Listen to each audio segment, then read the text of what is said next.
Simply Lies by David Baldacci, Chapter 1. Mickey Gibson wiped the spit up off Darby's face and then gave her 2-year-old daughter a plastic squeaky ball, hoping that would hold her attention for a bit. The girl sat stoically in her playpen, eyeing the toy like it was neither foe nor friend. Gibson had learned in one of the many child development books she had read that 2-year-olds should be able to play and entertain themselves for up to 30 minutes.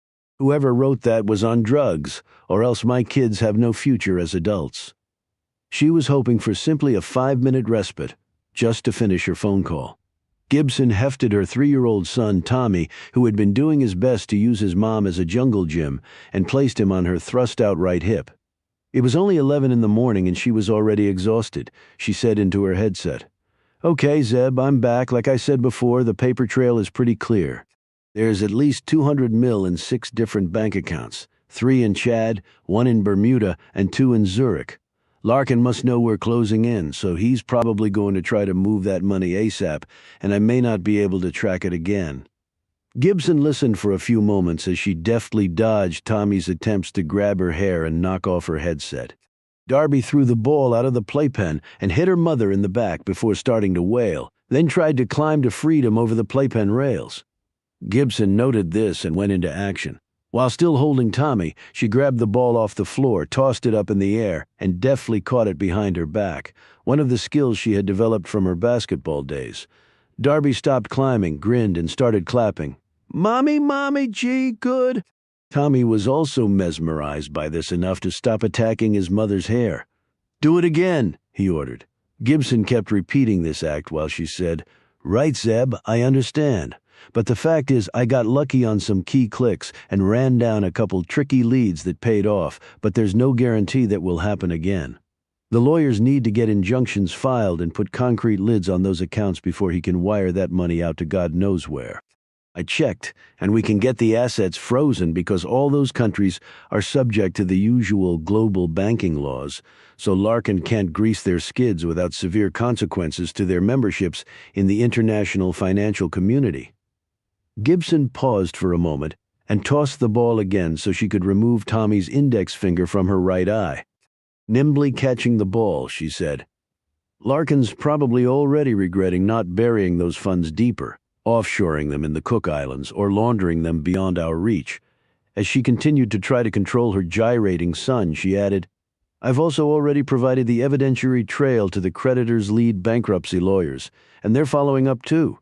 The wire rooms are closed in Zurich and Chad, but they're still running in Bermuda. So you need to hit this hard and you need to hit it fast." As though he were waiting for Gibson to finish speaking, Tommy threw up all over his mother. Gibson watched the vomit spiral down the front of her only clean outfit at the moment, with chunks of it landing on her bare feet. As a final touch, the slop soaked into the rug to join all the previous stains there.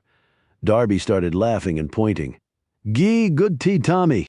Gibson looked at her son, whose expression told her all she needed to know. She ran for it and reached the toilet just in time to hold him over the bowl, while simultaneously hitting a button on her headset to place the call on mute. Tommy managed somehow to miss the toilet completely and instead puked on the toilet paper holder and her pair of slippers. Gibson had left them there earlier after attempting to use the bathroom. Then she'd heard a crash somewhere and found Tommy sitting on the kitchen floor, covered with most of the wet dirt from a potted plant. She'd stripped the boy and thrown his clothes directly into the washing machine. Gibson had wanted to toss him in too, only she didn't relish a visit from child services, but she'd forgotten the slippers and her urge to pee until now. She set Tommy down and threw the soiled footwear into the trash can. She washed her face, trying not to look at the gunk that was sliding off her and down into the sink, because it was making her want to vomit. She dried off, then she sat on the toilet, holding Tommy, and finished her long overdue urination. After that, she unmuted the phone. During this whole time, Zeb had been chattering away, oblivious to all her domestic drama. "So, as I was saying, great work. Now go paint the town red tonight, Mick, on the company card, of course. Have a blast. You've earned it." "Yeah, Zeb, I'll get all dolled up, champagne and caviar, and a long, slinky dress. Have fun. We all need downtime. Yeah, we do, don't we?" Hey, and next time, let's do a Zoom call. I like to see my people's faces. Not this people's face, thought Gibson. Not now. Not for maybe the next 10 years. Right, sounds good. She clicked off, flushed the toilet, and looked at her son. He rubbed his stomach and said solemnly, "Better, Mommy?" "I bet." Chapter 2 later, with the kids down for brief naps. Gibson grabbed a quick shower, unlocked the door of her home office, and hurried inside. She had a cup of peppermint tea in one hand and an oatmeal almond cookie in the other. Her dirty clothes had been replaced with green gym shorts and a t-shirt and ankle socks. Until she did the next load of laundry, this was mostly it for clean garments. The slinky dress would definitely have to wait since she didn't have one, or the time to paint the town red, whatever the hell that meant. And with the tea and cookie, she was holding the mommy version of champagne and caviar, at least this mommy. The baby monitor was on the shelf. All she could hear right now was gentle breathing and a series of small snores that she knew came from Tommy. She let out her own long breath and wondered if their usual 1-hour nap timeline would hold today. The one predictable component of motherhood she had found was that no 2 days were ever alike. Then she glanced at herself in the drab reflection of her twin computer screens. Gibson was 5'7" if she stood absolutely erect, which she had never once managed to do since having kids. She figured her right hip was stuck out about 4 inches further than her left, and she had no idea if it would ever return to its original alignment. She didn't want to even think what her spine looked like. But if it reflected her chronic back pain, it was a real anatomical horror show. She still carried stubborn pounds of baby weight in her hips, buttocks, and belly, and they might be permanent for all she knew. Her dark hair was cut short because who had time to deal with long tresses? Her face was puffy, her skin blotchy. Her OBGYN had blamed postpartum hormone releases, which was something they hadn't covered all that thoroughly in the pregnancy books she'd read. The slender, dynamic athlete she had once been in high school and college was no longer readily apparent. As a tough, feisty, ball-hawking, elbows-throwing point guard with a wickedly accurate mid-range jump shot, impressive passing skills, and great court awareness, she could run all day. Later, first as a crime scene tech, and then a street cop, and after that a detective, she had won the 10K competition for the entire department 6 years in a row, besting both the men and the women. The guys had been initially faster than she, but their endurance had petered out around the 5K mark. She had tried not to smile too broadly as she blew past them at that point. Now the stares were a bitch. She'd gone to Temple University in Philly and been coached by the legendary Dawn Staley. Gibson had also been a theater major and had been cast as the lead in a number of student productions at Temple. People thought she might make it to Broadway one day. After college, she had actually contemplated dabbling in a career on the stage, but quickly found out that half-ass wouldn't cut it, because she would be competing against legions of immensely talented and driven people who were dead certain that Broadway was their destiny. Gibson had been a computer nerd growing up as well as a serious gamer. She had taken college courses to enhance those skills because with that she knew she would almost always be employable. She had once also had visions of trying out for pro basketball, but quickly realized that she had neither the necessary athleticism nor the true game to play in the WNBA. She had instead opted to follow in her father's footsteps and joined the police force. He had been thrilled, her mother not so much. She had worked her way up to being a criminal investigator and then found who she thought had been the love of her life. His name was Peter Gibson, and he was tall and handsome and gregarious and funny. And she had come to find out too late. He was also the world's biggest prick. He'd told her that he wanted a large family, but as soon as one baby was out of the oven, he had been a changed man, chafing at not being able to go out with his friends or having his weekends ruined by the daddy-do list. When she was pregnant with Darby, he had cleaned out their bank accounts and run out on her with his secretary, leaving Gibson with an infant and another baby on the way and a mortgage and bills that could not be paid on her salary alone. She had searched for him, but Gibson had vanished so thoroughly that she wondered if he had had some professional help in doing so. She had lost the house and had to leave her job with the force, and then she moved to Williamsburg, Virginia, where her retired parents lived. She had lucked out by joining Pro-Eye, a global private investigation agency that did most of its sleuthing online. It paid well and allowed her to use her computer skills and work from home pretty much full time, and she had her mom and dad as a support group and free childcare. Gibson was getting back on her feet, but the single-parent thing was a challenge, even with her mother and father nearby. They both had some health issues and were more apt to be twiddling their thumbs in a doctor's waiting room than be available to assist her. But Gibson was making it work because she didn't have a choice, and she loved her kids. Even when they were puking on her, she now used her computer skills working for ProEye. The company specialized in hunting down the assets of rich delinquents who continued to live notoriously in the lap of luxury while blowing raspberries at both courts and creditors as they hid behind a wall of snarky lawyers, scheming accountants, and PR mudslingers. And there were so many of these moneyed deadbeats that ProEye and thus Gibson were flooded with work. Some rich people obviously did not like to pay their debts, as though they were somehow exempt from the obligation, while positions like a car mechanic, grocery store cashier, or warehouse worker were routinely audited by the IRS for a few $1,000s as low-hanging fruit. The zillionaires scared off the revenue man with their prodigious legal and accounting muscle. She'd attended one deposition where a billionaire defendant had argued that his businesses created thousands of jobs and those people paid taxes, that he had very little actual income since most of his billion-dollar fortune was in stocks, which he got loans against to pay for his extravagant lifestyle, effectively bypassing the tax man, and that he gave to charity. When the counsel for the government had pointed out that that was not a defense to paying no tax at all on his actual taxable income, the billionaire hadn't told him to fuck off. He just said, "Wait until we officially make it the law. It won't be long now." And then he'd told the lawyer to fuck off. Gibson took a sip of tea and a bite of her cookie, put on her headset, and started clicking computer keys. What she did now could never compare to the adrenaline rush of working cases on the street. But life was full of trade-offs, and this was one she had made. For the good of her family, something every mother would understand. She might eventually find someone else to spend her life with, but right now that did not seem likely at all. Why? Because what Peter Gibson had robbed her most of, and it was a lengthy list, was trust.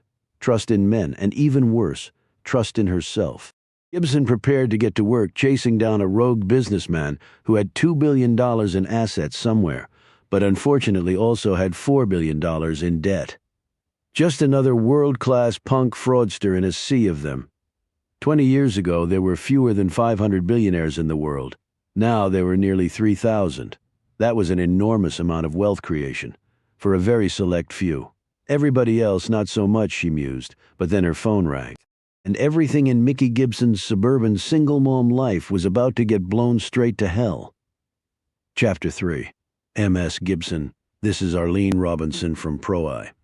I work with Zeb Brown. I know you were on the phone with him earlier. That's right. Is there a problem getting the funds locked down? No, that's all going very well. They're acting on Bermuda, and they'll get Zurich and Chad done as soon as they open. You did great work as always. Thanks.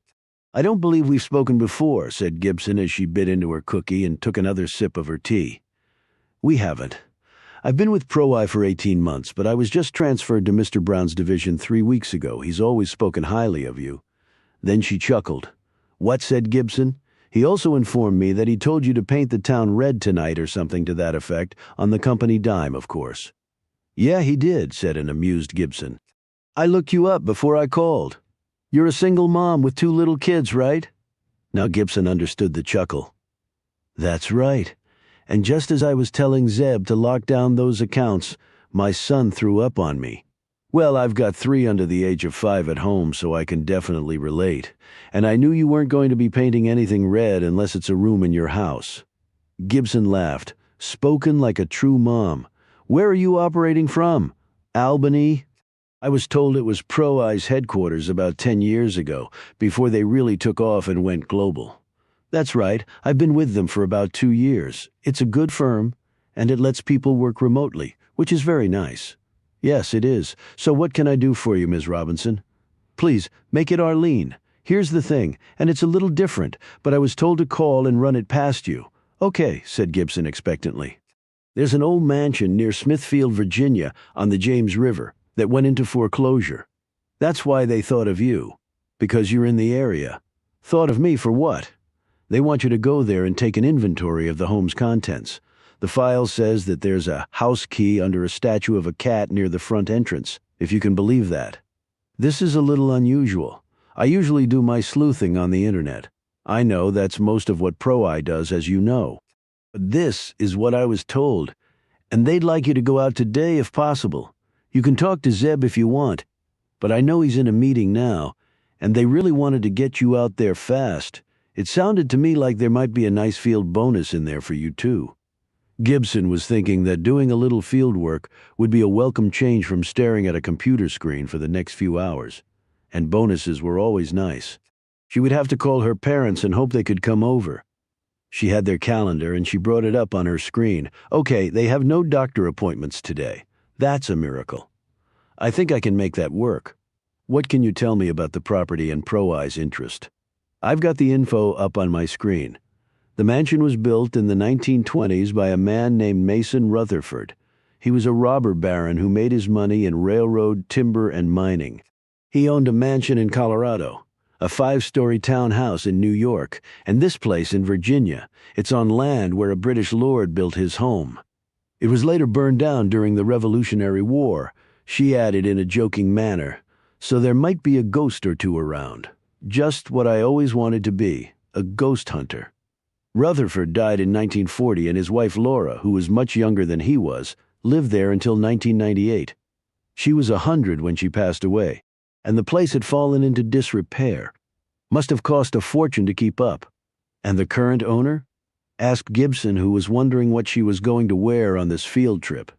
Ah, that's the notorious Rutger Novak. He bought the place about 7 years ago and spent an enormous amount of money undertaking an extensive renovation. Rutger Novak? I definitely know that name, right? He and Pro-Eye have a history, and not a good one. Forgive me if I'm telling you things you already know, but Novak is German. He was a big international businessman 30 years back, though always on the shady side, arms dealer, Middle East strongman backer. He worked both sides on pretty much every deal. He had some setbacks over the years, and it looked like he would go quietly into the night with the bucks he had left. But he apparently made some bad decisions that sucked him dry, and then he started to borrow heavily, and it turned out the assets pledged as collateral were mostly phony. Pro-Eye chased him years ago on behalf of a whole coterie of clients, and they ended up with egg on their faces and not a dollar to show for their efforts.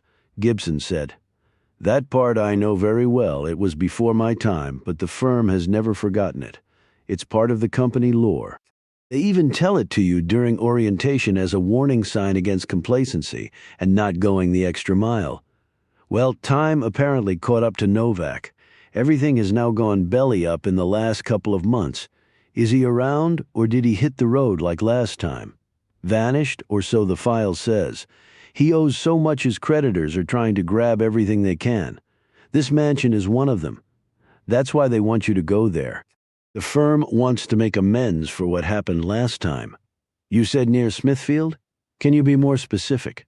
She heard some key clicks. "It's between a place called Mogart's Beach and Rushmere on something known as Burwell Bay." Robinson gave her the street address. "Okay, that gives me some context. The short route includes a ferry, so that would take me about an hour or so, and that's if I hit the boat schedule dead on. The long route will have me drive south through Newport News, cross the James River Bridge, head to Smithfield, and then it's about 8 miles above that, like making a horseshoe. All told, that's about an hour too, depending on traffic, so that's the way I'll go. See, it pays to have someone who knows the local geography. I'm surprised no one has been there before now. Well, we didn't know about the property until an hour ago, which is why Zeb didn't mention it to you earlier. The title was in the name of a shell company. We just punched through that wall. Our clients have documented liens on all of the man's assets and have filed blanket legal papers allowing access to all his properties.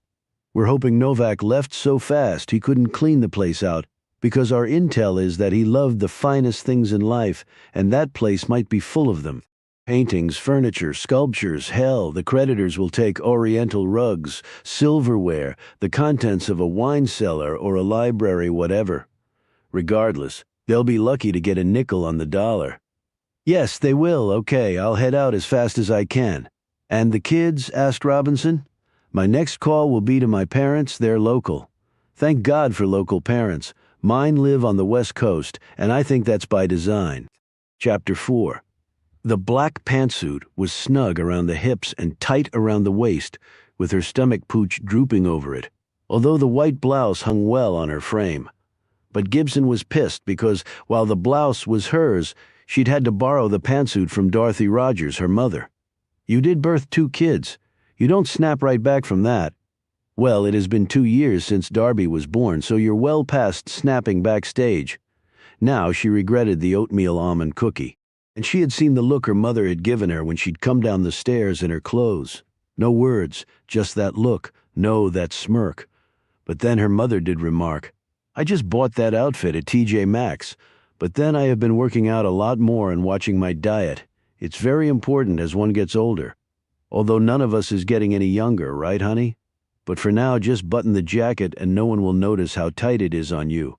Baby belly can be a real bitch. Took me 30 years to get rid of mine. Many women never do. That was about as subtle as her mother ever got. Maybe any mother ever got with her daughter. Gibson steered her mummy van south down Interstate 64 East and then worked her way through surface roads to US 17 that slingshotted her across the Burley James River. Next, she turned north, passing through what had once been the hog slaughtering capital of the world at Smithfield. Her nav system showed it was another 7 miles to the remnants of Rutger Novak's shattered empire. The whole journey would be less than 50 miles, but that was a long way in the tightly constricted parameters of this part of coastal Virginia. It was filled with military footprints, underwater tunnels, bridges, the ocean, with wide sandy beaches and the delicate lines of inland waterways that either crept along the earth like capillaries under the skin or gushed across it like fat arteries. Gibson had thought about calling Zeb Brown back, but she knew he would be preoccupied with the case she had discussed with him this morning, and she was excited about getting out of the house. She followed the directions until she turned down a long, narrow road that was bracketed on both sides by mature trees that were just starting to bud out in early spring. Gibson reached down and touched the holster riding on her belt. In it was a Beretta 8-shot Nano, which was comparable in size and weight to the Glock 26 she had carried on the police force, and chambered the same ordnance. Its slightly smaller footprint fit her hand well. And the 9mm Luger bullet that blew out of its barrel would stop pretty much whatever it hit. She had not let her mother see her unlock the combo safe located at the top of her bedroom closet or put the gun in her belt clip. Her mom had never wanted her daughter to be a cop. One in the family was enough, she had often said. However, Gibson had wanted to follow in her father's footsteps as the oldest child, with 2 brothers coming in behind her. She had held her uniformed father in awe. But initially bowing to the will of her mother, Gibson had joined the force as a forensics tech that had mollified her mom, since Gibson would show up at the crime scene only after all the danger had passed. When she secretly took and passed the written and physical exams to enter the police academy, her mother had thrown a fit. It wasn't until her father, Rick Rogers, stepped in that she was allowed to pursue her dream. Her old man was proud of her, Gibson knew, though he rarely showed it. Public displays of affection were not in the DNA of the Rogers family. Gibson could count on one hand the number of times her mother had hugged or kissed her, and she could count those times on one finger with her father. That was the day of her graduation from the police academy. He hadn't done it at her wedding, for reasons he had made clear to his daughter prior to Gibson's walking down the aisle.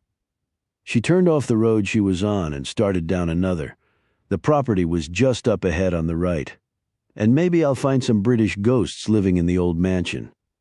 She slowed as she saw the stone monuments on either side of a driveway. The plaque on one of the monuments read, Stormfield. Arlene Robinson hadn't told her the name of the place, not that it mattered. There was a wrought iron gate, but it hung open. Farther down and partially concealed by some overgrown bushes stood a mailbox. She drove up the cobblestone lane and swung around a bend in the road.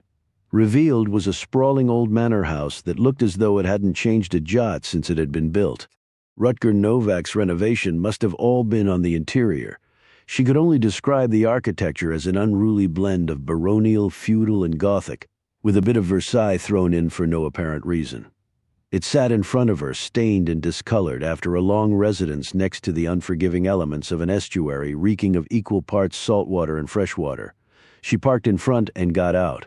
The only sound was the breeze and the occasional bird opening its beak in anticipation of the dawning springtime. The tree canopies were still relatively bare, and the gloomy sky did not provide much light in the afternoon. She figured when it turned dark, it would be difficult to see anything, and then she decided to hurry because it had just occurred to her that the place might not have electricity. She snagged a flashlight from her van because, as large as the house was, it would be dark in some places, regardless of the light outside. Gibson made her way up to the front doors, which were each 12 feet tall and constructed of solid oak. She found the cat's statue and the key underneath. As she set the statue back in place, it seemed to her that the feline was warning her to flee from here before it was too late. When she unlocked the door and stepped inside, the musty air abruptly hit her. That was strange, she thought, because the place, supposedly, had been recently inhabited. Yet maybe it always smelled like this. She suddenly looked around for an alarm pad. A bit panicked, Gibson listened for the sound of beeping, prompting the inputting of a code before it was too late. She saw the alarm pad to the left of the doors, but its panel was dark. That's also odd. But it was also lucky for her, since she had not been given the alarm code. Gibson took out her iPad from her bag and turned on the video feature. She had no idea of the floor plan here, but since the place was nearly as large as a small shopping mall, this was not going to be a single afternoon's worth of work. She started in the foyer, where there were 2 suits of armor standing about 8 feet tall and still looking dwarfed by the immense space. There was a large dining room fully, if incompatibly, outfitted with Baroque pieces and a Chippendale sideboard. Gibson had become something of an expert about such things while hunting the assets of the rich and shifty over the last couple years. On the walls were oil paintings mostly consisting of colonial scenery and waterfront landscapes. She didn't think they were originals, or if they were, she doubted they were worth much. There was a 19th century-era bar set up in a massive hinged globe on rollers, and some nice oriental rugs. Those might bring in decent bucks. She walked down hallways and into other rooms, taking video and dictating pertinent information to the extent she could find any from either the objects themselves or her own expertise. She could Google everything later. She passed by a broad window and looked out at the dying sun. The rear grounds gazed out upon the James River, which looked dark and slick as it slid slowly past Newport News, turned to the east, and emptied into the Chesapeake Bay between Hampton and Norfolk. Beyond that was the unnervingly long Chesapeake Bay Bridge Tunnel. After that was the Atlantic. Gibson had been across the Bay Bridge Tunnel a few times and had never cared for the experience. It was over 17 miles long, with artificial islands built along the route, and the bridge seemed to disappear right into the middle of the bay where the road entered the tunnels. It was like the highway was executing a suicidal dive into the water, taking all traffic with it along the shoreline. She spotted an old boathouse with an attached dock. There was a covered cabin cruiser there that might fetch some dollars. She decided to check on it while it was still light outside. She had already confirmed that there was no electricity turned on, which probably accounted for the musty smell, what with no air circulation. Gibson headed down a slippery stone path to the shoreline of the James River. The boat was a Formula cabin cruiser, the hull white with blue and red accents. She estimated it was about 40 feet in length and seemed to be in good shape, though it still had its winter cover on, so her views were limited. She took video of it and then tried the door of the boathouse, but it was locked. She peered in the window, but couldn't see much. She trekked back to the house and entered the library. The shelves were mostly empty, so it appeared Novak had either cleared it out or wasn't much of a reader. Gibson walked over to one section of shelves to look at a large vase placed there when she felt something on her ankles. She stopped and eyed the wall. It didn't precisely meet the adjacent section of wood. There was about an inch sticking out. She set her iPad down, curled her fingers around the wood, and pulled the wall swung open on a pivot pin set in the floor, revealing a darkened space. She could now hear something whirring close by, and there was the same sensation of airflow she had felt on her ankles when the wall was mostly closed. She punched her flashlight on and adjusted the beam so it was concentrated. Her other hand rested on the butt of her Beretta. 4 steps in, she saw the source of the sound and airflow. A battery-powered fan had been set on the floor within feet of the opening. She kept going, and then the smell hit her. Damn, I recognize that. The hallway curved, and she curved with it. She shone her light on walls that were damp stone. They probably dated back to the original construction. She directed the beam back and forth in front of her as she walked along, and then Gibson stopped and kept the beam on one spot. From out of the darkness, a slash of white and twin pops of color representing a toothy mouth and bulging eyes. The man was sitting in a chair. He was tall and elderly with thin gray hair, and he was also quite dead, which accounted for the stench. And by the decomposing state of him, his life had been over for a while. Chapter 5. The police cruiser spun to a stop in front of the mansion where Gibson perched on the steps. She rose and walked over to the car as 2 uniformed deputies from the Isle of Wight Sheriff's Department stepped from it. "You the lady who called this in?" said one. Gibson nodded, showing them her ID. "I'll take you to where it is." She led them inside into the room where the body was. One of the deputies stopped her at the threshold into the secret room and asked her to go back and wait outside. One of the officers accompanied her on the long shot that she was the killer. Gibson knew. Within 30 minutes, more officers arrived, this time from the Smithfield Police Department and a lieutenant investigator from Isle of Wight. 5 minutes after that, another man showed up. He introduced himself to Gibson as Wilson Sullivan, a senior CID agent with the Virginia State Police's Bureau of Criminal Investigations. Sullivan was about 6'2", muscular and broad-shouldered and around 40, with a square-jawed face and short hair that was as rumpled as his off-the-rack suit. His eyes were pure cop's eyes, thought Gibson, alert, suspicious, roving, and contemplative. They all went in to see the body just about the time a forensics team showed up, offloaded their equipment, and shuffled inside to look for microscopic clues that criminals always left behind. Sullivan came back out later and sat on the steps next to Gibson. "Will I have to stay much longer?" she asked. "I've got 2 little kids to get back to. I've already given a detailed statement." Sullivan lit up a cigarette and blew smoke away from her. "I really need to quit this, but the patch doesn't work. Neither does anything else. And the fact is, I like it. I know a lot of cops who smoke. Sort of comes with the territory for some." He ran his gaze over her. "You look like you wore the uniform." She gave him an amused expression. "How can you tell from my extreme fitness? You found a dead body in a creepy mansion.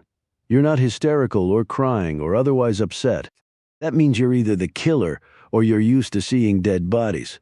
Plus, I see it in your eyes, the way you handled yourself around all the law enforcement flying around here. Okay, I'm busted. Jersey City, forensic tech for 2 years, uniform for 6, detective for 4, and a mom of 2 small kids, and your husband? Divorced. So can you tell me how you came to be here?" "I know it's in your statement, but I'd like to hear firsthand." Gibson explained who she worked for and the call that she received. "Can I see some ID that shows you work for Pro-Eye? Which I've heard of, by the way."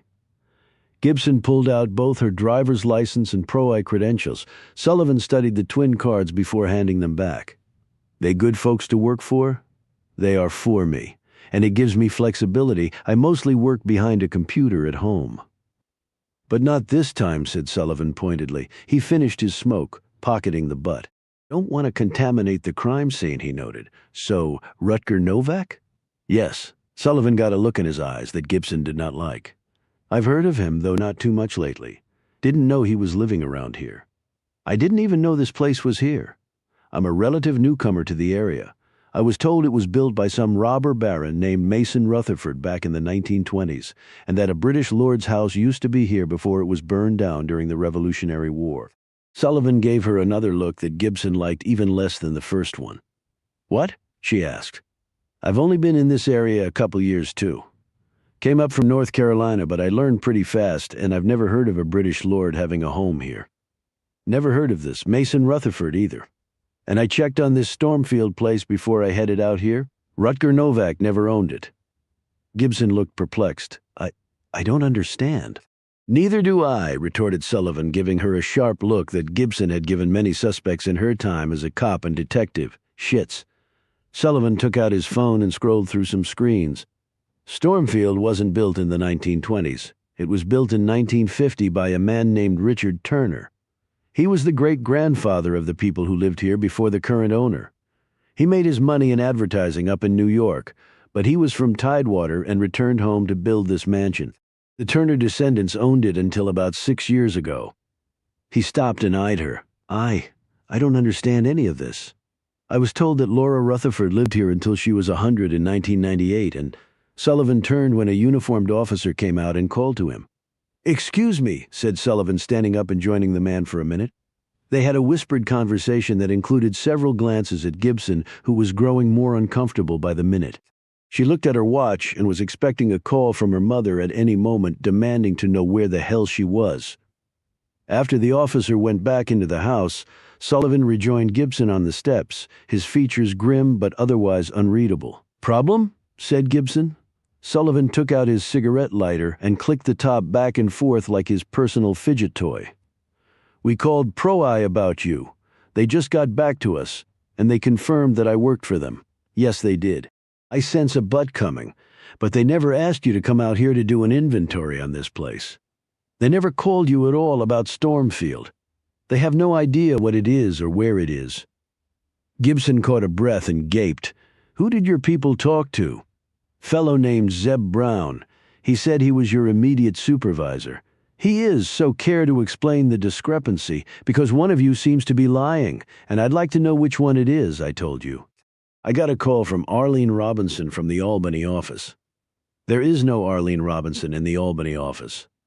There is no Arlene Robinson that works at Pro-Eye, period. So let me ask you again, what are you doing here?" Gibson looked at the old, ugly building as a number of scenarios played out through her mind. "I got a call from someone identifying herself as Arlene Robinson a couple of hours or so after I spoke with Zeb about an unrelated case. The woman said she worked with him. And you just accepted that at face value?" He held up his phone. "It took me all of 5 minutes to look up the history of this place. Look, she knew that Zeb and I had spoken earlier, and she even had numerous details of our conversation. She pretty much quoted a line that Zeb said to me this morning, so I just assumed that she worked there because how else would she know all that? And she also knew I had kids. She said that since I was local, which meant she knew I lived around here, they wanted me to come over and do an inventory of this place. She said the owner, Rutger Novak, had run out on some big debts and the creditors wanted to salvage what they could, and that's basically what Pro-Eye does. So I had no reason to doubt the authenticity of the call or the nature of the assignment. As I already said, Rutger Novak does not own Stormfield. I didn't know that. Then who does?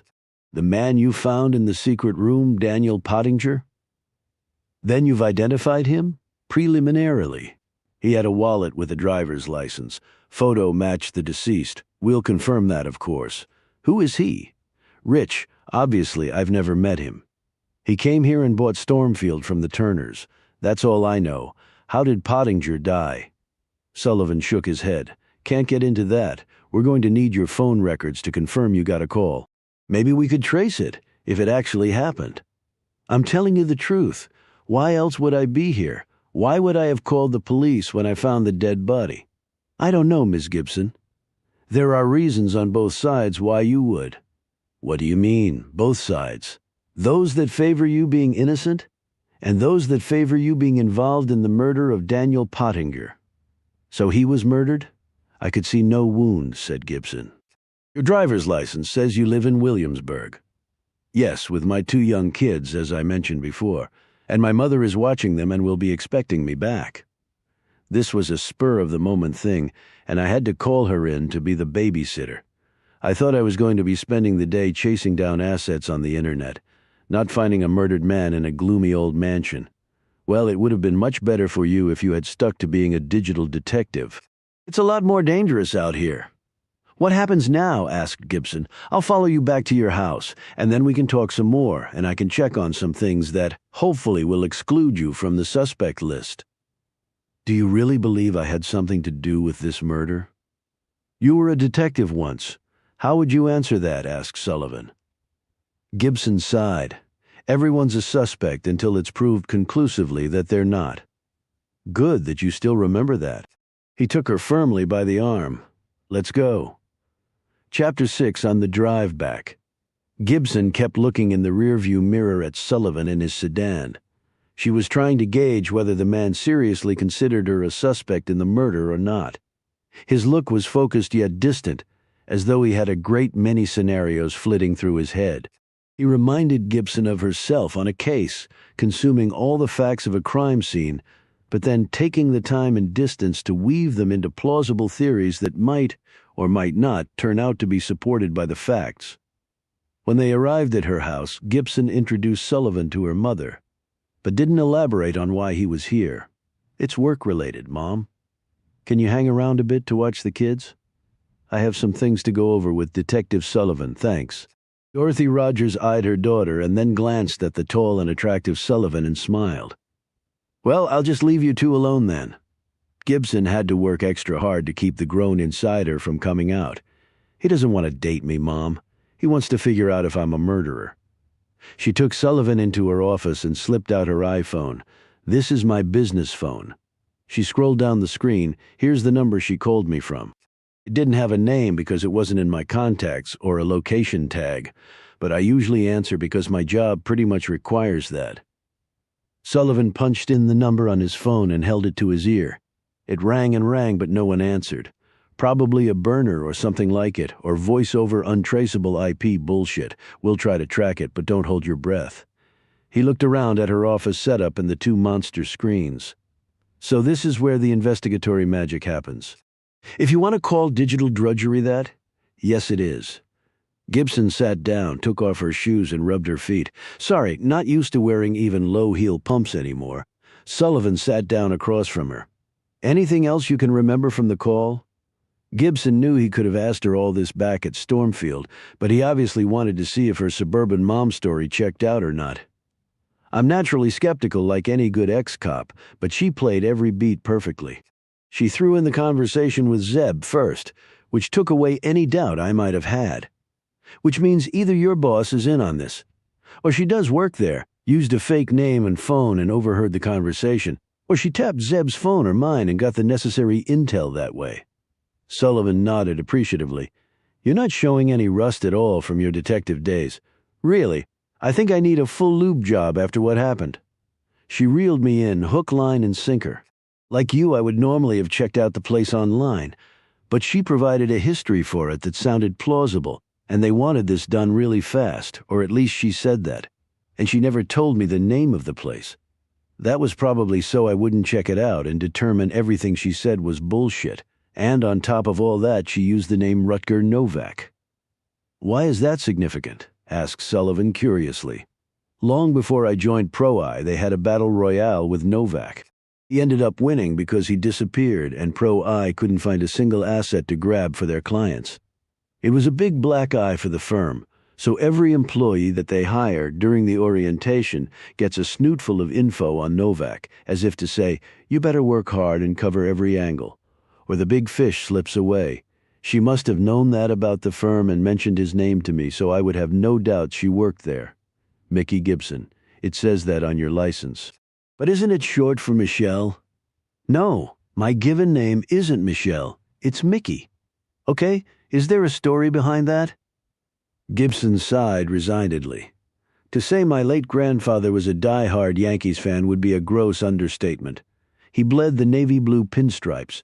Family lore has it that he threatened to strangle my father unless he named his first grandchild regardless of gender after Mickey Mantle. So, voila, here I am. Well, it is different, very kind of you to say so.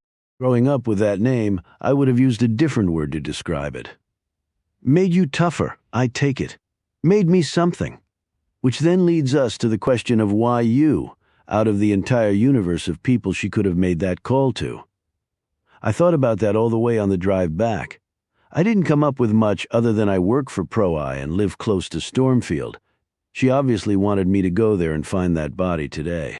The wall had been opened a bit and there was a fan just inside the space to create airflow and noise, and a vase had been placed on the shelf there to draw my attention. Chances were very good I would stumble upon it. Any possibility you could know the woman under another name?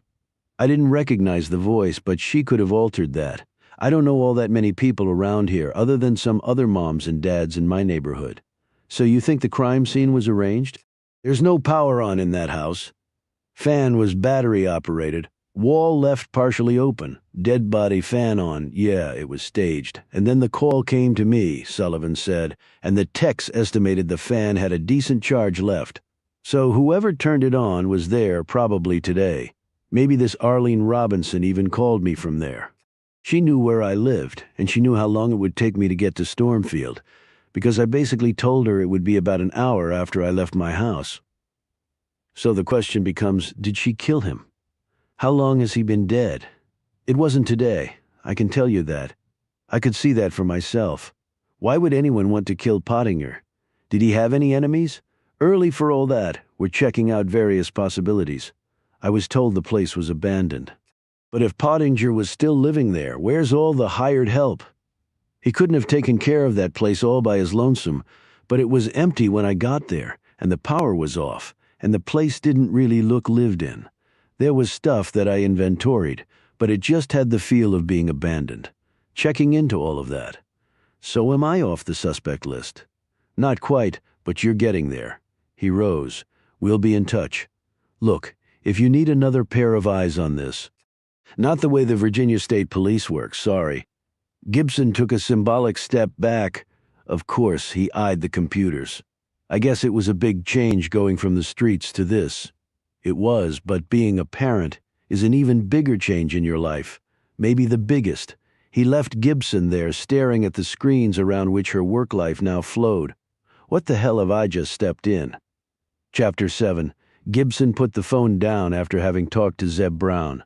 He confirmed everything that Sullivan had told her. There was no Arlene Robinson. There was no assignment from Pro-Eye. Brown hadn't been at all sympathetic with Gibson. On the contrary, he'd clearly been pissed that she hadn't confirmed the assignment with him and saved the company and her a lot of trouble and egg on their faces. We do have a reputation to uphold, he had told her in a scolding tone. So if there is a next time, just call me, okay? Then maybe we can avoid being part of a freaking police investigation.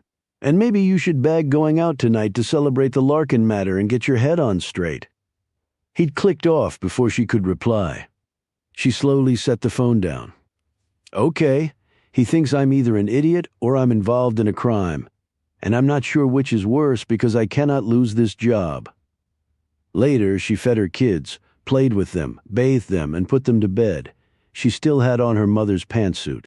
The waist actually felt a bit looser, and she realized she hadn't had anything to eat other than the almond oatmeal cookie. She went down to the kitchen and pan-cooked her special and amazing Kraft mac and cheese and ate it standing up with a glass of cheap Merlot to kill the taste. Gibson looked out the window and saw nothing but darkness in the chilly springtime evening. Darkness out there, darkness in here, darkness between my ears, and then her phone buzzed, her business phone. She looked at the screen.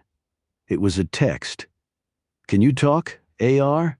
She almost dropped her wine and then looked quickly around to see if she was being watched somehow. She texted back. Okay, and waited. The phone buzzed, she answered. The same woman's voice came on the line. Can I explain? She said. What a great idea, snapped Gibson. Maybe your real name might be the best place to start. They found the body, correct? I found the body. Daniel Pottinger. Murdered. How'd you kill him? I need you to go to your front door. Why? Said Gibson in a tense voice. She automatically looked up to where her kids were sleeping. The woman said, You'll find a phone there in a box. I'll call it in 30 seconds. She clicked off. Gibson rushed to the gun safe, unlocked it, slid out her Beretta, and slapped in a mag. She hurried to the front door and looked out one of the side lights. She lived in a working-class, cookie-cutter neighborhood of 1,500 square-foot homes with carports or one-car garages, built mostly in the 80s. There were lights on in some of the houses, and cars were parked up and down the street. She saw no one out and about. A dog barked from somewhere, making her jump. She slowly opened the door and saw the small box on the porch. Gibson gently opened it, just as the phone inside started to ring. She stepped back into her home and locked the door. And then Mickey Gibson decided to lose her shit. "What is this load of crap?" she yelled into the phone. "I don't appreciate getting sucked into whatever stupid game it is you're playing. It's not a game, but I'd feel the same if I were in your shoes. Easy to say since you're not in my shoes. You almost cost me my job and you still might. I'm sorry, but please let me explain." Gibson bit back her anger and turned to cop mode, which meant above all listening. And this might be the only way to eventually get to the truth. Plus, she was curious as hell as to what was really going on. Not that she expected this woman to tell her anything except lies, but Gibson was really good at tracking stuff down. She just needed a lead, one tiny morsel. "Okay, go ahead," she said in a calmer voice. "I didn't kill him and I don't know who did. All I know is that I found his body and didn't know what else to do." Incensed once more, Gibson barked. "How about calling the fucking police? That one ever occur to you?" "I couldn't call them. You just had to hit 911 with your index finger. You didn't have to give your name or just use a fake one like you did with me. I didn't want to do it that way. I had my reasons, good ones." "Then why involve me in your mess?" "Because I had heard of you." "Heard of me from where?" demanded Gibson. "When you were a cop." "That was back in Jersey." "So you tracked me to Williamsburg?" "I felt like I could trust you. I hope I still can." "Well, I don't trust you, seeing that the police now think I'm a suspect for a murder I knew nothing about until today." She drew a long, calming breath. This aggressive posture was going to get her nowhere. "Did you know Pottinger?" "Yes." "How?" Gibson said. "He was very well known in Miami. I was surprised that he moved to such an isolated place in Virginia. So was she from Miami. Why were you there?" "He asked me to come to see him." "Why?" asked Gibson. "I can't get into that." "You're going to have to get into everything if you really want me to trust you. He was someone I knew from way back. He said he was in trouble. I went to Stormfield to help. The door was unlocked. I went in. The wall in the library was open. That's how I found him." "Was there anyone around when you got there?" asked Gibson. "No," which surprised me. The place is huge. He must have had servants or some kind of help. But if they had been there, they would have found the body." "How did he die?" asked Gibson. "Didn't the police tell you?" "No, they don't tell people like me things like that." "I don't know how he died." "You're lying," retorted Gibson. "I'm not. I saw no obvious wounds." "Okay, she might be telling the truth because I didn't see any either." "Are you sure you didn't see anyone while you were there, or hear anything?" "No, the place was empty." "Except for him." "Did you put the fan in there and then leave the wall partially open and place the vase on the shelf?" "Yes, I wanted you to find the body." "Exactly who are you? And how did you know all that stuff you mentioned on the phone? You tapped my lines or pro eyes?" "I did what I had to do to convince you to help me," she replied, evasively. "What exactly do you want me to do?" "I thought that was obvious. Find out who killed Dan." "Why?" asked Gibson. "I told you, he was my friend." "From Miami?" "Yes." "How exactly did you know him?" "Business." "You don't sound all that old. He was at least 70, if not older." "It was hard to tell with him dissolving right in front of me. We were friends who did business together. My age was never an issue." "What sort of business?" asked Gibson. "I feel like I'm being interrogated," she countered. "Good, because you are. Maybe I made a mistake with you." Gibson said, "You made a mistake the minute you put me in this situation. And trust runs both ways. I need to feel some from you." "I told you what I could. I need more than that." "Has motherhood robbed you of your detective skills?" asked the woman. "I don't like that you know so much about me. And if you so much as come near me or my kids, I wouldn't do that." "You dropped this phone off on my porch," retorted Gibson. "No, I didn't. I had someone do that for me." "Same thing. You've encroached on my territory, lady." The line went dead. Gibson went to a drawer in the kitchen and took out a small toolbox.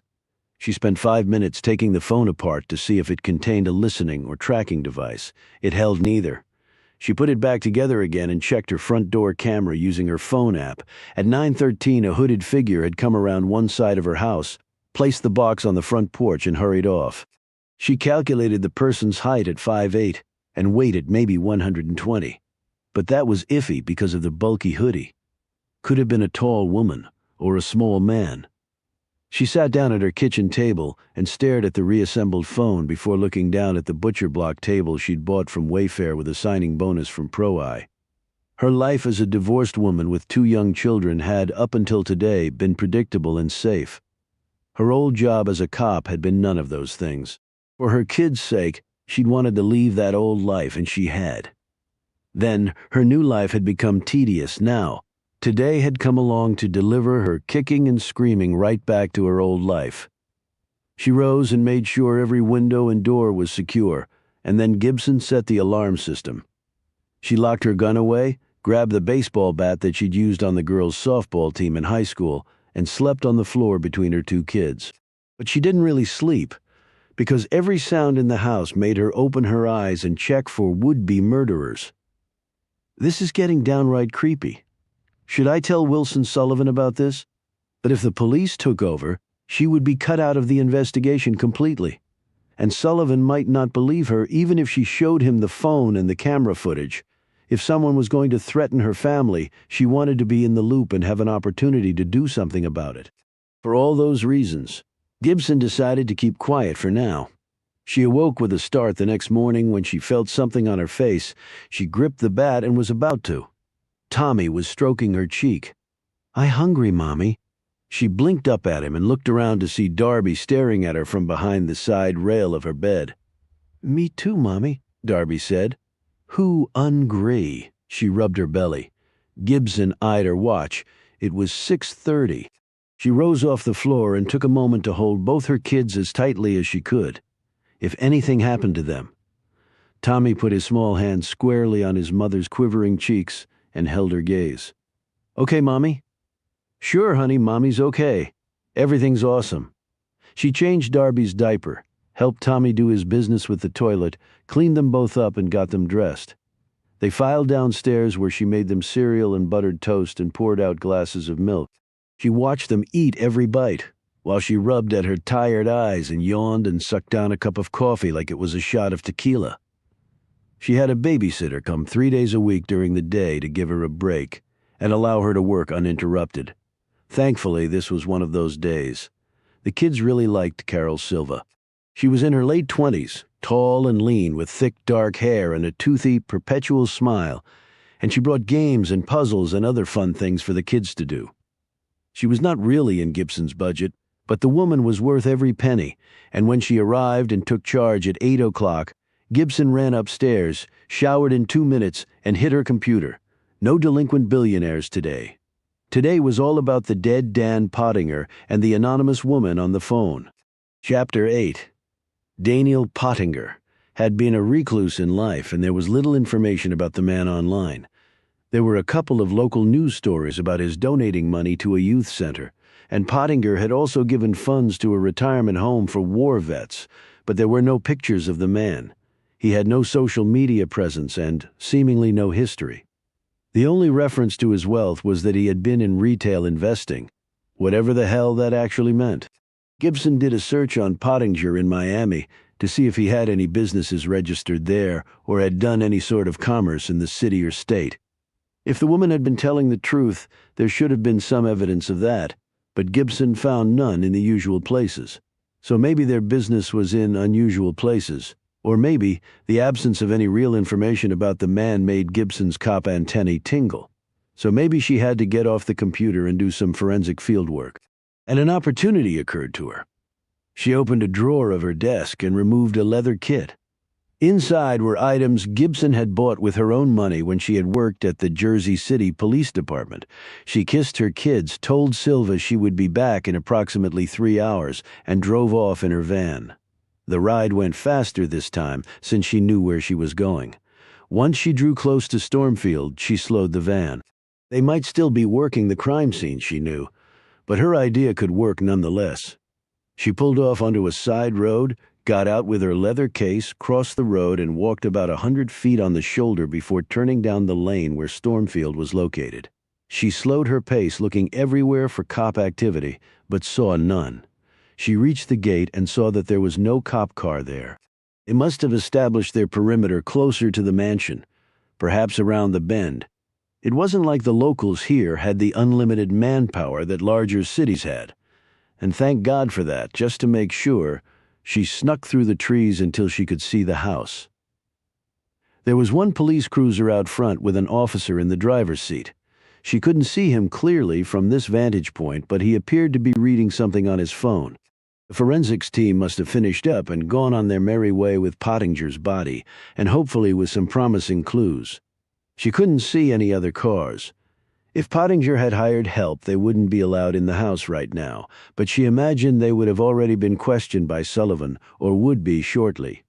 She got back to the mailbox, which fortunately was set about 10 feet off the road and screened from there by some large bushes. She made one more searching look up and down the road and then toward the mansion. All was clear. She opened her leather kit and took out the fingerprinting equipment, a vial of latent powder, a fiberglass brush, black plastic lifting tape, and backing cards.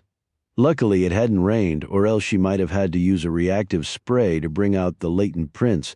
The same would hold for curved or irregular surfaces. But the mailbox's sides and lid were mostly flat, and the metal non-porous. So it was ideal for what she wanted to do. She applied the titanium dioxide powder to her brush, spun off the excess, and, holding her light at oblique angles to highlight the surface and check for ridge detail, followed the whirls, loops, arches, and circles wherever they took her. It was fortunate that she had started out her police career as a crime tech. Forensic evidence ruled the day in the world of criminal convictions, and the lack thereof almost guaranteed that guilty people often walked free, lifting their collective middle finger at the scales of justice. She spread the powder to all areas of the mailbox, around the handle, the flag, the sides, anywhere someone might have touched the surface. She knew she would probably get the prints of the mailman as well, but she could work around that. She identified 10 sets of viable prints. Her next step was to use her lifting tape to grab them. She established an anchor point and set the tape down over the first print, smoothing away the air bubbles. She repeated this for all the other prints, including a nice palm print on the side of the box where someone had placed their hand, perhaps to provide a leverage point for pulling an oversized package from the box. She constantly looked around for anyone coming. She knew she was taking a risk and would be in serious trouble if the cops showed up, or the officer on perimeter duty decided to go get some coffee. But right now she didn't care, and she would hear the car coming and could duck down and hope whoever it was didn't notice the print powder on the mailbox. Gibson placed each print onto her acetate cards. She finished and wiped off the print powder with a spray bottle of water and a rag from her kit. She wasn't destroying evidence, she told herself. The cops would have lots of prints inside the house and they could always take them right off the dead man. Gibson was certain they already had, though they had preliminarily identified him as Daniel Pottinger, but that was not conclusive. Gibson knew, and that was the reason she was here, because Pottinger's background, or lack thereof, just screamed that he was trying to hide his real identity for some reason. She walked back to her van and drove off. Gibson suddenly noticed that her heart was racing and her cheeks were flushed. All in a good way. This was perhaps her most exciting moment since she was a patrol officer running down a suspected rapist and tackling him in an alleyway behind a Walmart back in the Garden State. And when he tried to attack her, a knee to his groin and a palm strike to his nose had been immensely gratifying. She returned to her house, took pictures of each card with her camera phone, and then called a friend of hers who still worked for the New Jersey State Police. She asked the woman to run the prints for her through her databases and, if necessary, also through the NGI system, which had replaced the FBI's IAFE's fingerprint database and featured enhanced capabilities including palm prints, irises, and even facial ID. "What's this for, Mick?" her friend asked. "It's personal, Kate, but I really need to find out the ID of someone. Where'd you get the prints? Off a mailbox? Is that legal?" "Absolutely public space," said Gibson, though she really had no idea if it was. "I'll see what I can do," replied Kate. "How are the kids? Adorable, especially when they're not vomiting on me." That got a laugh out of old Kate, who was the mother of 4, and hopefully extra incentive to run the prints for her. Then the phone that had been left on her porch buzzed. Chapter 9. "Are you ready to talk calmly now?" The woman said, "I was talking calmly last time, and you hung up on me," replied Gibson a little testily. "But I'm ready to talk and listen to what you have to say." "Good. Do the police know the cause of death yet?" "Again, they have no reason to share that with me.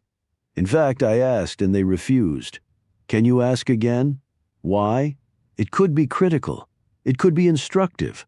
Like a clue. Cops like clues, right?" "Okay, I'll see what I can do. Have you told the local police about me?" "No, I'm keeping it to myself for now." "Good, because it might unduly complicate things if you do let them know." "They're complicated enough. You mentioned Miami and business. Can you tell me anything else? I need something to go on if I'm going to make any progress. You want me to help you, so you need to help me? I hope you can see that." "You're very manipulative," she replied. Gibson wanted to scream out, "I'm manipulative?" Instead, she said, "Just the cop in me. But I do need some information, otherwise I'm stuck in neutral." "What do you want to know?" "First, is Daniel Pottinger the man's real name?" "Why do you ask?" "Because there is really nothing on the guy online, just stuff that could be fabricated. Not everyone bears their soul online." "Preaching to the choir on that one, but my question is still hanging out there." "Dan was secretive," she said cautiously. "He didn't like people knowing his business. So maybe he had a fake identity then. I knew him only as Dan Pottinger. If he had a different identity, it was before my time." "Okay, were you in Miami with him? For a while? How long ago?" "Years." "How long did you two work together?" asked Gibson. "Not long enough. He taught me a lot." "When did you learn he had moved to Virginia and bought Stormfield?" "Recently. As I said, he communicated with me and told me to visit him there. I wish I had gotten to him before whoever killed him did." "Well, that's quite the self-serving statement. Before then, how long had it been since you had heard from him?" "Why does that matter?" the woman asked. "I'm just trying to establish some basic facts and timelines here. What you need to establish is how he died. But for the police to share with me, I need something of value to barter with them." "I hadn't thought of that." "That's okay. Together we can get there," replied Gibson encouragingly. "Our interests are probably not perfectly aligned. That never stopped people from working together before. And you reached out to me? Can you at least give me a hint as to what business you two were involved in?" The line went dead again. On impulse, Gibson threw the phone across the room, but then she rushed over, picked it up, and hit the redial button. It rang and rang. Finally, she clicked off. That evening, after Silva had left, Gibson got to be a mom again. She made dinner for the kids, and they played in the living room for about an hour. This usually involved Gibson's giving the kids rides on her back, which wasn't great for her spine, and then reading to them or letting them toss a ball back and forth. She tried to teach Tommy how to dribble a basketball, but his coordination just wasn't there yet. Tommy also had a toy computer that he liked to peck on while his sister kept pestering him for a turn. Tommy cracked silly jokes and said things that made Darby howl with laughter, and that in turn made Gibson laugh too. This was the best part of being a mom, just spending time with her kids. No agenda, no to-do list, no vomit hurling or tears spilling, just fun. Then will come the teenage years when I'll have to stop being a friend and really become a parent and lay down the law. Gibson thought of the stupid shit she had done as a teen, which had driven her parents crazy with worry, and caused her dad's hair to gray prematurely. Or so the family lore went. She looked at her own kids. "Slow down. Don't grow up so fast. I don't want white hair in my 30s.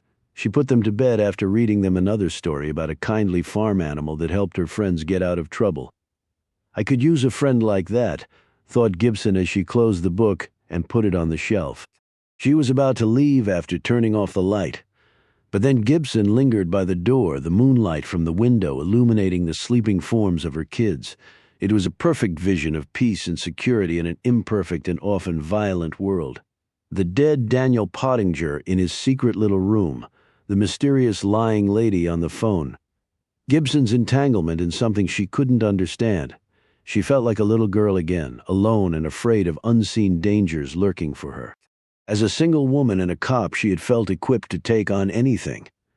As a mother of two little kids with her athletic and cop days behind her, she felt small and unsure and vulnerable. She walked downstairs and called her father.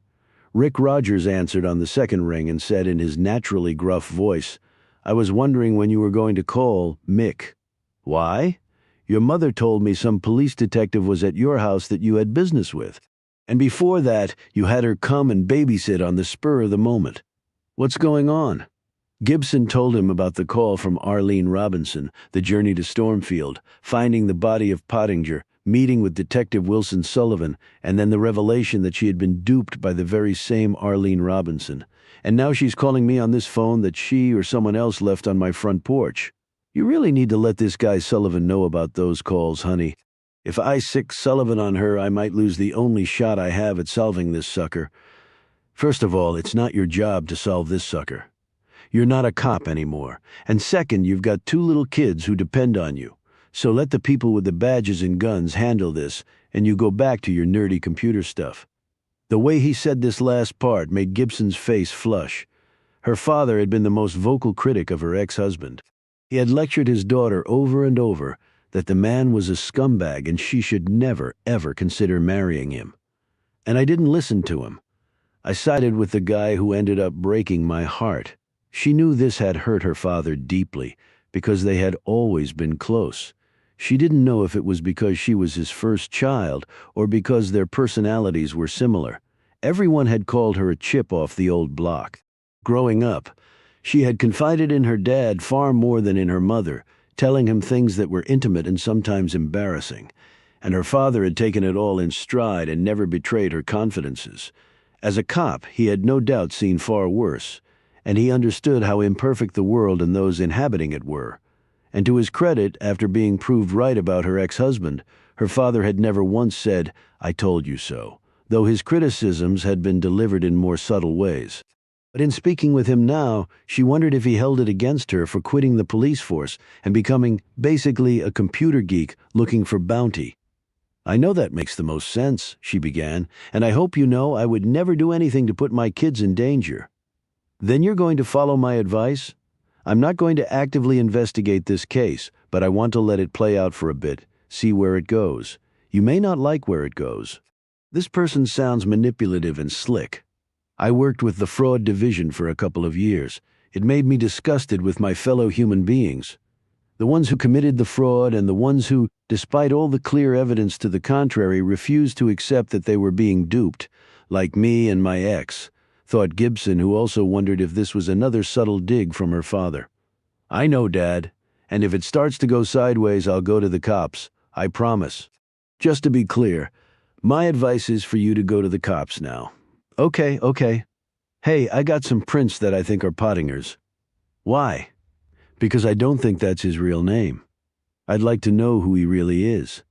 "How are you getting them run through the system, the outfit you work for?" "No. Just somebody I know from the old days." "I thought you said you weren't going to actively investigate this case. Running prints is not exactly active." "Yeah, sure it isn't." They said their goodbyes and Gibson slowly put down the phone. "He's right, Mick. You need to drop this thing right now." But they knew where she lived. They were on her front porch. "Do I have a choice to drop it?" And then the other phone rang. Chapter 10. The room was dark as she preferred it. Light was revealing, obviously, and it also showed too much that might be true. She used the computer audio, channeling the burner phone through it. She never held a phone to her ear. She liked separation, a buffer. Nothing truly close to her. She stared at the computer screen, where there were a half-dozen videos showing various places she needed to keep an eye on, including Gibson's home. On the screen were post-its with helpful, encouraging notes like, "You can do this." Sweat the small details and the big plan becomes a fait accompli. And the one she liked best of all, no one will ever know you. She readied herself. "I apologize for hanging up on you," she said in the same measured tone and voice she had employed with Gibson from day one. "That was critical," Gibson said. "It is frustrating, especially when I'm trying to reach common ground with you." She had checked the record of Gibson's phone calls from a reliable tracking source she often used. 10 minutes before Gibson had called her parents' number, probably spoken with her father, the former cop, for advice in dealing with the shitstorm she was in. "There is no more privacy, except for people like me who pay attention." "I can understand that, Mick." Don't call me that. That's reserved for friends. And we're not there yet. Agree with her to build that common ground and a degree of reasonableness.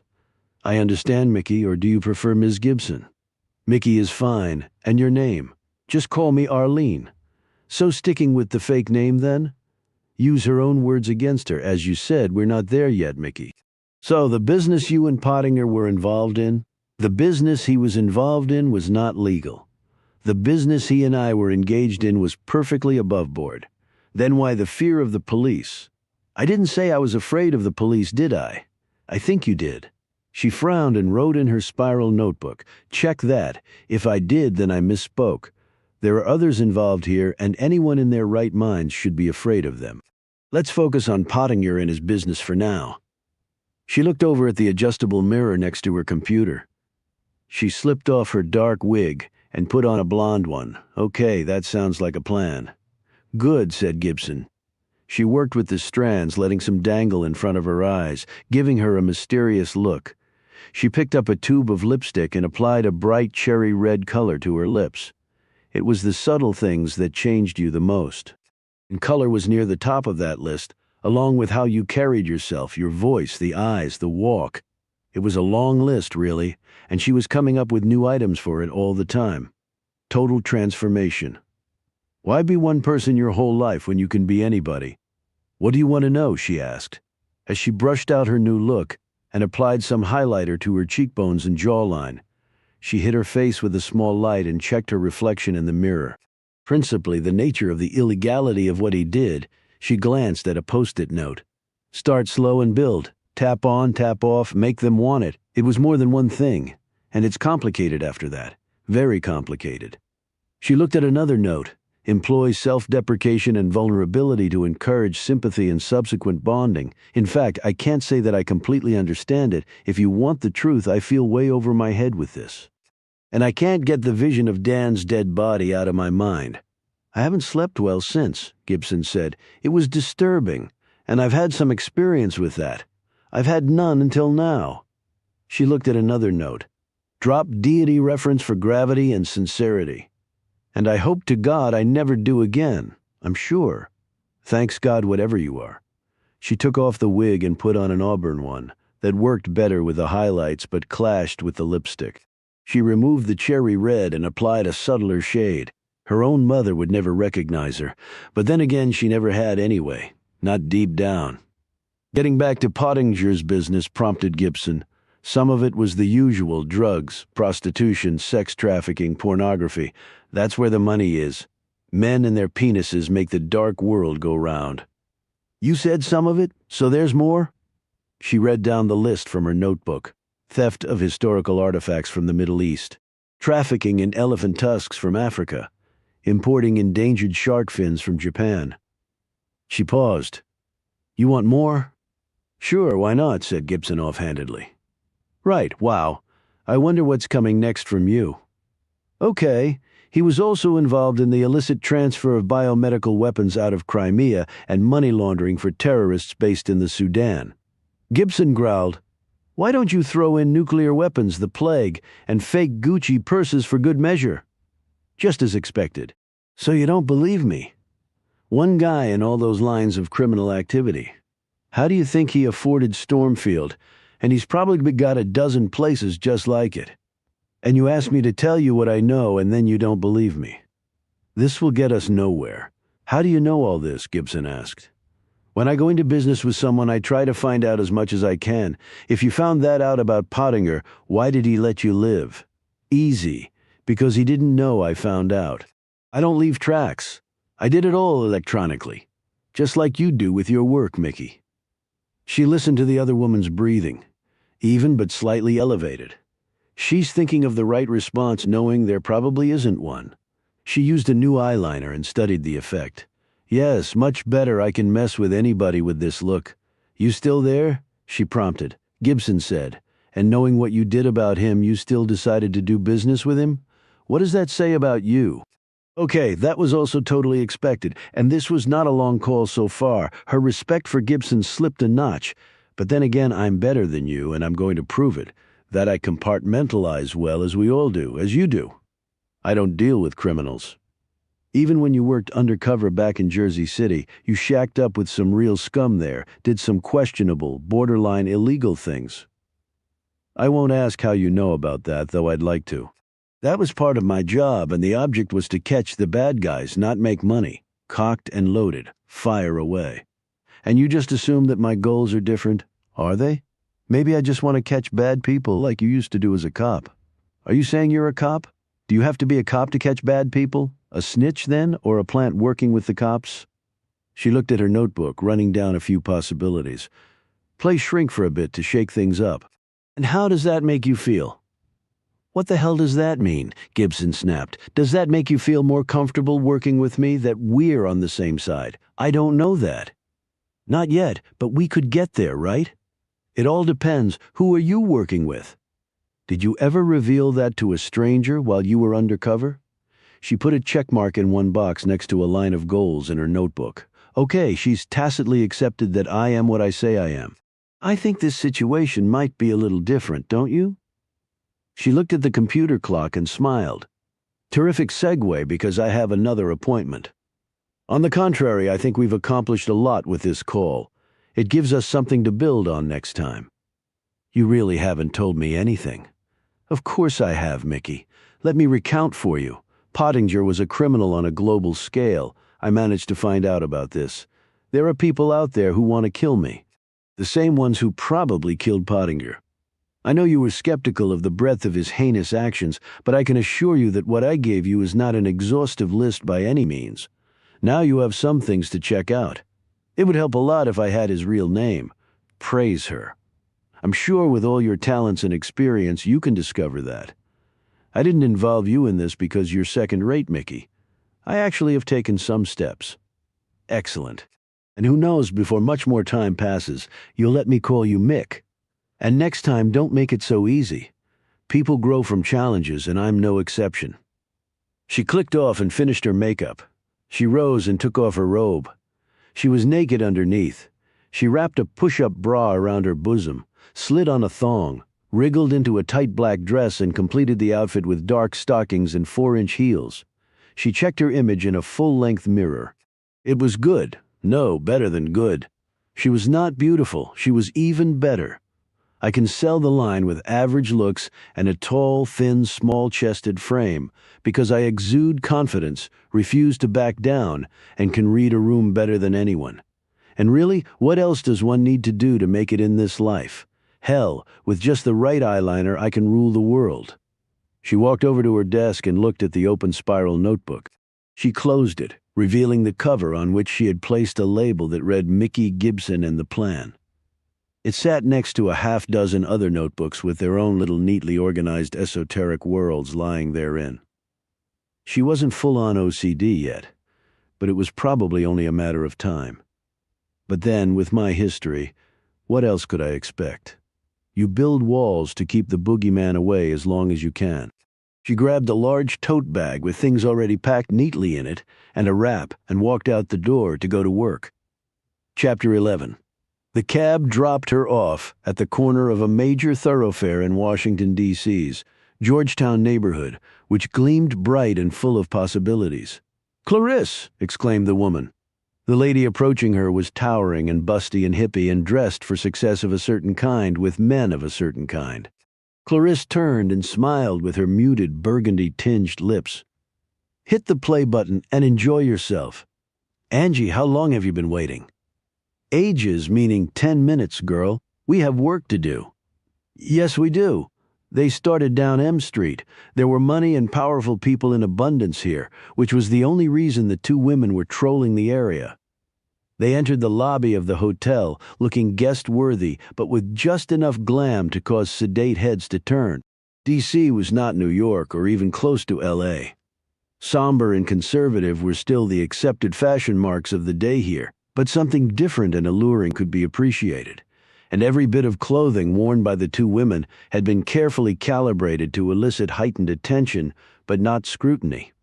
Angie hit the elevator button and they rode the car to the 4th floor. "Room 412, said Angie, her booming voice gone. She was all business and focus now. "The Washington senator," Clarisse whispered back. "All 5'6" of him, And another 4 inches of, you know what, poor, pitiful thing? But that's okay. In his mind, he's LeBron James with a Louisville Slugger in his pants. That was as playful as Angie got on these things. Still, Clarisse frowned. Influencer mode. Time for games later, Angie. Tight is tight. You're a pro. You know this. Yes, I do, girl. Angie keyed the door to room 4110 and let Clarisse inside. Clarisse took Angie's purse, and a few moments later she heard Angie unlocking the door to 412. Clarisse opened up her small laptop and ran it off the hotspot of her ultra-secure Fortress phone, as she liked to call it. No ludicrously unsecure Wi-Fi for this mission. She connected a wireless camera to her computer, fired up a program, and said into the computer, "Copy, Angie. Copy loud and clear." With the line of communication established, Angie would now take her mic, which was sunk so far in her ear that it was invisible but not untraceable, and place it in a small lead container that she had carried on her person. That container would be inserted in the showerhead pipe in the bathroom. She would wait for the electronic sweep to be completed, and then, unless she did it before the senator arrived, nature would call before the show would begin. In this intimate situation, no man would deny a woman that. The earbud would be reinserted and the connection resumed. The placement of the tiny camera would have to wait for the sweep. The senator's detail placed too much faith in this electronic vetting. If it had been Clarisse, she would have rented out the rooms on either side and placed trusted people there. Apparently the senator was too cheap or too stupid to do that. She readied herself as she heard the troop of the dutiful and dullard personal security detail. These guys made middle-class wages and had no incentive to go the last mile. The criminal syndicates did it so much better. You messed up there. You were fish food. You screwed up here, and you just slouched off to work for the government. She heard murmurs next door. The sweep took 5 minutes while she could envision Angie waiting patiently on the bed, her eyes not making contact with any of the men as instructed. And they were always men. Put a girl on the detail, and then people like Clarisse started to sweat. Men were clueless about everything having to do with women. That was the one principle that drove her entire business plan. The detail left, but with a man posted outside. They always did it that way. One lucky guy was picked to listen to the fun. When Angie opened her connecting door a crack, Clarisse was there, having done the same with her door. Clarisse secured the tiny camera to the edge of Angie's door with a Velcro sticker, its silhouette invisible against the dark wood of the door. "Okay, going to mic up now while the getting's good," whispered Angie. Both women eased their doors shut and secured them.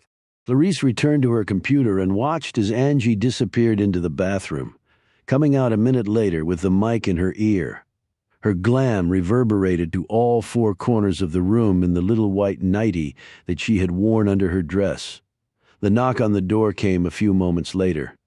Angie opened it, and in strode Senator Wright, who was, despite the name, all wrong in too many ways to count. He was 4 inches shorter than Angie in bare feet, flabby, bald, and the second wealthiest politician on Capitol Hill, all inherited. Back in the 50s, his grandfather had invented a new type of windshield wiper motor, invested the royalties well, and allowed his descendants to be lazy, rich, and obnoxious about it. And the senator's wife, a petulant Princeton grad with her own trust fund, just didn't get him. Or so he told women like Angie, and neither, apparently, did his 3 kids. He smiled, wrapped his arms around her, his hands dipping down and sliding up the nightie. "I like them really voluptuous," he said, giving her the same campaign trail smile he had probably practiced in front of a mirror for months on end. "And you damn sure fill that bill." Clarisse could not speak without fear of the senator overhearing through the mic.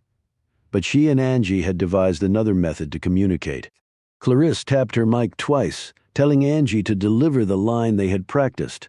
Angie said breathlessly, "I will be your best friend tonight." "Oh, I can see that, babe. 1 tap. But this will be our little secret, okay?" said Angie. "What do you mean, 3 taps? I'm married." He smiled. "Perfect. He's a lucky guy, and tonight I'm a lucky girl." That was it for the chit-chat. The rest was a mud wrestle on the bed that was energetic, if not epic. Clarisse had seen better and worse. The gasps, the moans, the squeaks of the embattled box springs, the nervous chuckle of the lone security guy outside. You won't be laughing tomorrow. Tomorrow you'll be unemployed. Clarisse now put things on autopilot. Angie knew how to string the guy along. She somehow could tell right when the cork was going to pop, and she pulled it back. Let the guy calm, allowing a bit more time to film, because the more footage they had, the more the men tended to pay. Clarisse pulled another notebook out of her bag and began jotting thoughts down on another project, the sounds of sex next door becoming white noise to her. Later, when the couple was done, the senator washed up and was gone, leaving an exhausted, he thought, and sleeping, he hoped, and absolutely sexually fulfilled, he was sure, Angie on the bed, naked, along with a stack of cash on the nightstand. Oh, this night is going to cost you so much more than that, thought Clarisse. 10 seconds after the door closed, Clarisse checked her security peephole and tapped the all-clear signal on the mic. She watched on the screen as Angie rose, washed up, got dressed, and then methodically wiped down everything in the room she might have touched.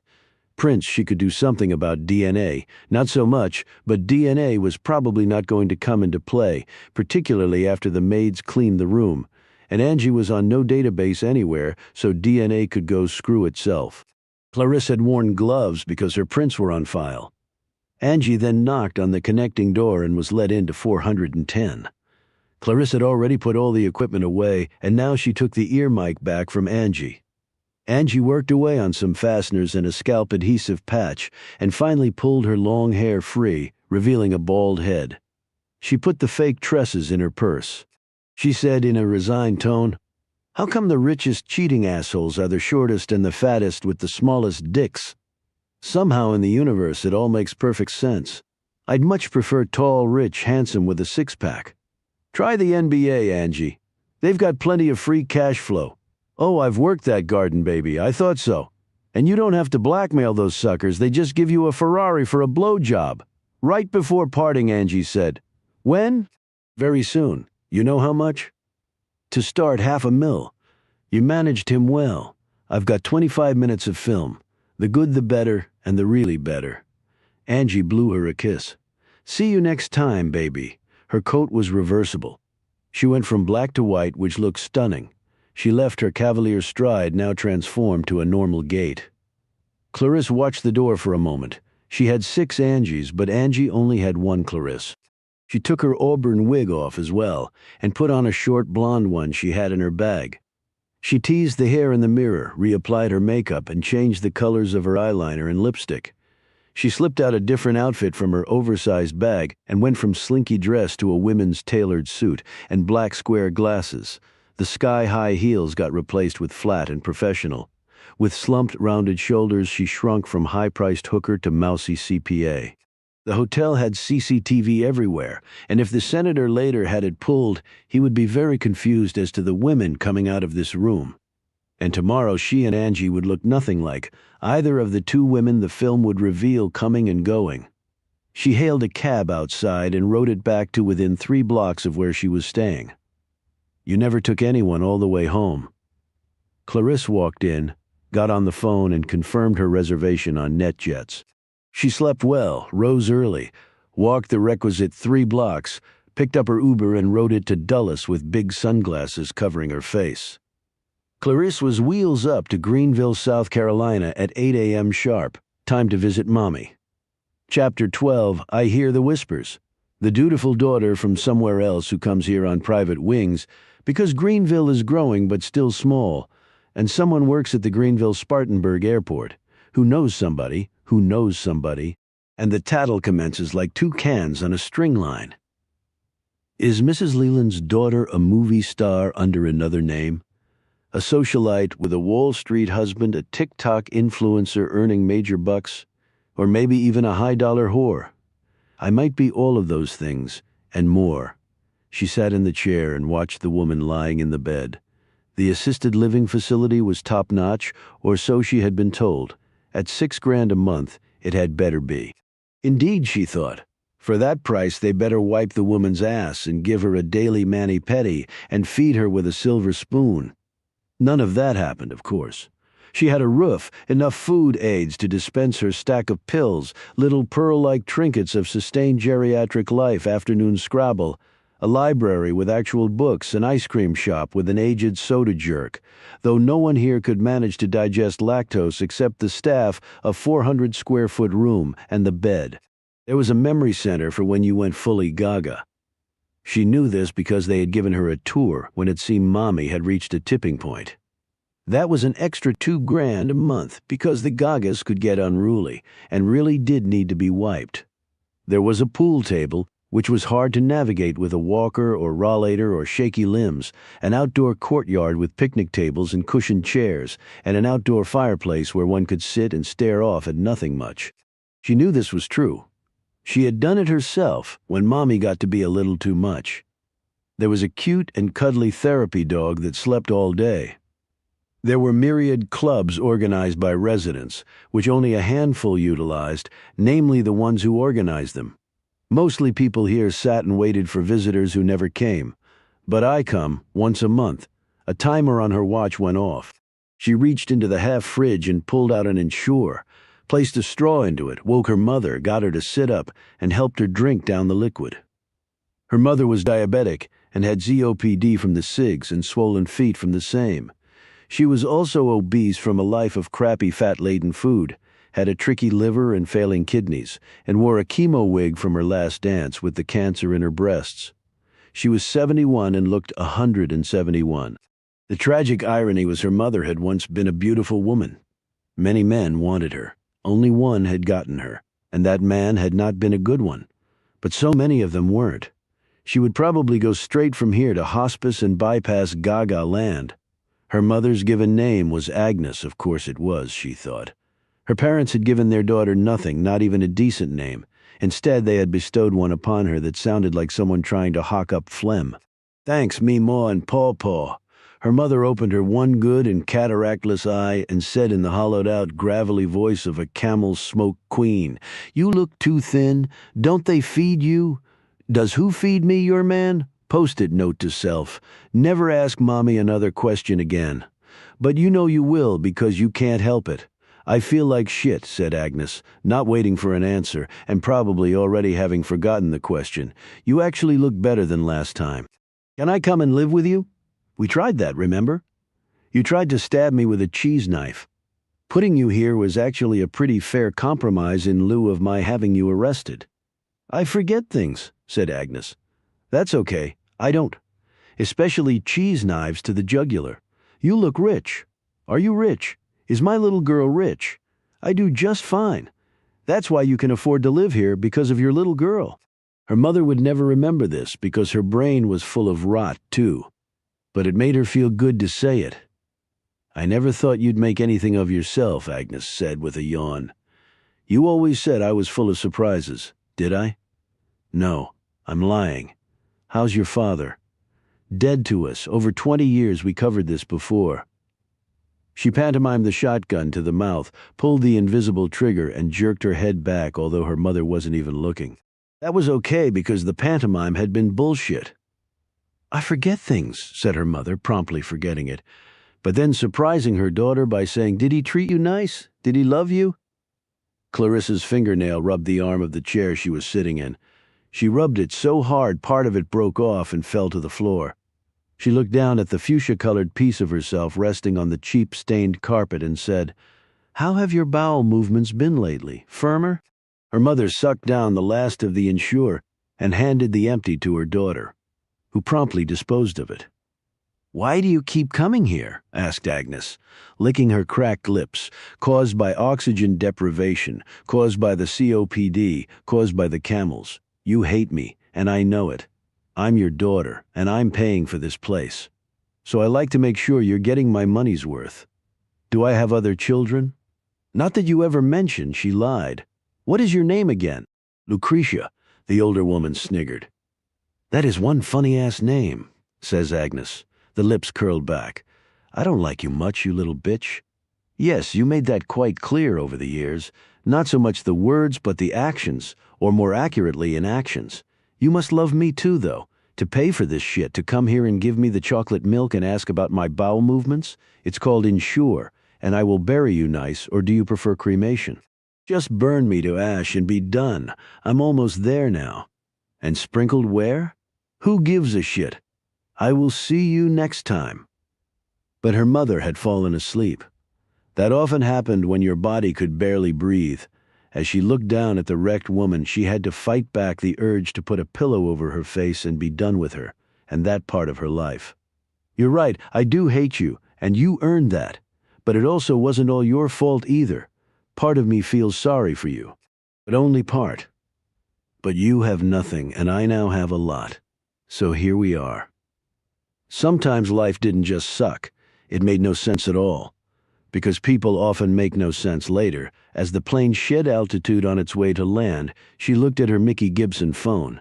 That, like her notebook, was actually labeled that Gibson had tried to call her 3 times. You could have been so much more Mickey Gibson, and you just threw it all away. You had every opportunity, and now look at you and me. I had nothing. And now look at me. Right on the same playing field as you. Because this is a competition even if you don't know it yet. But all the phone call attempts were interesting. She might have found out Pottinger's true identity now. Other things being equal, that had to be it. Fingerprints from Stormfield was the most likely angle. If she had passed that test, things were about to get interesting. Mickey Gibson would have her full and undivided attention for the allotted 25 minutes, because she had a schedule to keep. She looked out the rounded window of the Gulf Stream as the tarmac flew at her. A few moments later, the jolt of landing brought her back to terra firma in more ways than one. She deplaned, and the waiting car service dropped her 4 blocks from the place she was using as a temporary residence. She walked the rest of the way. Later that evening, it took 10 minutes to type out the message to Senator Wright and append a little attachment that would forever change the man's life, and not for the better. Yet it would do wonders for her bank account. This was her version of ransomware, only she would never accept cryptocurrency in payment. It fluctuated too much in value from day to day, which was the last thing you wanted currency to do. A wire to bounce around bank accounts in Zurich and Istanbul would suffice. With the senator about to receive a gut punch via the very personal online account he had provided Angie, so she could write dirty to him over the digital ether and hopefully sext him a time or two. She opened her Mickey Gibson notebook, lined up her post-it notes, stared at the video sectors on her screen, and tapped the speed dial, Mickey Gibson, round 3. She was fully prepared and scripted, but actually hoping that Gibson had a few surprises for her. Truthfully, after mommy time, she needed the diversion, chapter 13. Gibson was in her home office. Tommy was playing in the corner, and Darby was sound asleep on her blanket in a miniature wooden rocking chair Gibson's father had made for his granddaughter. The phone buzzed. It was her police friend, Kate, from Jersey City. "Only 3 sets of prints were in the system," she said. "One matches a fellow named Paul Gerald. He works for the post office." "The mailman, then?" said Gibson. "Right, that's what I figured, too." "The second set was a Mary Tatum. She's also a postal worker. And the third? Harry Langhorne. Not another postal person?" "No." "So where'd you get the print match then?" "I always check local databases first before I hit the national pipeline. The 2 mail carriers were on the Fed databases. I had no idea if Langhorne was from or had any connection to New Jersey, but apparently he had his prints taken when he was doing some volunteer work at a school. That particular school district required a background check. So I didn't even have to tap the FBI database to nail him. So where in Jersey, Trenton? Near my old stomping ground. Could he be your guy?" "Maybe, thanks. I owe you, Kate." Gibson clicked off and tapped a finger against her desk. She glanced over at a still passed-out Darby and then at Tommy, who was getting all droopy-eyed because he had been running 1,000,000 miles an hour since 6 a.m. and was about to fade into a nap. Me too, if only. Her phone buzzed again. It was her pro-eye boss, Zeb Brown. She watched as Tommy lay on the floor with his dinosaur pillow tucked under his head and his thumb in his mouth. "And now we have nap launch. Thank you, God." She spoke quietly into her headset. "Hey, Zeb, what's up?" "I'm sorry if I was a little stern with you earlier. I did think about calling you before I went out there, but then stuff happened. But it was my fault. Buck stops with me. The detective on the case, Sullivan, I think his name was, contacted me. He said the person was super slick and would probably have talked him right out of his badge." "He did?" "Yeah, so I'm sorry for flying off the handle." Apology accepted. Do they know anything more about who killed that man, he asked. Not that they're saying, but I'm not involved in the investigation either. She crossed her fingers on that one. White lies are good for the soul. Right, right. Well, I wanted to let you know that we nailed Larkin's assets, all 200 million. The clients are very happy. That's great. Look, you might want to take some time off before jumping back in on your other assignments. Gibson's eyes narrowed along with her thoughts. Time off. With pay, of course. And I've recommended a performance bonus for you in connection with the Larkin matter. That's great, thank you so much. But as far as the time off, I'm fine, Zeb. I can keep. Jesus, Mickey. You did find a dead body. And you do have someone out there who made direct contact with you and who was obviously listening in on our phone conversations. I have to be honest, it freaked lots of people out here. We're doing a full internal security audit. I saw lots of dead bodies in my old career. And why would time off help with the rest of what you just said? I just think you need to decompress, and a terrible thought bolted through her head, and she voiced it without really thinking. Zeb, will I have a job to come back to? But he had already clicked off, coward. Gibson looked at her kids. Damn, she used her thumbs and index fingers to squeeze her eyeballs tight, to make the image of her and her kids kicked to the curb go away. But they could live with her parents for a bit. No, you did nothing wrong, and you haven't lost your damn job yet. She had a sudden thought and called her father. What's up, Mick? Got a lead on something? Harry Langhorne name sound familiar? Hell, if that ain't a blast from the past. So you recognize it? Oh, yeah. Harry Langhorne was the bookkeeper for the Giordano crime family back in Trenton. Giordano doesn't ring a bell. Way back, I was just a beat cop myself in Jersey City when it happened, and you were just a little kid. It was all over the news. What did they do? The usual drugs, hookers, blackmail, and they had the local garbage haul business, a string of storefront laundering operations, and their street enforcers cracked the heads of any merchant who didn't pay them protection money. All local politicians were in their pocket. They robbed and kidnapped and assaulted and killed, right up until the feds came down on them like Thor's hammer. They took out some of the New York mob at the same time. It was a big deal back then, let me tell you. Lots of heads rolled, and it wasn't just the Giordanos. And Langhorne was the bookkeeper? He doesn't sound Italian. He sounds Presbyterian. If memory serves me, his mother was, let me think, Ida Giordano. Yeah, that was her name. She was a cousin or sister of the top guy, Leo Giordano. Funny. I remember that, and I have no memory of what I had for breakfast. Anyway, she married Langhorne Sr.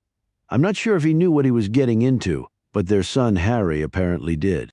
When he grew up, he got his CPA license, went to work for the mob, and kept all the books, knew where all the bodies were buried. I guess he was a whiz with numbers. What happened? Big-time trial, witnesses murdered, evidence tainted, cops paid off, political pressure brought to bear, but still all the sons of bitches were convicted. And Harry Langhorne? He didn't even testify, wasn't even charged, but I think he gave them lots of dirt and named the names and opened the cooked books. Then he just vanished. I mean, like, gone, you know? Like your dick of a husband. Thanks for the reminder, Dad, I'd almost forgotten.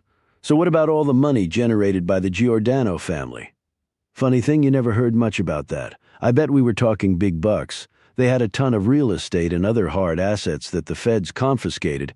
But there must have been mounds of cash lying around. It's not like they accepted barter or IOUs. And I never heard about that being recovered. And I think I would have. Why are you asking about Langhorne? Because I think he was the guy who I found dead in the creepy mansion. Bullshit. Seriously. I'm sure he did a preemptive plea. If so, he was smart. Government comes after the mob. The first thing they do is deep six the accountants with cement shoes. Spoken like a true Jersey cop with lots of experience in that realm. Hey, I know what I know, you know. She could almost see her old man grinning. So what are you going to do, he asked. Keep digging. Her father's tone instantly turned serious and warning. You do not want to get mixed up in anything like that, Mick. I know it was a long time ago, but there are still Giordanos out there. They couldn't get them all, and little mobsters grow up to be big mobsters. And if they did just off this guy, some of them are alive and killing, so you don't want to be on their radar. I don't want to be involved with any of this. The thing is, I may not have a choice, but if there is an exit ramp, I promise to take it. Shit, you got your gun? Of course. Should I come and sleep over at your house? For what? The next 40 years? This is not good, Mick. I can feel the ulcer forming in my gut right this minute. I promise to be really careful, and thanks for the history lesson. I'm not telling your mother, smart man. She clicked off, drew a deep breath, and let out a silent scream that made a muscle in her face lock up. She put her head down on her desk and took several long breaths. Mommy, you okay? Gibson looked over to see Tommy staring anxiously at her from the floor with his dinosaur pillow. She gave him a reassuring smile. Mommy is just fine. Around 6:30 she fed her kids dinner. Then they had some play and reading time. Later she put them to bed. When she got back to her home office after cleaning the kitchen and taking a quick shower, the phone rang. That phone, Chapter 14. "Where the hell have you been?" said Gibson, clearly irked at the lapse of time. "I've been calling and calling you." "I do have another life, Mickey. What are you going by today?" "Still fake, Arlene. Clarisse will do. Is that your real name? What do you think?" "Okay, Clarisse. Have you made progress?" "I'm not taking orders from you, and I'm not working for you. Actually, I don't want to be involved in this at all. I'm sorry if I implied that you were working for me, but I thought we were working together." Gibson decided to cut to the chase. "Harry Langhorne?" "Yes, Mickey, that is excellent. You could have saved me the trouble and just told me his real name. But you feel far better having discovered it yourself, right? And even if I had told you, you would have had to verify it, correct?" Gibson grimaced because she knew the woman was right. "The cops will have that information by now, too." "Oh, I'm sure. What will you do with it?" "He was a mob bookkeeper who turned state's evidence back in New Jersey. Did you know that?" "That all sounds quite intimidating." "You didn't answer my question. I have since learned of his relationships with other unsavory types. Now, if that wasn't a bullshit word salad answer, I don't know what is. If they were the ones to take him out, then they have long memories, and they all would be old guys by now. Or it could be their descendants. They would be younger men and women." Gibson drew in a breath. Was that last reference important? Could be. I wonder how they found him. "I have no idea, but if the motivation is strong enough, people can accomplish anything." "You sound like you know that very well." "I've lived life just like you have. Are you scared?" "Should I be?" asked Gibson. "I am. But I think I'm several degrees removed from where you are. They might know you've been out to the mansion. They'll know you discovered the body and alerted the police." "You actually discovered the body?" "Yes, but no one knows that." "I do, and who are you going to tell?" Clarisse asked. "I've recorded our calls. I can share them with the police. Do you really want to do that?" "I may not have a choice," noted Gibson. "Well, that would be unfortunate. Is that a threat?" demanded Gibson.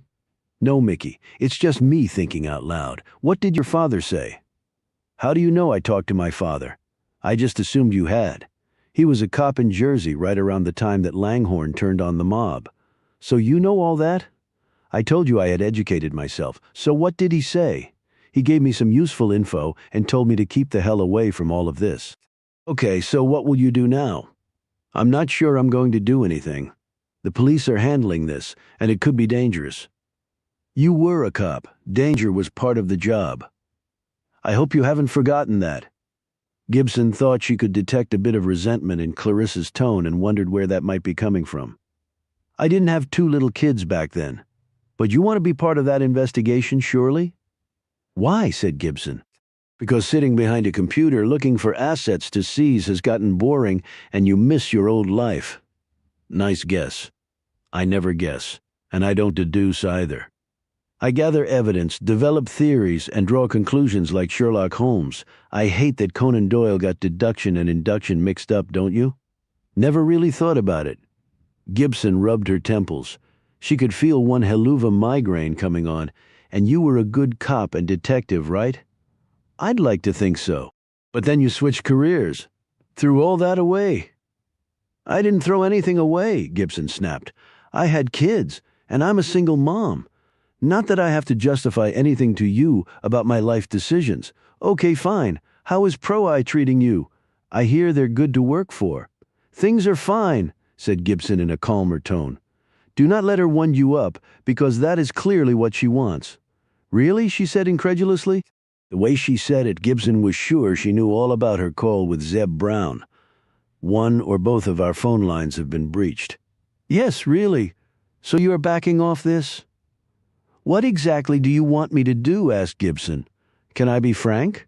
Oh, go right ahead, replied Gibson, girding herself for what she felt was coming.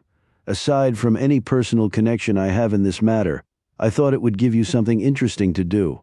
I can't imagine how bored you've become. The detective in you must be champing at the bit over this sort of case. You solve this and you could start your own investigation firm. How many times do I have to say this?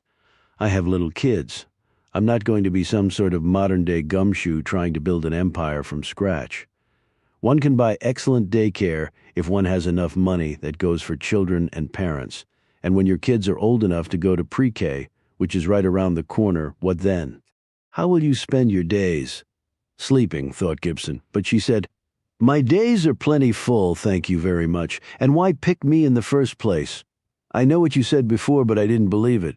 There simply aren't that many female detectives. It's still very much a male-dominated space. I just thought you would do a great job, and I like working with women more than men, but if you're not interested, so be it. Have a nice life, Mommy. Before Gibson could respond, the line went silent. She slowly put down the phone. Shit.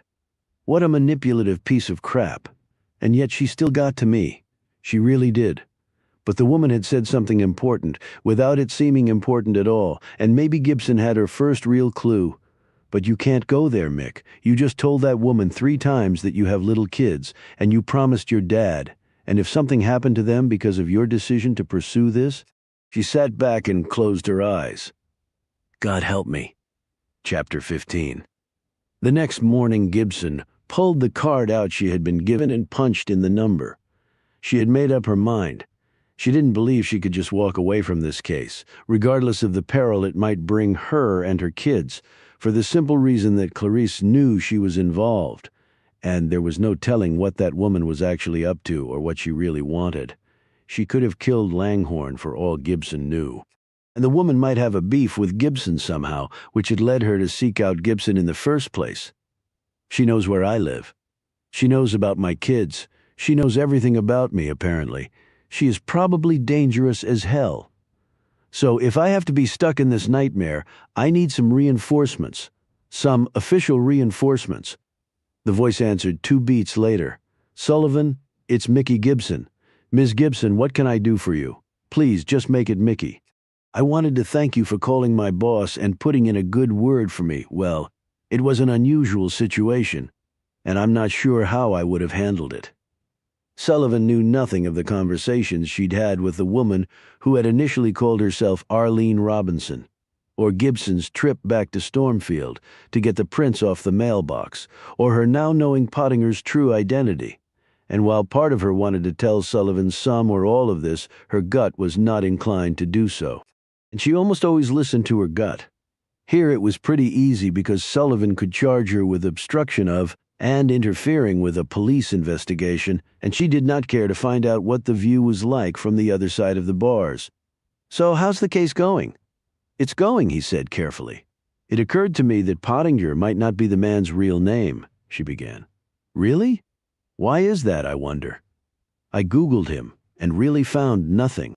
Like he didn't exist until recently now. He might be a recluse, but a rich guy like that? There has to be some online footprint, even Wikipedia. But there was nothing. We shouldn't be having this conversation. I totally understand. I'm going to hang up now. If I were still a cop, I'd probably do the same thing.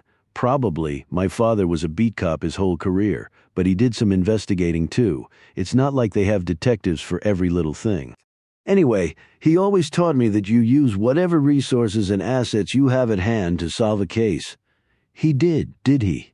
He did. And you consider yourself such an asset and/or resource, said Sullivan. I do, actually, and I'd be happy to work with you. And if whatever I'm involved in goes sideways or I need some backup, you guys would be there. Please, please, please, if things go sideways, call 911.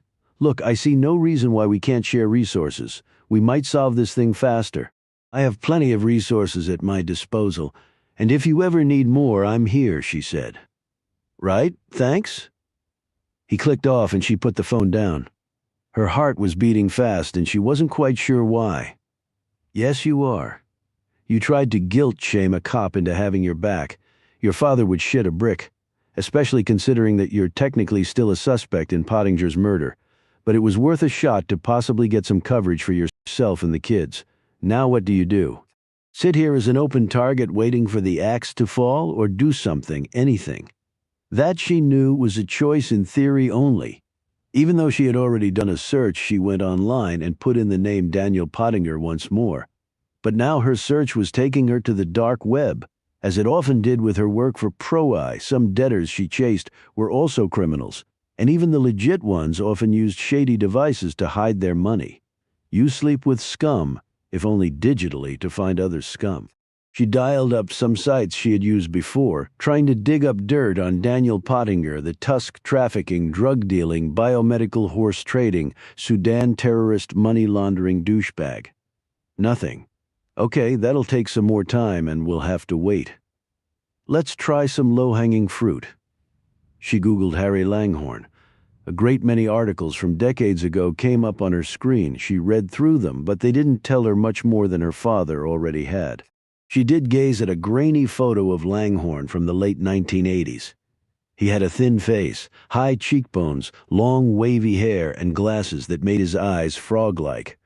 She was pretty certain it was the same man she had found at Stormfield, even with all the intervening years and the fact that Langhorne's face had been decomposing for a while. She didn't like his look in the picture. She had liked it even less in death. She finally found an article that talked about Langhorne's family. Langhorne had married Geraldine Mercer when he was in his 30s. A few years later, they had a son named Douglas Langhorne, and a year later, a daughter, Francine. She found pictures of all of them. Geraldine was a lovely woman who looked like the unhappiest person in the world. Douglas was around 8 in the photo. He seemed big for his age, a hulking towhead, and not overly bright-looking. Gibson scolded herself for being so judgmental. Sometimes Tommy didn't look so smart either. And at age 3, the child would be expected to wipe himself better than he apparently could. But I digress. Francine looked intense and guarded even as a little girl in her wide eyes. Gibson thought she could see depths of complex thoughts competing for attention. Way too much going on for someone that young. She wrote this information down and then searched for more on the family. She found nothing really of significance. Back then, there were no armies of people adding info to the internet every millisecond of every day, even though they were now playing a spirited game of catch-up on that score. You would be hard-pressed to name a topic that you couldn't find something out about online. There was a YouTube video about every conceivable thing a human had ever done or would ever attempt to do. She had repaired the internal guts of her outdoor water faucets by watching one DIY video put up by a very helpful fellow in Illinois. Yeah, what a thrill that had been. But it saved me paying a plumber like $300. But there also weren't any other in-depth newspaper articles on the family and what had happened to them. It was like they had simply vanished. They might have changed their names. In fact, it was probable. The feds might have put them all into WITSEC or witness protection. If so, she would probably never find them. But then how did Langhorne end up dead at Stormfield under the name Daniel Pottinger? Had he abandoned his family? Were they all dead? There was no way for her to answer that, at least not right now. She refocused on Clarice, until I find out her real name, and I will find it if it's the last thing I ever do. She was under no illusions that Clarice's business with the man was above board. Innocent people didn't play the kind of elaborate mind games she did, and they went to the police when finding a dead body unless they had guilty secrets of their own to keep hidden on the phone. Clarice had said that some of the mobster descendants could be men or women. That was the clue Gibson thought she had unwittingly let slip. Is she referring to herself? Is she somehow connected to Langhorne and the Jersey mob from way back? She sounded way too young for that, but maybe she's a child of one of them. Grandchild, even? Gibson really believed nothing Clarisse had told her, but there was usually an element of truth mixed in with a lie, at least for the really excellent liars like Clarisse undoubtedly was. And there had been something else the woman had said, but Gibson couldn't think of it right now. A clue? As Clarisse had earlier said, somewhat comically. Yes, it might be a clue if I can think of it. Chapter 16, later that day. Gibson fed the kids lunch, then sat there watching them and continually wiping their mouths and the table and the floor when Tommy and then copycat Darby got particularly adventurous with their meals. Afterwards, she put them in the van and drove them to a nearby park where they walked around and threw pennies into a fountain and played tag and then hide and seek, though neither of her children were all that good with following the rules. But then neither am I. As she sat and laughed and applauded their spirited antics, she wondered about what her father had said. If something happened to her, where would her kids go? Her parents couldn't take care of them, not full time, and she would never allow her ex to go anywhere near her kids, even if the jerk could be found. And one of her younger brothers had his hands full with his own family. Her other sibling was single and had never managed to get his crap together. He couldn't take care of himself, much less two toddlers. She had tried to dial up some cover from Sullivan, but he had turned her down flat. So I'm it. And no matter how much I want to follow this through, should I? Can I risk it? Can I risk them? She giggled as Darby ran in circles so fast she fell down dizzy and laughing, while Tommy sprinted around growling like a bear or a reasonable facsimile thereof. She had brought the phone with her. She looked at it. You can walk away right now. Never call this number again and never answer it when and if she does call. But if she's a psycho, which certainly might be the case, if that sends her over the edge, do you have a shot at controlling this by keeping on it? She stared at the phone for nearly a minute as this mental back and forth ping-ponged inside her head. Finally, she hit the number and waited. It rang so long she was just about to click off. You surprise me, said Clarisse. Don't you keep the bat phone right next to you at all times? I wanted to see how tenacious and patient you were. Those twin attributes can tell pretty much everything you need to know about someone. Have you found someone else to get the glory? She asked Clarisse. Not just yet. Do you know where Langhorne's widow and children are? Gibson asked. No. I was thinking they were in Witsec, noted Gibson, maybe. Do you think they know he was here and that he's dead? I have no way of knowing you still going by Clarisse today, or do you have another name? Clarisse, it will stay. It'll avoid unnecessary confusion. Have you always been this weird? Said Gibson, perhaps more frankly than she intended. No, I'm much better. Years of therapy has worked wonders. Maybe another clue. And what was the other one, damn it? Okay, Clarisse, what if we were to continue on this case together? It would be my preference. You were my first choice after all. Why do you need to know who killed Langhorne? Because they will be coming after me next, I'm sure of that. Because of who Harry Langhorne was, or because of your business with his alter ego, Pottinger. Does it matter? Of course it matters, because depending on the answer, the investigation will take me in very different directions. But according to you, your business with Pottinger was entirely legitimate. So how would his criminal partners even know about you? Dan never compartmentalized very well, at least when I knew him. He would slip. He did so to me. So I'm sure he did so to others about me. And what were some of the slips that he made to you? Asked Gibson. I've discussed some of them. That's what made me suspicious of him and his past. I did some digging and found more. You said he contacted you and wanted you to meet him at Stormfield? Why, he didn't say. Tommy fell down and hit his knee and started to cry. Gibson went over to him and, cradling the phone against her ear, checked the spot and soothed his tears. Sounds like someone's not happy, commented Clarisse. He's fine, just a skinned knee. She took some sanitizer ointment and a Band-Aid out of her fanny pack and proceeded to doctor her son's injury. You ever regret having kids?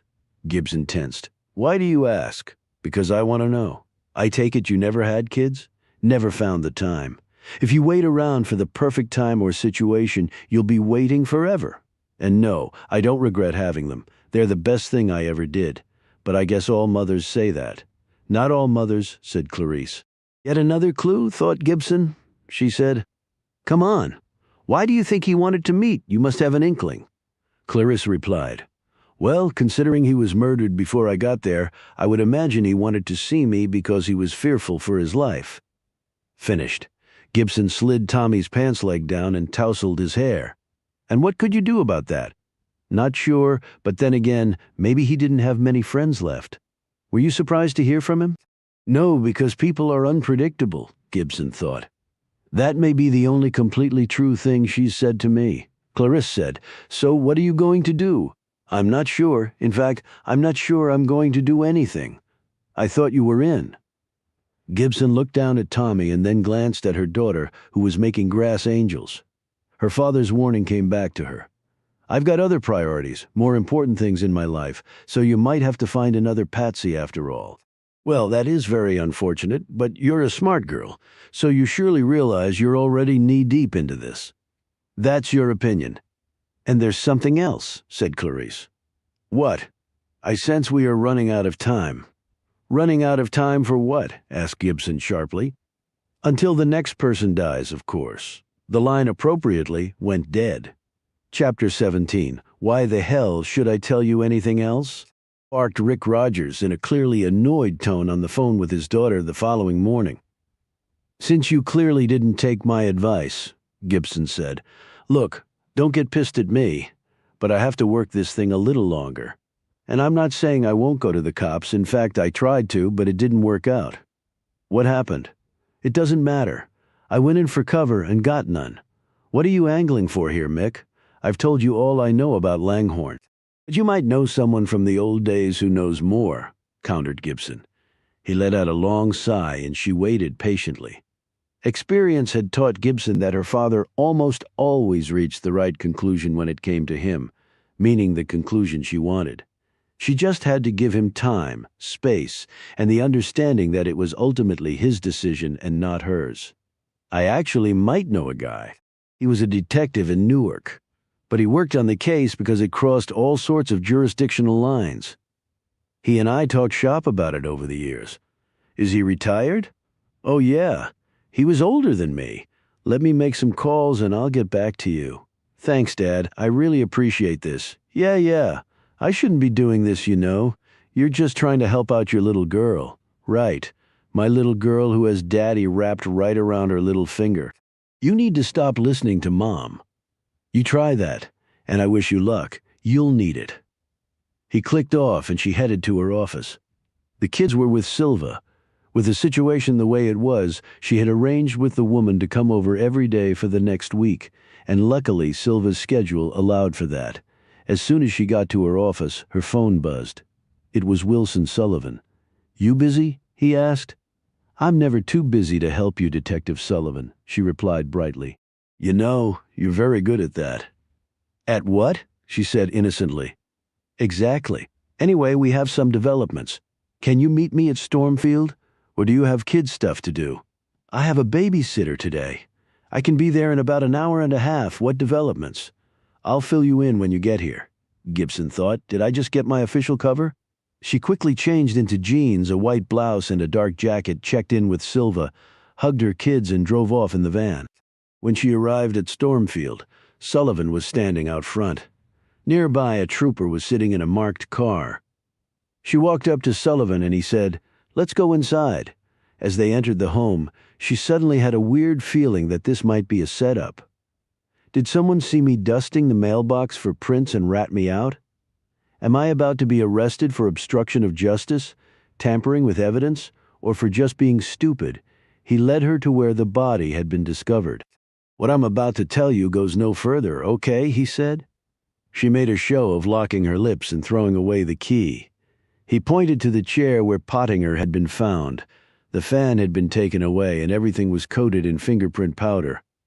First of all, like you intimated before, Daniel Pottinger was not his real name. She managed, she hoped, to look suitably surprised. But you said people around here knew him? He hadn't owned the place for all that long, and he wasn't here full-time. In fact, he was almost never here, so local people never got to know him. So who is he really then? Fellow named Harry Langhorne. He studied her in the dim illumination provided by a pair of battery-powered police work lights set on tripods. Ring a bell? She pretended to think on this. Not really. Should I know the name? I only asked because he was from your neck of the woods, but a totally different generation. He was from Jersey City? No, sorry. In the South, we just tend to lump all of New Jersey into one place. He was from Trenton. What do you know about him? He was an accountant for the mob decades ago. Apparently, he turned state's evidence on them and brought down some mafia families. So, you think they finally caught up to him? All this time later? I don't know. I don't have much experience with the mob. She smiled. And since I'm from Jersey, I do. Is that why I'm here? I didn't mean to imply that, but I suspected he was mob-related even before we had identified him. Why? Asked Gibson. In answer, Sullivan held up his hand, palm facing her. He had a burn mark here on his right hand. How'd he get it? She asked. As an initiation, the mob would prick the person's finger, smear the blood on a picture of a saint, and set the picture on fire, and the initiate would have to hold the burning picture while repeating the oath of loyalty to the mob. Holy shit. Yeah. And if you break the oath, you burn like the saint did. I didn't know that beforehand. I had to research it after I was shown the mark. Gibson decided to take control of this opportunity. Look, I've got contacts back in Jersey. I'll talk to them, and maybe they can put us in touch with somebody who knows something. Us? Said Sullivan. Look, you called me. I'm just trying to help. But if I'm going to call in some markers to help you, I feel an obligation to at least be in the loop on this sucker. I do have a reputation to maintain. He studied her for an uncomfortably long time. For some reason, her gaze dipped to his ring finger, and she saw that it was naked of gold, silver, or platinum. Well, she finally said, deal. Do we shake on it? I don't want to do the burning picture thing, said Gibson. They did so, and she said, so, how did he die? Why do I think I just got suckered? My request is pretty reasonable if I'm going to help you on this. He was poisoned, said Sullivan. If it was poison, how do you know he was murdered? It could have been suicide. Sullivan touched his wrist and pointed to his ankles. He was restrained. I didn't see any evidence of that. You wouldn't. The restraints were removed after he was dead. The marks were under his clothing. So they watched him die, said Gibson. Could be. Which might dovetail with this being a revenge killing. Okay, I'll call you as soon as I know something from my sources. Thanks. You could have told me all this on the phone, Gibson noted. I also wanted to show you something. Where? Follow me. Chapter 18. Do as I say, not as I do. Gibson was reading this off the wall at the end of the secret room. It had been written in foot-high letters using a broad-tipped red marker. She turned to look at Sullivan, who was shining his flashlight on it. What do you take it to mean? She asked. I have no idea. I mean, I know what it's supposed to mean in a general sense. Don't follow my example or actions, only my words. Yeah, it's a way for people to do what they want and then hold others to a higher standard. You sound like you speak from experience. Every woman I know can speak from experience on that one. Sullivan coughed into his hand. Right, I get that, especially in police work. In any work where there are lots of guys around, when did you find it? Just recently, the team spent most of its time with the body and crime scene, but they finally made their way down here and found this. And you think it ties the killer to Langhorne somehow? Presuming they were the ones to write it. My people examined it and told me it hasn't been here any longer than the body. Okay, Gibson said. She was wondering whether the killer had written it or Clarice, her new phone friend, or whether they were one and the same because she had no reason right now to believe otherwise. If it does tie into Langhorne somehow, we might be able to track it down. But the nexus is pretty vague. But not to whoever wrote it, Sullivan pointed out. No, to them it's crystal clear. Can I see the flashlight? He handed it over, and Gibson shone the light over each letter, going slowly and studying the marks thoroughly. They were done in block lettering, which made it harder, but since there were 3 words repeated, it also made it easier. I think it was written by 2 different people, she concluded, handing him back the flashlight. He stepped forward and shone the light over the letters. Really? I'm no handwriting expert, but those who are usually examine cursive writing, not block letters. True, but handwriting is handwriting. Take the three words, I do, and as they obviously appear in the first and second half of the message. Take a look at how the D is formed in both, and look at how the A and S are done. Different arcs and upward and downward strokes, varied stopping points. The flourish on the first D is not seen in the second D. The first S is smooth, the second one choppy, as though the person wasn't quite sure how to do it. Even the eyes are different. The height is dissimilar, and the top caps are not close. The penmanship is totally different. How do you know so much about handwriting analysis? Like I said, I started out as a forensics tech, and with my job now, I review thousands of documents online and compare signatures and other handwriting all the time. But I would suggest you get your experts out here to do their own exam. My opinion wouldn't count for squat in court, but it does with me. She gave him a look. So does that mean I'm off the suspect list? I think we can safely say that. Gibson scrutinized the space where Langhorne's body had been as they passed by it. Had Clarisse killed the man? If so, why involve her? Because she was afraid? She didn't sound afraid. Because she wanted something. Yes, that was the far more likely answer. Langhorne had probably stolen a ton of money from the mob. Gibson wasn't really speculating on that, for how else could he have bought this place? Did that represent all of the money he'd taken? If not, where was the rest? But if Clarisse had done the deed, had she also written the phrase on the wall and taken the pains to make it seem like two people had done it? She seemed like just the sort of person who would sweat those kinds of details. But what would have been the point of that deception? Or maybe she was working with another person. Out in the daylight, Sullivan turned to her. Thanks for coming out, and thanks for the expert analysis back there. You're welcome. And thanks for taking me off the suspect list. I'll make those calls and get back to you. She paused, and that made Sullivan hike his eyebrows and say, yes? So how did a mob accountant end up here under an assumed name? We're looking into it. Did he have a family? Yes, wife and 2 kids. Part of Gibson felt badly for doing this dog and pony show with Sullivan, asking him questions she already knew the answers to. But the other part of her, the professional part, knew it was necessary. Any idea where they are now? None, he said. You would think a mob accountant, after turning on his employer, would be put into witness protection. I was thinking the same thing. In fact, I have a meeting with a representative of the U.S. Marshals Service in Norfolk this afternoon. Want to tag along? Gibson was surprised by this offer, and her expression showed it. I would love to tag along. We have time to grab something to eat if you want.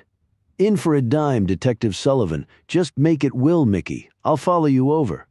They got into their vehicles and drove off. As they passed the mailbox, Gibson shuddered with her guilty knowledge of having dusted the metal and come away with Langhorne's true identity right under the nose of her new bestie, Will Sullivan. Chapter 19. Clarisse studied the numbers on the screen. $500,000, not a penny more or less, had just landed at its final destination after taking an untraceable digital whirlybird tour of financial accounts and money havens around the world. She shaved off 30% and catapulted that amount into Angie's pocketbook. The message that came back from the big bad little senator was full of quite colorful language and threats and other things, none of which he had a chance to actually do, since he would never find either of them. And in 1 week's time she would send another demand to the senator, this time for an even $1 million, with a pledge that such would be the last request for compensation. And it would be. She was always fair on that, and Angie would get another $300,000. A girl could have fun pretty much any place with that level of funding, tax-free as it was. She glanced at her reflection in the little vanity mirror set next to her twin computers. She was a blonde once more. She didn't know why she liked that particular color so much. It seemed to her to represent light and transparency when she was anything but. But maybe that was the explanation for her affinity for light hair. Her physical appearance on its face was itself deceiving. She opened her Mickey Gibson notebook and read over some notes she had jotted down. Their last conversation had been intriguing. Gibson had wanted to back out, and the reason was clear. She was fearful that something would happen to her and leave her kids in the lurch, or that working with her could place them in danger. She could understand that from a normal person. Yet children got screwed over every day by their parents and lots of other people, and no one apparently gave a damn unless they were rich or famous or powerful or all three. That was just her little old opinion. But what did she know? I only know myself, but I know myself really, really well. She had deployed the standard "the next murder is coming" warning to entice Gibson to keep going. But she also believed it to be true. She had an idea who had killed Langhorne, perhaps more than an idea. And if she was right, she could use the help. Her job was to remain in the background, moving her chess pieces around. And Gibson was her queen on the front lines. Or at least she hoped the woman had the potential to become such a powerful tool. I've already filled up multiple notebooks on her. I hope it's going to be worth it. Her fingers skimmed over the computer keys as she sent NSA-level encrypted messages, searched for information on people and things she needed to understand better, and finally focused on a picture she had brought up on the screen. Wilson Sullivan of the Virginia State Police, she read off. He was good-looking in a rugged way that appealed to some women, but not her. Steady career in law enforcement. He was not spectacular, he was above average. He might be a Goldilocks, just right, as an unwitting if useful tool for her working through Gibson, of course. As a matter of principle, she absolutely refused to work directly with the police. They were not dependable, she had found, and they lied. A lot Google Maps showed her that Sullivan lived in a 2-story townhouse with a deck on the back in a Norfolk suburb that looked like 1,000 other such neighborhoods, 1,000,000 other such homes, 1,000,000,000 other such people. That could have been me if something called my life had not intervened. But then existence itself is a trade-off. The cops would now know that Pottinger was Langhorne, from secretive, reclusive, rich guy to secretive, on-the-run former mob accountant. But that was not all Harry Langhorne was and had been. He had been a lot more than that as well, she knew. Men like Harry made women stutter and shudder, and every woman would know exactly what she meant by that. So would she wait for Gibson to engage, or would she insert herself back into the conversation? To drive this mission forward with speed and urgency, people needed to be pushed. Otherwise, the human tendency was to slow everything down. People hated change, and they hated to make decisions. Her job was to turn those tendencies on their proverbial head. The surveillance device she had placed on Gibson's property showed that the babysitter was there. The kids were engaged with her, and Gibson had driven off in her van an hour before. If she had to guess, it was back to Stormfield because her phone log showed a previous call from Wilson Sullivan. They would discuss the revelation of Daniel Pottinger's being Harry Langhorne. Perhaps Sullivan would want to use the Jersey girl's knowledge of Garden State mobsters. If they teamed up, wonderful. But then it would all be about the timing at the end, because this would have a definite denouement. And it had to terminate on her terms and to her benefit. And Clarisse would sacrifice anything or anyone to make sure that would be the case. She had worked too hard, filled up too many notebooks, played too many different people to be denied that. And after this is over, do I retire to that lovely villa in Aix-en-Provence that I saw in the magazine? Or the hilltop estate in Tuscany that was in that foodie show with the adorable Stanley Tucci? Or the other lovely residence on Costa del Sol that I actually went to? I could see Africa from my villa, although it was really just Morocco. Do I give my fantasy up to be a poor little rich girl in splendid retirement? Probably not, but so cool to have the choice, right? She winked at herself in the vanity mirror and shook her fake, fabulous blonde locks. She hit the speed dial on her super-duper compartmentalized Mickey Gibson burner phone. "Hello?" said Gibson. "Action," cried out Clarisse, at least in her mind. Chapter 20. It's your favorite phone pal. She looked at her notes, which read, "Keep tone fresh, appealing and casual to start, and play off her energy if she has any." "I'm busy right now," replied Gibson as she steered her van. "Out and about on our case or home web sleuthing the next pesky billionaire who refuses to pay his bills." "You have a funny way of putting things." "Is it incorrect in any way?" "Not at all. It's spot on, actually. That's why it's funny." She's getting more comfortable.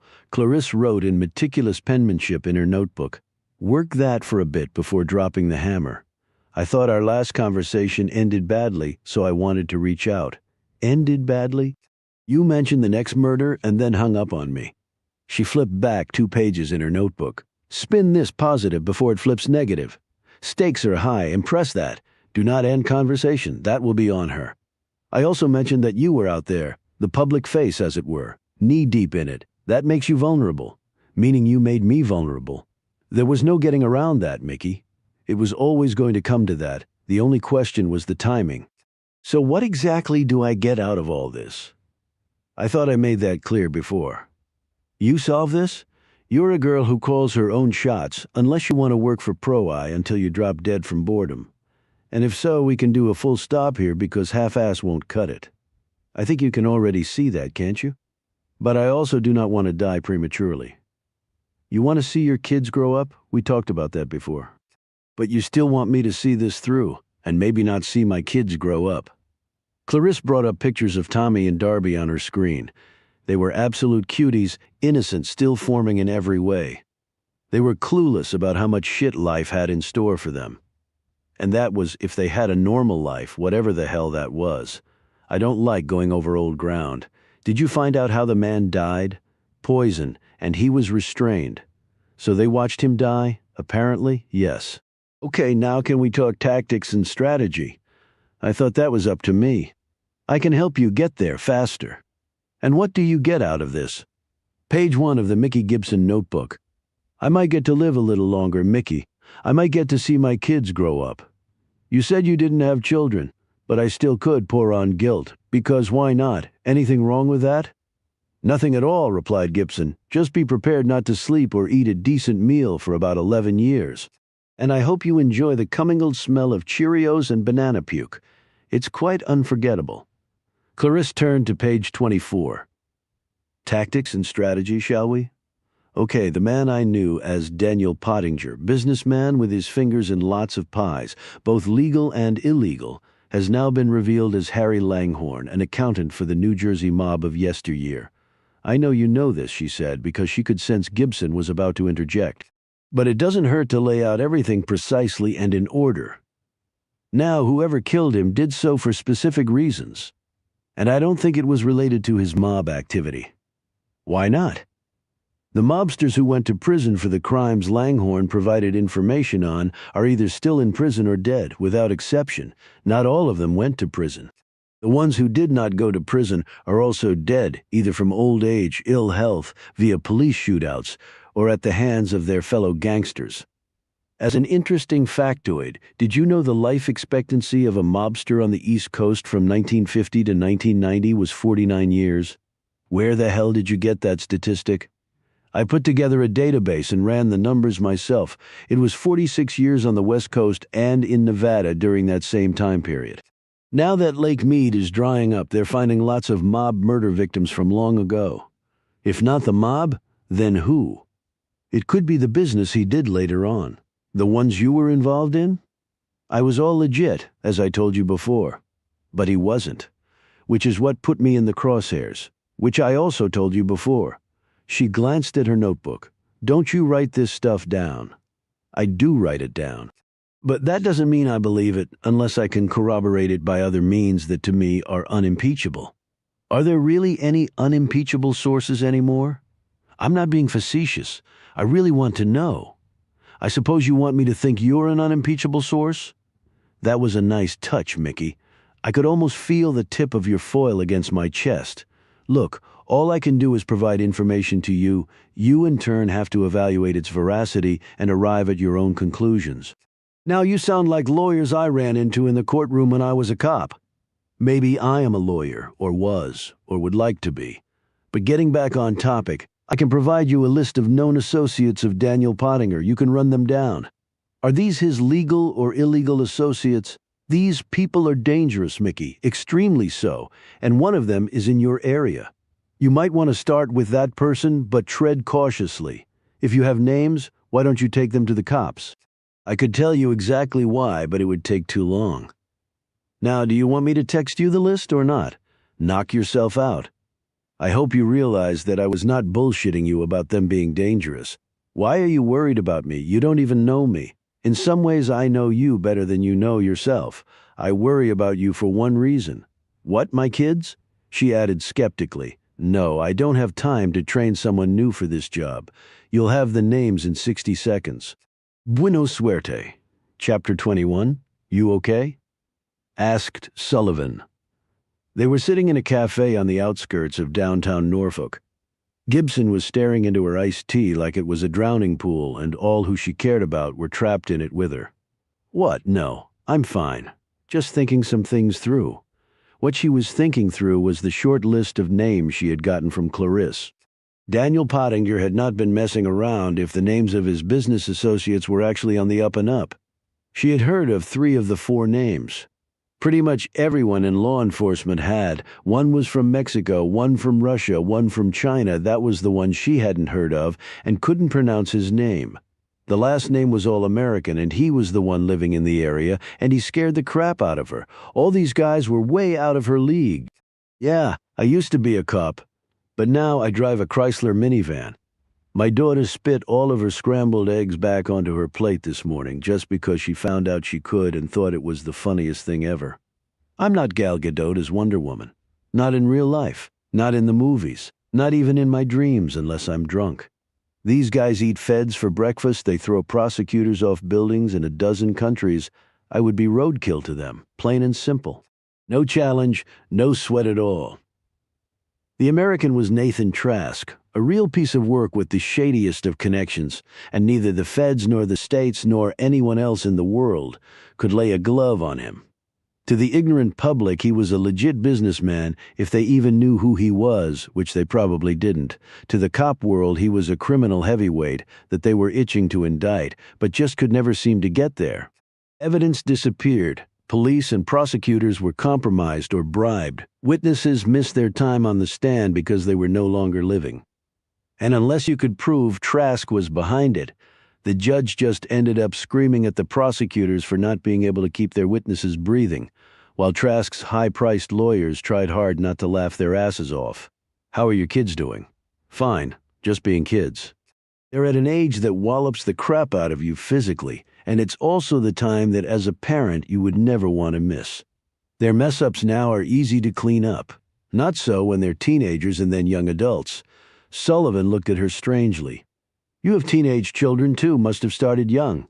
No, I was speaking about the misery I put my parents through at those ages, getting back to the case. You didn't mention the poison that was used to kill Langhorne. Botulinum toxin type A. Apparently it's considered the deadliest poison in the world, or close to it. Prevents your muscles from working. Heart stops beating. You can't breathe. Everything shuts down. Just a tiny dose can do it. A far tinier dose, and you can get rid of those annoying frown lines on your forehead for a bit. Just don't get the amount wrong, or the only place you won't be frowning is in your coffin. Yeah, sounds tempting. There was something else that came up on the post. What was that? She asked. Langhorne had terminal brain cancer. The man had maybe a few months to live. Shouldn't he have been in a hospital or hospice then? You would think. But he apparently went to his house, laid off his entire staff, and settled down to die. He must have been in a lot of pain. The medical examiner also found a ton of morphine in his system. He was apparently self-regulating for his pain.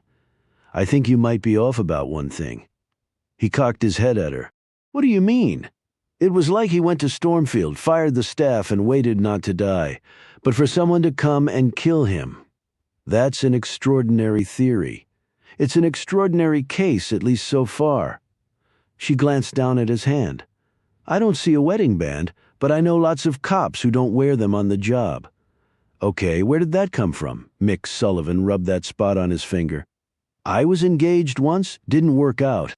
I wish I hadn't pulled the trigger on my walk down the aisle. He grinned and turned his head a bit. She noted the scar that poked above his shirt collar. Work souvenir? She said, pointing at it. He flinched and then nodded. I was a little sloppy on an arrest when I was in uniform. Didn't search the perp carefully enough? He pulled a knife another half-inch to the right. I'm not sitting here with you. She shook her head. However much they pay cops, it's not enough. So, tell me about the U.S. Marshal we're going to be meeting. Earl Beckett, been doing his job for well over 25 years. So is Pottinger Langhorne in Witsec. I don't think Earl would bother meeting if he wasn't. But what is he allowed to tell us? Considering Langhorne's been murdered, I hope a lot. Pretty much no one who stayed in Witsec and followed the rules has ever ended up being murdered by the people they were being protected against, Gibson noted. So either Langhorne is the rare exception, or he voluntarily left Witsec and got himself killed. Which seems far more likely, since I don't see Witsec springing for a place like Stormfield. Hopefully he can tell us what happened to Langhorne's family. I'm not sure hope is going to cut it, noted Gibson. But even cops can hold out for it, said Sullivan, grinning and tapping her hand. That was a first in their relationship, thought Gibson, who immediately caught herself. What relationship? She recalibrated. Maybe whatever Daniel Pottinger has been up to lately got him killed. It may have nothing to do with what he did decades ago as Harry Langhorne. Sullivan slipped a French fry into his mouth and munched on it. Come on, what are the odds? Yeah, but I have a list of global psychopaths Pottinger was doing business with, and you don't. Apart from the little you told me about Pottinger, I know nothing about what he's been doing all this time, or when Langhorne changed his name. Sullivan shrugged. I don't know all that much either. Like I told you, Pottinger came here around 6 years ago and bought the property from the Turners. Have you been in contact with the Turners? Did they know why he was coming to the area? I have talked to them. They say they never met him. It was all handled by his representatives. Lawyers, real estate agents, financial people. All that money, and he was living alone in that mausoleum at the end. People make choices. Was that secret room always there? I asked John Turner that when I talked to him, he said his great-grandfather had put that in. They used to play hide and seek, and that was a popular destination, until people caught on, that is. So do you think the Stormfield acquisition was just a money laundering bit? Why do you ask that? You mind? She eyed his fries. What? No, go ahead. I should have ordered the fruit salad as my side, but I have a weakness for things that aren't good for me. I think I have you beat in that department, buddy, thought Gibson. Thinking of her choice in husbands, she snagged a couple of fries, bit into one, and almost purred. I've been trying to cut this stuff out and lose some of the baby weight, but it's harder than I thought it would be, as my mother loves to point out. Well, as someone who will never have to go through that, all I'm going to say is hats off to you, whatever you do or don't do. She smiled. I'm beginning to like your style, Will. She inwardly groaned at such a stupid line. So, getting back to the money laundering, what did Stormfield sell for? The property records say $5 million. That drew a whistle from Gibson. Langhorne was a mob accountant. It's not like those folks are millionaires. So why do I think that when Langhorne disappeared, he didn't do so empty-handed? Stealing from the mob is pretty much suicidal. So is turning state's evidence against them.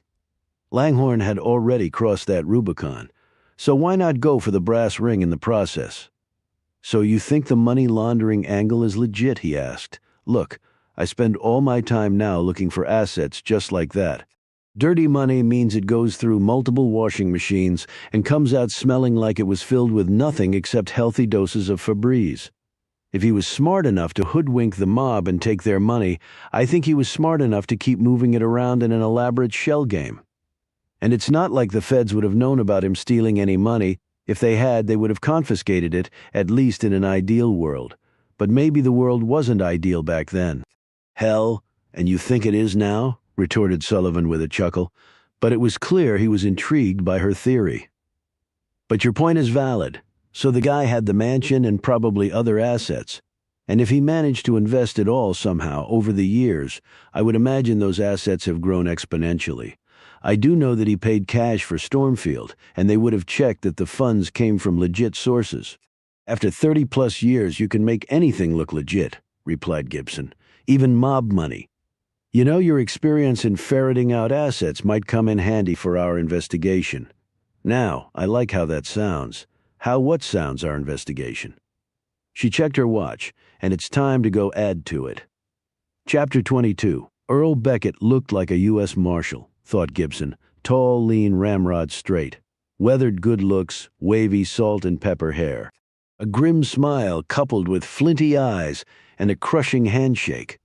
Gibson thought that in another era, The man could have walked on to an old movie set and been an instant star, especially if he'd had on a 10-gallon hat and was sporting twin pearl-handled Colt 45s after Sullivan had introduced her.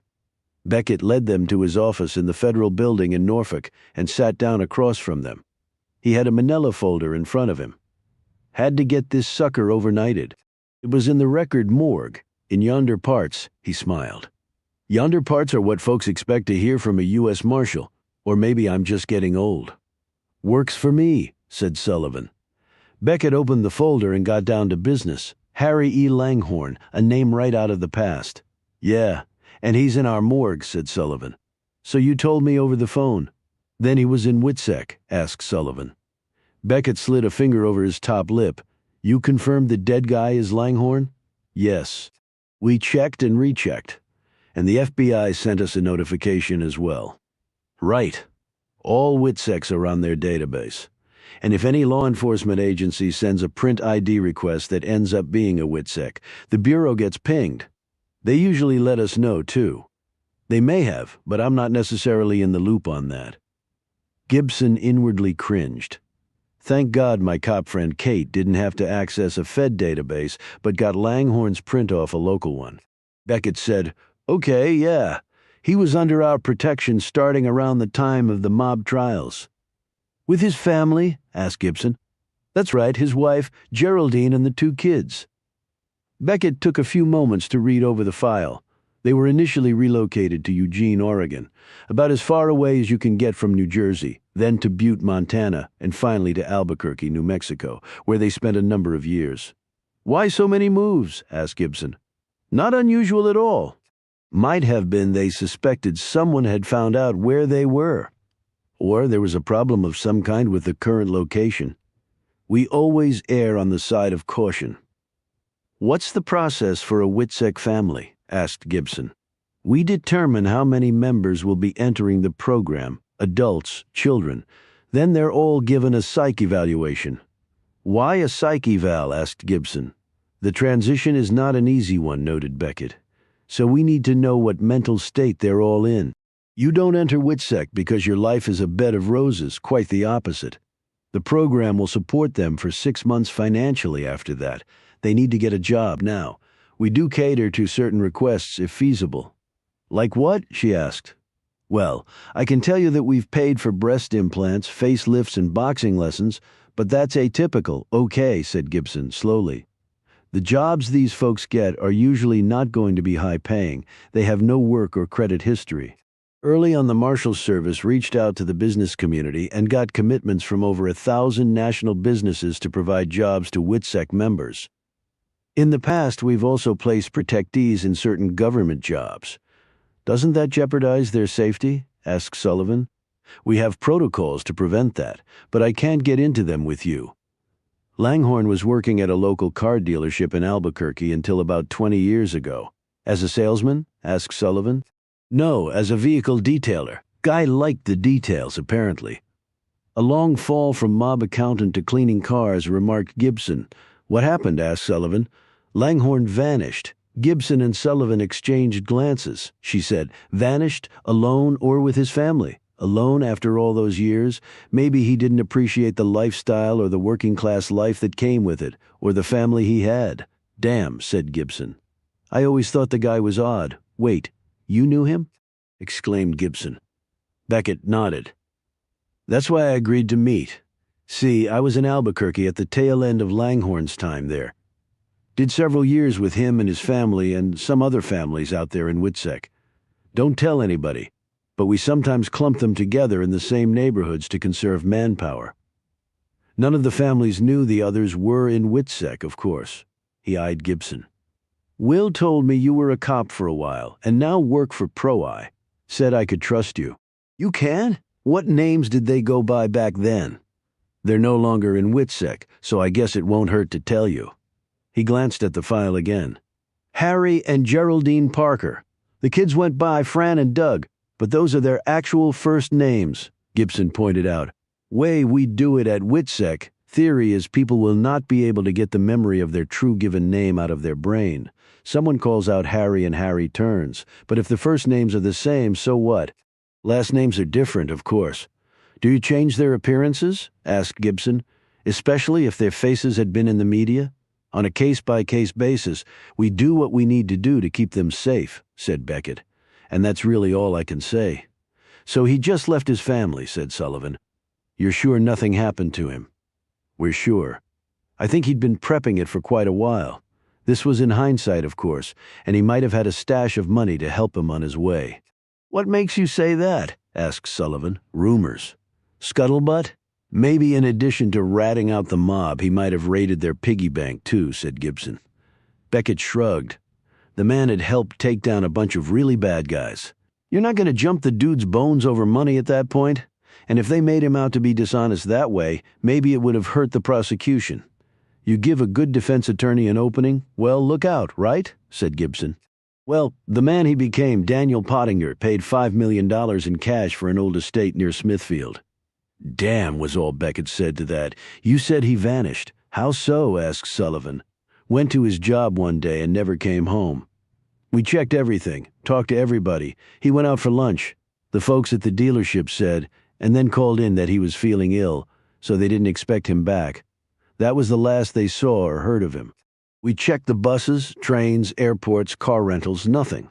So maybe he had help, noted Gibson. I have no doubt of that, but he worked it, so he had a good head start. His wife didn't contact us until the following morning. Why so long? Asked Gibson. She said that Langhorne had phoned and told her he was working late and not to wait up for him. He said he'd probably sleep on the couch downstairs so as not to wake her. She went downstairs around 8 the next morning, and there was no sign of him. But she thought he'd just gone to work early. She didn't call us until the dealership phoned her asking where the hell he was. All told, he had a long runway to make his getaway. And look, it's not like what he did was illegal. Being in Witsec is a choice. We looked for him mainly because we were worried someone had snatched him, but as more information came out, it seemed clear that he planned it, and his family. What happened to them? You said they were no longer in Witsec. Geraldine walked out of her house about a month after her husband vanished. No one's seen her since, Gibson said. And the kids? Doug was nearly 18 by then, a senior in high school. Francine was about a year younger. Not little kids anymore. It was a helluva mess. Technically, they couldn't opt out of Witsec until they were 18. And we, of course, couldn't inform their extended family about the situation so they could help or make decisions for them. And traditional foster care was out, so we just kept watch over them. Doug hung around until Francine hit her 18th birthday, and then they both opted out and moved on. Haven't seen or heard from them since. What a miserable existence for them, said Gibson. We did the best we could, Beckett said defensively. Not saying you didn't. I'm just talking generally. They had nothing approaching a normal childhood. Then their father abandons them, and then their mother does too. Right, yeah, said Beckett. I did feel sorry for them. But even if they leave, we ask them to stay in touch. We try to help them regardless of their official status, but they never did contact us. He looked between them. What else do you need to know? A lot more than we do right now, said Gibson glumly. Chapter 23, Darby was in the stroller, and Tommy was walking next to his mother. It was a brisk morning, and the sun was ascending into a cloudless sky. Tommy would occasionally hold his mom's hand or walk right next to the stroller and talk to Darby, who talked right back to him in childish staccato.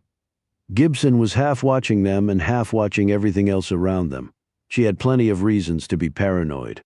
Clarisse on the phone, the list of global criminals, and a dead mob numbers guy with maybe more mobsters involved had put her very near the edge. She was a few mental beats from chucking it all, selling her house, and taking the kids as far away as possible. But could I ever get far away enough? And what about Mom and Dad? She felt trapped because she had called Zeb Brown a few times to see how long her vacation was to last, and whether she would have employment when she came back from said vacation. He had not returned her calls, but her latest paycheck had cleared the bank, and there was a nice bonus added on for her work on the Larkin matter. Yeah, I single-handedly find $200 million and they tack on $5,000 for my bonus. I wonder how much Zeb got, but I'll take it. Every car that passed by and that she did not recognize received extra scrutiny. She had slipped her baseball bat into the mesh bottom under the stroller. She had the burner phone with her. Part of her was hoping it would ring, and another part was hoping it would remain forever silent.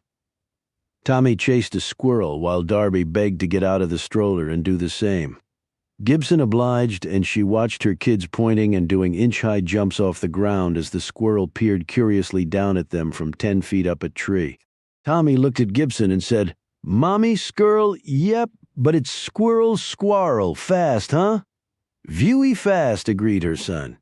"Me take home, Mommy?" pleaded Darby. "Peas, peas, peas." "It's not a pet, sweetie. It needs to be free." "Pet, pet, pet," chanted Darby, and Gibson silently berated herself for walking so freely into that one. 5 minutes of intense drama later, they were heading back home, Darby in tears and Tommy saying "squirrel" over and over. She handed the kids off to Silva, who had just arrived when they got back. Gibson ran to her office and fired up her computer. Nathan Trask. She hit the send key on her search, and a data dump ran down her screen. The man was wrapped up in numerous lawsuits, all civil litigation, at least currently. His business deals were immense, and his background was shady as hell. His Wikipedia page begged for more information on the man. The 14 current pages on him apparently didn't cut it. The photos she saw were of a man who looked carefree, intelligent, and maybe even kind. But they had said that about Ted Bundy, too. She dug deeper.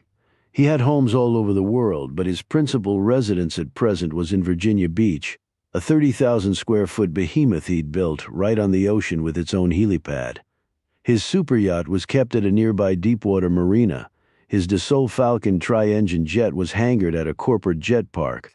He presumably had security out the wazoo.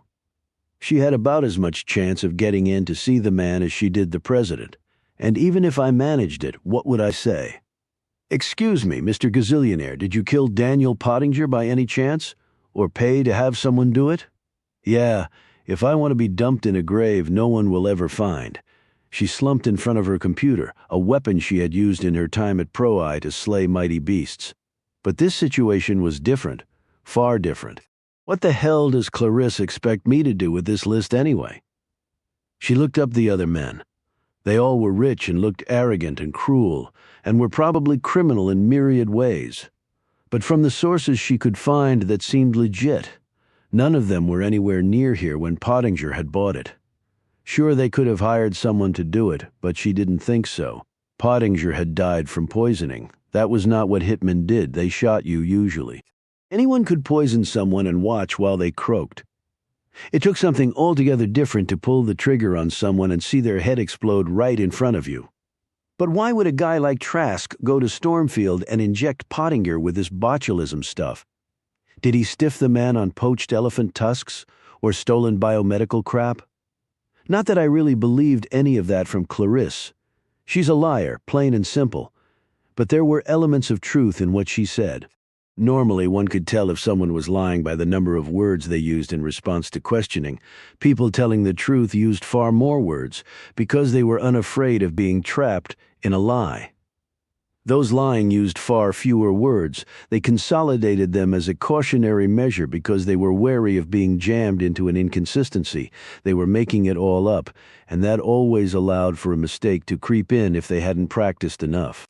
Truth-tellers could be inconsistent as well because no one could remember everything. But a pro could tell the difference. I can tell the difference. She tried to find some more information on Langhorne's family, but there just wasn't anything there that actually made sense after what Marshall Beckett had told them. Doug and Francine Langhorne had vanished when they were old enough to voluntarily leave Witsec. They had no doubt changed their names once more. That was a dead end. She joined some dark web chat rooms using an untraceable online ID that she employed for her Pro-Eye work. She had to be subtle about this because the last thing she wanted to do was warn anyone that someone was digging into their pasts. She dropped innocuous-sounding queries in some comment threads and then exited. She had an auto-ping that would alert her if anything interesting came out of these searches. So now she had Clarisse on one end, Nathan Trask on the other, and a dead ex-Witsec mob bean counter in the middle. She grabbed her keys, snuck past the kids, who were enthusiastically telling Silva all about squirrels as potential pets, and drove away in her minivan. She had plugged the address into her navigation. It took her about an hour to get to Virginia Beach. Holy shit! Trask's compound made Stormfield look small, but it was as unlike that place as it was possible to be. It was all glass and metal and concrete. It looked more like some funky-ass factory of the future than a home.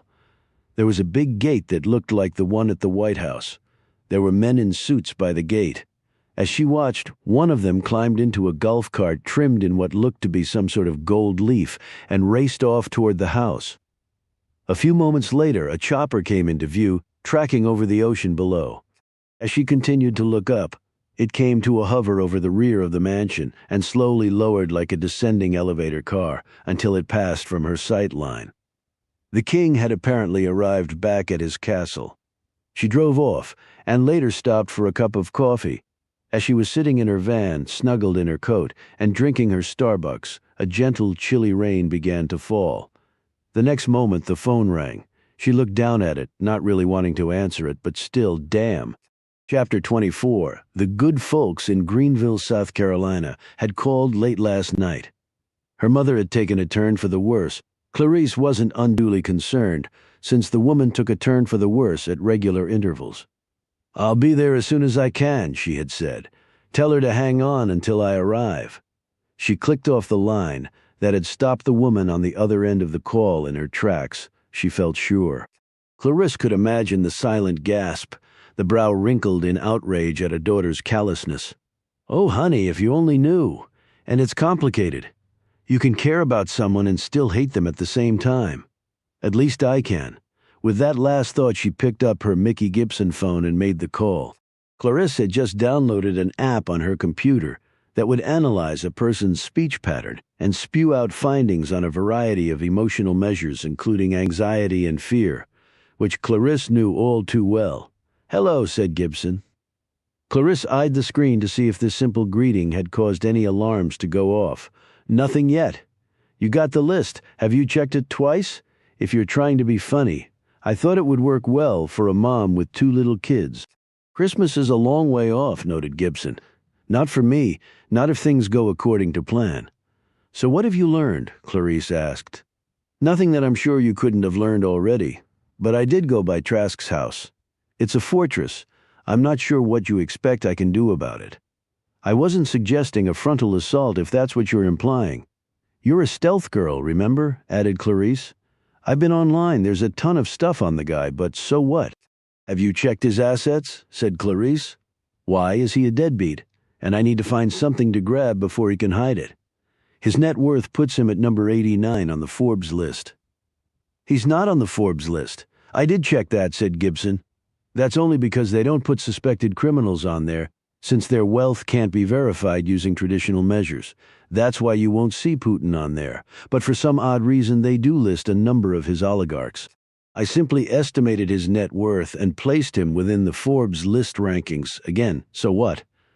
That doesn't help us find out if he had Pottinger killed, and Trask is only 50. He's really too young to have been much of a player in Langhorne's mob days." "What did you learn about Trask's past?" Clarice asked. "He was born in Chicago.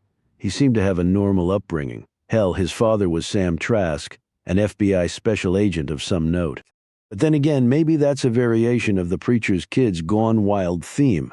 Anyway, he got into some scrapes with the law, managed to dodge any jail time, and after that he headed to South America, probably cartel business. Then he came back home flush with cash, and he built on that footprint to get where he is now.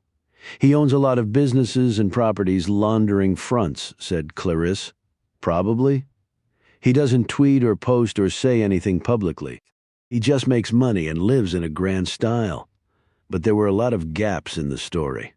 "My thinking is those gaps represent the man's true history, but people are afraid to post it because they'll get sued or, more likely, killed."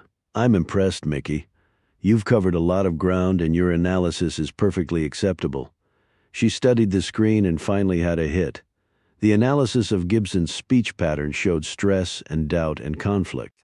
"Amazing that your words can show all that." She wrote in her notebook, "Speak far less." "Okay, but I don't see where it gets us.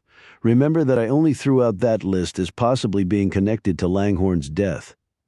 You're right that Trask is too young to have really been part of the mob back then. but there are other alternatives that need to be explored. If he did kill or have Langhorne killed, it seems far more likely it was connected to whatever Langhorne did as Daniel Pottinger rather than stretching back to the mob days.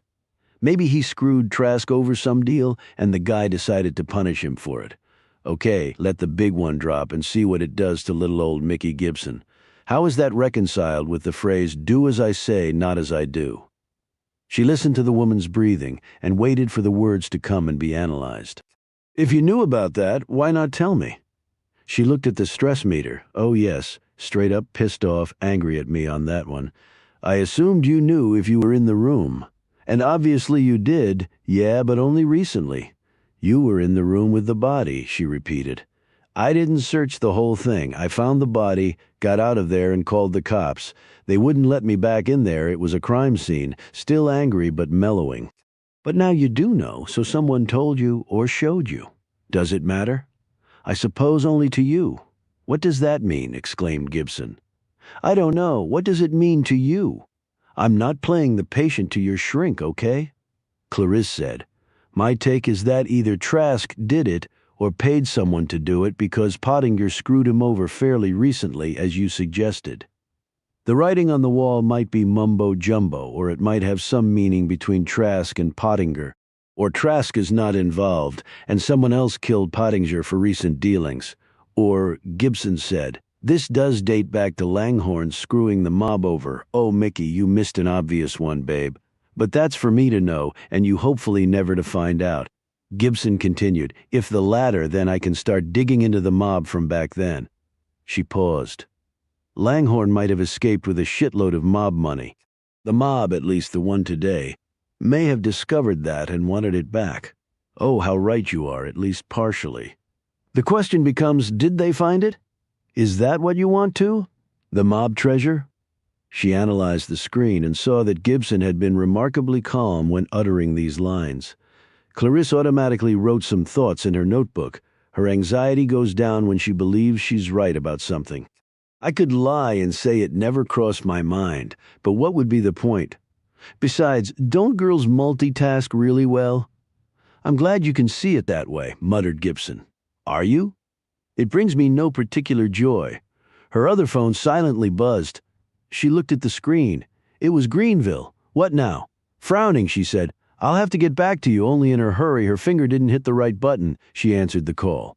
Yes, I already said I would be there as soon as I could. The woman's voice on the speakerphone was trembling. Miss Fraser, I'm afraid. Afraid? Don't tell me she died already. No, ma'am. But it seems that, oh, for God's sake, it seems what? It seems that she's gone missing, the woman said. It was only then that the other line disengaged as Gibson clicked off her phone. Chapter 25. The hard bed, the hard chair, an empty bottle of Ensure on the nightstand. The cheerless room cluttered, but now without its occupant. Her mother had come here with basically nothing and had now left with the same. Clarisse sat in the chair and gazed around. The management had groveled at her feet for an hour, begging for mercy, pleading for her not to sue their asses off. The police had been called and looked around and asked some questions. They came back to meet with Clarisse when she arrived.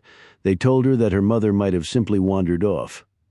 They had started a search. No foul play was suspected, they told her. Just an old woman wandering off. She would turn up soon. The weather was nice, not too hot, not too cold. She couldn't have gone far. They'd find her soon enough. They left, their boredom barely concealed. Clarisse slipped one glove off and then the other. She had gotten off the jet dressed to the nines. She wanted them to know who was in their presence. She wanted them to quake. Though I'm really a nobody, I can act like somebody better than any other person on the planet. The manager poked her head in the doorway. If there's anything you need, anything at all, Miss Fraser, my mother would be nice. See what you can do about that, why don't you? The head disappeared like it had been jerked away, and the door closed. Her mother had not gotten up and walked away, although it would have been easy to do so in this place, except for the memory unit. The facility had not been built to prevent old people from fleeing. It had apparently never occurred to the dolts here that their charges ever could or would. But her mother didn't have the lungs to walk down the hall, much less out the door. She had told the police this, but they clearly didn't believe her. She hadn't pushed it because the last thing she wanted was to start answering a bunch of questions about her and her mother's past. One cop had asked her, "Do you or your mother have any enemies, ma'am?" She knew the way he asked it. He was being tongue-in-cheek. "Oh, you have no clue, asshole." She truly hated men in uniform. It was clear that someone had taken her mother. The puzzle was how they had found her in the first place. She walked to the office, opened the door, and said, "Any CCTV?" I saw what looked like cameras. A few minutes later, on the camera feed, she saw her mother come around the corner of the building, and the woman was not alone. She was in a wheelchair being pushed by someone in jeans and a bulky hoodie. She was wheeled out of the building while the front desk was apparently unoccupied. The exterior cameras next picked her up being loaded into a van, then the hoodie driving them off. Only the first 3 letters of the license plate could be seen. She looked at the manager, who was standing behind her, riveted by this spectacle. "And no one saw this?" Clarisse said. "Do you have no one who actually watches this stuff?" And no one thought to show the police this while they were here. They didn't ask if there was footage. Is this a joke or what? I don't know what to say. We're a little short on personnel, and we never really saw the need for security. We thought the cameras were enough, and who would want to hurt any of our dear, sweet residents? You do realize that I could end up owning this place, right? And if I do, I sure as hell won't be requiring your services. The woman swayed on her feet. We can get the police back in here and show them the footage. Clarisse had already leapt ahead and thought this through. No police. She would handle this on her own. "I'll make a deal with you. Say nothing to the cops and I won't file a lawsuit against you in this place." But it wasn't really a request. "Thank you so much. Now I need to transfer that video file to my computer, and then I want you to get out of my face. I don't want to see you ever again." After the file was delivered, she returned to her mother's room, sat down in the chair, rubbed her temples, and shut her eyes. Hoodie and white van stealing her mother away. Not good in so many ways. My defenses have been pierced. She was sure the van was already abandoned, and the hoodie abductor was long gone with their hostage, for that was what her mother had become. They hadn't realized her mother was missing until her meds were due. That was 5 hours after she had been rolled out of the place. Wheels up on a private jet, she could be in another country now. Just being driven somewhere she could already be in any number of states, and what am I going to do about that? Because I'm not sure who it is, though I have my suspicions, strong ones. But the worst part is I'm apparently no longer anonymous, when that's all I've ever wanted to be. This was a race, a competition of sorts. That was why she had brought Gibson in. And it was the first time Clarisse thought that she might lose, and now I have somewhere else to be. It wasn't connected to this, but it was connected to something else important, the most important of all. My survival, because I've damn well earned the right to keep on living. Chapter 26. "Thank you for meeting me on a Sunday, Philip," Clarisse said, though that was not the name she was using today. She and Philip Crandall were in the lobby of a building in North Carolina. She had just let him in and was escorting him to the elevators. They got on using her security card. Crandall looked wealthy and was. But he was also too arrogant for his own good. He'd always wanted to be a player, a big-deal investor, when he had neither the brains nor the discipline to be one, which made him perfect for her. She was not blonde for this encounter. Her hair was a demure but professional-looking brown. She had on tinted specs and blue contact lenses. Her dress was businesslike, with a measure of underwire bra-aided cleavage. It had always amazed her how little it took to completely gain dominance over a man. Their dicks were their Achilles' heels, and Crandall was not only arrogant, he was also a pig. She liked pigs. All they cared about was eating, rolling around in the mud, doing whatever they pleased, and feeling like the boss of all bosses. And then they were killed and eaten by others. Well, I wanted to see your operation for myself. Kick the tires now that we're going to be partners. I think you'll be impressed with what you see. I already like what I see, he replied, giving her the eye. They laughed at his wit. He was dressed in a dark blue blazer and khaki slacks with an untucked shirt to look hipper and younger than his 50-something age.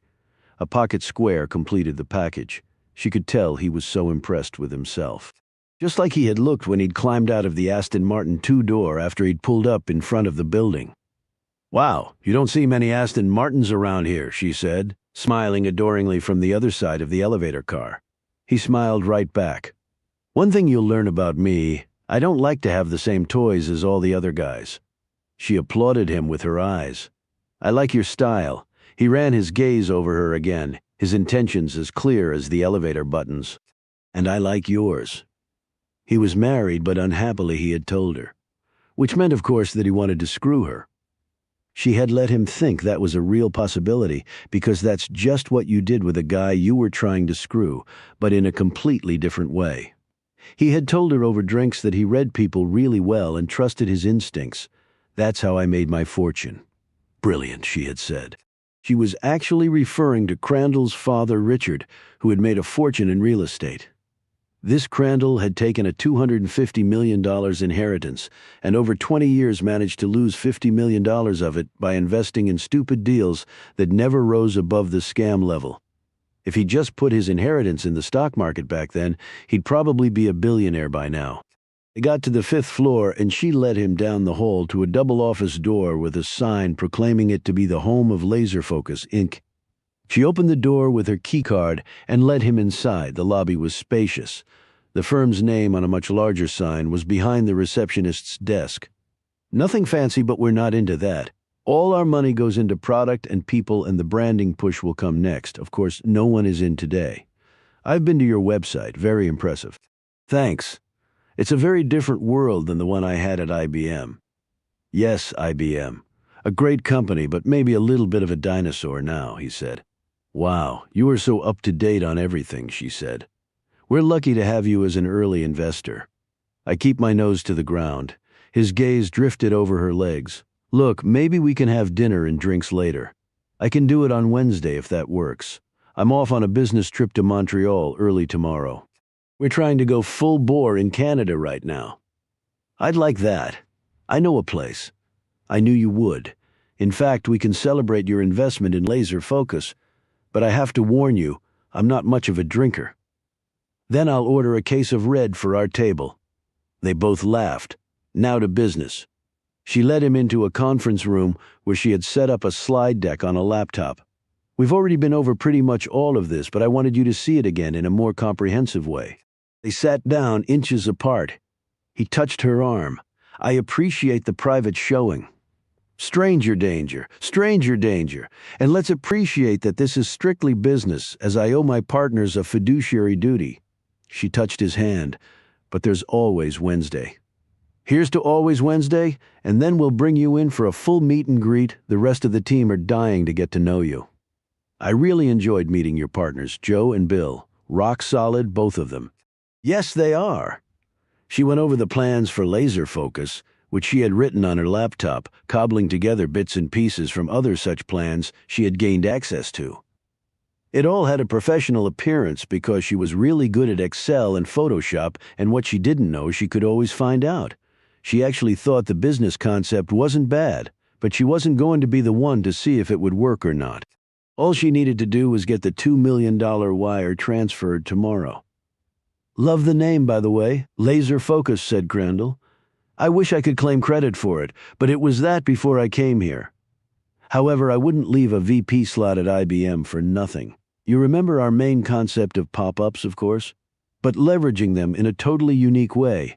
We refer to it as a latitude-based instant market supply coordination, factored, gross throughput decision-making process." She glanced at him. "It's all algorithm-centric, of course. No human can operate at the speeds we need to balance out supply and demand, and also definitive location-focused stratagems. Pop-ups must literally pop up right when and where the customer needs them to." He looked utterly bewildered by all of this, but said bracingly, "Pop-ups, of course. Great idea. Always loved the concept." Now, as we discussed before, post-pandemic, a great many people have or will be starting their own businesses or can work remotely. However, the future dynamic of work has been fundamentally altered, and they don't want the office space and headaches that come with that. And many businesses have cut back on their office footprint and don't have the requisite flexibility anymore. And workers don't always want to sit at their kitchen table and do Zoom meetings while their kids are screaming in the background. That's where we come in. And while there are temporary office space companies galore like WeWork, Impact Hub, and Regis, we thought, why not make the temp workspace also temporary? That way we as landlords don't have to bear the underlying brick-and-mortar property costs. And then we simply pass some but not all of those savings on to our clients. In essence, instead of their coming to us, we go to them. Love it! She smiled and touched his arm. It's a hybrid system that I think will come to dominate the space in the very near term. Our physical structure has been engineered so that it can be put up and then disassembled in less than 1 hour, and that includes all equipment provided to the customer on a semi-customized basis. It's trucked off and either sent to a new site where there is an algorithm-based demand or warehoused until it's needed again. But our goal is to have an 85% deployment at all times. Idle inventory does not make us money. She clicked some keys and a new screen appeared. As you can see, our projections, while conservative, are quite eye-popping. We're cash flow positive after only 11 months, and in 2 years' time, with costs under control and a firm book of business, we're forecasting net profit margins at over 28%. That beats our benchmark by a good 800 basis points. We have painstakingly built solid relationships with all necessary vendors and space owners. I've had this business plan vetted by a dozen seasoned business people whose opinion I really value, and they all deem it an unqualified home run. She glanced at him to see if his eyes were glazing over. They were bingo. But I don't have to tell an experienced investor like yourself anything. You either see it as a good deal or not. And I do see it as a terrific deal. And your investment gets you 15% of the company on a post-money basis, an incredible opportunity at a very fair valuation. We plan to align with a SPAC or other appropriate vehicle within 2 years and take it public for at least a $300 million valuation, making your ownership interest worth. She pretended to be calculating in her head. He said, 45 million? A nice return on investment. She smiled. No fair, you're quicker on the draw than I am. Hey, I'm not just a pretty face. She saw him out, letting him kiss her on the cheek. Wednesday? Wednesday? But by then, I'll be 1,000 miles away. Enjoy dinner and drinks and tears alone. Or maybe try taking your wife out, you jerk. Chapter 27. Clarissa looked over at the electronic marquee in the lobby where the name Laser Focus did not appear. But Crandall had never even looked. She knew he wouldn't, especially with her gushing self in the lobby to distract him. Life was a shell game. The winners could just hide the truth better than everybody else. She walked upstairs and let herself back in using the duplicate key she'd had made. She had gotten the passcode to the firm's security system by working as an office cleaner in the building for a week, and the security card she'd been given as a cleaner granted her access to the building at all times. She walked behind the receptionist's desk and curled her fingers around the sign.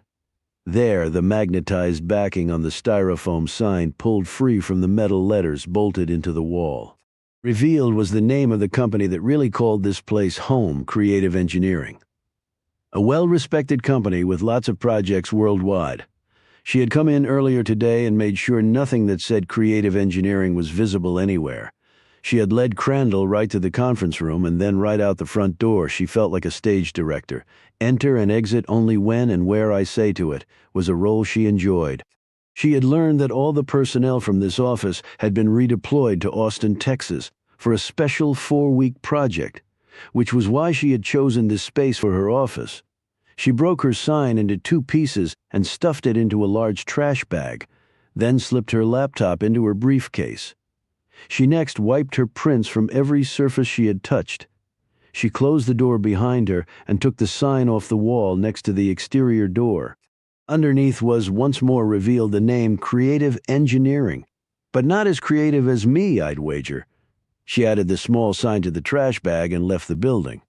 But first took a moment to glance out the glass front door just to make sure Crandall had not doubled back. Of course he hadn't. Arrogance again. He was probably stopping off to get the pack of Trojans for their Wednesday dinner, followed by a romp in a hotel room with her all drunk and helpless against his preening manliness. She got into her rental car and drove off. She threw the trash bag away in a dumpster about 2 miles away. By 1 o'clock the next day, $2 million had been wired into the bank account of Laser Focus, which had been set up only 2 months earlier. Crandall's banking people would have made certain he was really authorizing the wire because they needed to cover their asses. But it was not their job to make sure Crandall was not being scammed. That was all on him. 30 minutes later, the money had been wired out, and the account was closed. In the next 5 hours, the money would be divided up and sent to 4 different accounts around the world on pre-authorized transfer instructions until it disappeared into a sea of digital funds, never to be seen by its original owner again, but to be utilized fully by her. She was on a commercial flight an hour after that. She didn't like to fly private all the time, and she sometimes found marks in first class. That was where she had first met Crandall on a red-eye to London, where she let him innocently caress her leg and arm on the night flight over the Atlantic. That was followed by a peck on the cheek, a hug that lingered a bit too long, all with the implicit understanding of much more to come if business could be done. On the plane, she had just been thinking about leaving IBM, she had told him. He had never checked, of course. Men like him never did. She had taken her time reeling him in on Laser Focus, a scam she had been working on for some time. She had put the website up and gotten the slide deck together and spent some of her money on dinners with just the 2 of them. She had also introduced him to her 2 partners, Bill and Joe. She had used them in the past for things like this. They weren't cheap, but they adhered to the script like the pros they were, more than earning their compensation. During several meetings, they had talked of financial projections and marketing plans, and corporate org flow sheets and cost itemizations and hiring initiatives, and all sorts of business items ad nauseum. This had overwhelmed Crandall, and caused him to finally stop asking questions and simply nod at their fancy-sounding gibberish, lest he reveal that he actually knew very little about business. It really was all in the psychology.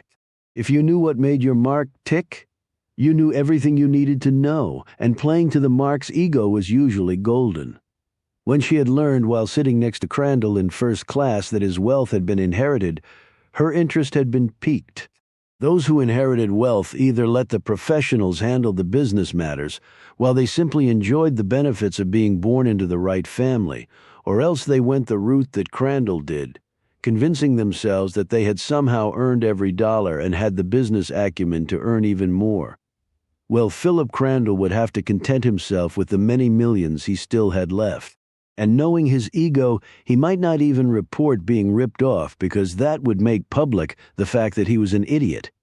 But this also might be a nice wake-up call for him. He hopefully would take the rest of his huge fortune and put it into a proper stocks and bonds portfolio and let people who actually knew what they were doing manage it for him. That way he could spend his days driving around in his ego machine and chasing younger women until his pecker gave out. She was much richer today than yesterday, but really only focused on one thing. Where in the hell is my mother? And who took her? And what am I going to do about it? Chapter 28. And Parents. The clue had finally come to Gibson as she made pancakes for her kids, while they impatiently watched her.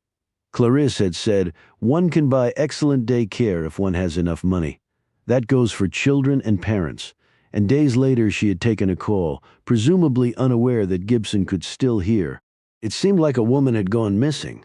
That was what the person on the other end of the line had said, and the woman had called Clarisse Ms. Fraser, another alias. Gibson wondered how many she had, probably more than the number of shoes I own. She looked down at her ratty pair of Adidas sneakers. Yeah, definitely more. No one would really say that about their parents, not when talking about daycare, but they might if they had parents in assisted living or a nursing home. So did Clarisse have that in her life, until her mother went missing? She had an intriguing thought. Could Clarisse be Francine Langhorne? She sounded around Gibson's age, which would be in the ballpark with what she knew about Francine. She buttered the pancakes, ladled syrup on them, and put them on plates with the scrambled eggs and the turkey bacon already cut up into easily swallowed pieces. She then poured the milk into plastic cups with snap tops and built-in straws, making them spill-proof. Whoever invented these cups must have had kids. Tommy asked for more syrup and said, "Me do it," when she brought it over. He made a mess of it, but she said nothing. She had long ago learned to pick her battles, and making a lake on your plate with syrup was not a hill she was willing to die on. As Tommy and Darby ate, Gibson munched on a piece of bacon. She pulled out her laptop and looked at the material she had downloaded on the Langhorne family, studying the image of Francine Langhorne in particular. It looked like the kids were being rushed into a car by their mother, Geraldine. The hulking Doug Langhorne, his face dour and pinched, had turned to stare into the camera. She didn't like that look at all. Gibson next turned to Francine. Her look was far more nuanced than her brother's. The girl's large eyes were sad, but there was an underlying determination that spoke of strength, of resiliency. Such a person could survive much. Gibson surmised, including a crooked dad, the murderous mob, and a stint in Witsec, and finally, abandonment by her parents. Earl Beckett had said Doug had stayed with his sister until she was old enough to voluntarily leave Witsec. Under the circumstances, they probably had huddled at a table. Beckett said, "I thought I might hear from you." "Why is that?" "I looked you up after you and Sullivan came to see me. Even talked to some folks who knew you. Dog with a bone that won't let go is how you were described. I guess I don't like unanswered questions. So what questions can I answer for you? I'd like you to tell me about the Langhornes, the kids, the family dynamic, the relationship between husband and wife, but particularly about the kids. You think one of them tracked down their daddy and doled out their own justice? It's certainly a possibility." He nodded and sipped his coffee. Family dynamics are a strange thing. You see similarities in some families, but every one of them is unique too. Now, Witsec families are not the norm. They are as far from the norm as it is possible to be, in fact, except if you're in a family of serial killers. You mean the stress and the upheaval? Yes, and having to build a new life from scratch, but it can't be any kind of, well, special life, I guess, is what I'm trying to say. You're not going to grow up to be a rock star or CEO or a pro athlete after being in Witsec. At least I've never seen that happen. Your opportunities are definitely limited, and that's a damn shame, really. Gibson fingered her coffee cup, thinking of her own children at the moment. And for the kids, it had nothing to do with them and everything to do with decisions their parents made. Well, in this case, Harry Langhorne mostly. Exactly. And let me tell you, that can build up to a volcano of resentment. I've seen that happen to quite a few Witsec families. Is that what happened with the Langhornes? Beckett nodded. When I got assigned there, the kids were young teens, and Harry, to put it politely, was a Class A asshole. He rode both of them hard. Whatever they did, it wasn't good enough. Whatever bad happened, it was their fault. And he seemed to resent when either of them had any fun or tried to be normal. He eyed Gibson. "I mentioned the psych eval we do for all of the people coming into the program. Yeah? Well, the Langhorne is read like a horror story. Harry was a psychopath with some creepy tendencies. Geraldine was a lush who never made a decision in her life, and had so many insecurities the shrinks stopped counting. And the kids, what about them? Let's just say they were not very well adjusted. Remember, they'd been living the mob life since they'd been born, unwittingly or not. That is not healthy for anyone. And Harry? Well, let's just say his actions didn't help matters. Can you give me an example?" "I sure can. I remember it well. Francine was a junior in high school, and she was the lead in her school's Christmas play. She was quite the actress, and she had been involved in local theater and performed in all the school productions. Hell, when I was off duty, I went to some of them. She was good. I mean, real good. A born actress, you could say. And despite what I just said about nobody in Witsec going on to do anything exceptional, she might have broken that rule if she'd had the chance. I majored in theater in college. It's intense as hell, but there's no rush like being up on that stage," said Gibson. "I'm sure. Which play was it?" "I don't know why, but I remember it all these years later." "Twelfth Night? You know it?" asked Beckett. "Yeah, we did a lot of Shakespeare in college, but not that one. So what happened?" "The night came for her to do the play. They'd sold out the show, but before Francine left for the school, the house alarm went off. Not the normal burglar alarm. This was the alarm tied directly to our office. Our protocol was strict. When that alarm went off, the family was taken to a safe house, no exceptions, and kept there until we determined there was no threat. Well, we followed our procedures, and because of that, Francine missed the play. I'm sure she was devastated. She was even more devastated when she found out her father had intentionally set off the damn alarm, not because there was a threat, but because she had brought a stray cat home to feed it, and the thing had crapped on the floor. And he thought a good lesson would be to have her lose out on starring in the Christmas play. How did you find that out? Hell, he told her, and us. He laughed. But I read him the riot act.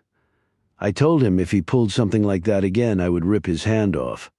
Shortly after that, he vanished. So he presumably had already decided to disappear? Oh, yeah. No way he could have vanished so effectively without some planning. And the son? Dougie was strong as a horse, wanted to play sports and all. But his old man wouldn't let him, so he just stayed in the garage and lifted weights. At age 18, he was 6'2" and over 200 pounds, and none of it fat. Blonde hair, nice-looking kid. He had all the girls swooning over him, but he didn't seem to care about that. He sort of closed off that part of his life. He wasn't a typical teen, and he knew it. Why get close to someone if nothing was going to come out of it? At least that was my take. So he stayed in the garage and lifted weights.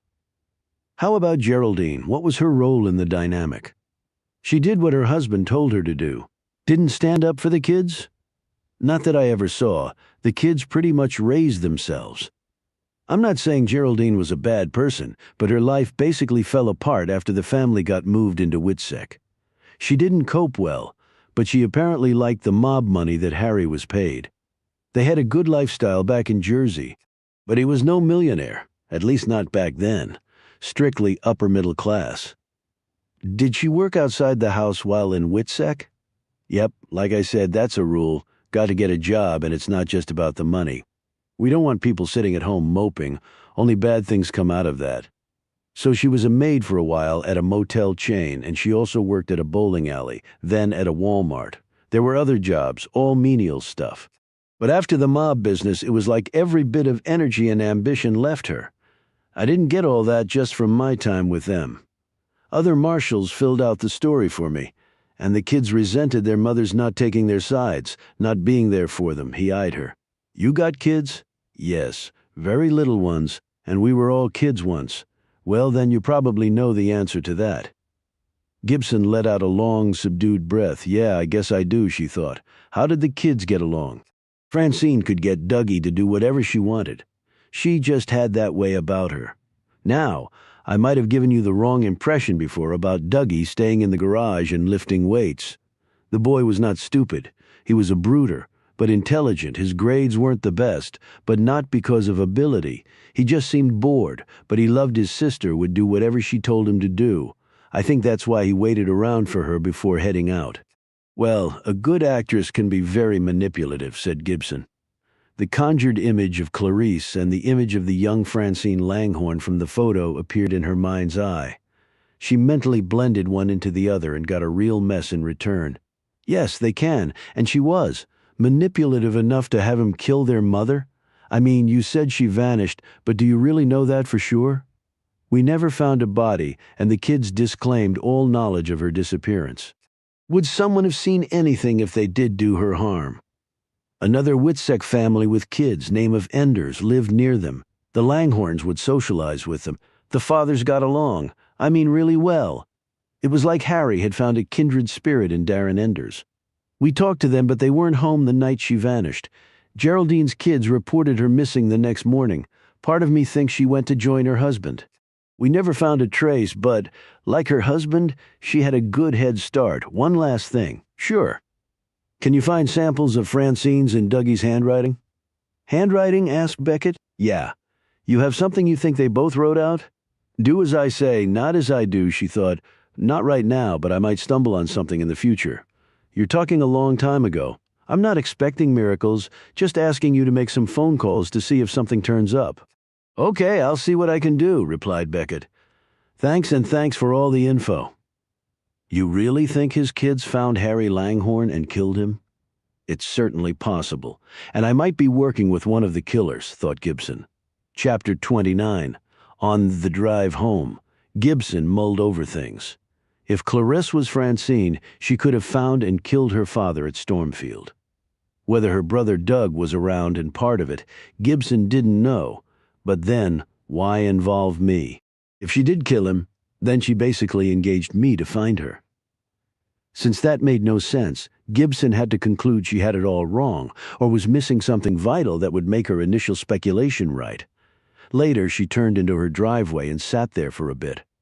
If the "and parents" comment made by Clarice meant she had a parent in assisted living, then Geraldine Langhorne might be alive. Had Francine found her mother and made her tell where her father was? Then she went and killed him. But that still didn't explain Gibson's involvement in all this. And had something just happened to Geraldine, if that's who it was? Based on the partial conversation Gibson had overheard, it was possible. And if Clarisse is Francine, how did she even know that I exist? Based on what Beckett had told her about the school play. Francine had been a thespian, too. She and Gibson were close in age. Had Francine gone to Temple while Gibson had been there? Had she used the name Francine Parker? Or had she used another name? And where was Doug? Had he followed his sister across the country? From what Beckett had told him about Doug Langhorne, he didn't sound much like the college type, but one never knew. But that's something I can check. Gibson went inside to her office. She could hear the kids playing with Silva in the backyard. She picked up her iPad that she had used to take pictures of the items at Stormfield. Gibson sat down and scrolled through picture after picture of the mansion's interior. The thing was, there wasn't millions of dollars worth of assets there. She had gotten particulars on the Formula cabin cruiser. Brand new, it would go for well over $1 million.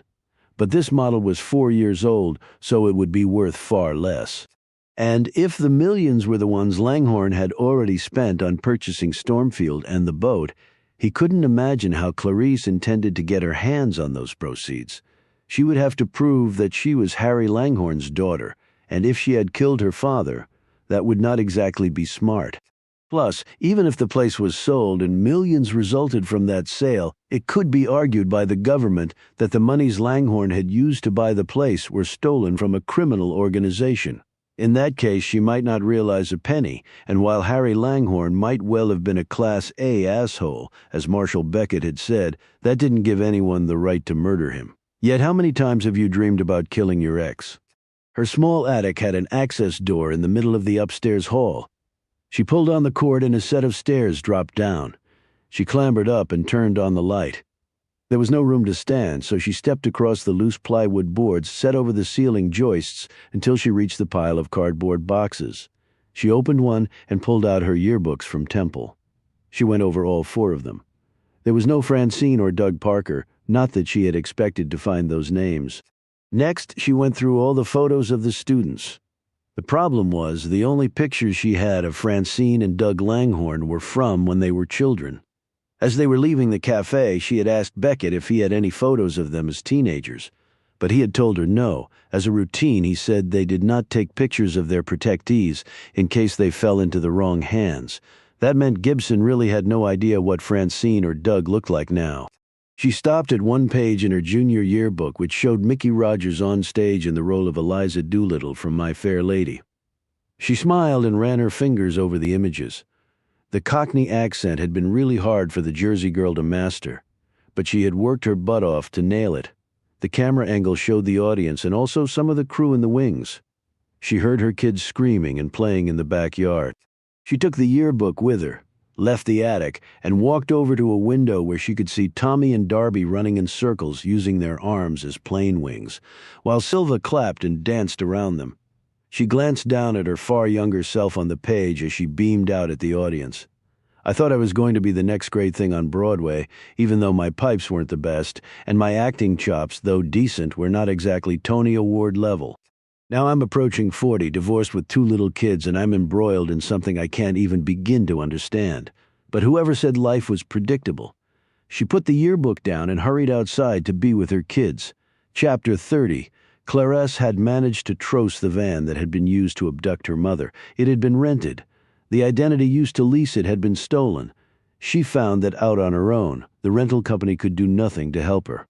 They apparently spent every dollar of their budget on ads demonstrating how amazing their customer service was, and none on their actual customer service. All she got were recorded voices sending her from one voicemail to another until the system just spit her out.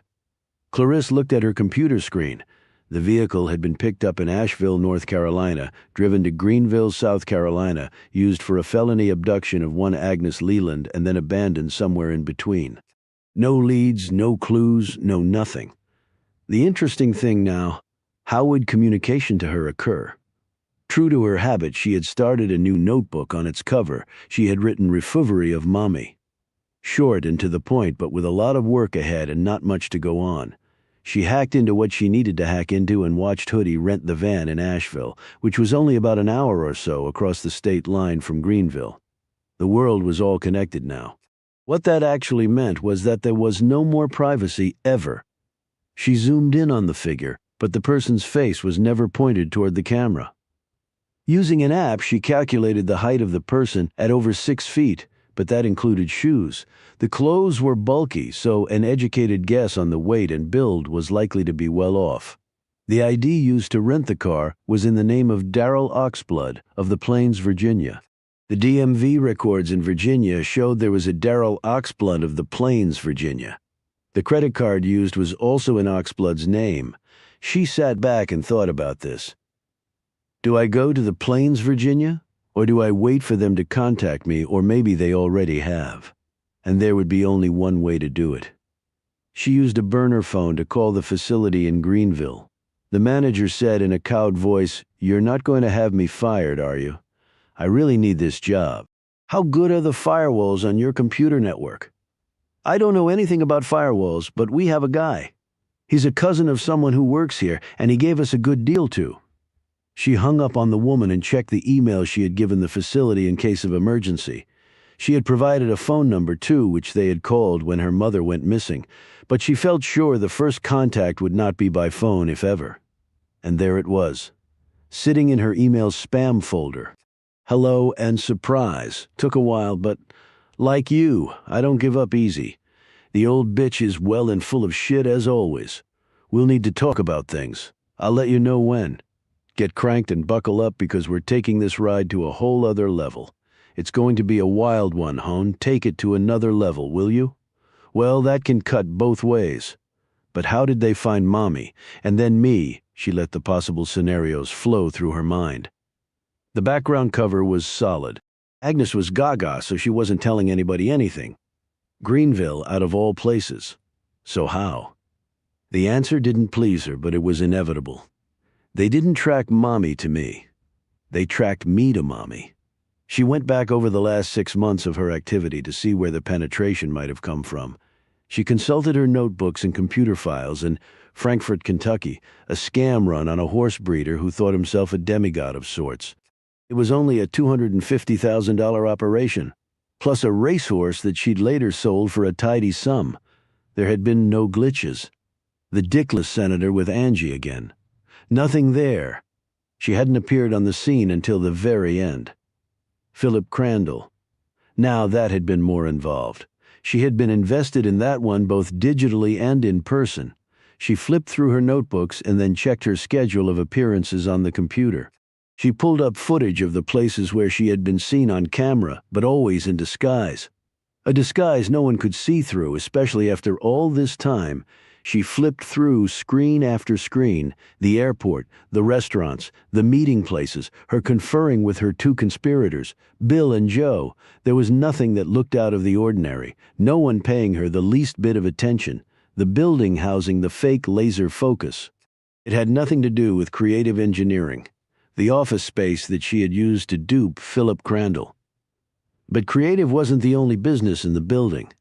There was a wholesale jeweler, Stewart & Sons. She had previously read the news article, but thought nothing of it at the time. They'd been robbed, $2 million in uncut gems taken from a vault that was guaranteed as being pick-proof. It had been opened without any force whatsoever, which had led police to think it was an inside job. People had been questioned and arrested, and then released for lack of evidence or alibis. Insurance paid the claim. The authorities were befuddled. She was not. Not now. The cleaning crew, of which I was a member for a short time. There was another woman, my race, my age, and the right size. She thought back. No, she never let me get a look at her, and she wore a COVID mask the whole time, but the crew had cleaned the jeweler's shop. Clarice had seen the impressive vault with its digital pad and laser trip wires and alarms all around. They had been strictly instructed not to go anywhere near it. 2 million in uncut gems, the easiest of all defense. It would have netted her around $500,000. Not bad for the time and effort. How she had defeated the safe wasn't all that complicated. Clarice was surprised the local police were puzzled. She envisioned the vault in her mind. The laser trip wires were the first obstacle. Needed. A number of mirrored surfaces built on a collapsible frame that when set up would redirect the lasers over their surfaces so the loop was unbroken, but leaving a gap in the middle to be exploited like a running back going through a hole in the line created by his blockers. When done, it would collapse flat, go into a bucket of water and become invisible. Next, a 10-digit alarm pad was formidable with all the possible combinations. But knock it down to 4 numbers, and it was quite doable by an app you could download on your phone. How do you knock it down to 4? She pantomimed shooting the digital pad with a substance that would luminesce under the right light. The person opening or locking the safe would hit only the requisite keys, leaving their luminous prints behind. That was how you eliminated 6 out of the 10 possibilities, and that turned 10 billion different possible combinations into 10,000. That could be defeated in seconds. Then, a place to secret the gems, the pole on the mop, it's hollow. Open one end, slide them in, then drop in a long strip of pre-cut styrofoam so the gems would make no noise. She could have gone into that room and done it all in a couple of minutes, and if she hadn't been focused on separating Philip Crandall from his money, she might have. But somehow, against all the odds, she recognized me. She followed me, she found out what she needed. She knew I had traveled to Greenville. I flew commercial there twice. She was on the plane. She followed me to the assisted living facility. She bribed the people who worked there, or, more likely, to avoid interacting with anyone there and leaving behind witnesses. She probably snuck in by pretending she was visiting someone else, and then sat down and gotten out of Agnes in her lucid moments all that she needed. And Agnes wouldn't tell me about it because she probably thought she was having one over on me. But then they took her, and it's obvious why. So now I know how it could have happened, and I think I know who did it. But there my advantages stop. So they have Mommy and I have no idea where they have her. But I have one thing to do. Close up this shop and open another. The trail on me goes cold now, and Clarice set about to do just that. Mickey Gibson would have to wait a bit. Chapter 31. Gibson watched her children eat their dinners, or rather Tommy Wolfe, his Down and Darby pick at hers. It was annoying, but she could understand it. Gibson had been the same way when she was a kid. Her brothers had eaten everything in sight while she had been indifferent to food and thin as a rail. She touched her hips and closed her eyes. Those were the days later. She put the kids to bed and went to her office. She stared at the bat phone for about 10 minutes before hitting the send button. "Now is not a good time," Clarisse said. "Then why answer? I thought it might be important, is it? I went by Nathan Traska's place. You told me that already. But we didn't finish our discussion. How in the hell do you expect me to ever get a face-to-face with the man? Stealth, as you suggested, isn't going to cut it unless I can become invisible.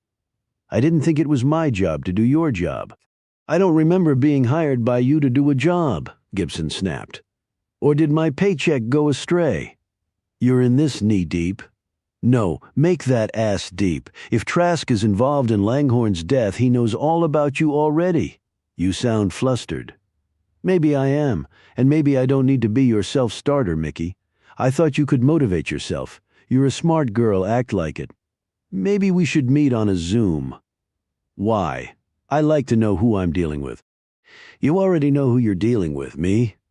You're just a voice on the other end of the ether. A voice who has spent quite a bit of time holding your hand and leading you down the path you need to go down. I suggest from now on you take it from here." The line went dead, and Gibson slowly put the phone down. She picked up the yearbook and went back over the pages. Her focus was now on some of the people in the audience. She went through them one by one. But that didn't make sense to her. Why would Francine Langhorne be in the audience in Philly watching a college performance starring Mickey Rogers? But then her focus changed to the stage wings. The backstage crew. They were typically all students at Temple, and also some folks who worked at the university. She had helped a number of the students, becoming a mentor and shoulder to cry on when auditions or their tests went badly. She took pictures of all the images with her phone and then sent them to her email. She fired up her computer and brought the images up on the large screen and then zoomed in on the faces in the wings. There were a lot of them. Stage productions needed a great deal of manpower, whether in college or on Broadway. She went through the pictures one by one. Nothing clicked. But why would it? You have photos of Francine Langhorne as a child? Wait. Could our paths have crossed when I was a cop?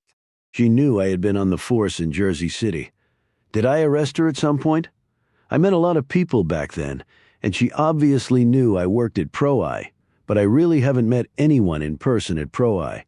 It's basically all done on the computer. She sighed and sat back. This was getting her nowhere fast. Okay, set this aside for now and work to your strengths. And that meant trying to find Pottinger's assets by way of her cyber sleuthing. She obtained some of Pottinger's personal information from his purchase of Stormfield. She used this to start building a baseline of the man's financial activities. And then, surprisingly, the bat phone rang. She answered it. Clarisse said, "I apologize for being so abrupt before. I did have something else on my mind, but it was no excuse for rudeness." "Okay," said Gibson grudgingly, taken aback by this abrupt turnaround. "As for Trask, here's some advice. He has an army of aides and bodyguards and all the entourage of the king he thinks he is, which was my point. So how can I?" began Gibson. "Why do you think he built a place in Virginia Beach when he could live anywhere in the world?" "Okay, why?" "His father, Sam Trask, lives in Virginia Beach too," said Clarisse. "What, and you didn't tell me this before, because why?" "I like to see people find out things for themselves. Trask Sr. obviously knows what his son really is," noted Gibson. "He does. Apparently during his career at the Bureau, they built a formidable case against his son. His father, of course, would have been no part of it because of conflict rules, but I heard that he was actually the leading force behind the scenes. But the case fell apart when a group of women, who could have sent Trask to prison for sex trafficking, were burned up in a hotel fire in San Antonio." "Trask's work?" asked Gibson, obviously, but nothing could be proven. "Sam Trask retired from the Bureau at age 57, which is mandatory for special agents. After that, he worked at Kroll International for over a decade. You know them?"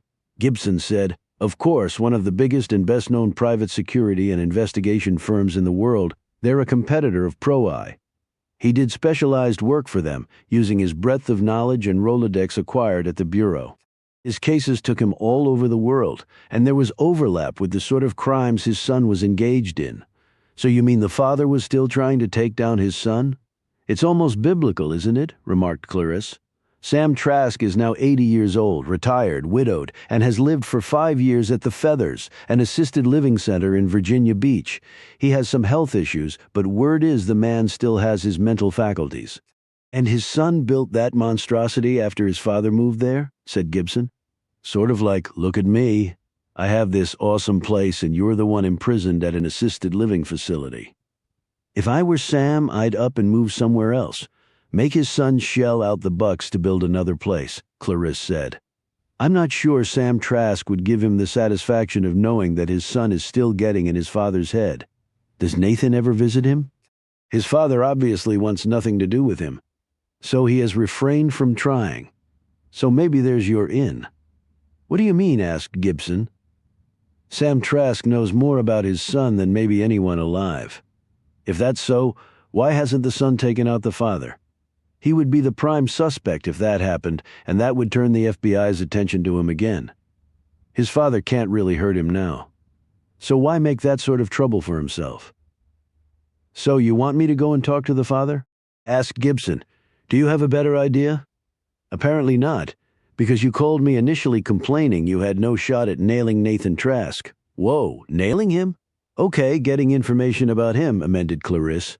"But the Langhorne murder was very recent. Sam Trask has been out of the game for years. What would he know about his son's activities since then? I said he retired. I didn't say he was out of the game, and what will it hurt to go and ask the man?" "But won't Trask have him watched? especially if his father knows so much," noted Gibson. "Nothing that Sam Trask knows has been enough to touch the sun. And if he is being watched, then you need to use ingenuity to get around that."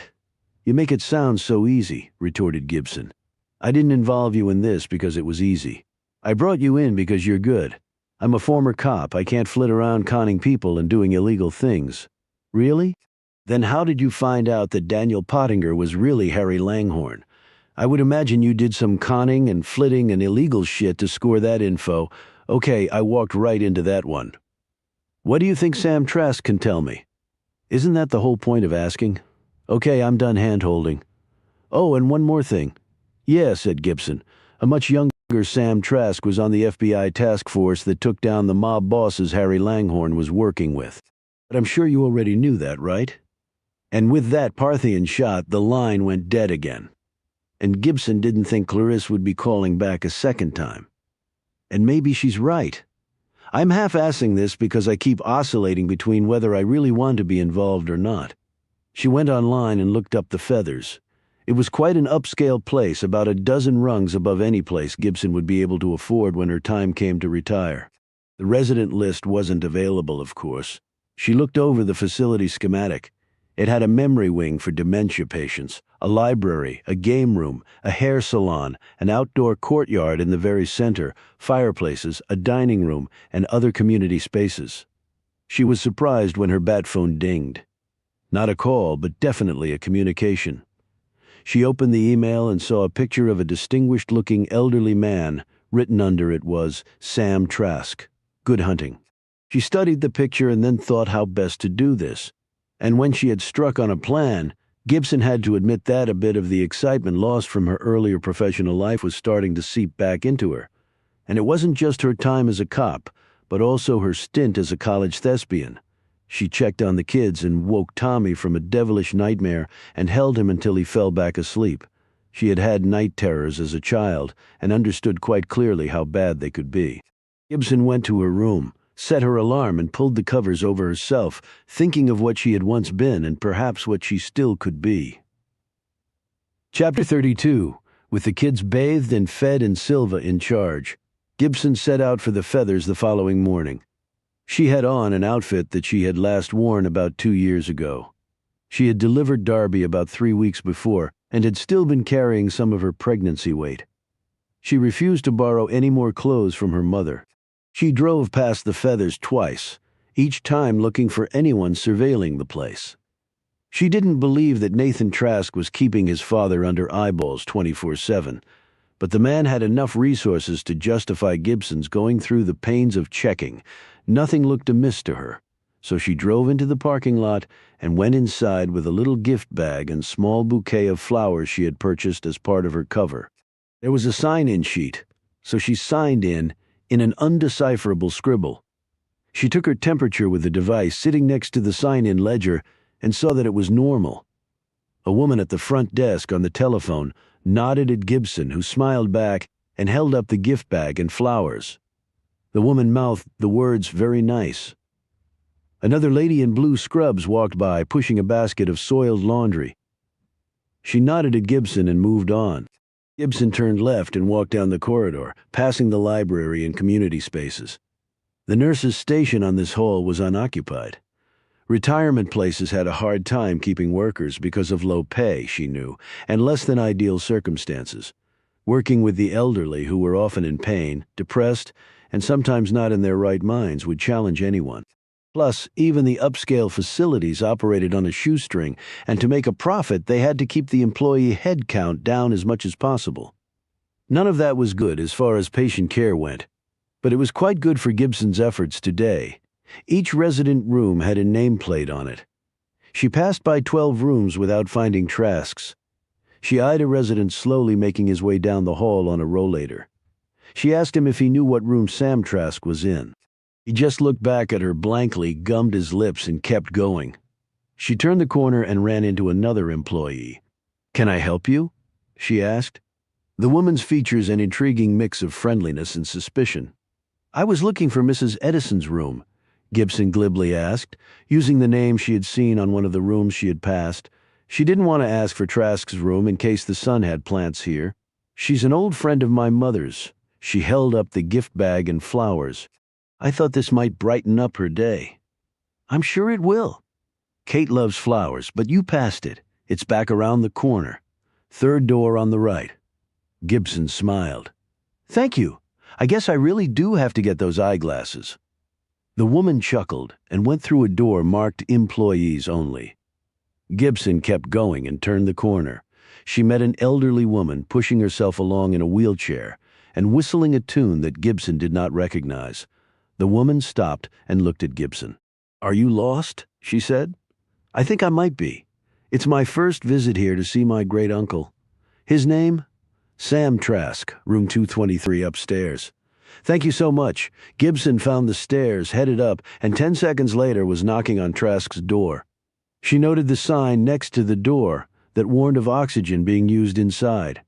Come, said an authoritative voice. She opened the door and, breathing heavily, not from the stairs but from apprehension, walked in. Maybe I can get some of that oxygen. Chapter 33. The first thing Gibson noted about the front room was how neat it was. There was no sign of clutter, just minimal furnishings. 2 chairs, 1 coffee table, 1 towering shelf bulging with books with wide-ranging titles, a small kitchen area with a sink and cabinets and an under-the-counter fridge. The pictures on the wall looked like they might have been bought at the same print shop. Birds, landscapes, a mountain. There were no personal photos, no knickknacks. On the carpet she saw the recent vacuum lines. The counter had a microwave and a few neatly arranged cards wishing happy holidays, and she spied 1 birthday greeting. Across from the kitchen was the bathroom. There was an oxygen concentrator machine plugged into a wall outlet, and she saw the tubing snake down the floor and into the rear room. There was no doorway leading into the back room, just a short hall. Who is it? Called out the same voice. Mr. Trask? Gibson said as she set the gift bag and flowers down on the counter and walked to the rear of the space. I wanted to have a chat if that's okay. She took a moment to look around. There was a large flat-screen TV on the wall playing CNN. There was a bed and a nightstand with several books stacked on it. A recliner was angled next to it. A bookcase standing against one wall was full of tomes with serious titles, mostly dealing with geopolitics. A small window overlooked a courtyard below. Sam Trask was seated at a desk with a laptop in front of him. A rollator stood at the ready next to him. What Gibson wasn't seeing in the small apartment intrigued her. Trask wheeled around in his chair and looked at her. The oxygen tubing was connected to a cannula, which was inserted in his nostrils. She figured he would be at least 6'2" standing. He was trim and fit-looking despite the need for oxygen. His hair was thin and snow-white. His features were chiseled and rugged, his eyes were flint chips, and he had a pugnacious chin, all told. The man seemed to be looking for a confrontation. Who are you? And what do you want to chat about? My name is not that important, but why I'm here is important. Explain. She could see how he would have done well at the FBI.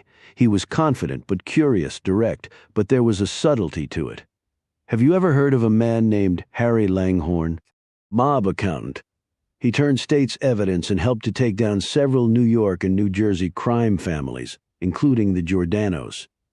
He and his family were put into WITSEC. I lost track of him after that. You worked on the task force that brought the mob down. I was only one of many. Humility, too, thought Gibson. How was Nathan Trask spawned from this? What exactly does all that have to do with you? He looked her over as he took several deep breaths, sucking in extra manufactured oxygen from the tank down the hall. You would have just been a child at the time. Harry Langhorne had a home in the area under the name Daniel Pottinger. He was found murdered a few days ago at that home. Trask took all of this in. Watching him, Gibson could imagine his doing the same mental calculations back at the bureau as he was briefed by a junior staffer. What area, exactly? This surprised her, but she answered him. An estate called Stormfield, a bit north of Smithfield, right on the James River. How was he murdered? Botulinum type A, nasty stuff. It's not a painless death, I'm sure. But he was already terminal with brain cancer, and so Harry Langhorne finally met his end. Had you met him? I had, not a nice person, but what would you expect? Out to save his own skin like the rest of the scum. And his family. What of them? Did you meet them? Yes, briefly. Geraldine, the wife, Francine, and Douglas, the children. You have a good memory. She eyed the cannula. My mind is fine, but I smoke too much, he said in answer to this. Look, it was my one weakness, but it's a big one now, come home to roost, that and the beginnings of Parkinson's. He held out his hand and she saw it quivering slightly. I'm sorry, at my age it's not unexpected. At some point my mind will go, and that will be that. I hope I can handle all that as well as you can when my time comes. I hope you can too. You remember how you were, and it's not easy. I'm sure. You're not police, or you would have flashed your badge. What's your interest? She took out her pro-I credentials. He inspected them and nodded. Good firm. You were a worthy competitor to my old shop, Kroll. Thanks. It was rumored that Langhorne got away with a great deal of the mob's money. He paid cash for the estate to the tune of $5 million. But word is there was more, a lot more. And if he invested it over the last 30 years or so, the sums would be far larger. And you're trying to claw these assets back for clients of Pro-I? Who exactly would that be? Confidentiality bars me from telling you. I'm sure you can understand. There was a twinkle in his eye now that she didn't particularly get. Oh, I know confidentiality rules better than most. You can't be working on behalf of the descendants of mobsters. Pro-I is a legit outfit, so they wouldn't have accepted a client seeking to get back ill-gotten gains. So I wonder who the client is. Without giving away too much, perhaps those from whom the mob money was originally taken. That would be a lot of people and entities. Yes, it would. And what do you want with me? She began the spiel she had practiced on the drive over. We found out about some of Daniel Pottinger's business associates. They would be prime suspects in his murder. The fact is, Harry Langhorne kept right on being a criminal in the persona of Daniel Pottinger. He was operating on a large scale. His list of known criminal endeavors stretches the globe and goes deep into some of the vilest stuff on earth, and he partnered with some people who had the wherewithal to play in that sandbox. Gibson stopped talking and just looked at him. Her heart went out to the man when his broad shoulders slumped and his handsome face collapsed and his breathing accelerated slightly. I guess that explains why you're here then, he said without much behind it. And please believe me that I would not bother you with this if I had any other viable leads. He looked her over once more. Not to sound sexist or misogynistic, though my generation is guilty of that generally, you don't strike me as the type to be hunting down the likes of my son. Gibson thought of her mommy van outside with the 2 kiddie car seats inside. Maybe that's my superpower, she said. Everyone underestimates me to the point that I'm ignored when I shouldn't be. He now looked at her with fresh respect. I can see that. We had some female agents during my tenure that fit that description precisely. Other agents would tell them to get coffee. The next week they'd trump the same guys on a big bust. They just worked harder. There you go. But even so, you never said what you want from me. Whatever you have on your son and his possible dealings with Harry Langhorne, a.k.a. Daniel Pottinger. I've been out of the game a long time. She glanced at his computer screen. When I came in, you were on a site that I used to track stolen assets on the dark web. She eyed the open journal next to the computer, and it doesn't look to be just for fun. He glanced down at his journal. It keeps my mind active. Other people do Sudoku and Wordle to keep their brains sharp. You hunt criminals. Don't get carried away. I just mess around to keep busy. People here play bridge endlessly. I hate card games. She looked around. You also have no ego wall. Diplomas, commendations, awards, photos of you shaking hands with presidents, nothing to show what you used to do, and I know you have all of those things to show off because I researched you before coming here. You have every award the FBI gives out, plus a slew of other ones from the federal government in general, and 5 other countries with which you worked on complex multi-jurisdictional investigations. France and the UK made you an honorary member of the DGSE and MI6, respectively. You're on the Wall of Fame at Interpol. 4 presidents called you to the White House to take a picture for a job well done, but you choose not to display any of that. Now, that doesn't strike me as a man in retirement looking to the past. It smacks of a person still very much engaged and looking ahead despite some age-related infirmities. He sat back drumming his fingers on the arm of his chair. "How much time do you have?" "All the time you need, Mr. Trask." Chapter 34. The sight out of the United Airlines jet window was a beautiful, soothing landscape with clusters of homes, some quite large in scope and ambition, but most were small, dull jewels in a less luxurious chain. And then there were the farms situated along the legendary rolling Virginia hills. There seemed a peace and serenity to all of it.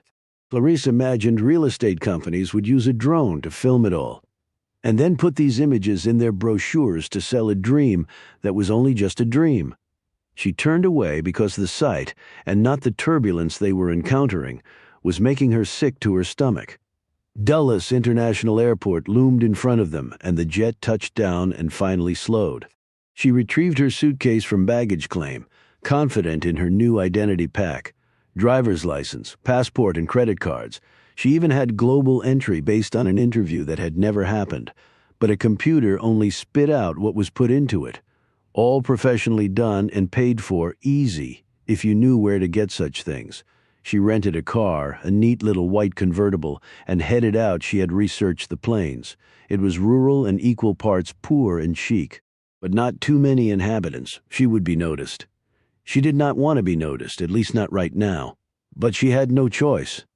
There was money in the surrounding countryside, some of which she had seen from the air. She had read that Jacqueline Mars of the Mars Candy Company lived in the plains. She was worth about $40 billion. She had heard all from making people fat, diabetic, and dead prematurely. But the town itself was strictly working class. In May, well over 50,000 people came out to attend the Gold Cup steeplechase here. She imagined the local businesses prospered greatly during that time. Some of the outside dollars would stick here for a bit, like slick leaves on cracked pavement. She drove slowly past the small pile of clapboard and shingles that Darrell Oxblood called home. It was a cracker box with a failing foundation, an adjacent lean-to where a dirty tan Ford F-150 sat, and a picket fence that was no longer white and no longer all standing up, except for the truck. The place looked deserted. There was no smoke coming from the brick chimney. Though the day was cold and windy, no lights on that she could see. The fenced-in paddock was empty. As she gazed around, she noted there were 4 homes on this short, dead-end street, one next to Oxblood's and 2 across the narrow, disintegrating macadam. Smoke was curling up from the chimney top of one of them while the other sat silent and dark. The home next to Oxblood's had a Range Rover from the 1980s parked out front and a muddy ATV parked next to a tree. A horse whinnied from behind the structure. A crow flapped its wings and lifted off from the branches of a sprawling southern magnolia set in the front yard and taking up far too much space. Clarice parked her car and got out. She was dressed casually in jeans and low boots and a fleece-lined jacket. Her bag was slung over her shoulder. Inside the bag was a cylinder of potent pepper spray that she'd had in her checked bag. She never went anywhere without it. 'Cause you just never knew who you might run into, who would require an eyeful of it. From her bag she pulled out an iPad, an element of cover but also a useful tool if need be. She slipped on fur-lined leather gloves. She stood next to her car and checked out the 4 houses, Oxblood's and the other 3. She headed up to Oxblood's place, approaching from the rear. She knocked, but there was no answer. She peered in one of the windows and saw a dingy interior with furnishings that looked like carryovers from several generations back. She knocked on the front door and got the same result. There was a decrepit John Deere tractor parked right behind the house. It looked like it hadn't been touched in years. She headed to the house next door. There was permanence there, she concluded. Not a trap, I hope. Chapter 35. The woman who answered her knock was in her late 60s and looked like she had spent most of her life outdoors doing things that required a lot of physical labor and determination. Her frame was blocky and strong. She had unfaded jeans encasing thick legs, dirty muck boots, and a light blue cotton sweater with several holes in it, a pair of leather work gloves stuck out of her front jeans pocket. Her white hair was pulled back in a tight knot. Her face was lined and absent of any artificial coloring. "Yes," the woman said. her voice as husky as she appeared. Clarice held up her iPad. "Hello, I'm here taking surveys of certain people for my company. My information tells me that Daryl Oxblood lives in the house next door. We were supposed to meet today, right now in fact, but I knocked and no one answered." "What company? Online marketing?" "I doubt Daryl owns a computer. It's not really his thing." Without missing a beat, Clarice said, "That's why I was sent out, to meet with people like that. They have no online presence, and that's in line with the audience we want to survey." She glanced over the woman's shoulder and saw the desktop unit on a farm table in the small kitchen, visible from where she was standing. "I take it you don't suffer from that affliction," the woman said.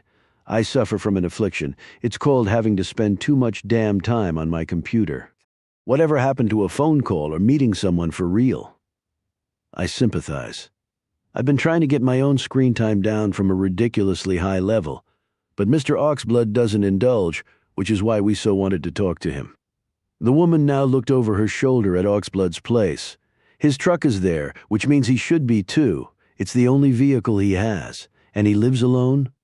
She glanced at her iPad screen, which was blank. "At least that's what our records show." "That's right, his May died.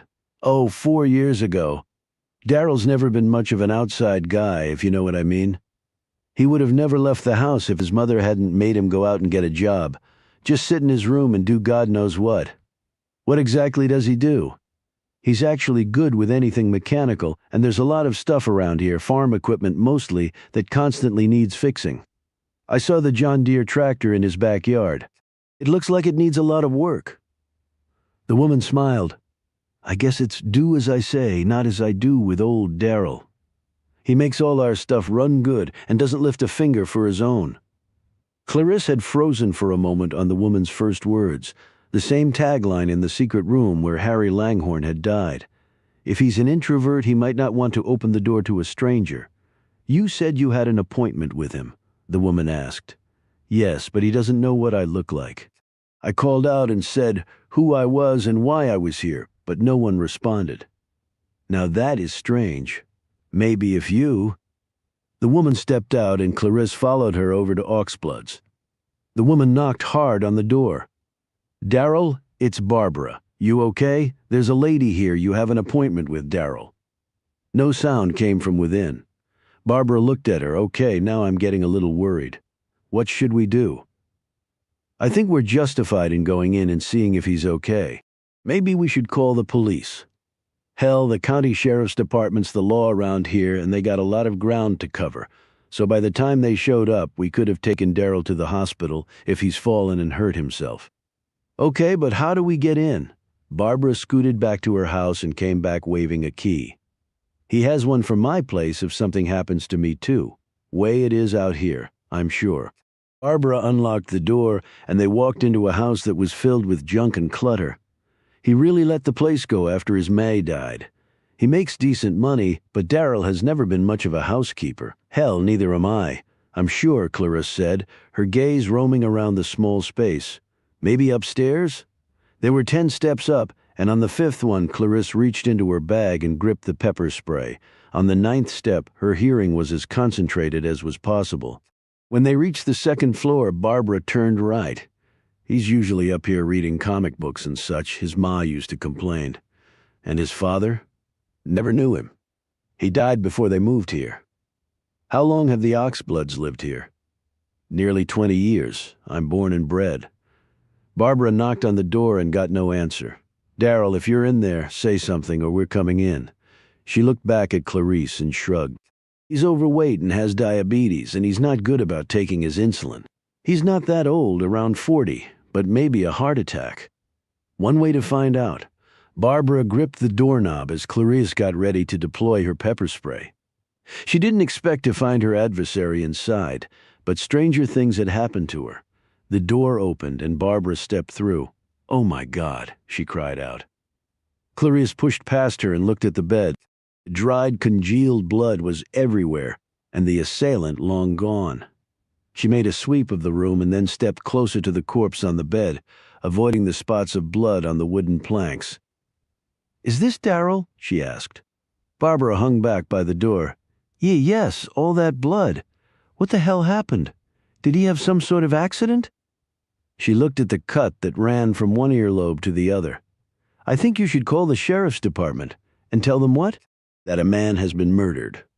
Murdered here? Clarice turned back to look at Barbara. Go do it now, she said in a strained voice. Barbara turned and clattered back down the stairs. She could hear the older woman bouncing off the walls in her haste. She bent down and scrutinized the dead man's face and then recoiled in horror. No way, it cannot be. Please. She stepped back and glanced at the man's arm. She edged the sleeve up to the elbow and then slowly turned the arm toward her so she could see the inside of the forearm. She saw what she needed to see and pulled the sleeve down and put the arm back. It was a tat of Superman's insignia shit. Unfortunately for Clarice, she had chosen burgundy gloves to wear today, and thus she didn't notice the small bit of congealed blood that had leached onto one of her fingertips. Clarice stepped away and looked at the shelves lining one wall. They were filled with comic books. She rushed over and then stopped and stared at the one on top of a large pile. It was, she knew, a copy of a special edition Superman comic. But was it that one? She opened the cover and looked on the first page. The initials BD and RE housed inside a drawn-in heart. She thrust the comic back, her panic rising. Now she had something else to look for, and she needed to do it quickly. She rushed across to the opposite room she had noticed when they had reached the second floor. Clarice pushed the door open using her gloved hand. It was a small room that was obviously used for storage. Boxes and old bed frames, and the clutter and cast-offs of seemingly several lifetimes were piled in here. Her sweeping gaze stopped at the far wall, and there it was. She lifted her iPad and took a picture of what was written on the wall in black magic marker. Do as I say, not as I do. She didn't want this found. She pulled a pen out of her bag and had started to mark through the words when she heard Barbara on the stairs. She quickly put her pen away as Barbara appeared in the doorway. They're on their way. She looked at the message on the wall. Oh my God, what does that mean? I don't know. The police will have to figure it out, and I have to be going. What? Aren't you going to wait for the cops? Look, I came out here because it was part of my job. I don't know anyone here. I certainly didn't know Daryl Oxblood. You'll be able to tell the police a lot more than I ever could. And while I don't want to sound heartless, I have 20 more people to survey before the day is out, and they live all over. Barbara glanced at the message and shrugged. Well, all right, I guess. But I'm not staying in the house alone. You can wait for them outside. They walked down the steps and out into the yard. Oh, what's your name, in case the police ask? Said Barbara, Julia Fraser. Good luck. And I'm very sorry about what happened to your friend. Well, we were more neighbors than friends. His mother was my friend, though. I bet it's drugs, that opioid stuff. Maybe he owed money or something, and they came and did that to him when he couldn't pay. Bastards. You're probably right. Barbara went back over to her house while Clarice hustled to her car. She reached the main road and turned left. A few seconds later, she saw 2 sheriff's cruisers in her rearview mirror. Sirens blaring and lights swirling. They turned down the road where there was a dead man waiting and disappeared from sight. A few moments later, so did Clarice. Chapter 36. Clarice sat in the airline's first-class lounge at Dulles. She had had a return ticket to her previous location, but had opted to take a flight to New York instead. She had changed her appearance in the bathroom stall. Clarice was a redhead now, and her clothes were far more businesslike. Her delicately applied makeup had softened her previous harder edges. The lipstick was muted. The eyeliner the same. She could be going to close a big deal, or coming back from doing so, and in a way she was do as I say, not as I do. She had seen that phrase twice. Now they had anticipated her drilling down to the theft of Daryl Oxblood's identity to rent the car and get the credit card. But the truth was, they did not have to kill him. They didn't have to do anything to him. The fact that they had brutally murdered a man for no reason at all had changed the equation of all of this for her. But there was a reason. I know who Daryl Oxblood was, and they know who Oxblood was. He was the BD in the heart drawn in the Superman comic book, a comic book that he had proudly shown me over 20 years ago. They had found him, used his identity to rent the car and killed him in the process, apparently just for the hell of it. She sat back in her comfortable chair, not feeling comfortable at all.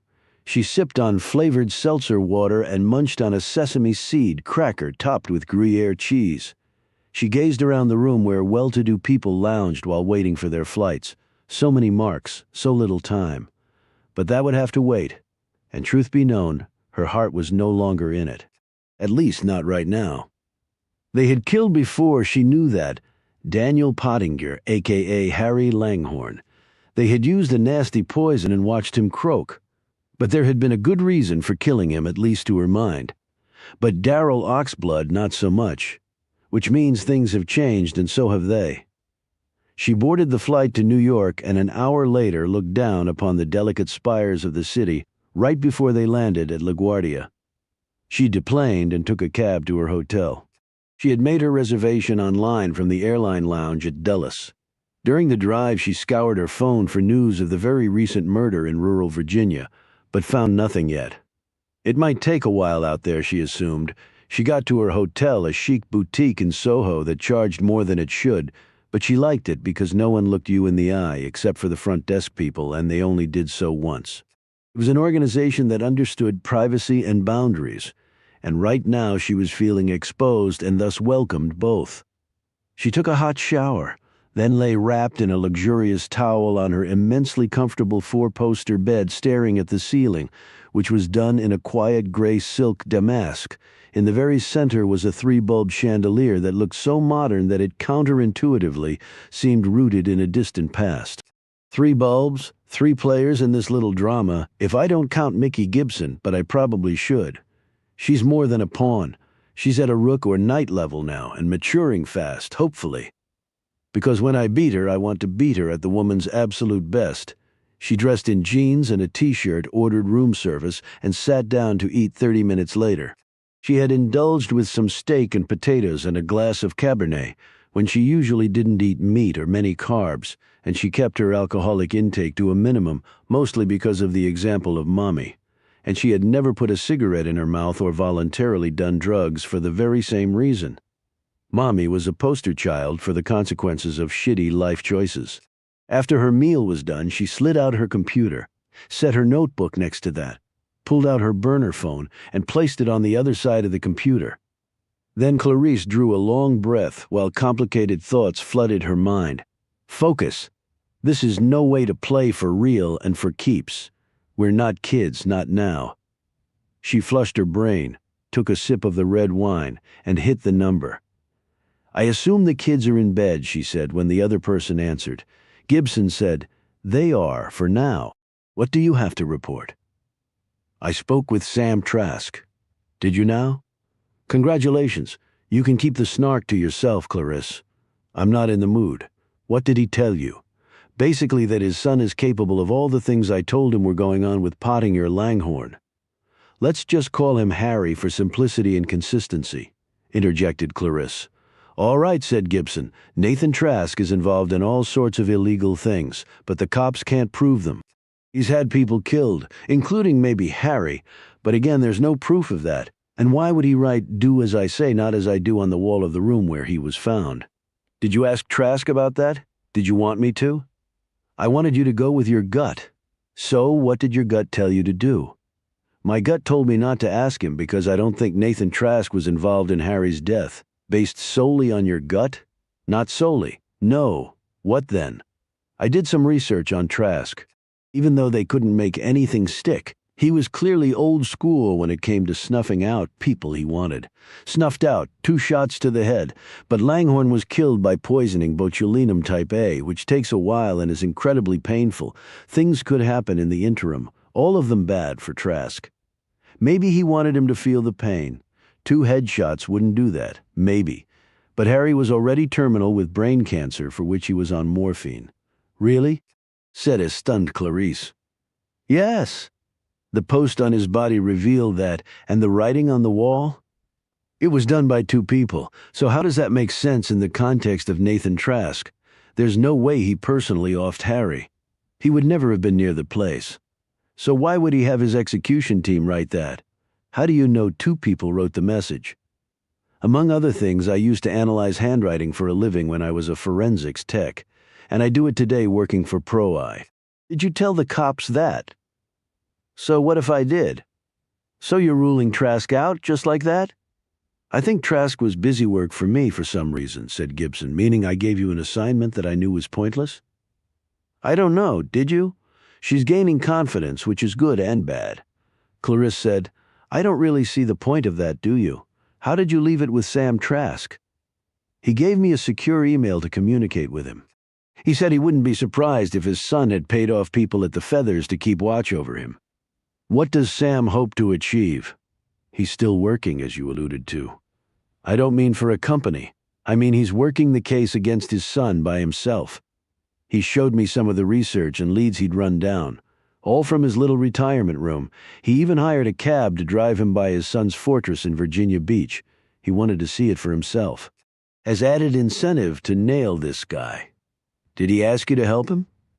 Let's just say we talked about mutually beneficial action we could take. Did you tell him about me? No, but I did tell him about the situation. He remembered Harry, has no idea what happened to him or his family after Witsec. He was intrigued about a possible connection between Harry and his son. He's a formidable guy, even with an oxygen tank. We agreed to keep each other informed. You took a big risk going to see him. His son probably knows all about you by now. You basically told me I had to go see him. Do you really do everything you're told, Mickey? She said condescendingly. Shit, why did you say that? All Clarisse heard now was nothing. Do not lose your control. You own this. Now really own it by doing what any decent human being would do, so pretend you're a decent person for once in your life. I'm sorry, Mickey, this is on me. I had a preconceived notion that Trask was involved. The other guys on that list, you're right, they were white noise. Why I did that? I don't know. Sometimes I'm too clever for my own good. Now, Trask was the only player who could do all the dances with Harry and also have a motive to take him out. But I agree with you. If the writing on the wall was done by two people, it does not make sense that Trask was involved.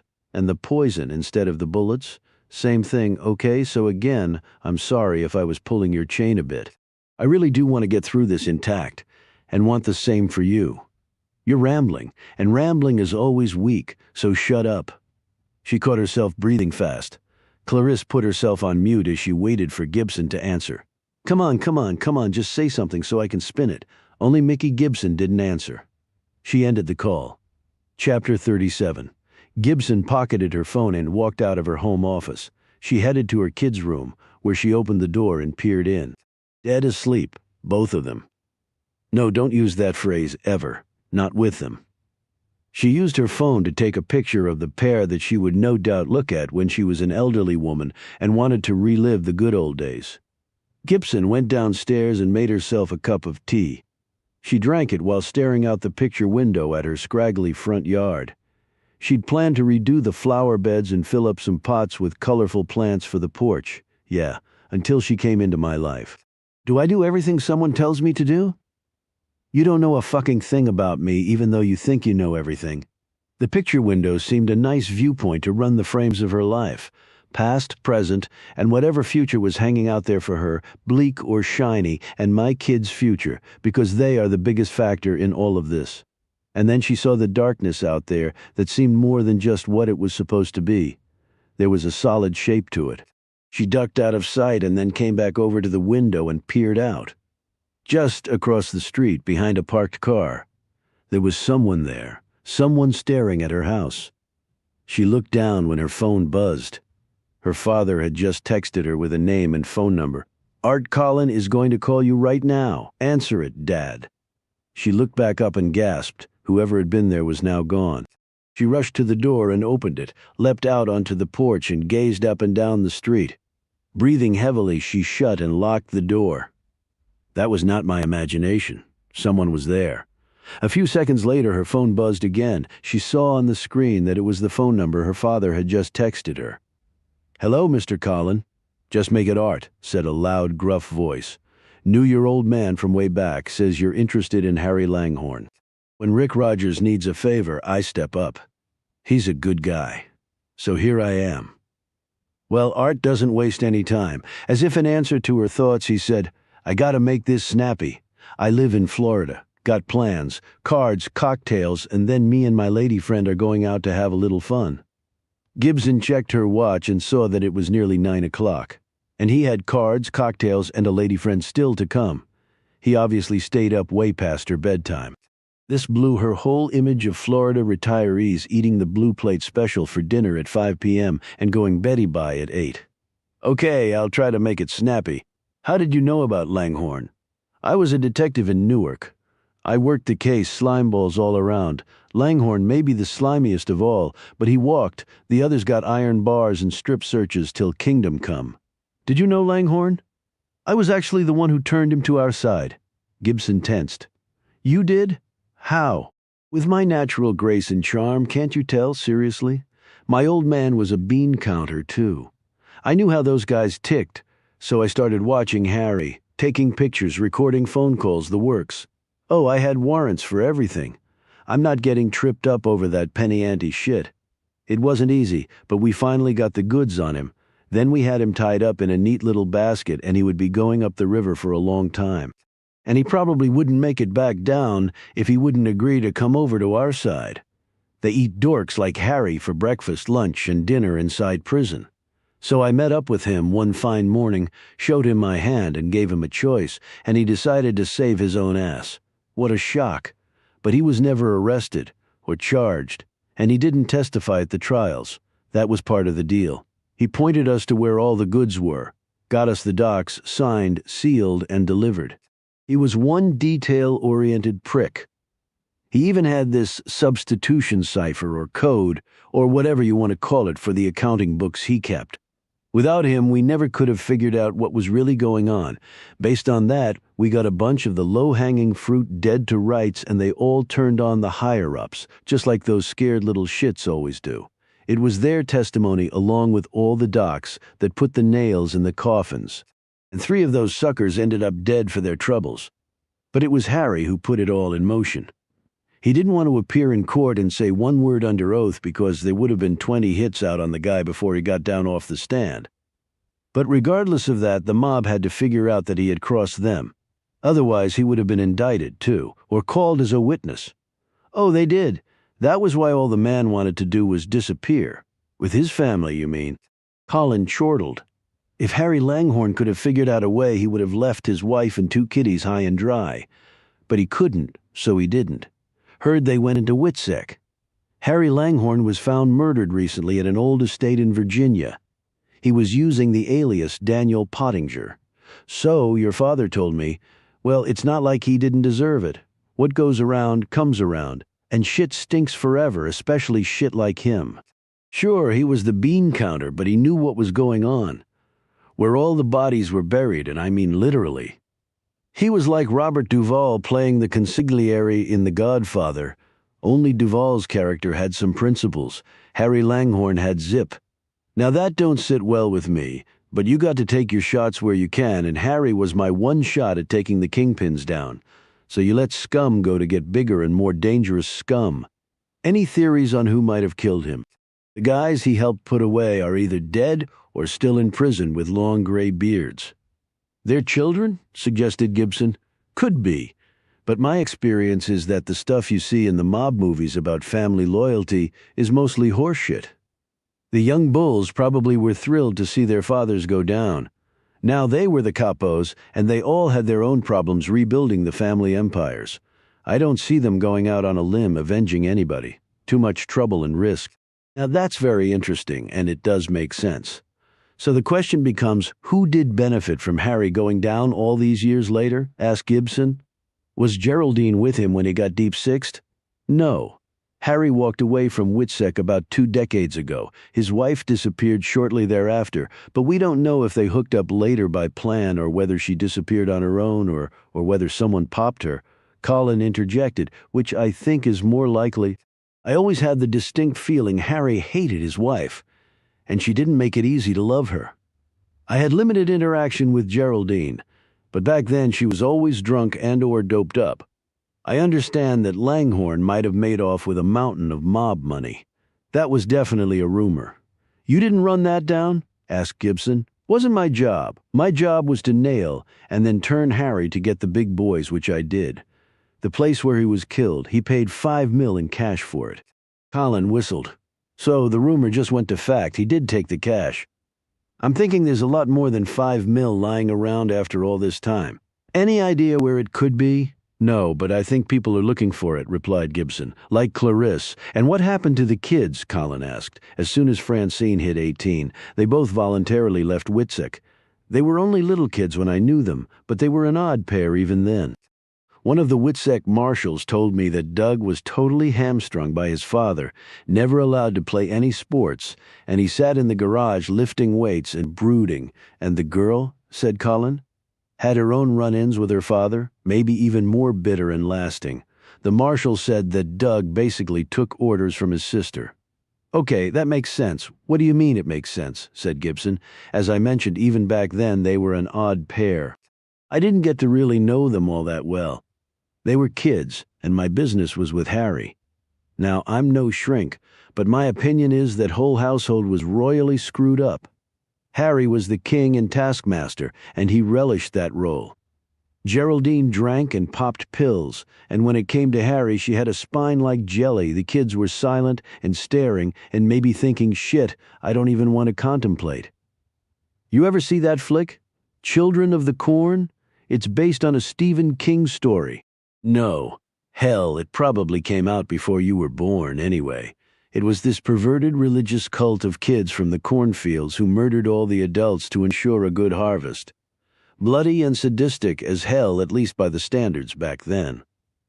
But the kids in that movie, the ringleaders Malachi and Isaac, well, let's just say Francine and Dougie would have fit right in. Hell, she'd be ruling the roost handing out death sentences, and Dougie would be her enforcer. And I got that impression when they were little kids. So, a formidable pair then, said Gibson. Let's just say that I wouldn't want to run into them now in a well-lighted shopping center with 1 million people around, and shit. I worked undercover for 5 years in the human garbage dumps of Trenton. I was with the Newark police force, you understand. But they recruited me for an undercover post in Trenton because I wasn't known in the area as a cop. Now, some people are just born evil, and some people are made evil by a shitty life. I've seen both types. And my opinion is Francine and Dougie aren't one or the other. They're both. So maybe Geraldine didn't vanish voluntarily?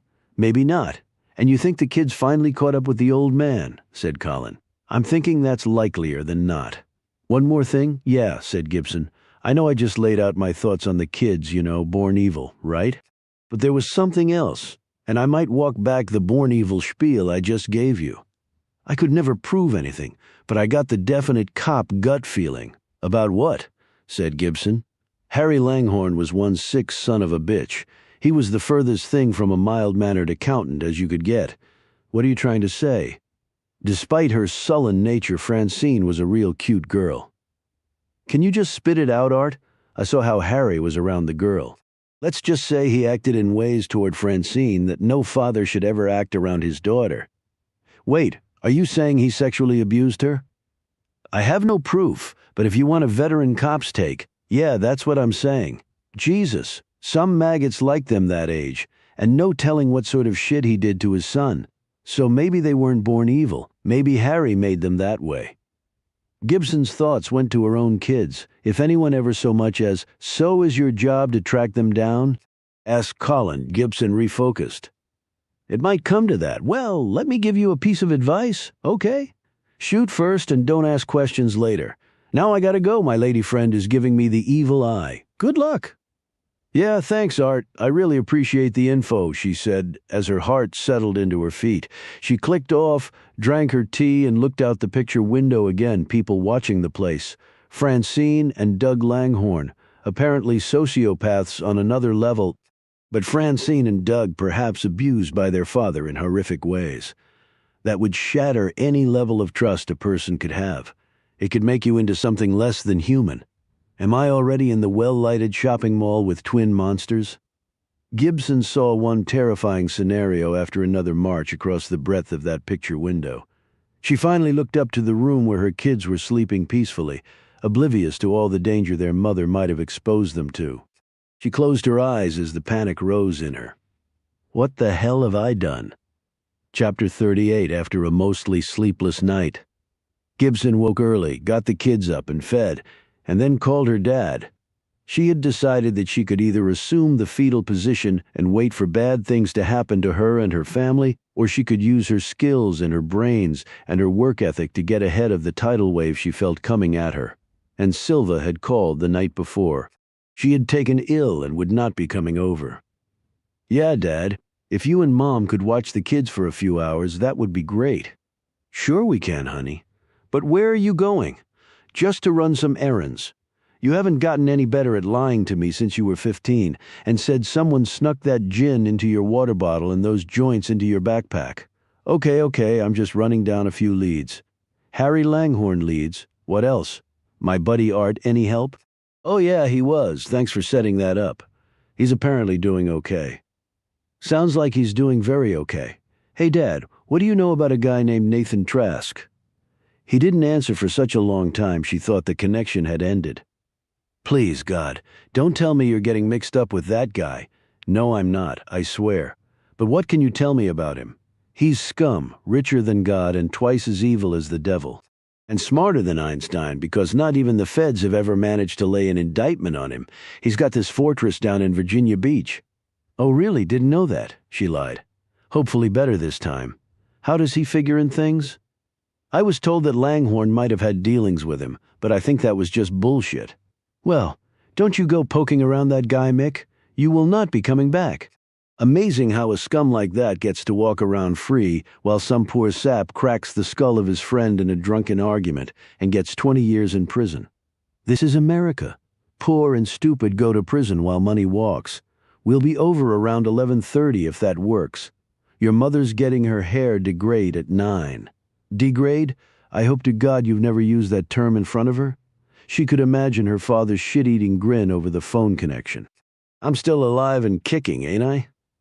When her parents arrived, Gibson's father went for Darby, swooping her around in the air and making silly noises, while her mother automatically brushed Tommy's hair out of his eyes and straightened his shirt and wiped off his dirty chin with a Kleenex and sanitizer.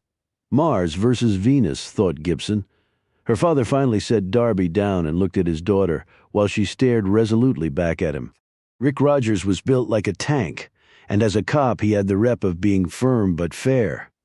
He knew what living paycheck to paycheck was like, and what that sort of stress made people do. You got scum everywhere, but you don't know anybody till you've walked in their shoes. And a hungry belly or a sick kid or losing the roof over your head or being the wrong color and having to live your life with that unfairly hanging over your head every damn day can make bad things happen to good people, Mick. It doesn't mean the law won't be enforced. It just means they're human beings who you know very little about. You ever lose that bit of truth, go do something else for a living. And she had never lost that sense of truth. If anything, it had been more forcefully thrust upon her since, at Pro-I, she spent most of her time chasing folks with far too much money who not only didn't want to pay their fair share, they didn't want to pay anything because they thought they were above it all. "Well," he said to his daughter. His wife was now smoothing down Tommy's cowlicks as the boy gamely fought back.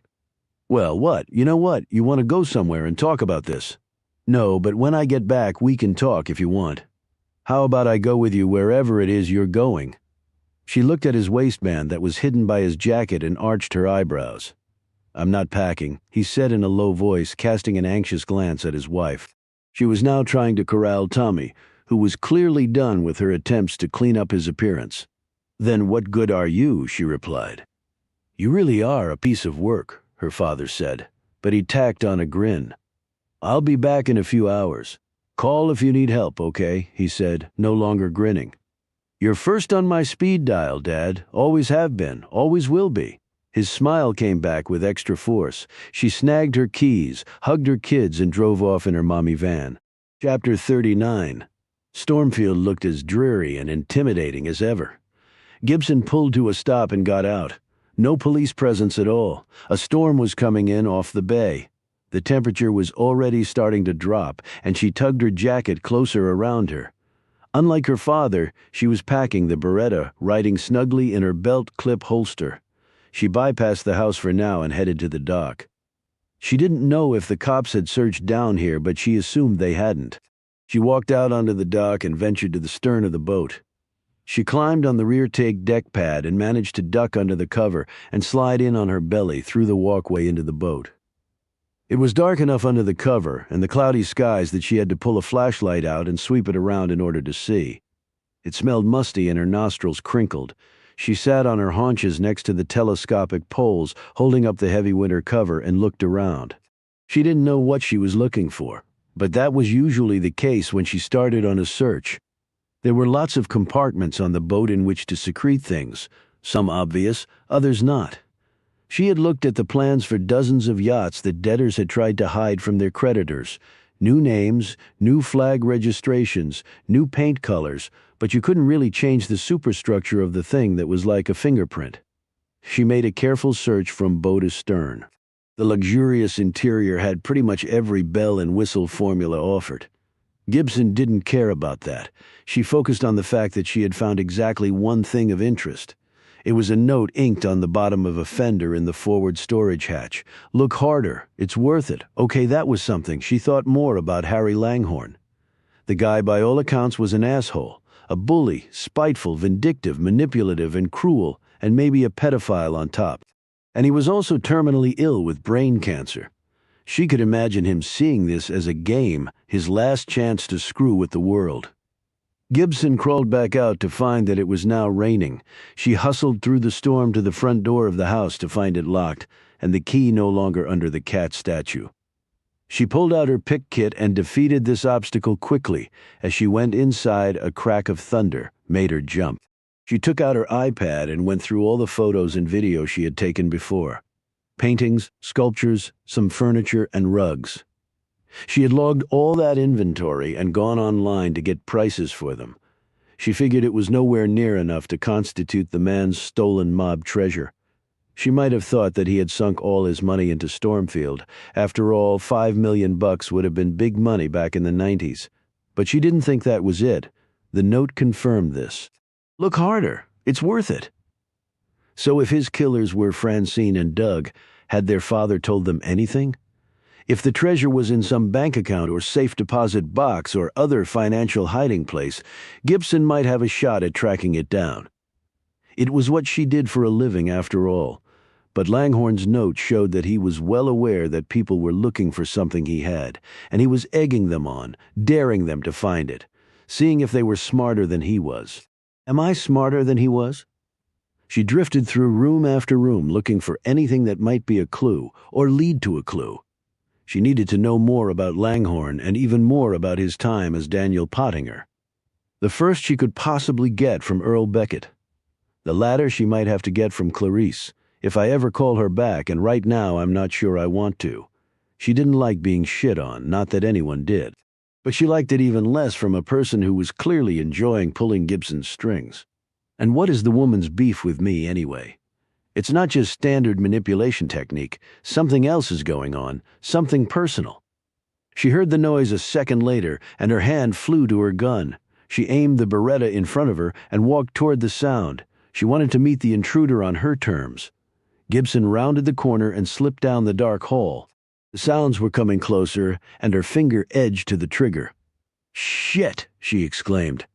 Virginia State Police Detective Wilson Sullivan was staring at her. "You don't seem surprised to see me here," said Gibson, putting her gun away. He frowned and said tersely, "I'm not. I saw your van outside, of course. But I want an answer as to what you're doing here, and I want it right now." He took a step closer, because the fact is, you shouldn't be here. I could arrest you for being here. It looked to me like you guys released the crime scene, and I thought we were working together. I was just trying to find a lead of some kind. He studied her for an uncomfortably long moment. "And did you find a lead?" She told him about the message she'd discovered on the boat. "So there's some treasure out there that he's playing games with." Sounds like it. Or he could be bullshitting everyone, and there's no treasure at all. "Which do you think it is?" "You know as much about Harry Langhorne as I do," she said. "He's obviously a complicated guy, so I'm not sure which way to go on that question." He nodded and looked around. "Find anything else besides the note?" Not yet. Still raining hard out there, she asked, noting his wet coat and hair. Bucketing. We might want to stay inside then and go over the place. Treasure in plain sight, maybe? Maybe, but it all depends on how you define plain sight. I thought you went all over with your iPad.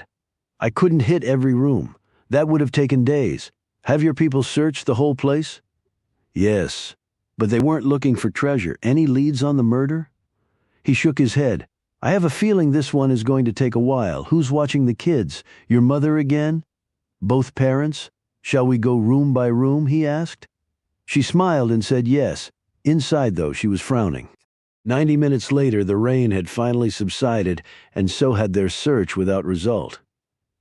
If there's a treasure in here, I'm not seeing it, said Sullivan. What about a safe deposit box, bank, and other financial accounts? The normal hiding places? We're trying to access some of that, but we've had a hard time tracking anything down. He didn't bank with some local entity. Not that we can find, and there were no financial records at the house, at least that we could uncover. He may have them somewhere else, but we can't even find a checkbook or a list of bills. He could be renting a storage facility somewhere, but we have no idea where it might be. But these days you can hide stuff anywhere. Tell me about it, replied Gibson dryly. But no one has come forward, law or accounting firm, financial advisors who worked with him? Sullivan shook his head. They might have worked with him under another name and have no idea the guy's even dead. His murder's been in the news, she countered. It mentioned he was killed at Stormfield. You would think his financial people would know he owned it. We got some names from the Turner's realtor. Big surprise, we can't find a single one of them. It's like they ran for it. Gibson looked around the dank interior of Stormfield. Well, the note I found clearly shows he knew someone would be looking for something. Either he hid it somewhere or he didn't, and it's just a whole lot of nothing. Maybe you can work your magic and crack it. If you do, let me know. She frowned again, but wasn't facing him when she did so. I can give it a shot. Hey, you know anything about Nathan Trask? Sullivan looked taken aback. Trask? What does he have to do with anything? Maybe nothing, but he's a big mover and shaker in the criminal world. Though I need to watch my words or else he'll sue me for slander and probably win. You think he was working with Langhorne, a.k.a. Pottinger? He might have been, Sullivan said. I was told about him when I moved up from Carolina. He has a bunch of politicians in his pocket who cover for him. What a world we live in. Isn't it, though, said Sullivan, who was also now frowning as the rain picked up again. Chapter 40. Clarisse had not called Gibson back, figuring it would be the height of weakness on her part to do so. She would let Gibson contact her, if she ever did. Yet she has to, doesn't she? She can't leave it like this. She refocused and went over the current state of affairs. Harry Langhorne had been murdered, but he was already dying of brain cancer, which was stunning news to Clarisse. Her mother had been kidnapped. They had killed Darrell Oxblood, and in doing so had also slaughtered B.D., so have they already killed Mommy. But they wouldn't, not yet. And if they were using her as leverage, they would have to make contact again. She would rather head them off and make contact with them. There was no real advantage in that, other than she wanted to show strength in the face of her antagonist's grab for dominance. Only the person facing her now was not so easily fooled, and Clarisse would not mention B.D. She didn't want them to know that she had figured that piece out. She pulled up the email she had received. Hello and surprise. Took a while, but like you, I don't give up easy. The old bitch is well and full of shit as always. We'll need to talk about things. I'll let you know when.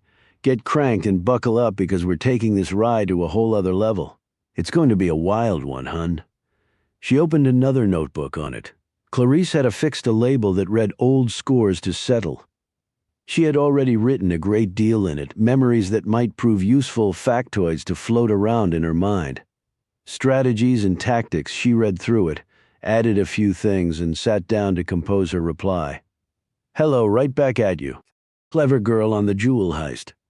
You make a wonderful maid, by the way, in a cheap sort of way. Servitude must be in your DNA. Mommy means less to me than you think, so FYI leverage limited. And really, poor Darrell Oxblood, whoever the hell he is. When you steal a schlepp's ID, you don't have to kill him on top of it. I would have thought you had more class. So the issue becomes, where do we go from here? We want the same thing.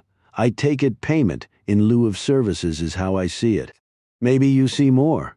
I have people working on it and progress is being made. Your plan, as I see it, is to let me find it, and you ransom Mummy for your share since you didn't find it on your trip to Stormfield when you took care of HL. If I'm wrong, let me know. I have other things to do with my time. Cheers, hun. Her finger hovered over the send key as she read and reread the missive, looking for anything that shouldn't be in there, and for something that should be and wasn't. Next moment, her finger plunged and off it went. She wondered how long it would take for a reply. Her response might also go to spam, but they would be checking that, no doubt. She had to watch herself for sure. Langhorne's murder had been as she had expected, but the murder of Oxblood had been out of control bloody. Maybe Oxblood was a message to me. If they're willing to do that to BD, what will they do to me? She now pondered Mickey Gibson. The woman had been to Stormfield. Her geolocator on her phone had told Clarice that. What had she discovered, if anything? The problem was what the problem was always going to be, she knew. If Gibson beats me to it, I need to get the treasure from her. And I will, regardless of what it will take, or what it will cost. I will survive this, even if Mickey Gibson won't. The thought of Gibson's possibly dying made her freeze up for a moment, which in turn made her furious. Never forget, it's just you and you alone. Nobody else gives a shit, and neither should you. And now you better bring your A-game, girl, because where you're going right now, anything less, and you're dead. Chapter 41. Clarice had lied to Gibson. Of course she had. It was what she did. You simply lie to everyone about everything, but she actually hadn't lied about Nathan Trask. The man was in the wheelhouse of everything important to her at the moment. She had made calls. Surprisingly, her request had met with success. A meeting had been arranged. She was now out on the street observing the man's Virginia Beach fortress. For this meeting, she was using a different name, of course. But still, it was not without risk. Trask was smart, ruthless, not a man to be toyed with, and not a man easily scammed. And she was here to do exactly that. She walked up to the gate where two men were stationed. They were in sharp suits, with sharp eyes and bulges under their jackets where the ubiquitous guns were kept. On the rooftop, she spotted two more men in black jumpsuits. Both held long-range rifles. The third guard was manning a set of expensive optics while performing a near-constant 360-degree surveillance of the area, from beach to street, after she told them who she was and why she was here. One of the gate guards asked to see her ID. The other one patted her down and then wanded her, taking his time and missing nothing. She appreciated the professionalism. He didn't even try to cop a feel. Clarice had dressed carefully for the meeting. Black jacket and matching skirt. A quick blonde dye job, reading glasses, muted lipstick and makeup, low heels. No bag, no phone, no wallet. They would have confiscated them anyway. She was driven up to the main house by another man in a golf cart outfitted with gold trim. She viewed the multi-building complex. It was mostly hidden from the street by the wall and massive landscape plantings, boulders, and other architectural features. She watched as an Augusta Westland chopper lifted off from the rear grounds, banked right, and drifted out over the ocean. "I hope that's not Mr. Trask leaving," she said, to the man next to her. He didn't even bother to answer. She was dropped off at the front door, and it was opened by a woman dressed as a butler, right down to the starched collar and bow tie. She was about 50 trim, and without a hair out of place. She looked pleased with her lot in life. "This way, Ms. Peters," she said, her voice low, her gaze pointed at her well-polished shoes. "So she can have plausible deniability with the cops if I end up as a corpse somewhere," Clarice thought. She was led down a long, plushly decorated hall, from which rooms of considerable size and luxury branched off like ribs from a spine. They came to a set of tall double doors. The butler knocked, was told to enter, and held the door open for her. Clarice stepped through and listened to the other woman's footsteps marching away. The room was small and minimally furnished. There were only two upholstered chairs with long, straight backs. A man was sitting in one of them. He lifted a hand and pointed her to the other one. She came forward and sat down, adjusting her glasses and taking him in. Nathan Trask was smaller than she would have expected, since he loomed so large in life in all other ways. In her bare feet, they were about the same height. She calculated he was 51. She knew from her research. His build was stocky but strong. His suit was tailored, but he wore it with indifference. The ring on his finger was probably worth more than the first payment she'd gotten from Senator Wright, yet it was the only item of excess on him. His shoes were ordinary, his tie and shirt the same. He looked back at her with unblinking eyes the color of asphalt. "Okay, that was a bit unnerving," she had to admit. He lifted a hand. "Drink?" he asked, in a raspy voice that might speak to a cold coming or going. "No, thank you." He nodded and let his hand fall to his lap. He never took his eyes off her. She had been told by some in the know that this would be the case. It was as though he was imprinting every bit of her onto his memory. Never a good thing with a sociopath. "And don't I know that? You asked to meet?" he prompted her. "You said you had some information that might be useful to me?" She nodded. "I do. Normally I would have ignored the request and you wouldn't be sitting there. I had you checked out, of course, Ms. Peters. But it's all bullshit, of course, made up. But your background cover is good. My people couldn't punch through it, and they usually can. So kudos to you, and that intrigued me enough to allow you in the door, otherwise it never would have happened. And I like new things. Keeps me young. So impress me. Or not. Why let me in? If you can't confirm who I am, I could be a threat. There are 6 guns pointed at you right now from inconspicuous holes in the walls. You can't see them, nor can I. But they're still there. You'll never feel a thing, at least they tell me that. I have no personal experience, you understand. But maybe you don't believe me, on cue. She heard one after the other. 6 gun slides being racked. Impressive, she said demurely. Flashy, actually. And I'm more into substance. He cleared his throat. So, the information? Daniel Pottinger? Yes. He's dead, said Clarisse. I'm aware of that. You did business with him, did I? Asked Trask. She sat back and allowed herself to get comfortable, fall fully into the role she was playing. You had to believe your own bullshit. But it wasn't all bullshit. The important stuff was true.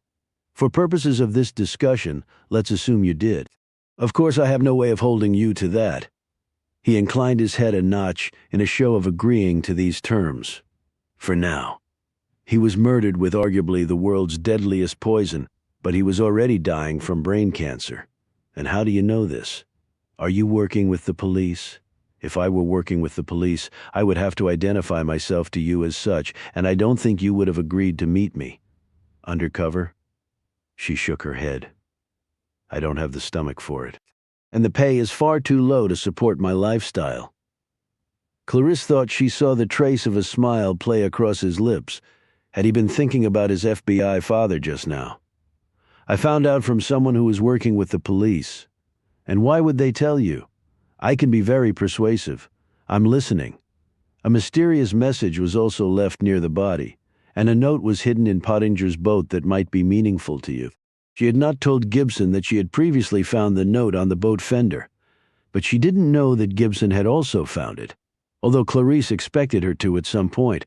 And what did the note say? Basically to try harder if you wanted to find the real treasure. So this is a treasure hunt then, said Trask. Apparently so. The black eyes drilled into her with a calmness that was disconcerting. But whose treasure? Curious question. Let me throw something else out as bait and see if the pole bends. Pottinger was not his real name. He stole a lot of mob money from decades ago, and he did deals as Pottinger that made him even more money in various ways. She stopped talking and studied him with her green contact lens eyes. She wondered if they were as intimidating as his dark ones. Somehow she doubted it, which was good. Underestimate me at your peril. He did make a lot of money off certain people who would like it back. Can you tell me how? Why would I? Said Trask. I came here to see if I could help bring this thing to a conclusion. A mutually beneficial conclusion. Why do I need you to do that, okay? That was a bit predictable, she thought. But then don't underestimate him either. Maybe you don't. You have lots of resources. You might be close to finding the money already. If so, I'll just go no harm done. She started to rise until he lifted a hand, which seemed to have the power to force her to sit back down.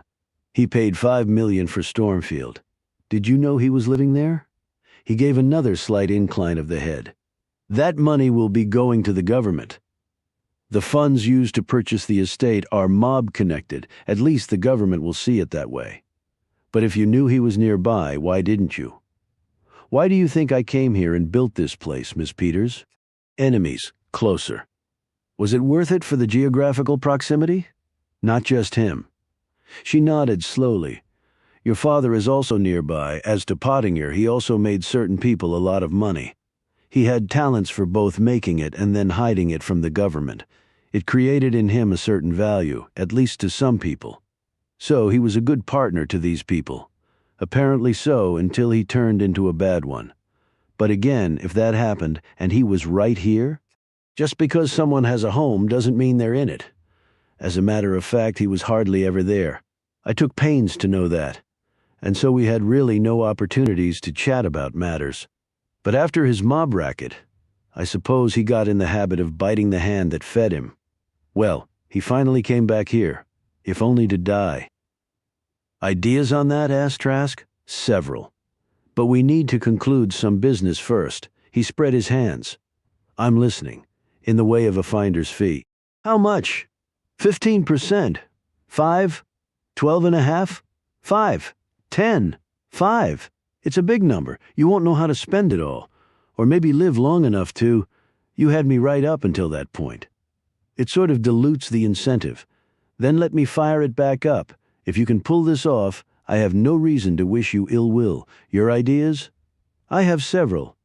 She sat forward. She did not mind getting low-balled on the finder's fee for one simple fact. Clarice never intended to collect it. About a half hour later, Trask walked her out at the front door. He said, Someone visited my father recently. A woman? Know anything about that? I may, but I need to be sure. She could be friend or foe. I don't need friends, and I don't like foes. Then it may not matter. It always matters. But just so we understand each other really well, you fall into the same category, business associate or not. I never expected anything less or more. You're a strange one. I can't quite figure you out, and that's unusual. I've seen just about everything. Don't beat yourself up about it, Mr. Trask. I'm a little beyond just about everything. Chapter 42. Clarice walked for 2 miles. If they were going to follow her, she was going to make them work for it. She entered a store from the front and went out through the rear, after a pit stop in the ladies' room, where she had previously left a bag underneath the bottom of the trash bag with some fresh clothes and other disguise elements and her phone. When she came out, she was transformed blonde to brunette, skirt and jacket to torn jeans and a sweater, heels to flats, glasses, makeup, and lipstick shorn from her face. She could pass for a fresh-faced teenager with AirPods in her ears and a vape in her hand. She grabbed an Uber and took it to within 2 blocks of her hotel. She went to her room, sat at her desk, and opened her notebook. Then her phone dinged as the email dropped in. You haven't matured a bit, it seems. Same old snark. If no leverage on Mommy, then I guess she becomes superfluous. What a word. Didn't expect me to conjure that one, did you, darling? A bullet to the head or a ligature display. Poison down the pipe. It won't take much. Huff and puff and blow the old bitch down would do it, actually. What shitty care you took of her. Way I see it. I found HL. That was the big part.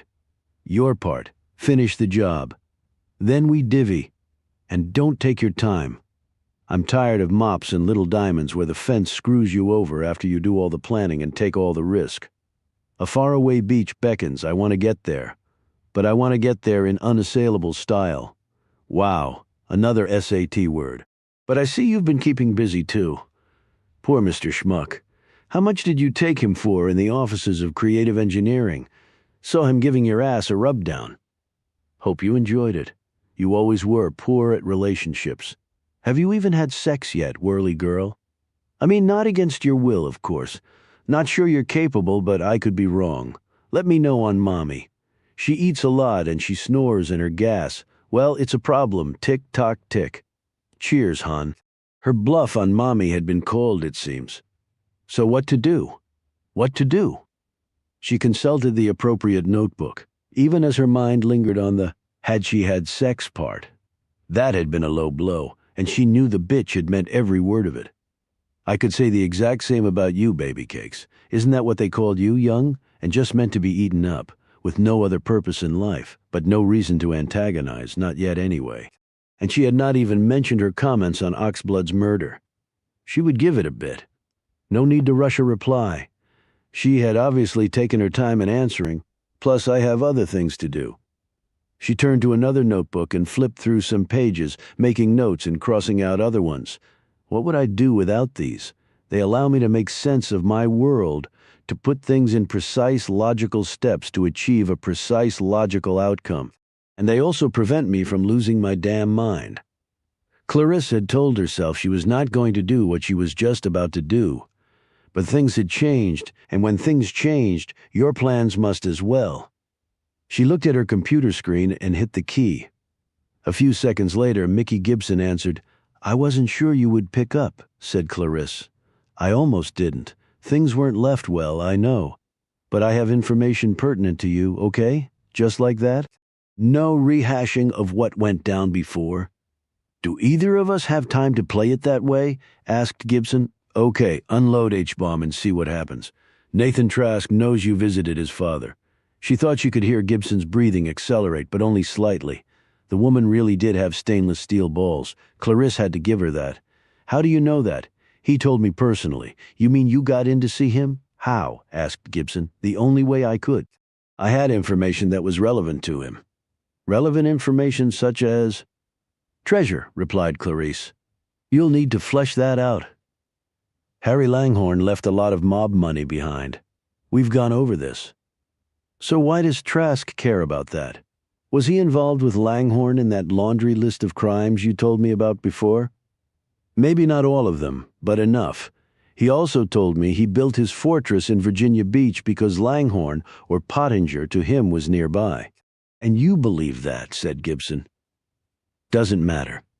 His father is nearby, too.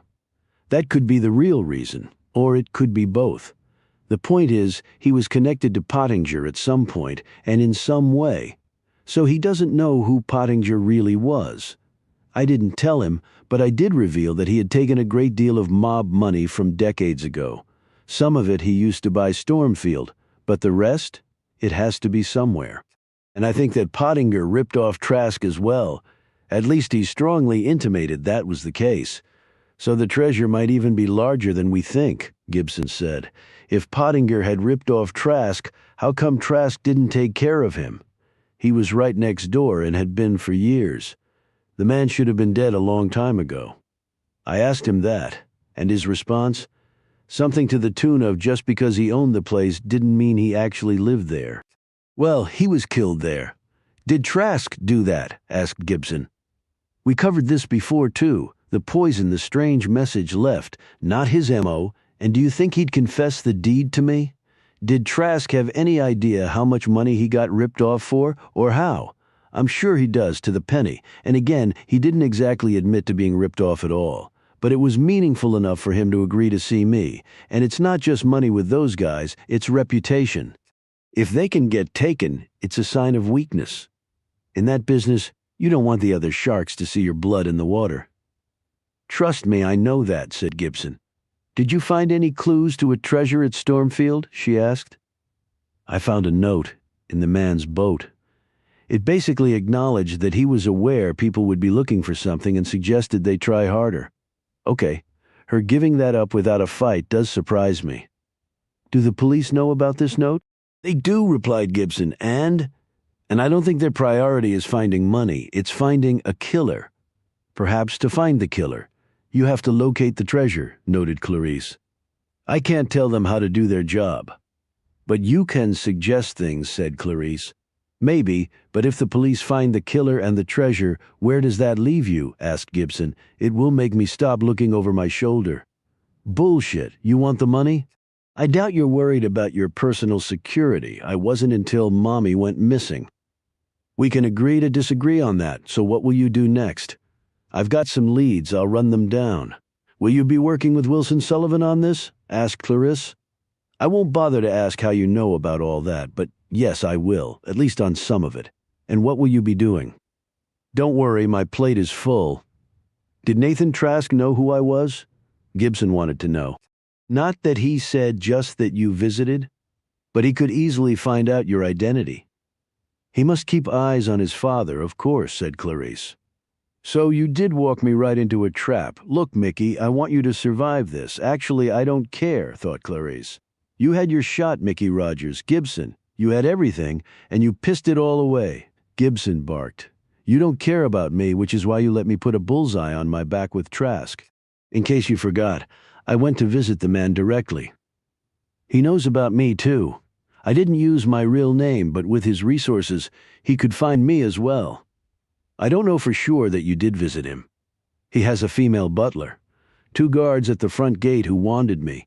They took me up to the main house in a golf cart trimmed in gold. The place is enormous, but not furnished over the top. He met me in a small room with a couple of chairs.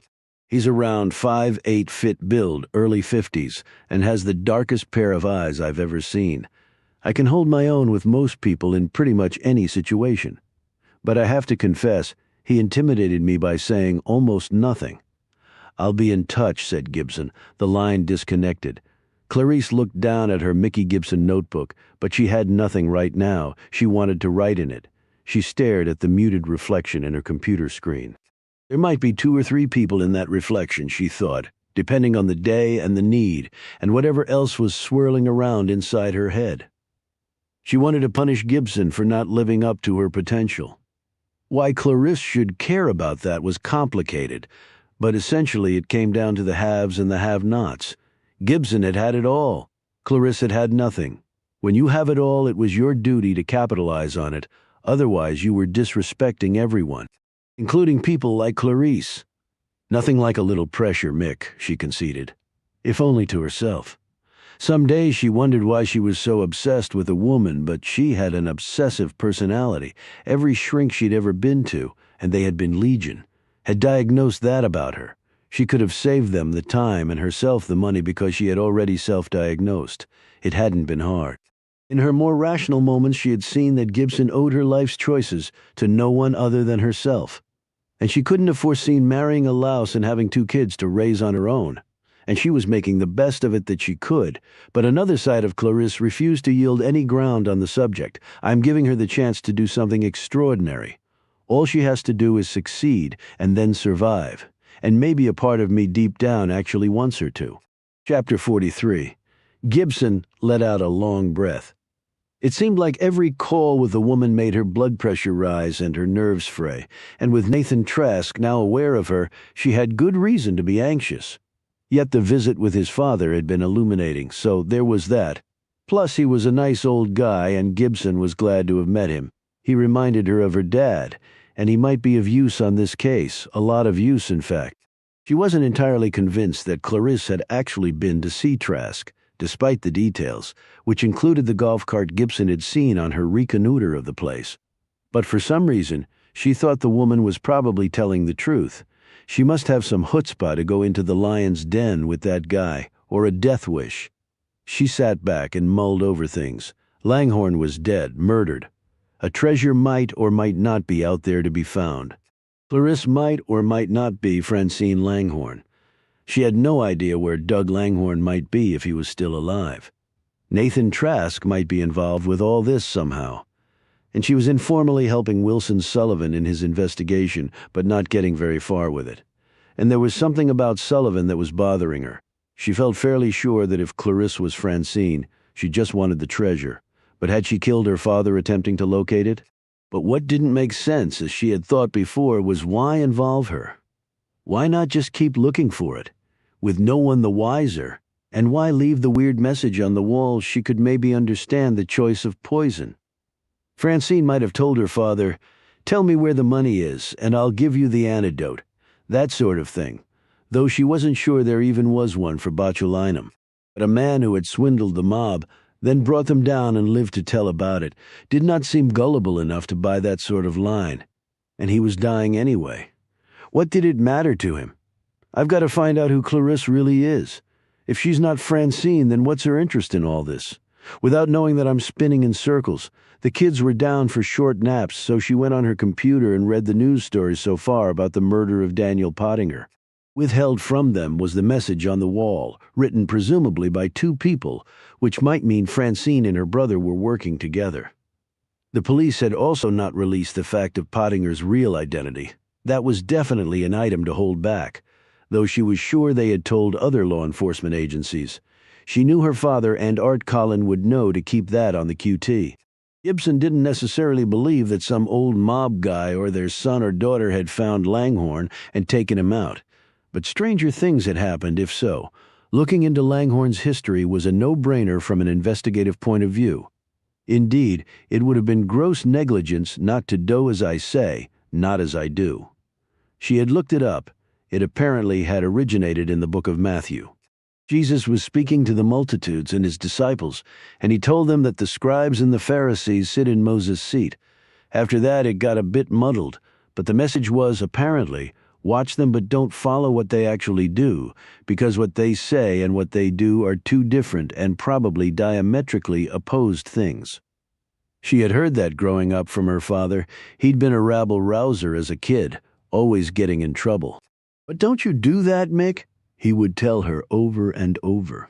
There was something logical and instinctive about an adult wanting their kids to avoid their parents' past mistakes, but it still seemed disingenuous.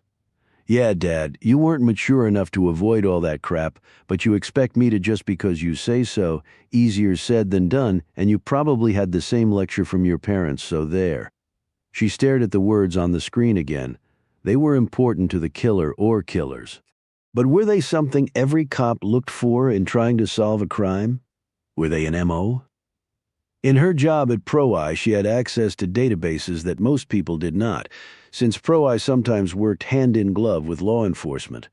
She decided to use that access right now.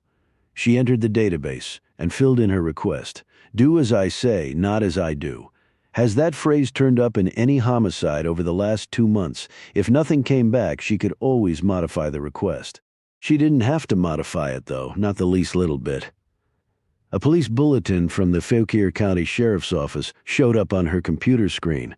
A murder of one Darrell Oxblood, resident of the Plains, Virginia. It was about 50 miles west of D.C. and had fewer than 300 inhabitants. He'd been found nearly decapitated, and on a wall of his home had been written the words, "Do as I say, not as I do." She sent Sullivan the link to the bulletin with the email labeled urgent.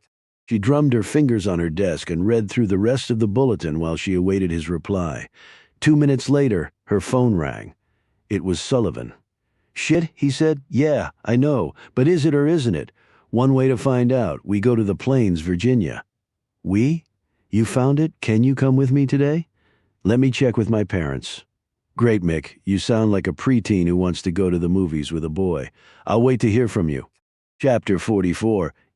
Going with a police detective. "Dad, I'll be fine." Gibson's parents had come over to watch the kids. Gibson had packed an overnight bag and was saying goodbye to her father on the front porch of her house. "I think you're getting in this sucker so deep you'll never get back out." One way of looking at it. "Is he picking you up?" "Yep. In fact, that's him now," said Gibson as Sullivan's trim dark sedan pulled onto her street and turned into the driveway. "You be careful. Cop escort or not, I'm too old to be raising little kids. My knees and back are shot."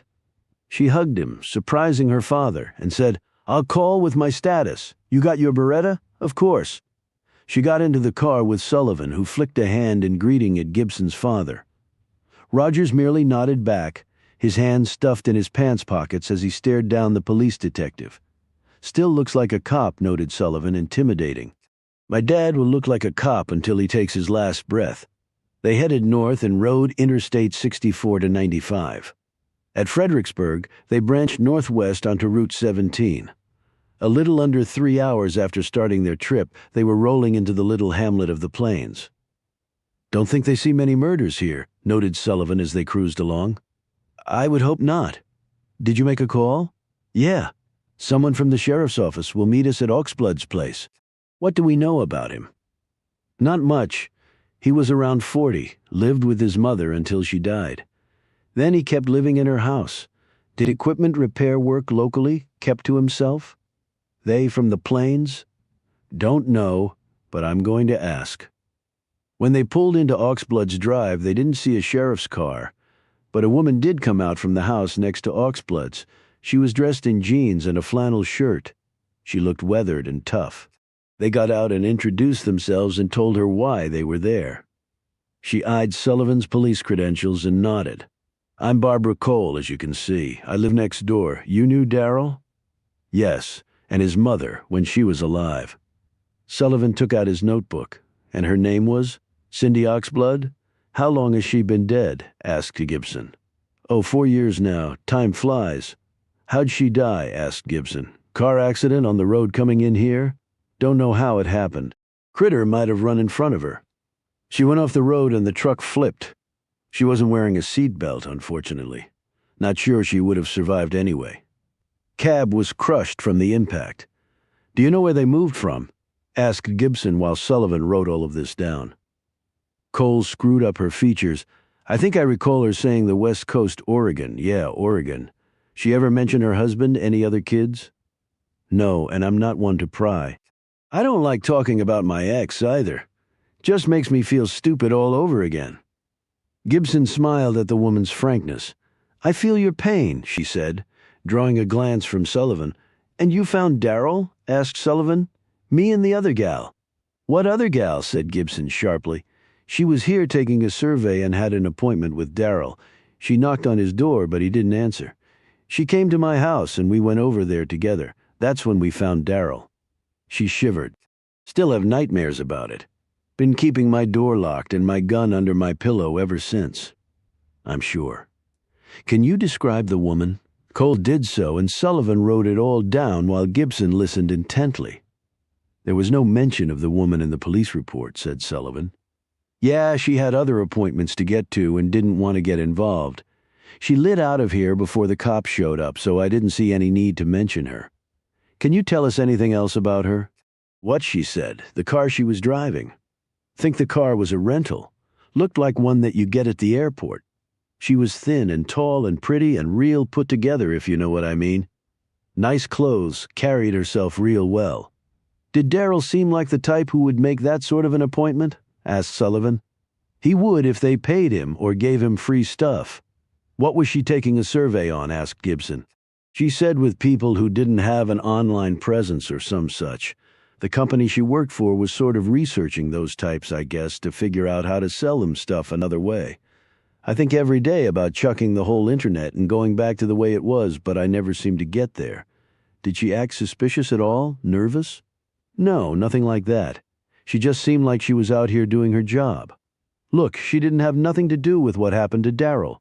She knocked on my door. I had to get my spare key to Darrell's house to let us in. When we found him, we were both shocked. Let me tell you, I came close to throwing up and she didn't look much better. And then she left. She needed to get going, and she couldn't tell the police anything I didn't. Gibson looked at Sullivan, who shrugged. He looked at the door to Oxblood's place. There was no police tape there. Local cops finished up in there, he asked. Yeah, they were here yesterday taking stuff away, and then they took off a lock they had on the door. Can you let us in while we wait for the sheriff? Sure thing. She opened the door with her spare key and led them inside. She showed them around Oxblood's room where his body had been found. Cole shivered as she looked around. There was so much blood it was horrible. Did he have any enemies that you knew of? Asked Gibson. Hell, nobody around here has enemies like that. Darrell kept to himself. No troubles. Drugs? No, not that I know of. He never seemed like that anyway. I thought it might be something to do with opioids, even mentioned it to that gal.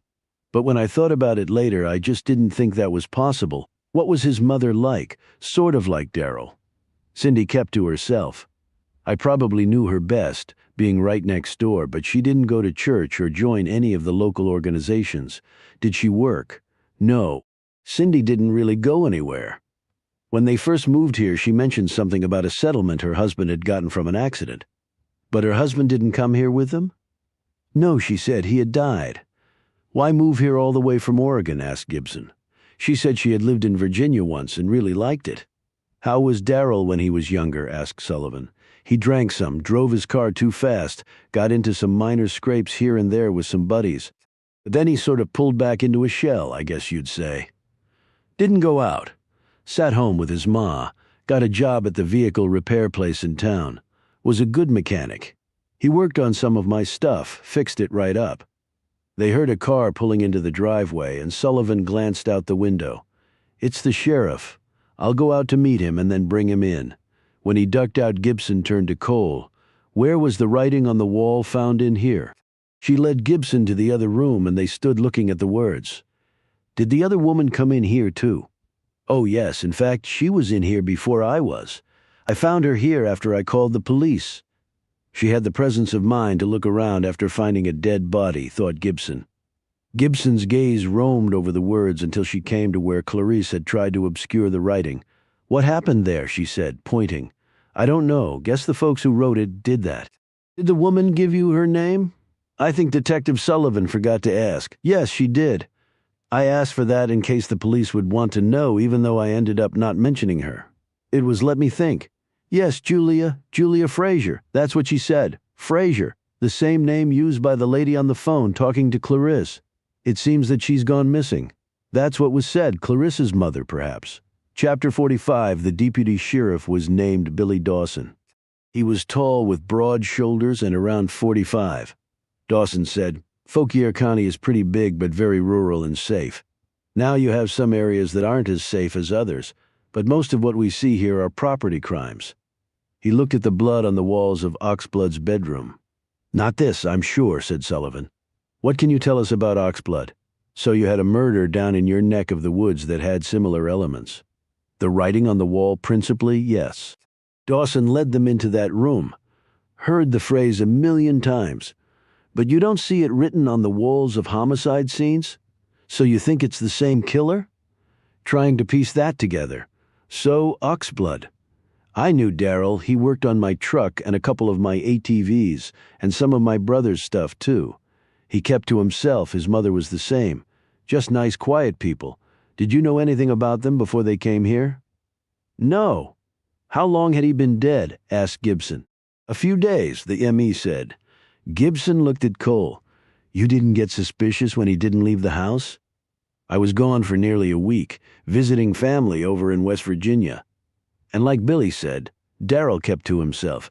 Didn't where he worked report him missing? Asked Gibson. Dawson said, I talked to them. They said Darryl had taken a few days off. Any family pictures in the house that would show his father? Asked Gibson. Dawson said, Funny thing, no family photos. In fact, no photos at all. You find his phone? Asked Sullivan. No. We pulled the phone records, though. He didn't make many calls, and the folks he texted or emailed all dealt with normal stuff. There were no incoming calls. Gibson looked at the shelves of comic books. Your guys go through all those? We looked through some. I guess adults collect stuff like that, baseball cards, you name it. Maybe sell it on eBay, only he wasn't online, pointed out Gibson. There are no electronics in the house that I saw. Yeah, that's right, said Dawson. So what do you think is going on? Sullivan shrugged. What? We're trying to find out. Mind if we look around? Asked Gibson. Knock yourselves out. I'm not too proud to ask for help. I can email you the file we have, Detective Sullivan. Sounds good, thanks. Dawson and Barbara Cole left. Sullivan eyed Gibson thoughts. She didn't want to share what was on her mind right now, but Sullivan looked determined. I don't think we know enough to draw any preliminary, much less definite, conclusions. Why don't I search the upstairs and you check the rest of the house? If something pops, we each call the other. Okay, do you really think this is a coincidence? The two phrases on the wall, I mean? There must be a connection. We just have to find it. What she didn't say was that the handwriting on Oxblood's wall was quite different from the handwriting back at Stormfield. But Sullivan might have already noted that. Now that Gibson had committed herself to solving this case as the only way to protect herself and her kids, she wanted to do it as rapidly as possible. Thus, she was itching for Sullivan to leave because she had seen something that she wanted to check out. As soon as he left, she made a beeline for the comics. They were all neatly laid in their respective piles, all except for one. On top of one pile, a comic book was sticking out, like a sore thumb, she thought.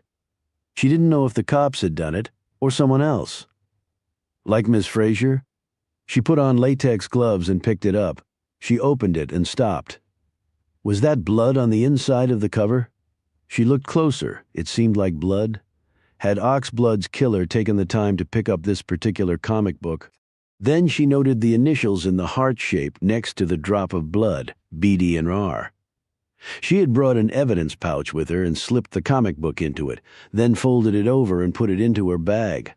Gibson was sure that someone, either the killer or killers or Clarisse Julia Fraser, had picked up this comic book out of all the others and opened it to that page, and seen the initials inside that heart, and what had that meant to them or her, and what does it mean to me? Chapter 46. They stayed overnight at an inn near the plains. They had dinner in the small, quaint restaurant, Sullivan said. So we didn't really find much back there, did we? Gibson thought of the plastic evidence pouch in her room containing the comic book with the dried blood on it. She had brought her kit and checked it, but found no prints on the blood mark. The person had probably worn gloves. She knew removing potential evidence from a crime scene was a crime in itself. But she had thought long and hard about this and had arrived at one difficult conclusion. I can't just walk away from this or bury my head in the sand because I'm exposed. I've been exposed ever since I stepped foot into Stormfield and found Harry Langhorne dead. And Clarisse is probably a psycho and she knows where I live.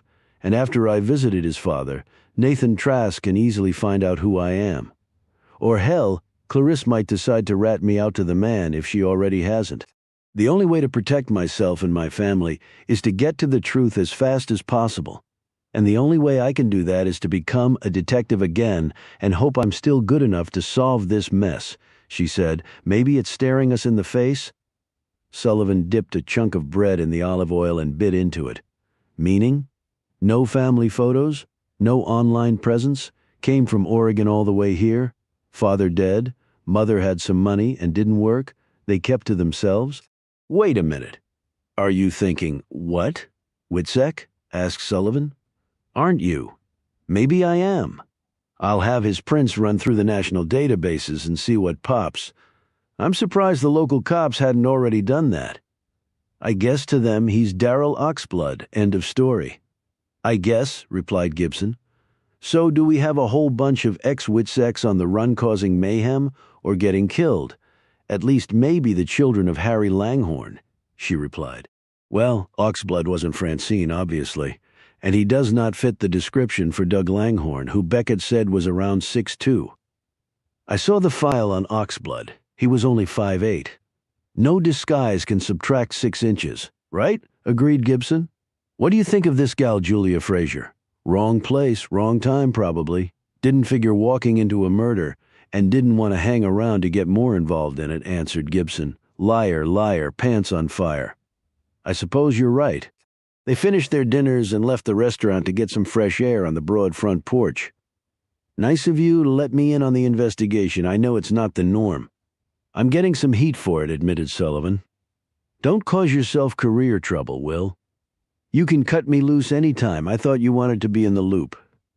Oh, I'll still be working it with or without you, she said, grinning. He smiled, albeit reservedly. For now, we'll just let things play out. Sounds good. I'm going for a quick smoke out back and I'm going to bed. Good night. Good night. They parted company and she took the stairs up to her room. She checked her watch and called her dad. She could tell by the background noise that he was watching basketball. How are the kids? Sound asleep. Ate all their dinner. Never made any trouble, just little bundles of joy. I don't want to hear you complaining ever again about how hard it is, Mick. Meaning Mom took care of them, and you were somewhere else the whole time? Well, I had some errands to run, yeah, right. Jesus, he hit that 3 from the parking lot. He said, obviously watching the TV, damn kids these days.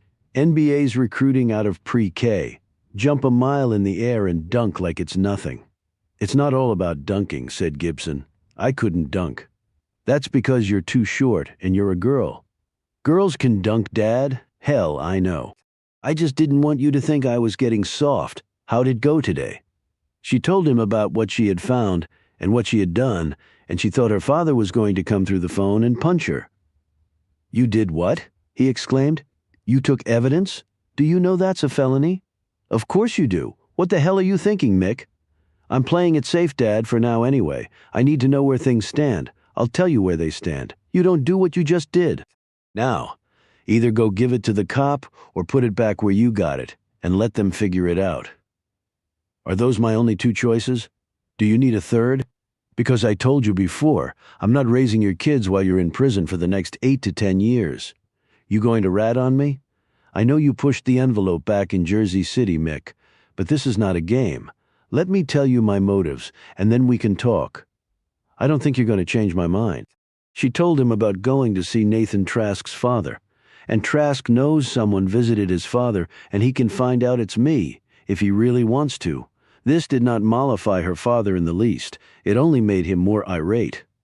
Son of a bitch, do you have a death wish? I told you not to go anywhere near that guy. That guy is apparently part of this case. If I'm going to solve it, I have to go where I need to go. Let the police solve it and go back to your computers. Says the guy who hated the fact that I quit the force. I understood why you did it, her father corrected. But you still hated it. Yeah, I did, because what's his fucking name cratered your finances and your career. You expect me to be happy about that, and you were a damn good cop. I'm not happy about it either, and I'm not walking away from this. Why the hell is this case so important to you? It got dumped in your lap and you're taking a risk. I told you that. Think of the kids. I'm thinking of the kids. And you. And Mom. I've crossed the Rubicon, so I'm involved in this thing whether I want to be or not. I can either wait for something bad to happen to me, or the kids, or you, or Mom, or I can work this thing like I worked my other cases. Is that really the only reason? Asked her father. He could read her so easily sometimes, mainly because the two were so much alike. Someone used me, okay? I don't like that. When that happens, I don't run away with my tail between my legs. You taught me to punch the bully in the face, Dad. I can't change who I am. She heard him let out a long sigh. It was the same thing he had done after every argument he had lost with her, which was damn near all of them. So what are you going to do with what you found out? I'm betting Julia Fraser is Francine Langhorne. I need to find her. How will you do that? By digging. Isn't that what cop work is? Just be careful. Some folks really need you to stick around. I know the kids. Her father interrupted. I was talking about me. The silence hung heavy for a few seconds before he added, I gotta get back to my basketball game. You take care, honey. He clicked off. Gibson stared at the phone and realized for the first time just how worried her father really was about her. Chapter 47. Clarisse sat in front of her computer screens writing something down in a new notebook. It was labeled War on the Past. Things were happening quite rapidly now. Her surveillance camera had shown that Wilson Sullivan had picked up Gibson and they had driven off together. She had an overnight bag, so wherever they were going it was some distance away. Where would you go with the cop on an overnight, Mick? Where would you need official muscle to get to what you want to get to? Something occurred to her. She went online and did a search. There were a number of results, but the very first one would do. The front-page story in the Fauquier Times, murder in the plains, Darrell Oxblood slain, no suspects, and there it was. On the wall in a room of the house, the phrase, do as I say, not as I do. The Fauquier County Sheriff's Office had not been as tight-lipped as their colleagues to the south, who had kept that piece of information zealously guarded. They had actually let someone take a picture and run with it. So Gibson did the search found this item. And she and Sullivan went there to see about possible connections. They would have talked to the neighbor, seen the crime scene, talked to the cops. A search on Darrell Oxblood would have turned up nothing after 20 years back. She will know what that means. They'll run his prints. Clarisse thought back to what she had done and not done while there. I tried to erase the phrase, but I was stopped. Gibson will surely see that. I wore gloves, so no prints, the comic book. Did I put it back exactly? She closed her eyes and let that recent memory flow back into her hippocampus, where she analyzed it thoroughly, although the result was not to her liking. No, I didn't. I should have taken it with me, stupid, BD and RE. Gibson will know about that now. Something else occurred to Clarisse. She ran and got the gloves she had worn that day. On one fingertip, the fabric was soiled with blood. BD's blood, not mine. With the gloves, I left no prints or DNA behind, but it still was a blunder. You're truly getting sloppy, girl. Clarisse took several deep, calming breaths as she composed a reply to the last email. Okay, let's cut out the high school snarky babble. We're older and hopefully wiser now. Yes, I want Mommy back, so put up with her for a bit longer. Once I find what I'm looking for, we can arrange the trade. It will be complex, but what isn't? Right? She paused, wondering whether to go there or not. Oh, what the hell? And FYI, I know who Daryl was. It was unnecessary. Why do that to him? We had a history, all of us. Granted, he was not the brightest bulb, but he got out. You could have let that sleeping dog lie, right? He had a life. He was doing okay. You snuffed him for no reason. I know we're all messed up, but let's try to get this done the right way. You want the nice, quiet life with bags of money? Well, so do I. We act appropriately. We get there. We don't. We all go down. Because there are others on the trail here and they have badges. So don't screw this up. We have one shot, and only one. Clarissa's finger again hovered over the send key. This was serious shit. The person on the other end of this email trail was serious shit. The key went down and the email went poof into the ethereal darkness. She wondered how long before the reply came, if there even was one. Clarissa's email had been logical, rational, made sense all around for their own well-being, their own survival. But the thing was, the person she was facing could not be counted on to see it that way. The most dangerous enemy of all was the one who, consciously or not, didn't care about dying. But in another way, it placed the person in danger of being anticipated by an adversary, and that will probably be the only difference between my surviving this or not. Because seeing Daryl Oxblood with his head nearly cut off changed everything for me. Clarisse brought up some financial documents from a previous hack she had done. They belonged to Daniel Pottinger. They represented a dozen accounts from a similar number of financial institutions, both foreign and domestic. The problem was every single one of these accounts had been cleaned out and closed within the span of 1 week nearly 7 months ago. Clarisse had only a guess on the total amount of money, but based on other things she had found and the cash price paid for Stormfield, she estimated it to be about $500 million. Now that qualified as a treasure under any definition. And she had always loved round numbers. She figured Gibson would be able to snag these same documents at some point if she already hadn't. Whether she would drill deeper was the question. Clarisse was banking that she could. Pro-I could get into places no one else could. I may not have Pro-I level resources, but I'm cleverer than the great Mickey Gibson is or ever will be. She was the great one everyone loved. I was the one no one loved or even knew existed, but I will show her and everyone else. She hit a key and all those empty accounts disappeared from the screen. Still, if I get there first, all well and good. If Gibson gets there first, still all well and good, possibly. She changed her clothes and hair and makeup and personality and demeanor. She stopped at her laminator and pulled out the item she had encased in heated and hardened plastic. She trimmed off the edges and punched a hole in it, then ran it through a lanyard and placed that around her neck. She walked out the door because she had an appointment to keep. Somehow I am loving every minute of this, even though I'm scared to death. Chapter 48. The home was 60 years old and on its last legs, and the yard undernourished and hence withered. The woman who lived here seemed to be all of these things rolled into one. Miss Betty Gross, Clarisse said. Yes, I'm Sylvia Devereaux. She held up her laminated card with the Virginia Employment Commission. I don't understand. Clarisse produced an iPad from her bag and said, May I come in? Am I in some sort of trouble? Asked Gross, clinging to the tattered screen door. Not at all. I'm here to help you. At least I hope. I understand that you were recently employed by a Mr. Daniel Pottinger at his home, Stormfield?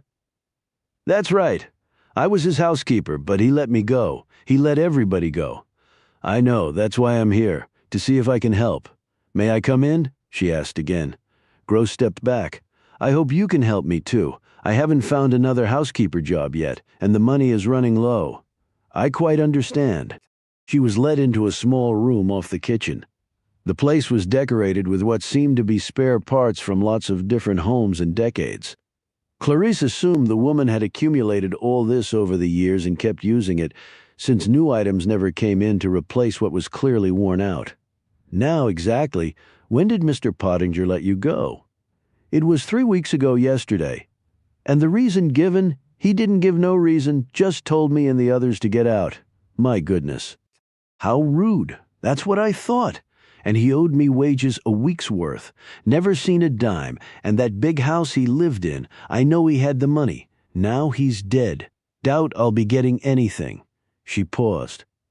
I filed for unemployment. Is that why you're here, miss?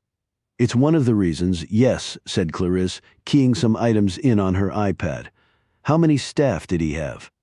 4 inside, 3 outside, all locals, hard-working, and he left them high and dry, too.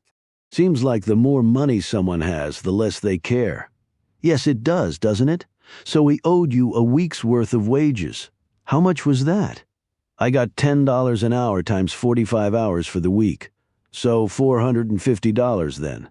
Yeah, backbreaking work, it was. That place was huge, and he wanted the floors scrubbed and the marble to gleam. A difficult employer, then? You could say that. You could say a lot more than that. The thing was, the man was almost never there. He'd talk to me on the computer, made me walk around with it, show him the state of the place. He'd read me the riot act if the least thing was out of place or something wasn't done to his liking. Or if he didn't think we were working hard enough. It was a real bitch.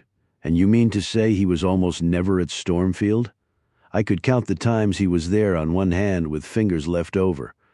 Very interesting. And the few times he did show up, he never gave me any notice. He was just there, almost like the man was afraid to be in his own house. Clarice thought about Nathan Trask and knew the woman had unknowingly hit the nail right on the head with that one. And how long did you work for him? Nearly 4 years. Your annual income from that job would have been around $23,000. About that. Any paid vacation or health care? Gross smiled bitterly. I asked for it. He never gave it. Said if I wanted a vacation, why should he pay for it? And then he told me it was my fault if I got sick. Not his problem. Clarice looked around at the small space. Could you live off that income? Got 1 adult child and 2 grandbabies living with me, so the short answer is no. I work another job at night, cleaning some buildings over in Smithfield. On the weekends I waitress at the local diner. You must be run off your feet. I'd rather be working, actually. The night job and the waitressing don't pay enough. I was hoping someone might buy that Stormfield place and hire me back. But I guess that will take a while. Yes, I think it will now. It seems that Mr. Pottinger failed to pay into the unemployment insurance fund. Gross's face fell. Does that mean I won't get no money? Like I said, I filed, but I ain't got nothing yet. Well, that's one reason I'm here, to help with that. Now, before he fired everyone, did Mr. Pottinger have any visitors? Why does that matter? Gross said, her expression suddenly wary. Clarice leaned forward and said in a confidential tone, just between you and me, it seems possible that Mr. Pottinger was engaged in something that might be criminal. Criminal? Nothing has been proved yet, of course, but the state is looking into it. If you could assist us in our investigation, well, it certainly would help your chances of being compensated. Gross smoothed down her wrinkled shirt and said, I'll help you if I can, miss. I swear it's not like I owe Mr. Pottinger nothing. Man made my life miserable. I can't understand that. So any visitors? He only had the one, miss. We used to joke that the only friend he had was the devil. When was this visit? About a week before he let us go. I remember it because he showed up out of the blue again. I walked in one morning and there he was, standing right in the foyer staring at me. I don't know how my heart didn't stop. Do you think he showed up because he knew he was going to have a visitor? I thought that might be it, but he never said nothing until right before the person got there. And what can you tell me about the visitor? It was a man, about your age. Can you describe him? Tall man, thin, hair and eye color. Why does that matter? Well, we will want to find this man, of course. Oh, sure, yeah. Blonde hair, thinning, and green eyes, least I think. How was he dressed? Jeans and a sweater. He was very polite, but there was something about him, I don't know, gave me the creeps. Did you find out his name? It was Mr. Marshall. Clarisse sat back. Marshall? Touché. Did you happen to hear what they discussed? Oh no, I took him to Mr. Pottinger's study and left them there. I went off and continued my work. Did you see him leave? Stormfield has its own phone system, you know, so you can call room to room. Mr. Pottinger phoned me and told me to let Mr. Marshall out. Did either of them say anything as he was leaving? Mr. Pottinger didn't. But when I opened the front door for Mr. Marshall, he looked at me funny, and what he said was even funnier. Not laugh funny, but strange funny. What was that? He said. I hope you'll be able to find other work. Really? And what did you take that to mean? Well, I thought Mr. Pottinger might be selling the place to this man and he'd bring in another staff. Never thought about him getting killed instead. Did you see the car he'd driven up in? Oh yes, it was parked out front. She was in the driver's seat. Clarisse sat forward again, tensed. She? Yes, it was a woman. Couldn't get a good look at her, but I noticed the long hair. And she had on a necklace. It was all shiny in the sunlight. He got in and they drove off. And a week later, you were given your notice? Yes. Did Mr. Pottinger ever mention the visit to you? No, never. Did you know about the secret room where he was found? No, ma'am. When I read about that in the paper, it nearly knocked me over. Me there all that time and never once noticed it. Was the place fully furnished? Books in the library, that sort of thing? She knew the answer to that, but she wanted to hear it from Gross. And things might have been taken. Well, it wasn't furnished like it ought to have been. Most rooms had nothing in them. Don't know why he bought that place. He was never there, and when he was, he only ever went into a few rooms. But he demanded that we clean everything. There were never any books in the library. I remember I asked him about that once when he showed up. What did he say? He said he didn't like anything that was written down. That's pretty darn strange. Anything else you can think of? No, I think that's all. Have the police been by to see you? Gross started and said, Oh, that's right, I forgot. A Detective Sullivan? I think that was his name, yes. Did he have a woman about my age with him, around 5'7", short, light brown hair, big blue eyes, by the name of Mickey Gibson? No, he was alone. What did you tell him? What you told me? Not everything, no. I mean, he didn't ask the same questions. Did you tell him about the visitor? Yes, I did mention that. All right, I understand. So about my money, can you put in a good word for me? I can do better than that. Clarisse reached into her pocket and took out a certified check in the amount of $5,000 made out to Gross. It was drawn on an account that would be closed as soon as the check was cashed. When Gross saw the amount, she exclaimed, My God, I don't understand. It's a new program at the VEC. Sort of like a whistleblower thing. But I do need you to sign this NDA, she added, drawing out a piece of paper from her bag. It basically says you must not tell anyone about what we discussed, or even the fact of my visit. If you do, you have to pay the money back. That includes talking to the police if they come by again. But that doesn't matter because I will inform them. But you can say nothing. Do you understand? With her eyes on the check, Gross said, Yes, ma'am, I'll mention it to no one. Cross my heart. Gross signed the document and Clarisse took her leave as she was getting into her car, she thought. After all this time, they were right there at Stormfield, both of them.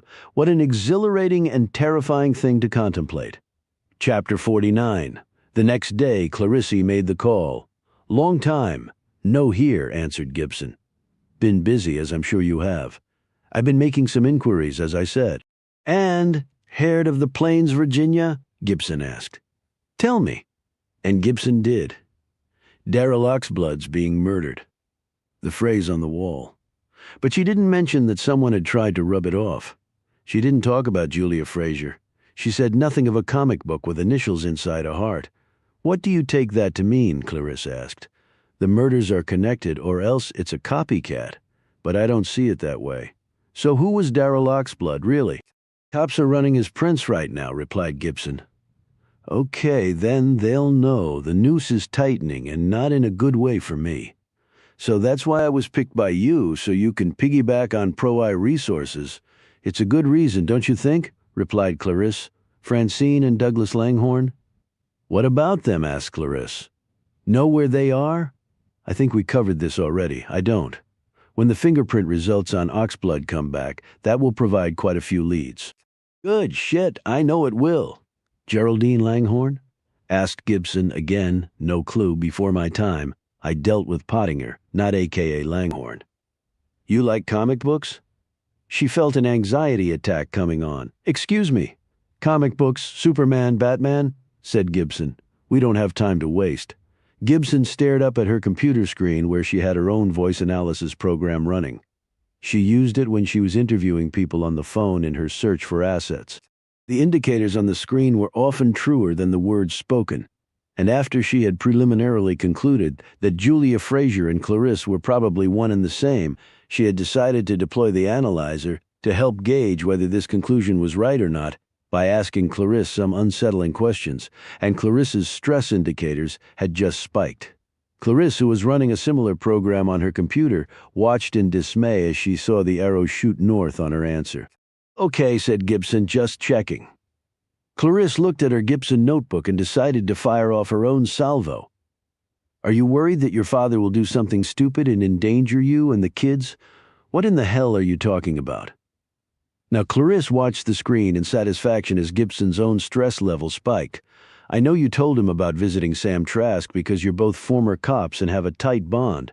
He obviously knows who Nathan Trask is. He's scared for you. What if he does something rash? I'm not doing this to pull your chain, Mickey. This is business with me, and I'm not claiming to have a big heart, but I don't want to see anyone get hurt, especially little kids. Gibson didn't say anything for a few moments, and Clarisse had no intention of breaking the silence. Nathan Trask was a real threat to Gibson, to them both, really, and she wanted the woman to understand that. Plus, it might make her forget about the damn comic book. My father is not stupid, Gibson said finally. He's not going to start a war with Nathan Trask. I just thought I'd mention it now. Where do things stand with your and Sullivan's investigation? Sullivan doesn't think the woman who was at Oxblood's home is important. Wrong place, wrong time. What woman? The survey taker. She called herself Julia Fraser. Mean anything to you? No. What sort of survey was she taking? Clarisse now kept watch on her stress level on the screen. She needed to keep it at an even level, and she did so by taking silent, deep belly breaths and chewing the gum she had just popped into her mouth. Some BS. I think she was there for another reason. Sullivan didn't agree. What makes you think that she's important? Call it my cop instinct. Sullivan's a cop, too, Clarisse pointed out. And we all have different instincts. I found out something, too. What? Asked Gibson. Langhorne had a visitor very close to the time he died. A man. Tall, thin, blonde hair, green eyes. And how do you know this? Proprietary source, replied Clarisse. Any idea who this visitor was? That's for you to find out. Work your pro-eye magic. And my source also told me that there was a woman waiting out in a car for the man. What did they want with Langhorne? Asked Gibson. My source didn't know, but when the visitor was leaving, he told the person that she should look for another job. My source took that to mean that Langhorne was selling the place to the man, but it also could mean that the man knew Langhorne would not be alive much longer, which turned out to be spot on. So your proprietary source was a member of Langhorne's household staff. I just can't keep anything from you, can I? Chided Clarisse. Okay, I'll share that with Sullivan. He already knows. He spoke to my source previously, and they told him everything I just told you. She paused and added, Didn't he share that with you? Clarisse watched the screen to see if Gibson's stress markers spiked, but she was disappointed because they remained level. Thanks for the info, said Gibson. You're welcome. Be careful out there. Clarisse clicked off. Gibson sat back in her chair.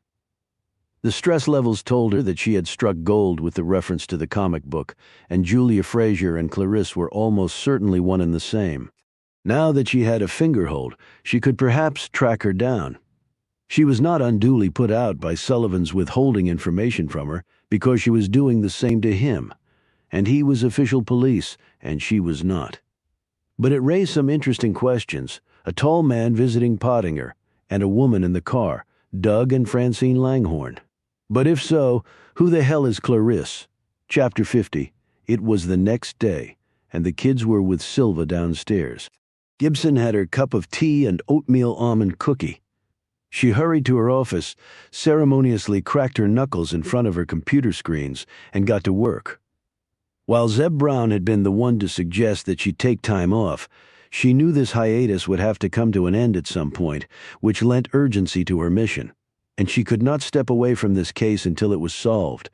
She started hitting keys and typing in web addresses.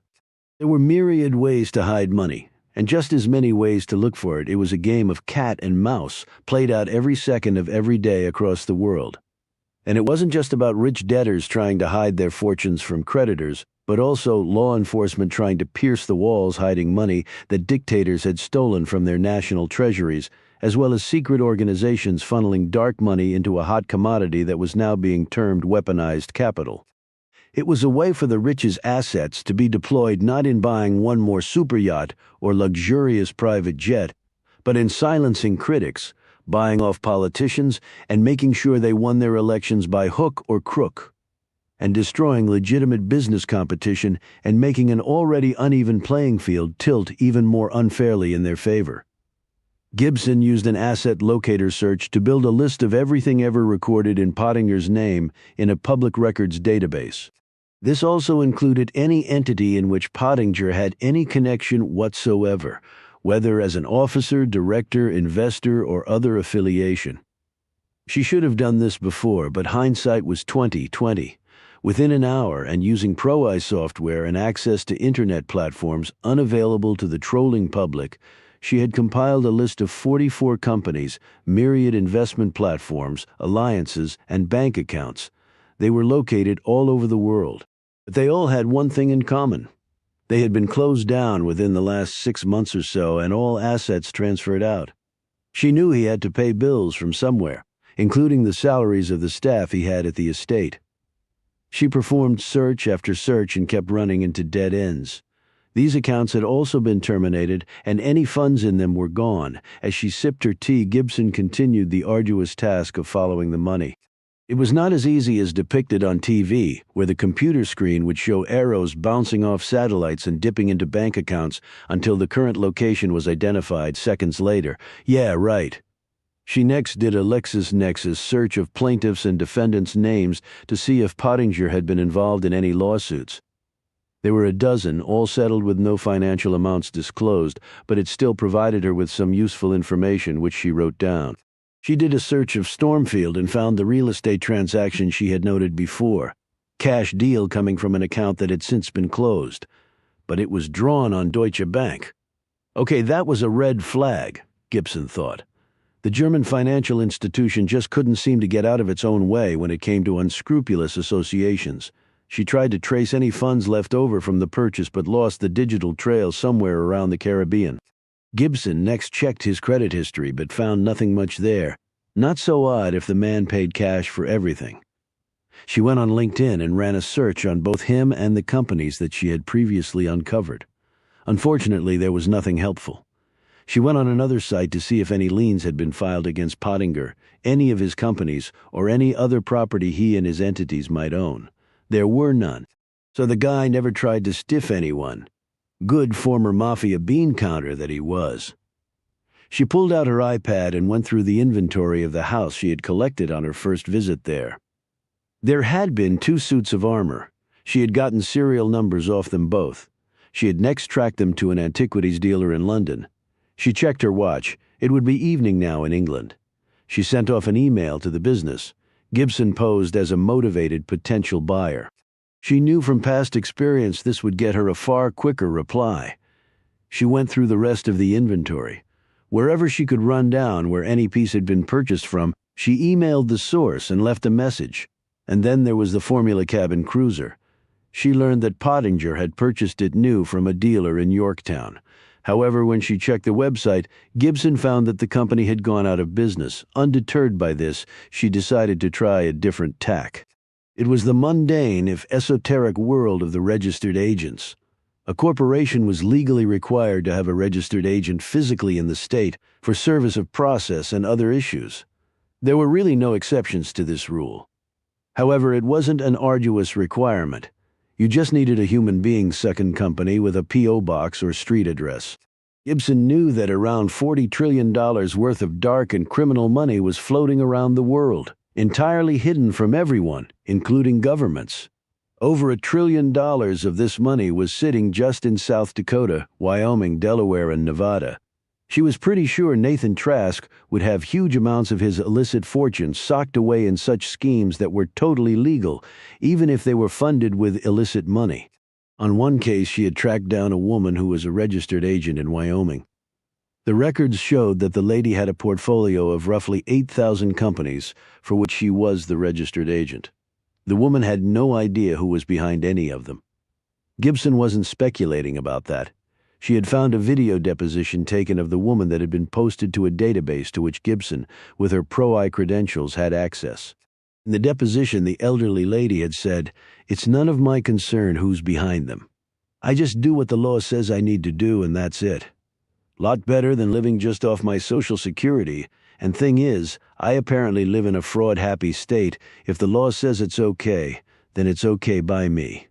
She charged $50 a year to be the agent and a time $150 fee for formation of the company.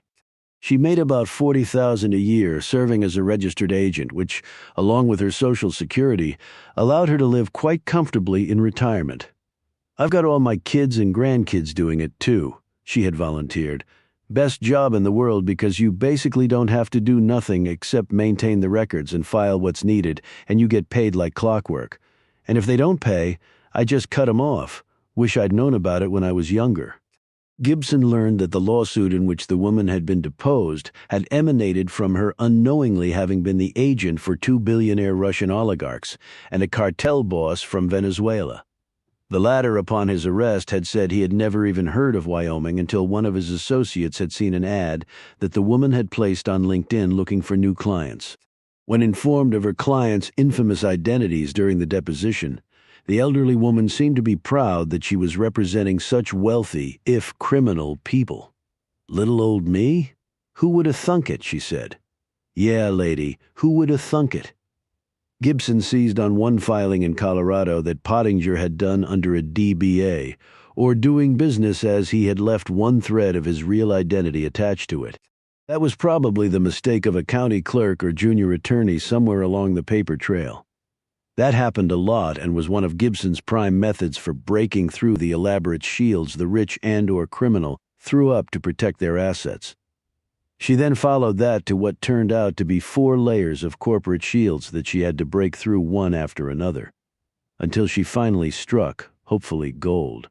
She clicked on a registered agent for a company that Pottinger had set up only a year back and then buried under the shell company's myriad corporate identities. It was called DPE, clearly after the man's initials, with Enterprises probably representing the final letter in the acronym. The registered agent for DPE was located in Sioux Falls, South Dakota. The man's name was Dexter Tremaine. His was an actual street address and not the more typical P.O. box. There was also an email address. She wrote out an email informing Mr. Tremaine that she needed to urgently speak with him about DPE. She sent it off, not expecting to hear anything back, at least not for a while. But it was only seconds later when the email dropped into her inbox. "Can we talk?" He had left a phone number. She immediately called it. The man confirmed he was Dexter Tremaine. "I started doing this registered agent crap about 2 years ago," he said. "Used to be a truck driver. Unhealthiest job there is, except maybe for coal mining. Anyway, I live on disability and Social Security and what I earn as an agent. My cousin got me onto it. I've only got 1,500 companies right now. He's got nearly 30,000. He has spreadsheets and state filing software and credit cards on file for autopay so he doesn't get stiffed. Runs smooth as silk, and he's printing money. That's my goal, to beat him. Got a lot of catching up to do." "I understand." "But why did you want to talk?" asked Gibson. "I never met anyone from none of the companies I'm an agent for. Not a single one. I remember I got an email from a lawyer once, but he didn't say much. Have no idea who owns any of this shit. My cousin thinks he's got one of the Mexican cartel boys on his roster. Maybe I got me one too," he added eagerly. "Okay, but wouldn't that be something, me representing him, so to speak?" "Yeah, really something to tell the grandkids. noted Gibson, trying hard to keep the sarcasm out of her voice. Now let me get to the point. Like I said, I never met or heard from any of the owners, until this fellow Daniel Pottinger called me up one day. Out of the blue, coulda knocked me over with a stick. How do you know it was him? He said it was, and why else would he be calling me? Gibson could think of a few reasons, but said, what did he want? He wanted to tell me something. And I'm going to tell you. Why tell me? Said an instantly suspicious Gibson.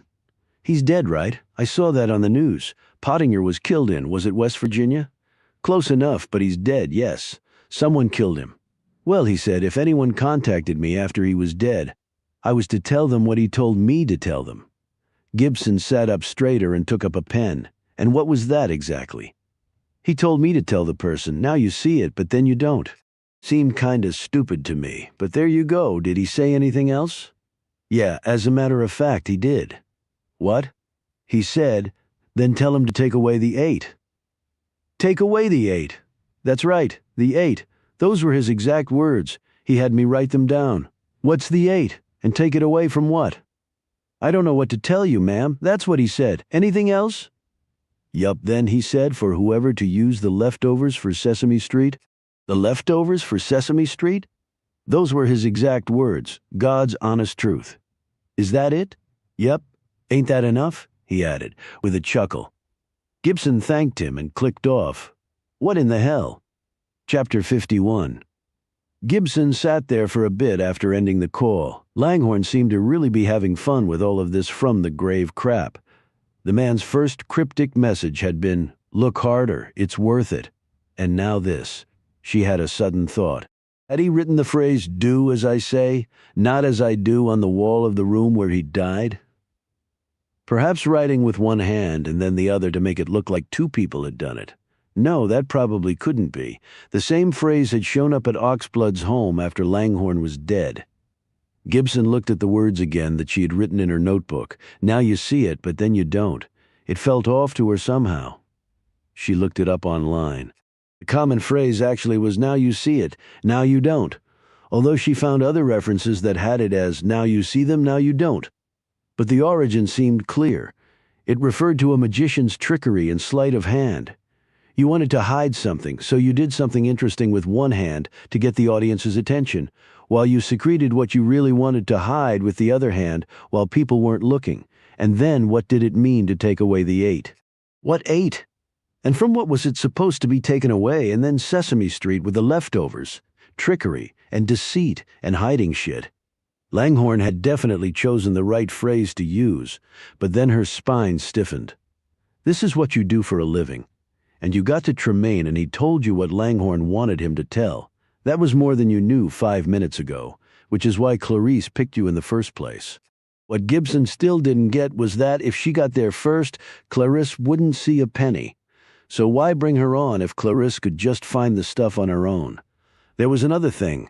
Gibson wasn't sure she would share this information with Sullivan either, because her cop radar was telling her there was something off about the man.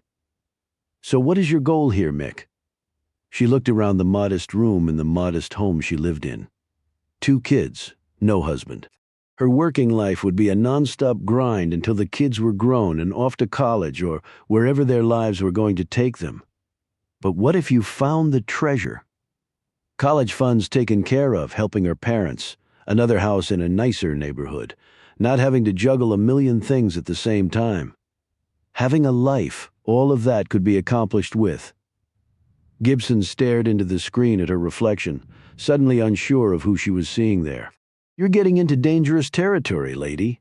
You were a cop, for God's sake, an honest one, and you don't want that asshole's blood money. Her phone rang, jarring her out of these disturbing thoughts. It was Wilson Sullivan. Prince came back on Daryl Oxblood. FBI has already called. Let me guess. They got pinged on the database search because Oxblood was WITSEC. Yep, in fact, his whole family was. His name was Bruce Hall. His father, Tony, was a mid-level enforcer for a mob boss in New York City. Turned informant and got put in the program with his wife and son. So how did the mother and son end up in the Plains, Virginia? Tony Hall had a heart attack and died. Bruce and his mother opted out of the program after that and literally disappeared. No word from them since. Where were they located when they were in the program? That I don't know. FYI, I got a call from an FBI Special Agent Kerry Pinker. He's coming in from D.C. to talk to me about the case. Any idea why? Nope, but just so you know, I did tell him about you. Gibson said. Okay, what are the odds of my sitting in on the meeting with him? 0 and nada. Just thought I'd give it a shot. Yeah, I would have too. Can you let me know what he says? Within professional boundaries, yes, thanks. She clicked off and looked down at her hands. He was holding back. And she was holding back. And Gibson wasn't sure where that would get either of them. But you've been taking your own tack on this, and he knows nothing about Clarice or Langhorne's cryptic message left with his registered agent in South Dakota. So just keep pushing. She picked up the phone and called Earl Beckett. She told him about Darrell Oxblood's being Bruce Hall. Jesus, he exclaimed. So he's dead too. We didn't get an alert from the FBI yet? And we think there's a connection between his death and Harry Langhorne's. What kind of connection? You tell me. Where were the Halls located when they were in Witsec? I don't know that offhand. Can you find out? I could, but I'm not sure I can tell you. Why not? They're not in Witsec any longer, and they're all dead. Doesn't matter. You told us about Langhorne.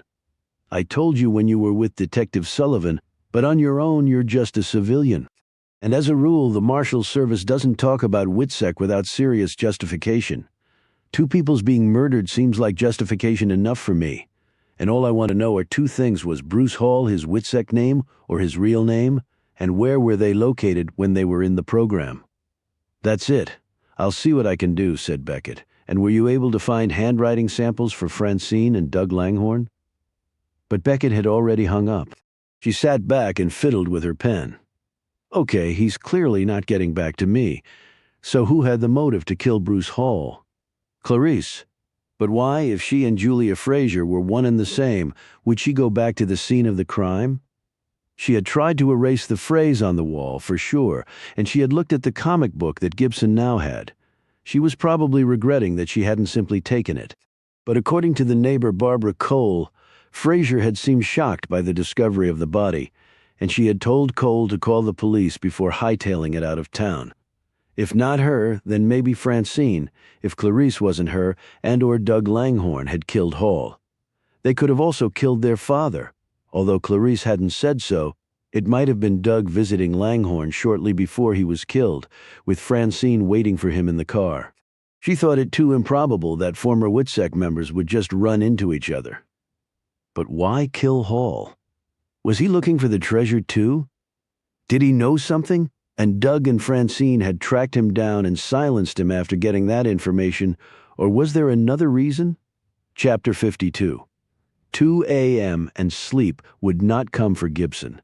She was exhausted, but her mind would not turn off. She figured she and about 80 million other stressed-out Americans were wandering around their houses right now, trying to get their shit straight and then go back to bed with limited success. She had already checked on the kids. Sleep came easily for them. Then they woke and proceeded to race 1,000,000 miles an hour until collapsing from sheer exhaustion. I wish I still had the energy to do that. But then again, they have nothing to worry about. That's my department. I have everything to worry about. She walked to her office and settled in front of her computers. Gibson had been searching for some lead on Pottinger and been mostly disappointed. The only thing she had really scored was the clue that Dexter Tremaine had provided her, but it wasn't much because she had no context with which to figure it out. She loaded in her search and the screen started filling up with all things Harry Langhorne. Born in the town of Yarden in upstate New York in a modest home in a working-class neighborhood, died near Smithfield, Virginia, in an empty mansion. His family had moved to New Jersey before he was 5. He'd gone to public schools there and then attended college at Pace in New York City. He'd gotten his accounting degree and then obtained his CPA license. Then he'd gone to work for the Giordanos. He had married Geraldine and later they'd had Francine and Douglas. She read another article about Ida Giordano's being Langhorne's mother and the sister of Leo Giordano, which her father had already told her. That had been the portal, the article had reported, to Langhorne's becoming a mob accountant. And Langhorne's father, Joel Langhorne, had been one of Giordano's muscle, probably something also connected to his marriage to Ida. Hell, it was probably the reason he had gotten permission to marry Ida, Gibson thought.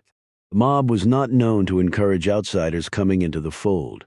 You marry one of us, you become one of us. Gibson reasoned. Joel Langhorne had been killed in a shootout with police when Harry had still been in grade school. Gibson wondered if that had changed Harry, made him willing and eager to go over to the dark side. The Giordano family had also taken care of the Langhornes after Joel's death. That had probably endeared Harry to them as well. Langhorne, by the accounts she could find, had been damn good at his job. The books he maintained evaded all attempts by legal authorities to get to the Giordano family and others. Now Gibson asked herself something she should have thought of before. Why had Langhorne agreed to help the feds take down the Giordano crime family if they had taken care of him after his father's death? If they couldn't get the evidence because he was so good at being the mob's accountant, what had happened to make him turn on the hand that fed and protected him and his family? Art Collin had told her that his undercover work had nailed Langhorne to the wall, forcing him to turn on the Giordanos to save his own ass. But was that really the case? Langhorne struck her as a guy 3 steps ahead of everyone else. And while Art Collin might have been good at his job, it all seemed too neat and clean. Then something occurred to her which might explain that. What if Langhorne wanted to be caught and then turned? And why might he want that? The reason was obvious: money. He had ripped off the Giordano family. Sooner or later they would knock on his door and kill him. But if he helped the government take them down, he would get federal protection and years to effectively hide what he had stolen. Then he would do what he eventually did: disappear and take that fortune with him, and safely live in the lap of luxury for the rest of his days. This revelation was so startling that Gibson had to sit there for a few minutes and probe it from all sides to see if it held up. And it did, but she wanted to make sure that her theory was correct.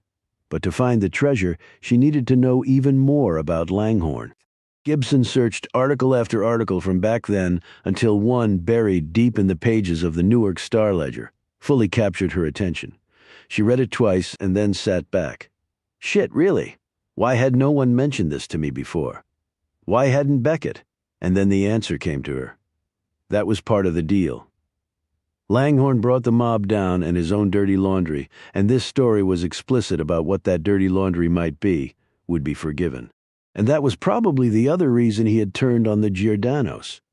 Not just to get the money, but to keep from going to prison over this.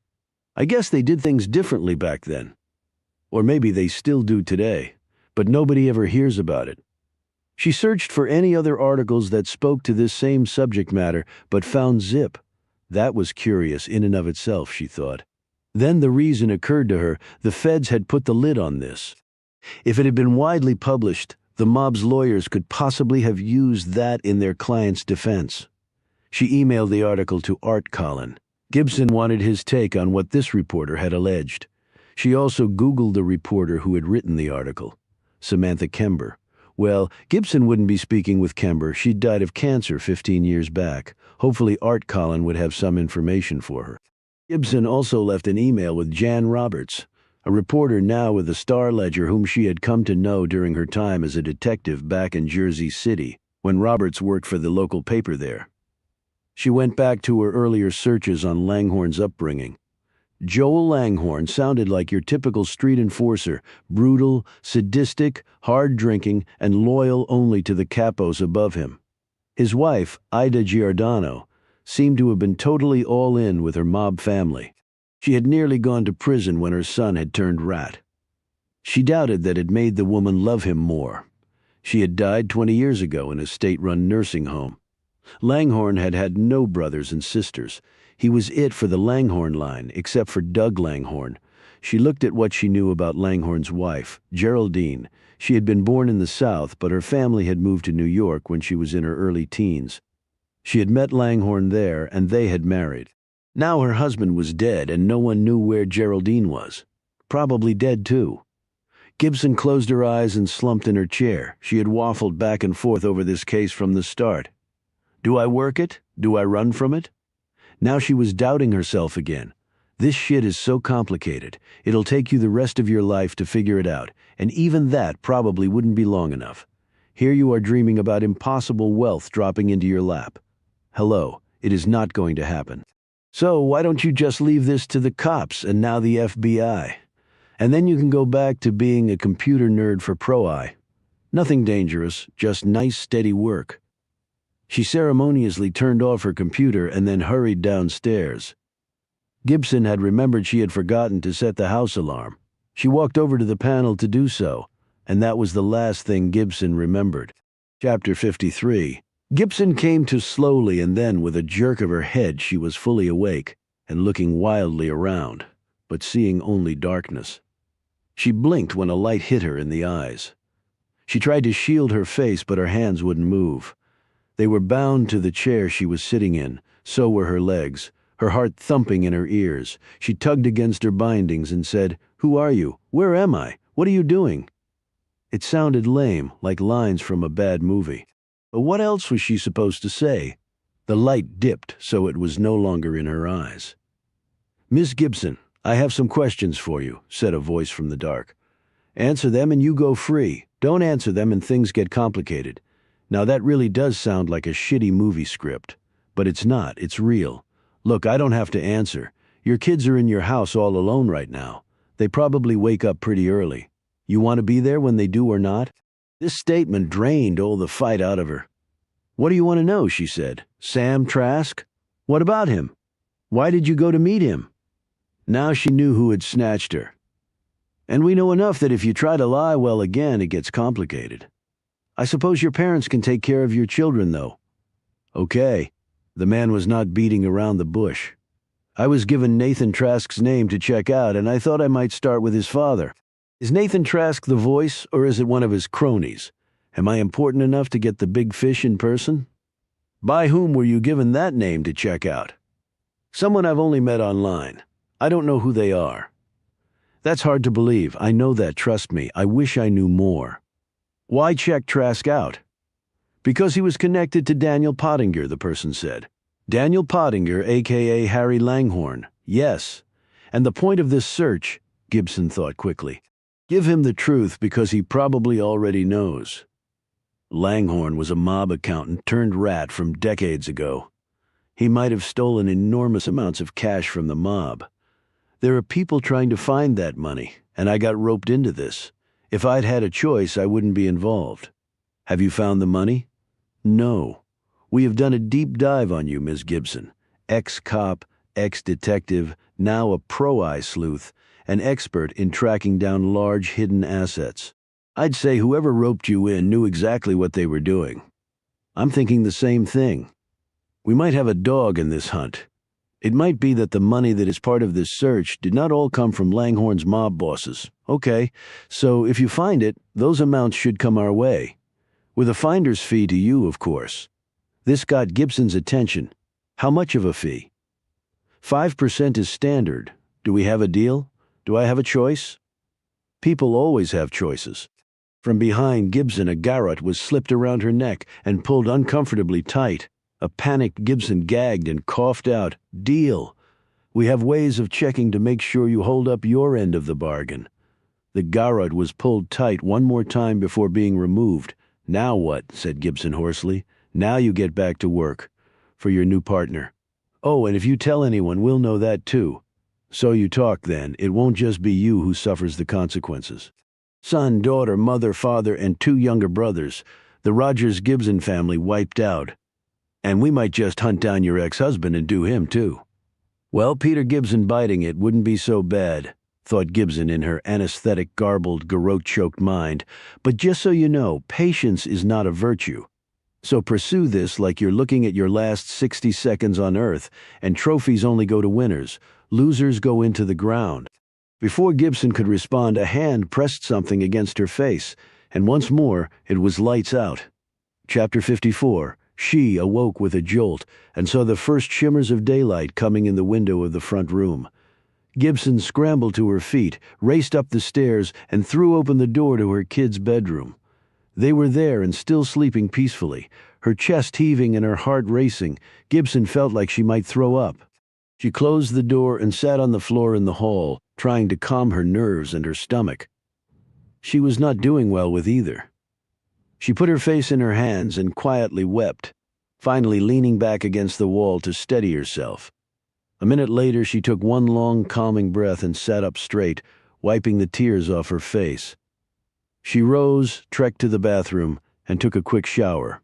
When she looked at herself in the mirror afterward, she saw a woman who'd had the wits scared clean out of her.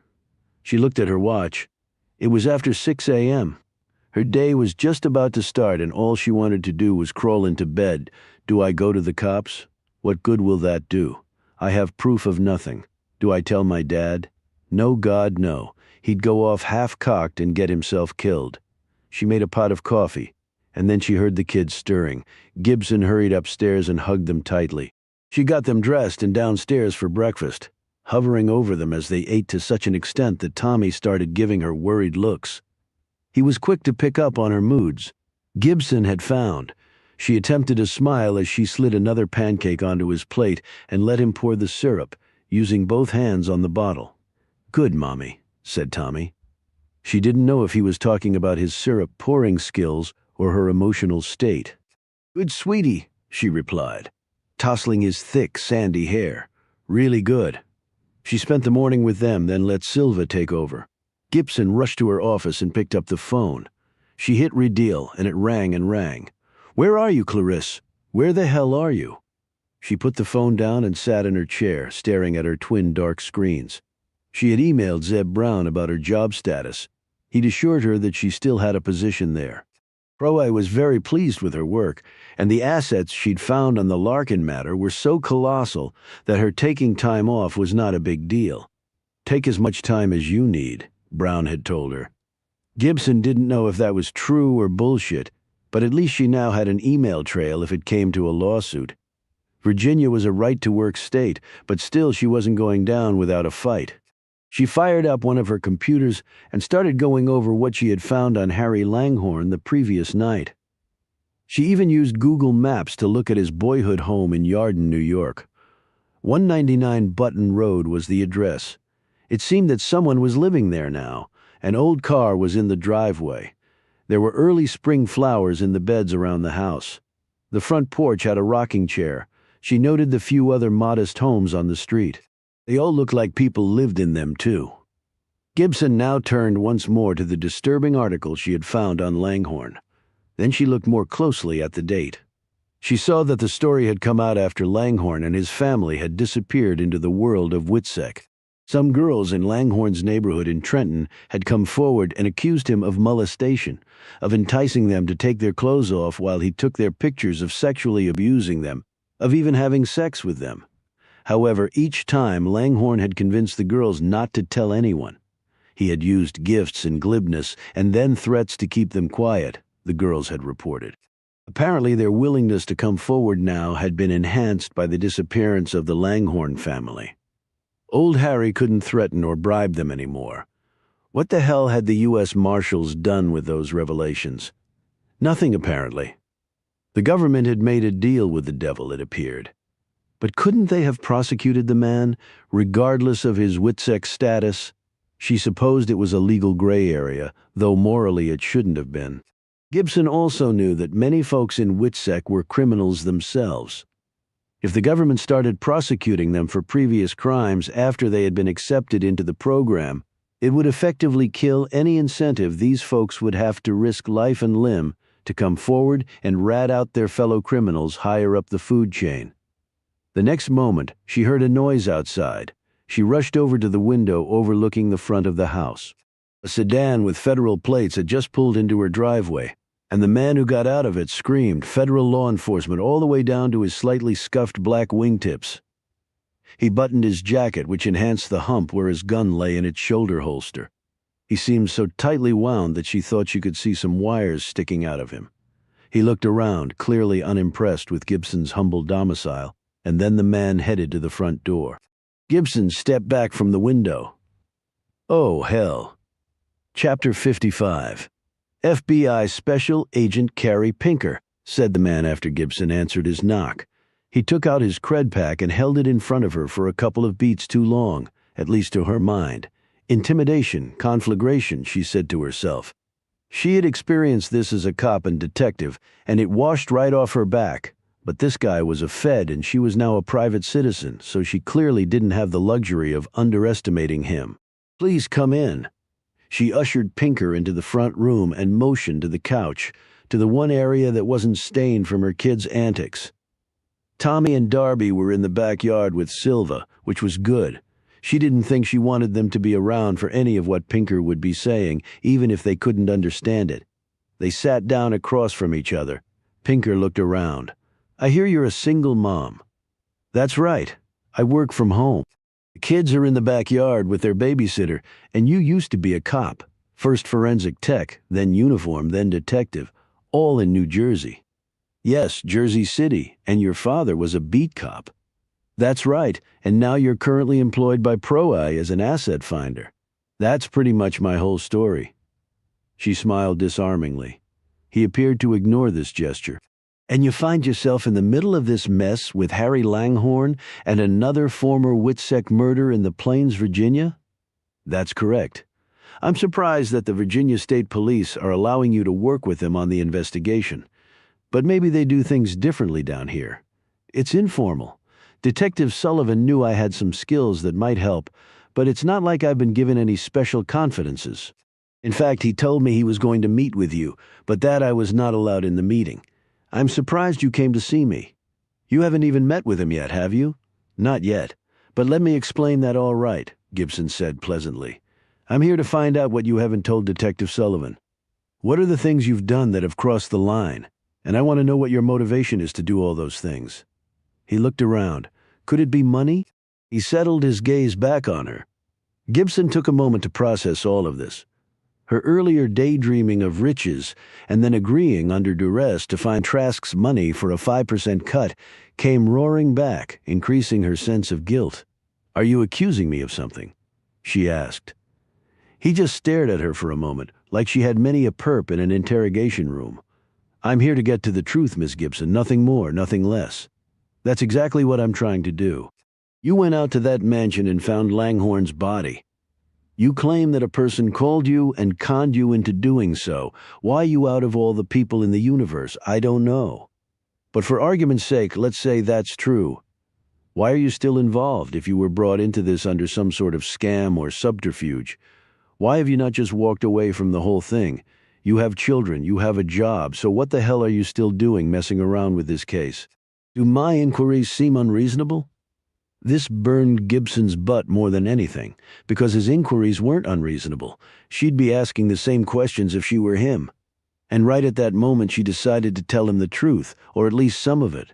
"I didn't want to be involved in any of this, but the moment I went out and found that body, I was involved. I still tried to get out. Like you said, I've got little kids. I didn't want to do anything to put them in danger." "Then why did you?" asked Pinker. "Because I didn't have a choice, okay? There are people who are aware of my involvement. My only way out of this is to solve it, and I was a cop for a long time. It's just my nature." She paused. "Any of that sound unreasonable to you?" He sat back, clearly reassessing her in light of this swift and frank comeback. "What people?" "Not going there, sorry," replied Gibson.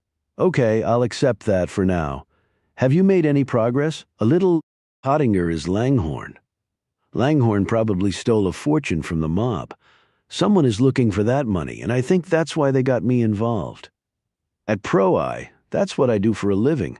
I look for assets, big ones, in the most unlikely of places. And does whoever got you involved in this think you will find this treasure, if it even exists? And then what? Turn it over to them." "Maybe," answered Gibson. He looked at her skeptically. "Have they made threats against you or your family?" "I think my safest bet is to find the treasure, if it does exist, and then turn it over to the authorities. That way I'm off the hook, at least the way I see it."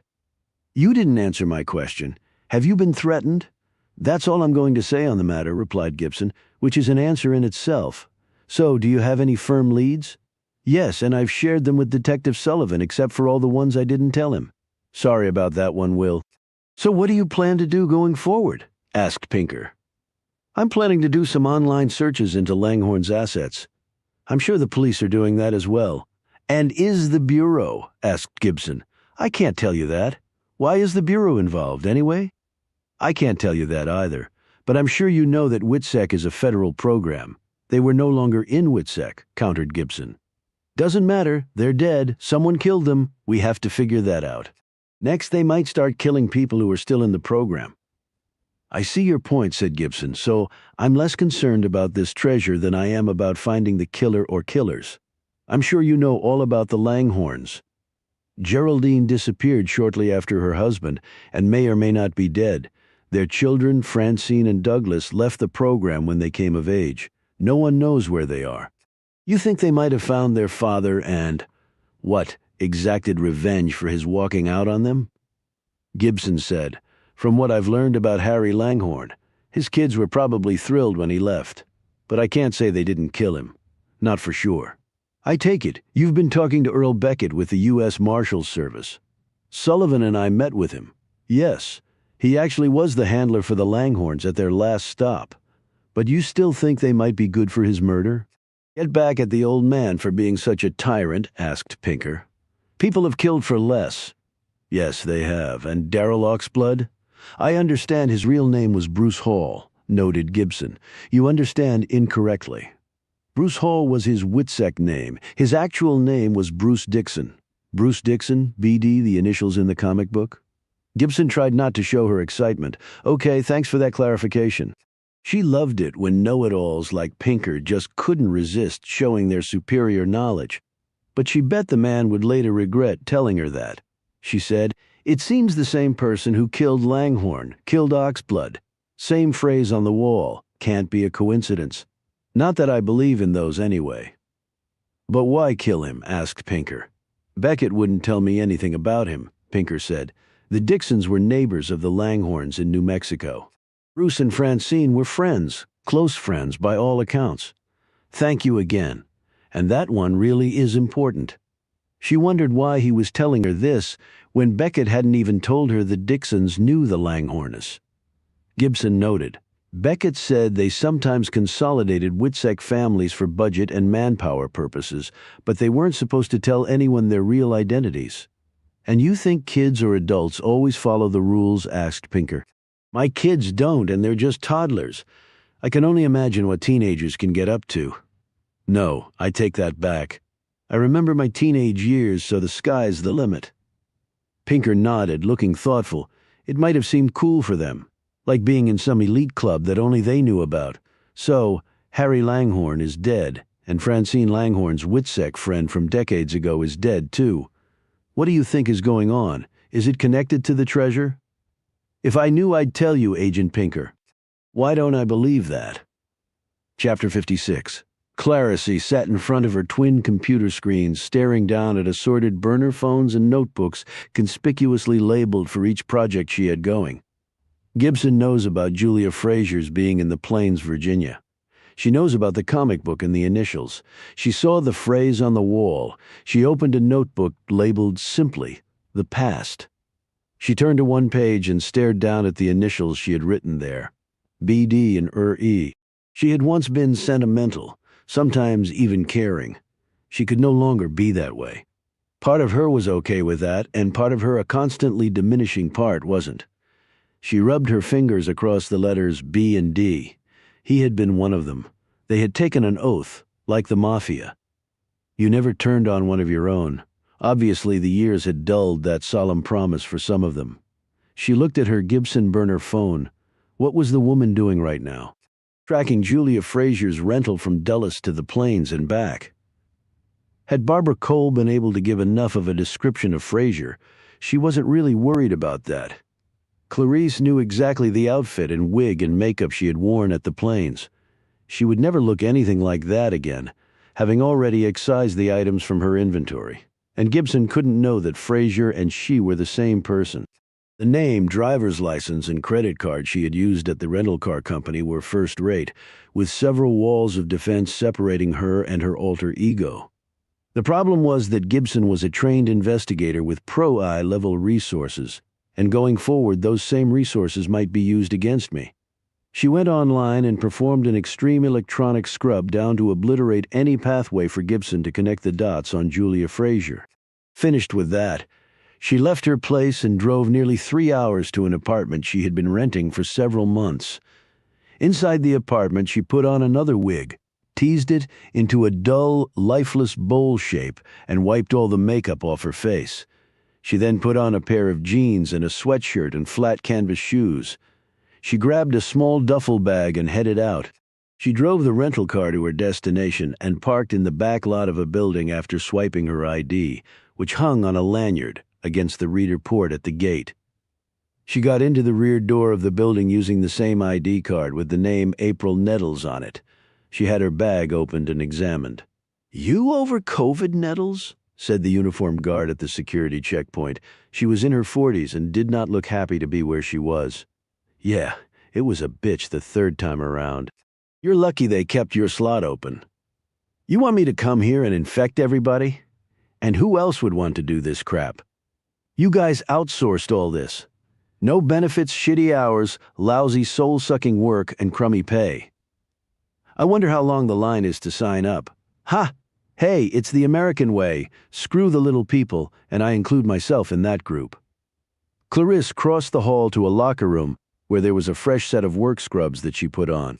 She joined a team of 9 young women as they pushed their cleaning trolleys down a hall and onto a large freight elevator. They rode it up to the next floor where the doors opened. One woman holding a clipboard stood there and said, "Bowers and Nettles, this floor, start right, go left." She handed each of them a sheet with instructions and office layouts, just in case you forgot, which you probably have. Nettles Clarisse hadn't forgotten, and the 4 women knew it. Clarisse had paid her $500 to let her work this floor tonight, and because they didn't pay the supervisors any better than they did the underlings, the woman had not hesitated to take the bribe. The 4 women got on the elevator and rode it up with the other cleaning crews, while Clarisse joined with Bowers in pushing her trolley down the hall. Clarisse said, "You're new, right?" "Second night," said Bowers, a petite woman with short dark hair. "Okay, I'll go right, you go left." No reason to double up no matter what they say. We get done faster. Maybe we can sneak a smoke break, she added, seeing a pack of Marlboros sticking out of Bowers's pocket. Sounds good to me. Bowers went on her way and Clarisse did the same. She had a system in place and fast cleaned her section in half the time allotted. She actually liked to clean it, was a process with an intended result. That was pretty much her life. Clarisse left her trolley in an office and slipped down the hall. She knew where every surveillance camera was located and carefully threaded that needle. Clarisse took the second key card from its hiding place behind her first one in the lanyard pocket. This was why she had come back tonight. After doing this crummy job, she finally had the key to where she needed to go. Her time off had been necessary, though, since she had had other things to take care of. But one of them had been getting a clone of this key, and it was not an easy one to duplicate. She darted into the office and went directly over to the desk. She had already secured the password for this computer. She sat down, entered the system, and began her search. She continually shot glances at the door as she worked away. She accessed the files she wanted, inserted a thumb drive, which had been hidden in her Zippo lighter, and copied what she needed. She put the thumb drive back into her lighter and secured the lid. She left the office and met up with Bowers. They took their smoke break outside, propping open a door that was supposed to remain locked. Everyone took their smoke break here, and the ground was littered with butts. The powers that be, not wanting to scare off the few people willing to do this job, had turned the alarm off on this door for that very reason. While Bowers wasn't looking, Clarisse dropped her Zippo on the ground behind a bush. After her shift was done, she went through the security process which, on the exit, included X-rays and rigorous searches of both persons and bags. She had not wanted to chance that they would find the thumb drive. Clarisse left the building, circled back around to where they had taken their smoke break, and plucked her Zippo from behind the bush. She got into her rental car and drove back to her apartment. She walked up to her place, unlocked the door, and went in. The voice told her not to move, so Clarisse didn't. Chapter 57. The place was dark, and it stayed dark. Clarisse slowly took the Zippo containing the thumb drive from her pocket.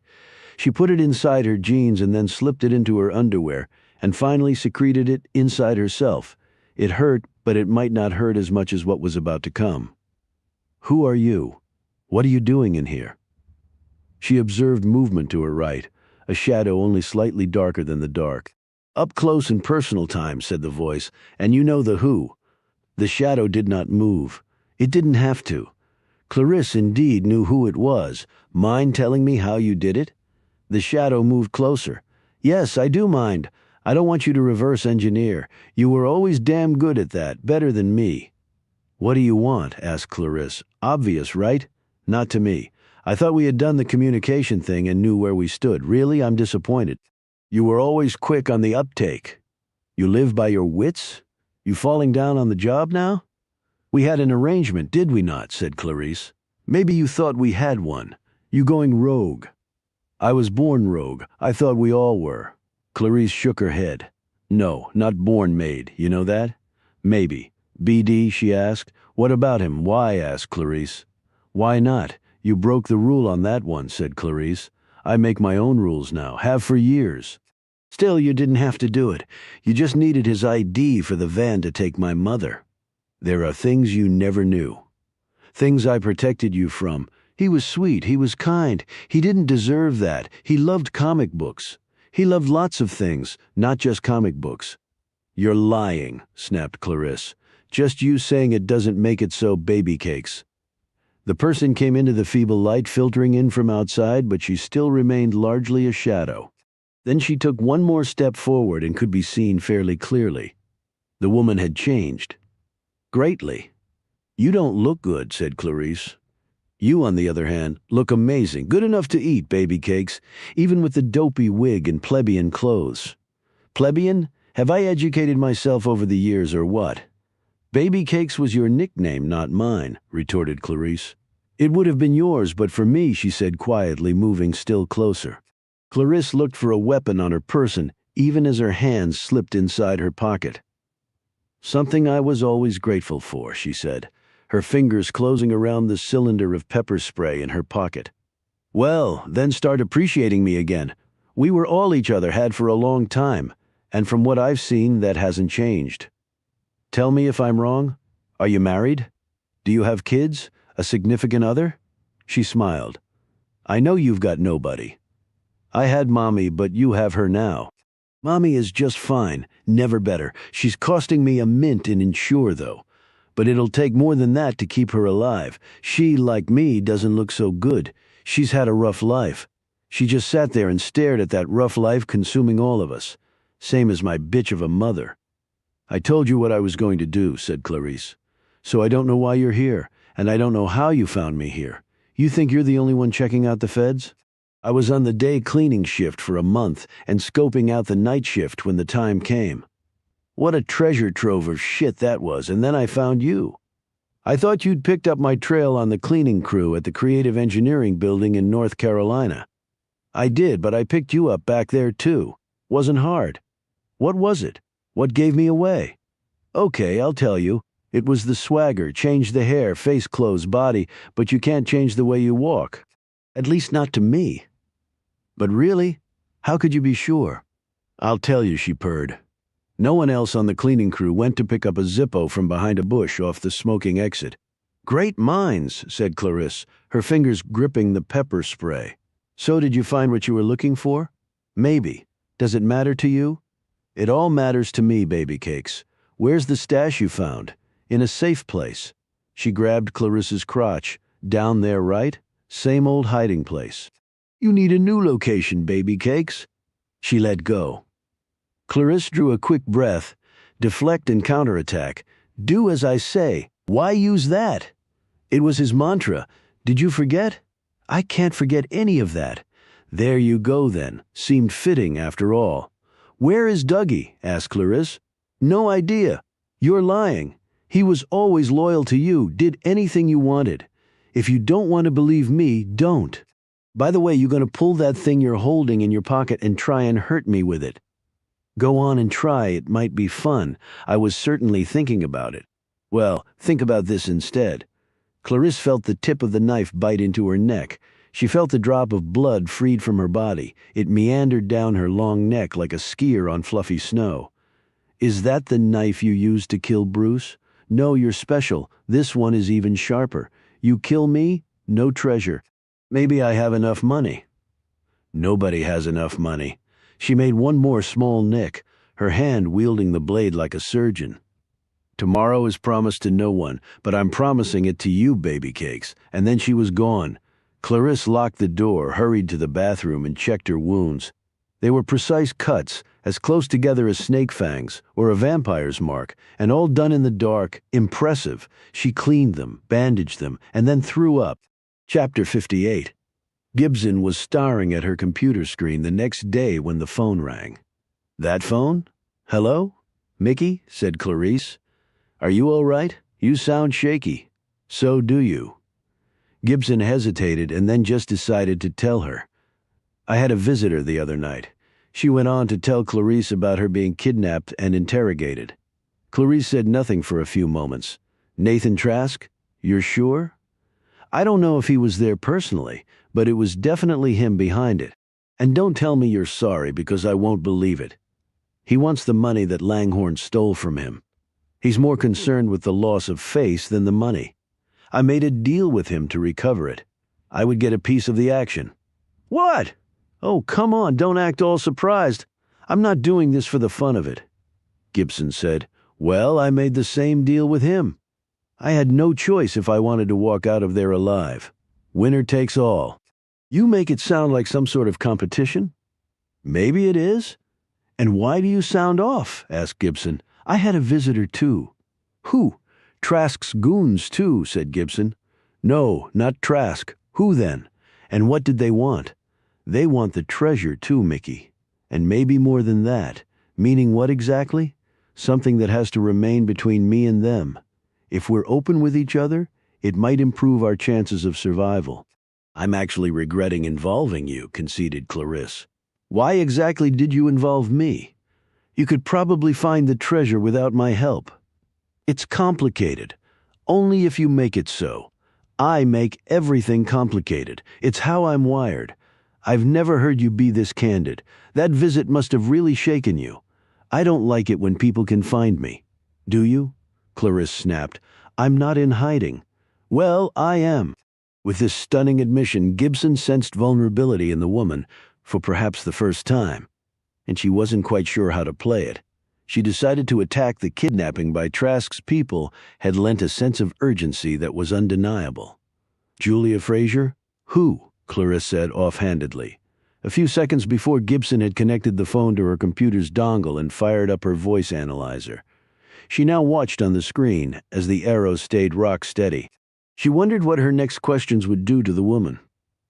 "Why were you in the plains that day? Are you R.E., and did you care for Bruce Hall, a.k.a. Bruce Dixon, a.k.a. Daryl Oxblood, R.E. and B.D.? I read it in a comic book, just asking. Was it shocking to find his body like that?" Clarisse ended the call. Gibson stared at her screen where the stress arrow had crashed right through the top bar like a bolt of lightning reversing to the heavens. For some weird reason, it didn't make her feel any better. Chapter 59. Clarice was on a train for the first time in a long time. She had decided against another plane ride. She wanted to be tethered to the earth right now.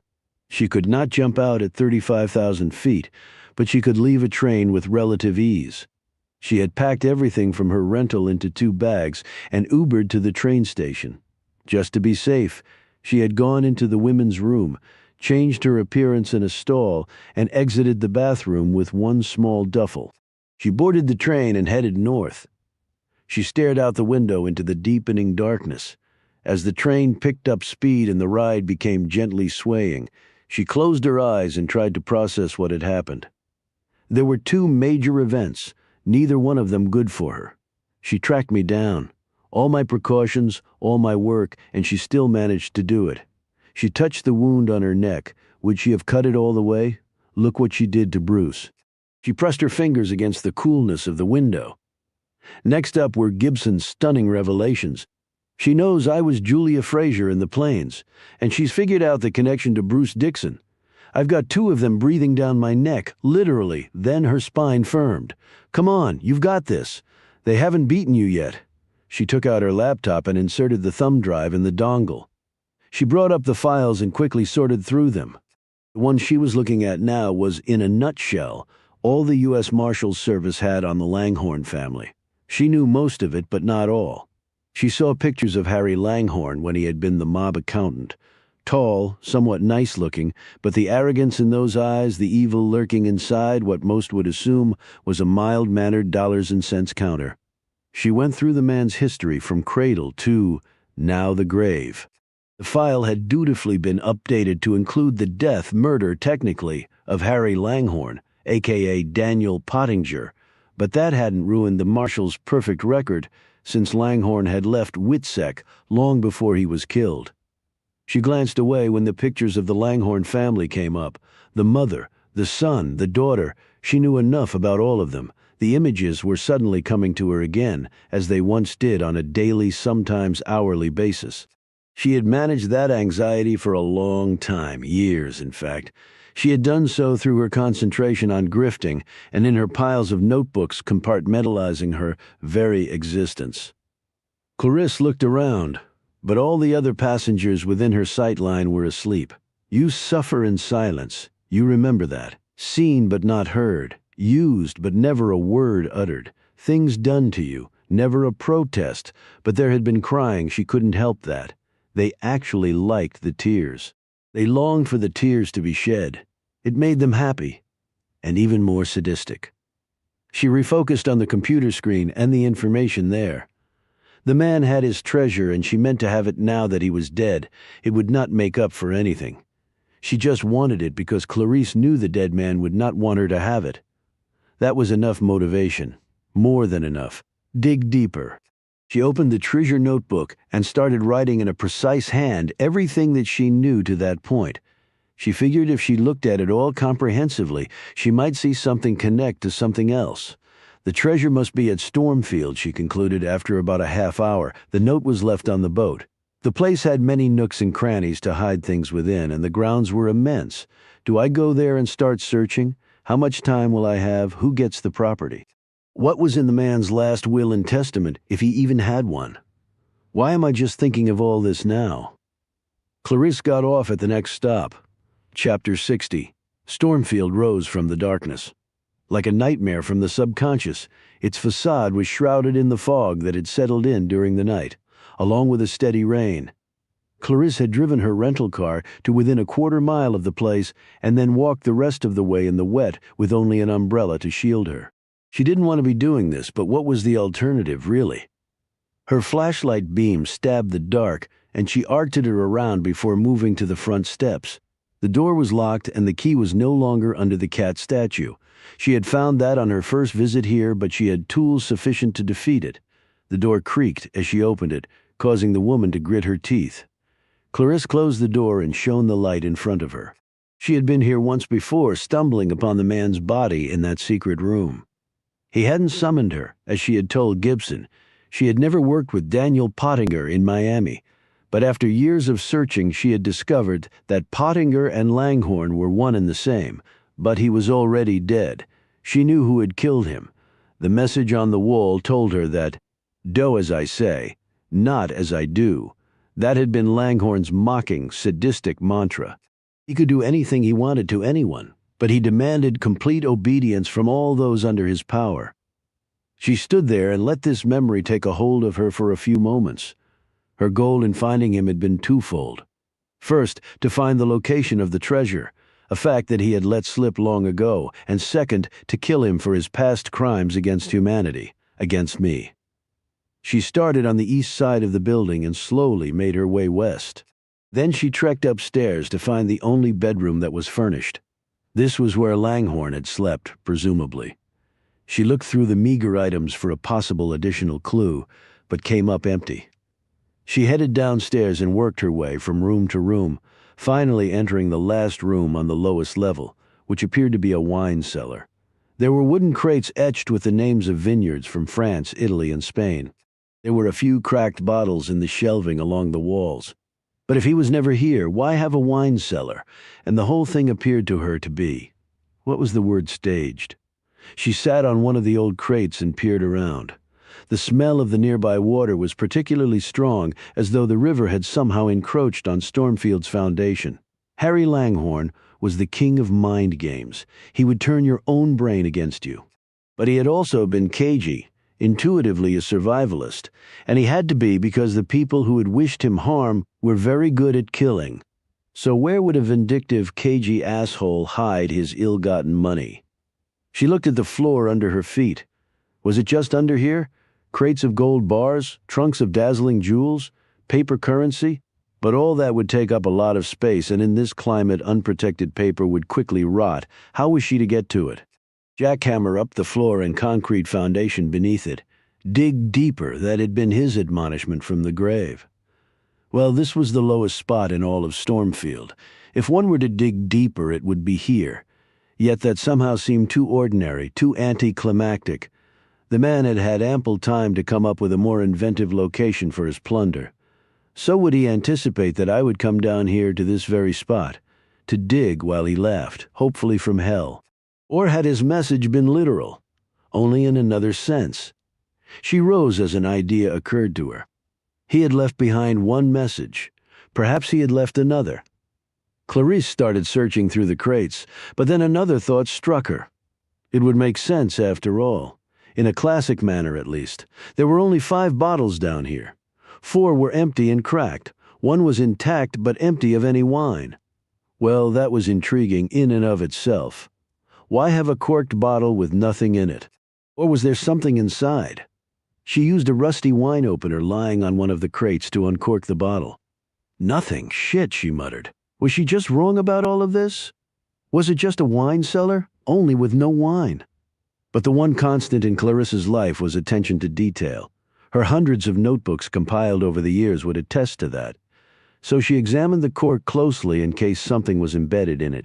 She hit the glass with her light to see if there was any writing or clue on it, and then her attention turned to the wine label.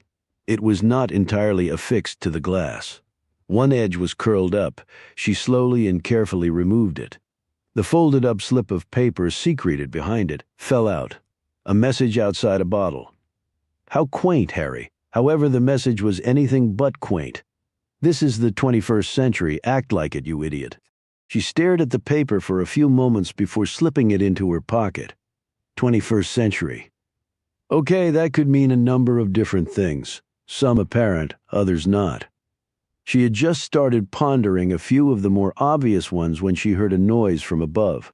As she listened, it was repeated. It seemed she was not the only person at Stormfield tonight. Chapter 61. Clarice's hand closed around the pepper spray as she quietly left the wine cellar and made her way slowly upward.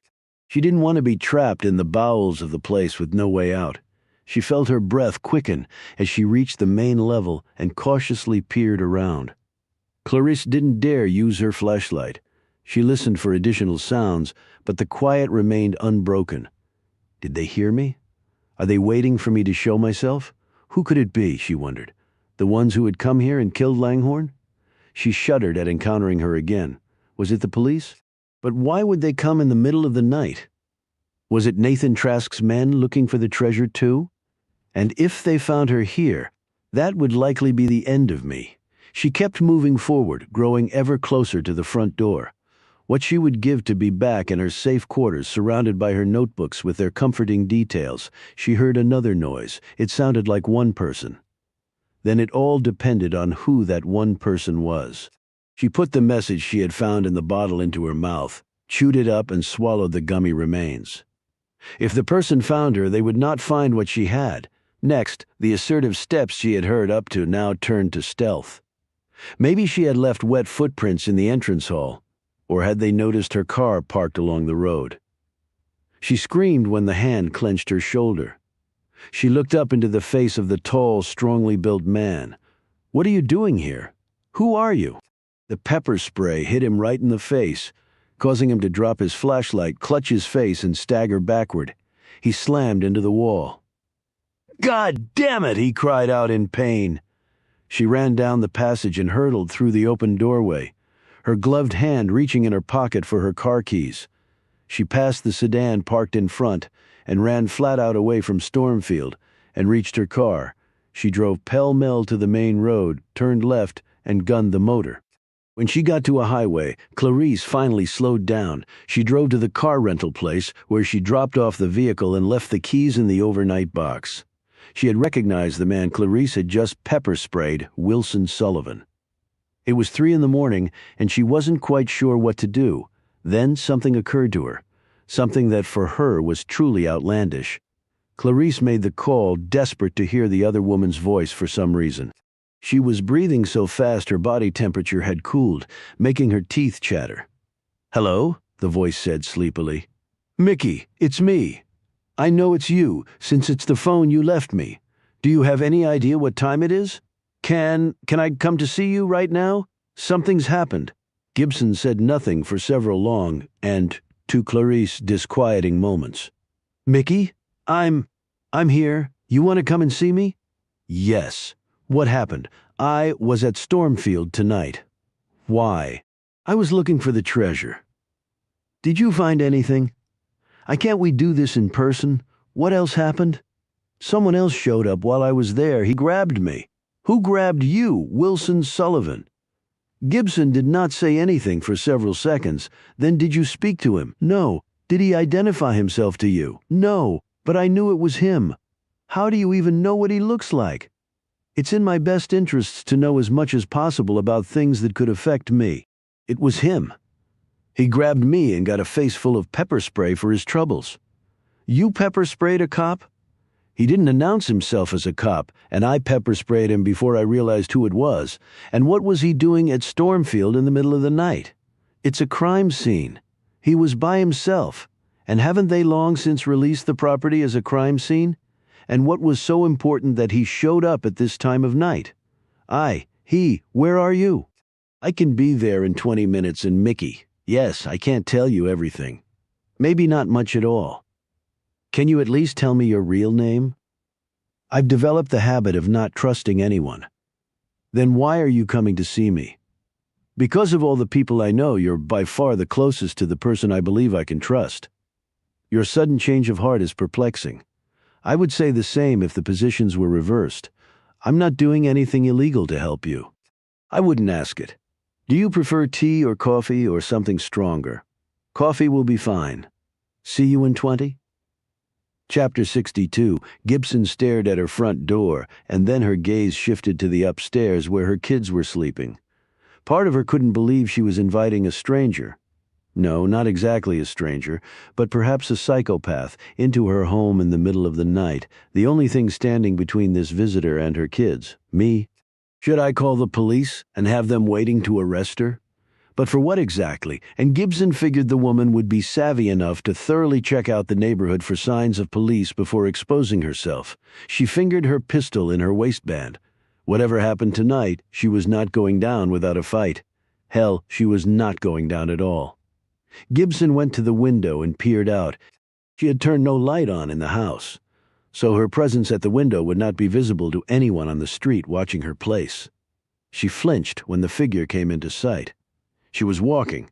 Gibson looked up and down the street and saw no strange car parked at the curb, and she had not heard a car, either. She watched her all the way up the drive, tall, thin, her gaze pointed down, hands stuffed in pockets. Gibson was waiting at the door when the person tapped lightly. She opened it, and finally, the two women came face to face after knowing each other only as voices. Gibson looked her up and down while Clarice did the same right back. The latter's hair was blonde and cut short. Her cheeks were flushed, perhaps, from the walk in the rainy, chilly air. Gibson looked her over for weapons. She would prefer doing a strip search after going through the women's bag, but opted to keep her hand on the butt of her gun instead, as she stepped back and motioned her visitor in. Clarice noted the gun but said nothing. Gibson closed the door behind them and locked it. Keeping her gaze on the woman, she pointed toward the kitchen. "Let's keep it down. My kids are asleep." "Of course," Clarice said. They sat in the kitchen after Gibson had poured out the fresh coffees. Both women took it black. Clarice took a few sips and then stared down into the depths of her drink, while Gibson studied her. "You look familiar to me for some reason," she said. "Did we meet somewhere sometime? Do you want to talk about the past or the present and then our futures?" Gibson sat back and stared at her. "You called this meeting. What do you know about Wilson Sullivan?" "I know he's a detective with the Virginia State Police. Is that all?" said Clarice. "Do I need to know more? Knowing less is never a good thing. Is he aware of the treasure? I did talk to him about that, yes. He didn't seem all that interested. I think he's very interested. I believe that's why he was at Stormfield tonight looking for it. Why else would he have been there? When I was a detective, I worked crazy hours. I would get a theory and want to test it. What theory needed testing at Stormfield? Daniel Pottinger was Harry Langhorne. Shortly before his death, he was visited by a man while a woman waited outside in the car. Sullivan knew this but didn't tell you. Langhorne was poisoned and found in a secret room with a strange phrase on the wall written, "You think by two people?" Would that be the man and the woman who had visited Stormfield? You know who they are, don't you? I have my theories. And who are you, really? Asked Gibson. Do you have a theory? Two, actually. Either Francine Langhorne or someone with the initials. Re. Yes, I know. You mentioned that before. What I really need for you to do is find out more about Sullivan. I can check into some things. But you could have asked me over the phone. Why come here and show yourself to me? I don't show myself to anyone. Tomorrow I will look nothing like this. How about Doug Langhorne? Any idea where he might be? He might be the man who visited Harry Langhorne right before he died. And the woman in the car might be Francine Langhorne? So are you saying that leaves you out of the running to be her? Think what you want. I have little kids to take care of. I know that. Do you have someone to take care of, like maybe a parent? To her credit, Clarisse showed no reaction to this question. What makes you say that? Just something you mentioned in passing. I must be more careful in choosing my words with you, then. Is that a yes? Everybody has problems.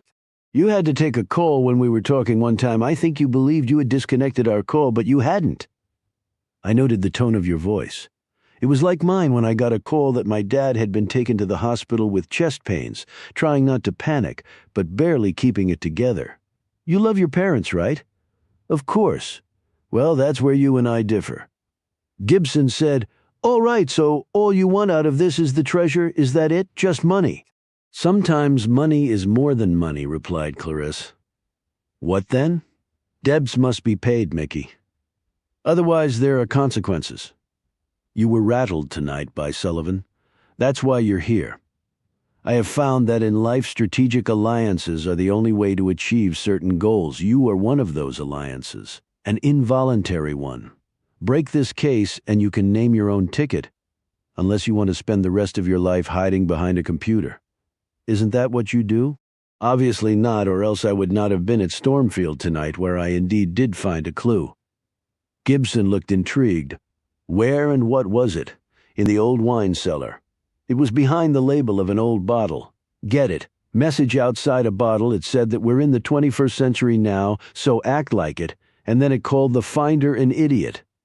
Do you have any idea what that means? It means the treasure is not buried somewhere for us to dig it up. Apparently we have to look at more modern devices. Any thoughts on that? I will have them. Perhaps you too? Perhaps. Clarisse glanced upward. How are your children? Gibson's lips set firmly. Sleeping peacefully. I want to keep it that way. Children are precious. Gibson studied her. I think you really mean that. Clarisse sipped her coffee. I lie a lot, but not about that. I think that even if you do find this treasure, it will not be enough to pay off the debt that you're owed. How can you possibly know that? I read a story in a newspaper about Harry Langhorne, how he liked to play with little girls in the most disgusting, repulsive ways. She paused and eyed the woman. Were you one of his victims? Clarisse rose. I think that I chose wisely, Mickey. You have been everything I could have hoped for and more. But don't try to predict either my motives or my future. As good as you are, no one is that good. And you will check on Sullivan? I will make discreet inquiries. Thank you. Do you want to stay here? Are you safe? These queries, earnestly given, seemed to stagger Clarisse for a moment. Let your children sleep peacefully tonight and every night. And me staying here would not be a good thing for you or them, but thank you for the offer, and thank you for the coffee. Why did you bring me into all this? Really? You had everything, Mickey. Everything. And you pissed it away. So maybe I just wanted to teach you a lesson, and maybe teach myself one at the same time. Gibson's expression hardened. What the hell are you talking about? Pissed what away? You don't even know me. I know you better than you think, maybe better than I know myself. She turned and walked out. Gibson locked the door behind her and then put her back to it. What the hell had that parting shot been about? She had finally met the woman who had dominated her thoughts of late, and not in a good way. So did I just meet Francine Langhorne? Or R.E.? Or a third party I haven't heard of yet? And I had everything but pissed it away. Gibson went back to bed but didn't sleep a wink. Chapter 63. The next morning, after feeding her kids and then handing them over to Silva, Gibson rushed to her office and fired up her computer. Her search this time focused on Wilson Sullivan. He had joined the El Paso police force at age 21. He moved up there before heading to a comparable position in Arkansas, where he achieved his detective status. After that were short stints in South Carolina, then North Carolina, and finally Virginia. That was a lot of hopping around, she thought. She didn't know if that was because he was just that type or whether the police forces had asked him to leave. If so, she might be able to dig up something unless they had buried it, which she knew police departments often did. And the thing was, she could find nothing about him before he joined the police force in Texas. It was like a black hole. She went on sites that she used for Pro-Eye to do more sophisticated searches and pulled a big fat zero on them. Okay, put a pin in Sullivan and move on to something else. She pulled up the photo she had of Francine Langhorne and compared it to her recollection of Clarice from the previous night. Maybe a hint around the nose, the slightly off-kilter luminous eyes that gave them considerable depth, but she couldn't be sure that the decades-old grainy photo of a little girl with big sad eyes was the adult woman who had been in her house. She next pondered the clue that Langhorne had left behind. It's the 21st century, act like it. She knew better than most that there were many modern ways to hide money, assets, treasure. One didn't need a safe deposit box or a bus locker ticket or a trunk and a shovel with which to dig a hole. And if she had learned anything while at Pro-Eye, it was that assets were liquid and non-liquid, but one could be made into the other with blinding speed and done so behind a wall of secrecy. And those assets could be transformed and transferred in ways that would make it nearly impossible to trace their origins. The 121st century possibility that leapt to her mind was cryptocurrency. Ironically, this esoteric system of creating value, which was tied to reams of numbers spewed out by oceans of computers, could usually be traced fairly easily. This was because of the system's stringent registration requirements, which were the only things that made crypto valuable. Even though it seemed that Bitcoin had been around since the Roman Empire, it had only been created in 2008 by a still unknown person using the alias Satoshi Nakamoto. Once you registered an account online and took possession of your coins, which weren't really coins but digital assets, your account was placed on a blockchain. The blockchain was the electronic ledger that kept everyone honest and the Bitcoin worth anything. With that, Gibson could find what you had, even perhaps if you later placed it in a secure wallet. This wallet wasn't made of leather. It was more likely in the form of a thumb drive-like device. But still tethered to the blockchain, the FBI had long exploited the fact that persons using Bitcoin for illicit purposes weren't as careful as they should have been. They got impatient or tried shortcuts. That had cost the creator of the billion-dollar Silk Road drug operation his freedom. And it put in prison another ambitious criminal with a $150 million Ponzi scheme. And it had cratered a young Frenchman's multi-million-dollar embezzlement plan, all thieves using Bitcoin. All caught and held accountable because they had messed up. Gibson thought of the digital evidence left behind for the cops and people like her to find as Bitcoin breadcrumbs. But folks were getting more careful, because if Gibson or the cops found you on the blockchain, it wasn't just one illicit transaction that would be exposed. It would be everything you ever did with crypto. Since crypto was a fairly recent phenomenon, Gibson knew that Langhorne had to have put his stolen mob money elsewhere for many years. Gibson's fingers flew over the keys, and for the next hour she looked for the obvious places where Langhorne might have buried his ill-gotten fortune. And she came up with exactly nothing. Why would I think the asshole would make it easy? She was about to try another search when her phone rang. Her real phone. It was Zeb Brown. "What's up?" asked Gibson, when Brown didn't answer right away. She knew something was up. "Zeb, Look, Mick, the company wanted me to email you, but I told them that you deserved better. What are you talking about? I'm afraid Pro Eye is letting you go. The blood drained from her face. Letting me go? Why? They didn't give me a reason, just a directive. I thought I was on leave. I thought that things had been explained. You told me so. I thought so too until the phone call I got. You're telling me you have no inkling why this happened. Look, I'm not supposed to say anything. Say it anyway, Zeb. This is serious to me. I'm a single mom with 2 little kids. Someone here got a call from somebody and that got it rolling. Who? Demanded Gibson. I don't know, but it was apparently someone important. But on the bright side, they're giving you 2 months severance, and you already got the Larkin bonus, of course. There's no bright side to getting canned, and how about my family health insurance, said a panicked Gibson.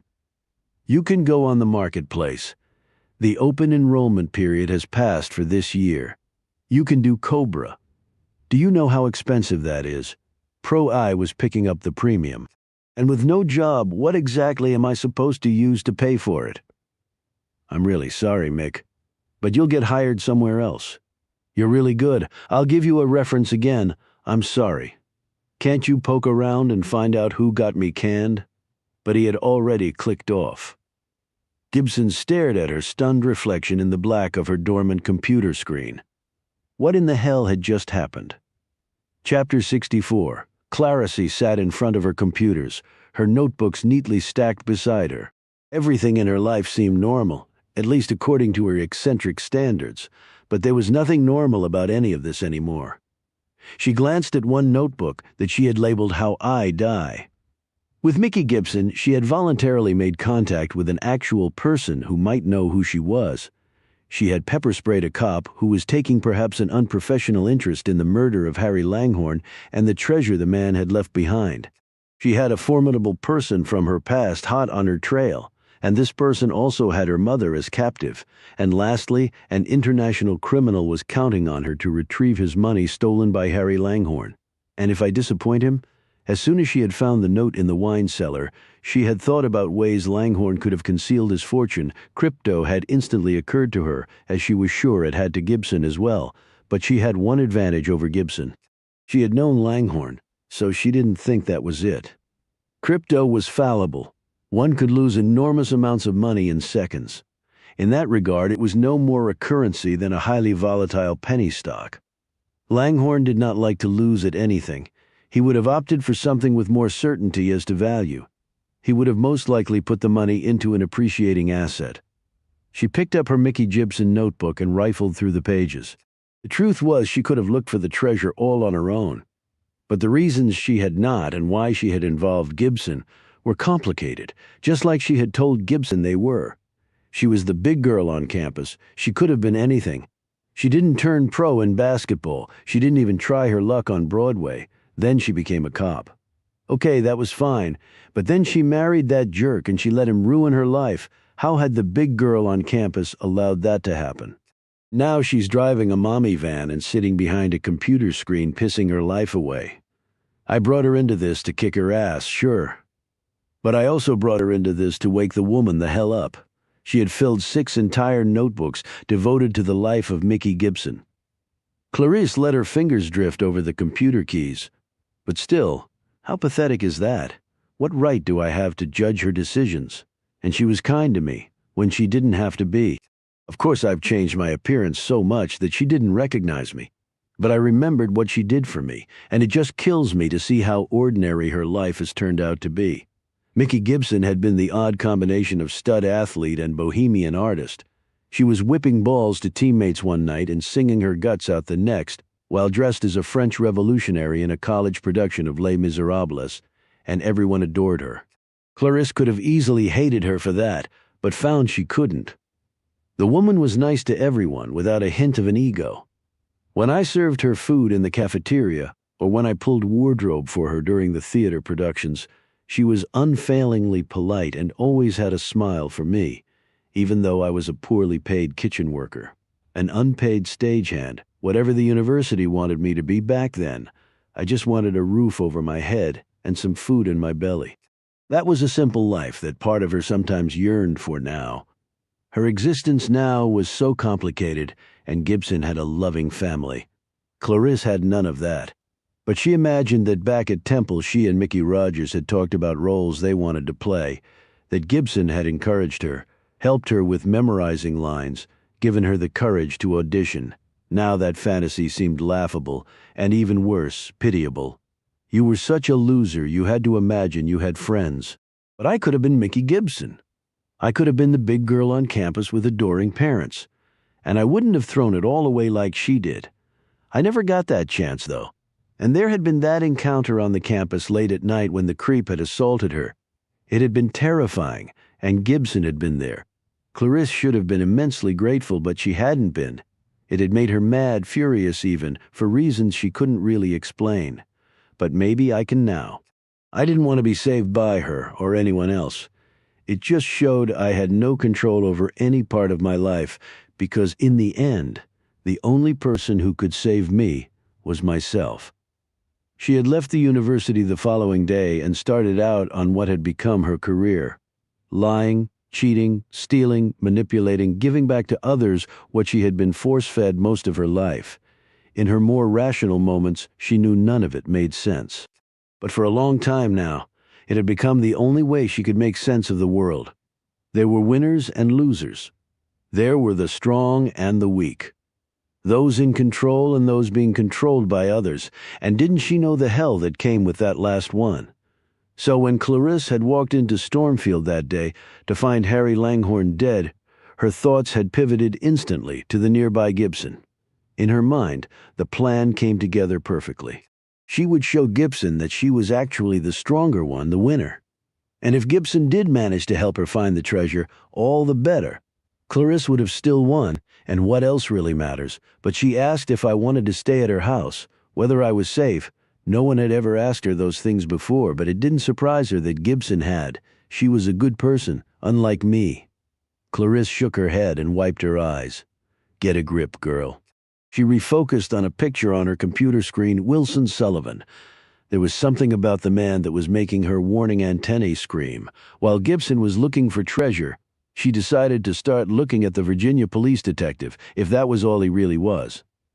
Chapter 65. The next morning, Clarisse watched from across the street as Sullivan left the police building in Virginia Beach and got into his state-issued sedan. It was drizzling, and the skies were darkening, promising still more precipitation after the previous night's steady rainfall. She put her rental car in gear and moved into traffic 2 vehicles behind him. They drove a familiar route and ended up back at Stormfield. She had turned off before they arrived there because traffic had thinned and she didn't want to be spotted, but she was certain that could be the only place out here that he would be going to. She parked and approached the house on foot, drawing her hoodie closer around her as the air chilled and the rain picked up. Clarisse moved past the mailbox and flitted through the trees until she reached the edge of the lawn opposite the front entrance. His sedan was parked there. She ran across the grass and reached the east wing of the home, where she peered into one of the windows. It was dark inside, so she could really see nothing. The man must be using a flashlight. And then to confirm this theory, she saw a stab of light cut through the interior. He was moving along the hall to the main staircase. And then he took it down. Well, if he made it to the wine cellar, he would find it bereft of messages. She licked her lips and remembered how the paper had tasted in her mouth. "Hey, baby cakes!" Clarisse turned at the sound of the voice right as a cloth covered her face. Clarisse awoke slowly at first, and then in a panicked rush of cortisol plowing into her bloodstream, she sat up, or would have if she hadn't been restrained. She looked around at the decrepit room. Paint peeling, floors wooden and filthy, one window, the single light bulb overhead feeble and pulsing. She was on a bed with her arms and legs tied to the bedposts. The smell here was not pleasant. She could hear the rain tapping on the roof, in the distance a growl of thunder. "Welcome back, baby cakes. It was only a short ride down Slumber Lane for you. I know just how much to use, helps me sleep at night." Clarisse looked directly in front of her to see the woman sitting there in a hardback chair, one leg draped over the other. She could see her far better in this light than in her own apartment, when the woman had previously gotten the drop on her. She was heavier in the face and butt and hips. Clarisse noted. The hair had changed color, going from soft brown to stark red. It was not a wig, she could tell. It was the work of a colorist.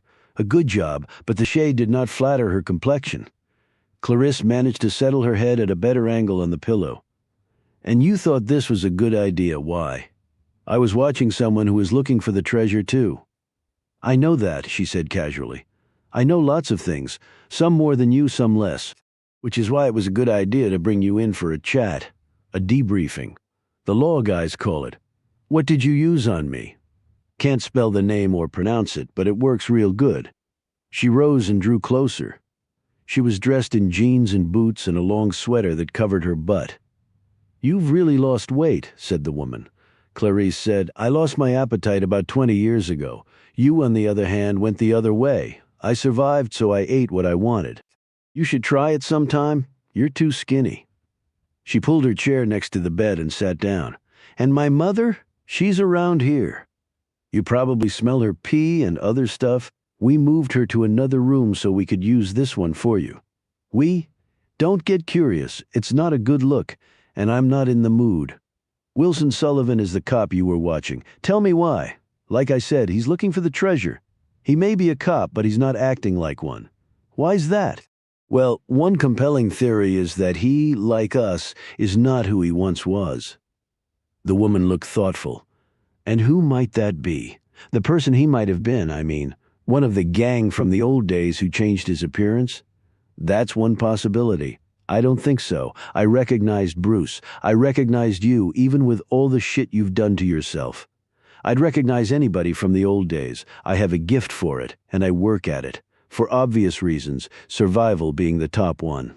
You know what they did to us? They're not getting a second shot. And I saw Sullivan before, and my meter did not buzz once. Okay, where is the other half of we? Off doing things as other halves often do.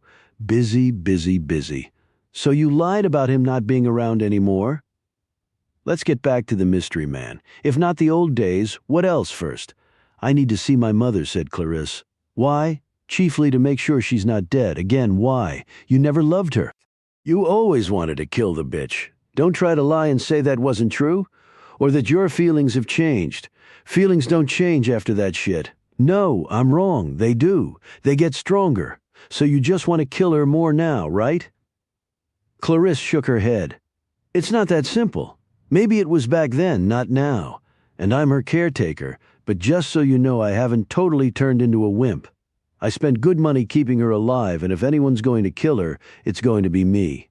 Not you, so bring her to me now. Feisty today, huh? All tied up as you are? Sure, you can see her. I'll just wheel her right in.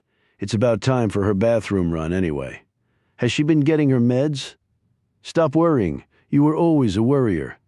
That doesn't answer my question. She's on a ton of meds, and she requires oxygen, and she has special dietary needs, and she's diabetic, and I hope you have her in a cleaner place than this.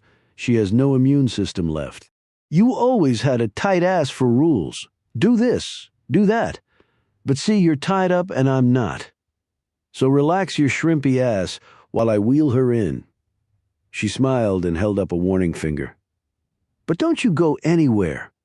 From the rear of her waistband, she slid out a pistol. Or bang bang and Mommy is dead by my hand. Not yours. Because I don't follow rules anymore, I make them. As soon as she left, Clarisse struggled against her restraints. But to no avail. She didn't have long to wait, as the door opened and there was her mother in a wheelchair, with an oxygen line in her nose and a canister of the stuff riding on the back of the chair. She looked clean, well-groomed, and actually clear-eyed, even with the cataract in the one. She smiled at her daughter and waved like a little girl encountering a friend. "Lovey-lovey," she said. "See my new friend?" Clarisse looked at the other woman who said, "We got her med list and other requirements before we snatched her." "What? You think we're monsters?" They snatched me, exclaimed her mother happily. "Broke me out of my prison, way I see it. And they let me smoke too, a little, but only with the oxygen off. Nobody wants to go boom." Behind her, the woman placed the pistol against Mommy's head. "And if smoking doesn't kill her, guess what will? Baby cakes." "Oh, don't say that word," screamed Mommy, putting her hands over her ears. "It's god-awful." "Yes, it is," said Clarisse. Only you didn't seem to care back then, did you? If you can even remember." Her mother slowly removed her hands and looked directly at her daughter. "I remember, and I had to pick my battles. Well, you don't have to worry anymore, really?" said Mommy with widened, hopeful eyes. "Really?" answered Clarisse. "Did you do it?" "I wish." Mommy looked at the other woman. "Was it you?" She shook her head. "Somebody beat me to it," Clarisse said. "Bullshit. If not you, who then? Don't know, do I?" They wrote on the wall. "Same thing you wrote on Bruce's wall. Bruce I'll fess to, but that's all." Clarisse focused on her mother and snapped. "And exactly what battles did you pick to fight? Because I don't remember a single one." Her mother took a moment to eye both women.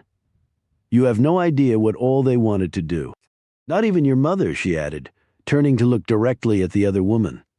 "She saw the gun but didn't react to it. I put my foot down there, I would have told. Like those assholes gave a shit," said the woman. "Fox guarding the henhouse. Well, not my issue anymore, and I don't live in the past," she shivered comically. "It's too scary." "You were scared," said Clarisse. "We all were." The woman stopped her fake shivers. "Well, you should be scared now. There are lots of bad people around and you're looking at one of them. So take it all in for the memory books." "You didn't used to be this way," said Clarisse, while her mother worried at the cannula in her nose and eyed her lap. "We didn't used to be lots of things, now we are. All of them least I am." "How is he?" asked Clarisse. "I mean, really?" "Who?" asked her mother, now looking a bit dazed, as though she had just expended all of her clarity in the last couple of minutes. "Who is she talking about? Just sit there and suck on air, okay? This doesn't concern you." Clarisse looked at her captor. "Tell me how he is, please." The other woman's expression became less sure. "We've had a good ride, bonded for life because of those years together and what happened. But you didn't have to kill Bruce, that was unnecessary. I didn't have to do lots of things, that's why we make choices. And there were things about Bruce you never knew, and Harry? Come on, you can tell me the truth. It's not like I'm going to the cops." The other woman shook her head, a sad smile playing over her lips. "We just wanted the money. He was no good to us, dead. So there you go, no motive, you have to check that. The cops do. I know you too went to see him. How did you find him? Not something you need to know, but he was alive and kicking when we left." "Then who did it?" asked Clarisse. "Who killed him? If you find out, tell me. And I'll kill them because they screwed us over real good. Cost us the easy path to the money." "He would never have told you where it was. He never made anything easy." The woman brandished her weapon. "Now what have you found out?" "We apparently have to move into the 21st century if we want to find the treasure. At least that's what the note I found said." "And what does that mean exactly?" "That the treasure is not in some wooden crate somewhere, or buried at Stormfield. It might be digital." "Digital? Have you figured that out?" asked the woman. "Not yet, but I will." She placed the gun against Mommy's temple, and this time the old woman did flinch. "Then pick up your pace. I'm not getting any younger. None of us are, especially this hag, right, baby cakes?" when Mommy cried out at this term once more. The woman placed a wad of moist cloth over the woman's face, and she immediately slumped sideways in her wheelchair, unconscious. "She has COPD. That stuff could kill her," cried out Clarisse. "I guess we'll find out. And now it's your turn to go lights out, baby cakes." Chapter 66. The next morning Gibson received an email from Art Collin. "Re your query. I cannot ever talk about that. I said what I said, and I have nothing to add to it, and you should forget about it. Nothing anyone can do now, and the scum is dead. So there's that. Hang in there, AC." Well, thanks for the help there, AC. But he had pissed her off, so she sent him another email, basically implying that Langhorne had let himself be caught because he could feel the cops breathing down his neck on the child abuse thing, and Witsec would give him a get-out-of-jail-free card. And, on top of that, he could walk away with all the mob's money. So, there you go, super cop. She waited for him to reply, and he never did. Sam Trask had given Gibson a secure email address to write to him. She did so, telling him about her kidnapping by presumably his son and the deal she had been forced to make with him. Trask immediately wrote back, "I am so sorry, call this number. It's untraceable, even by my bastard offspring. he answered on the first ring. Are you all right? Was the first thing he asked. Did he hurt you? No, I'm fine. He just scared the crap out of me, and I'm just assuming it was him or his goons. I have no proof of anything. So he wants you to find the money that Langhorne, under the alias Daniel Pottinger, stole from him, and he'll pay you a 5% commission? That's what he said. I didn't believe him, but I did believe the part where he threatened me and my family. Have you made progress?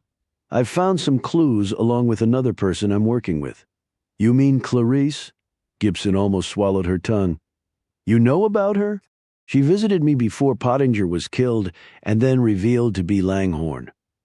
She came in the form of a podiatrist that the Feathers has visit once a month. She played her part very well, had all the official credentials, and knew the lingo. Though I was the only patient she saw, I'm certain of that, he added. With a chuckle, she fooled me completely until she told me why she was really there.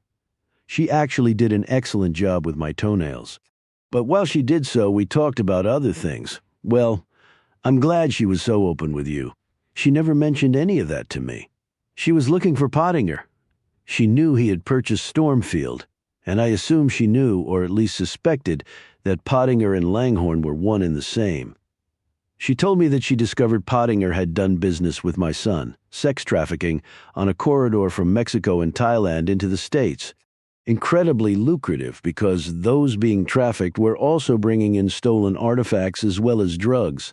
So Langhorne and my son had 3 profit centers off one human being. Damn. So Clarice had been telling the truth about that.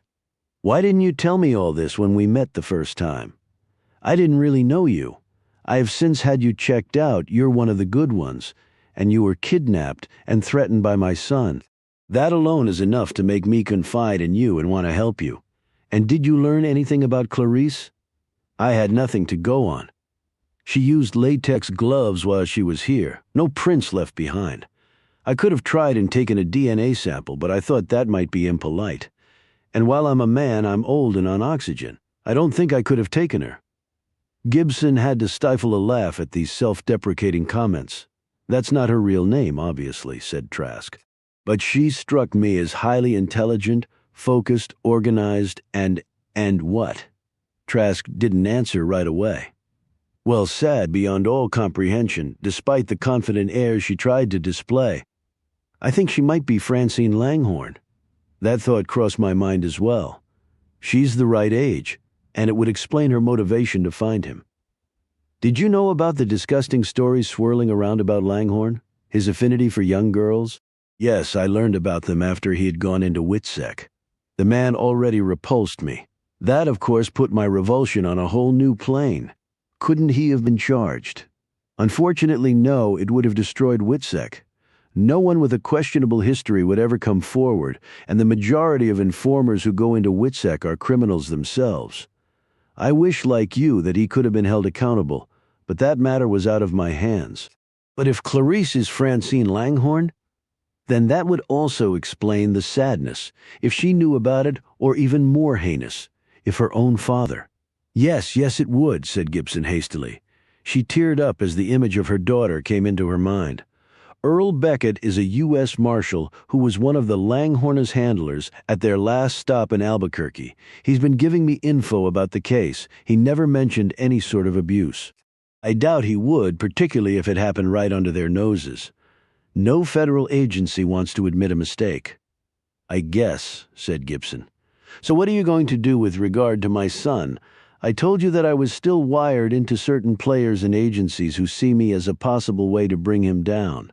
Your working for him now might provide you an opportunity to collaborate with us to accomplish that. There's nothing I would want more, said Gibson. To answer your question, my best bet is to keep working away to find the treasure.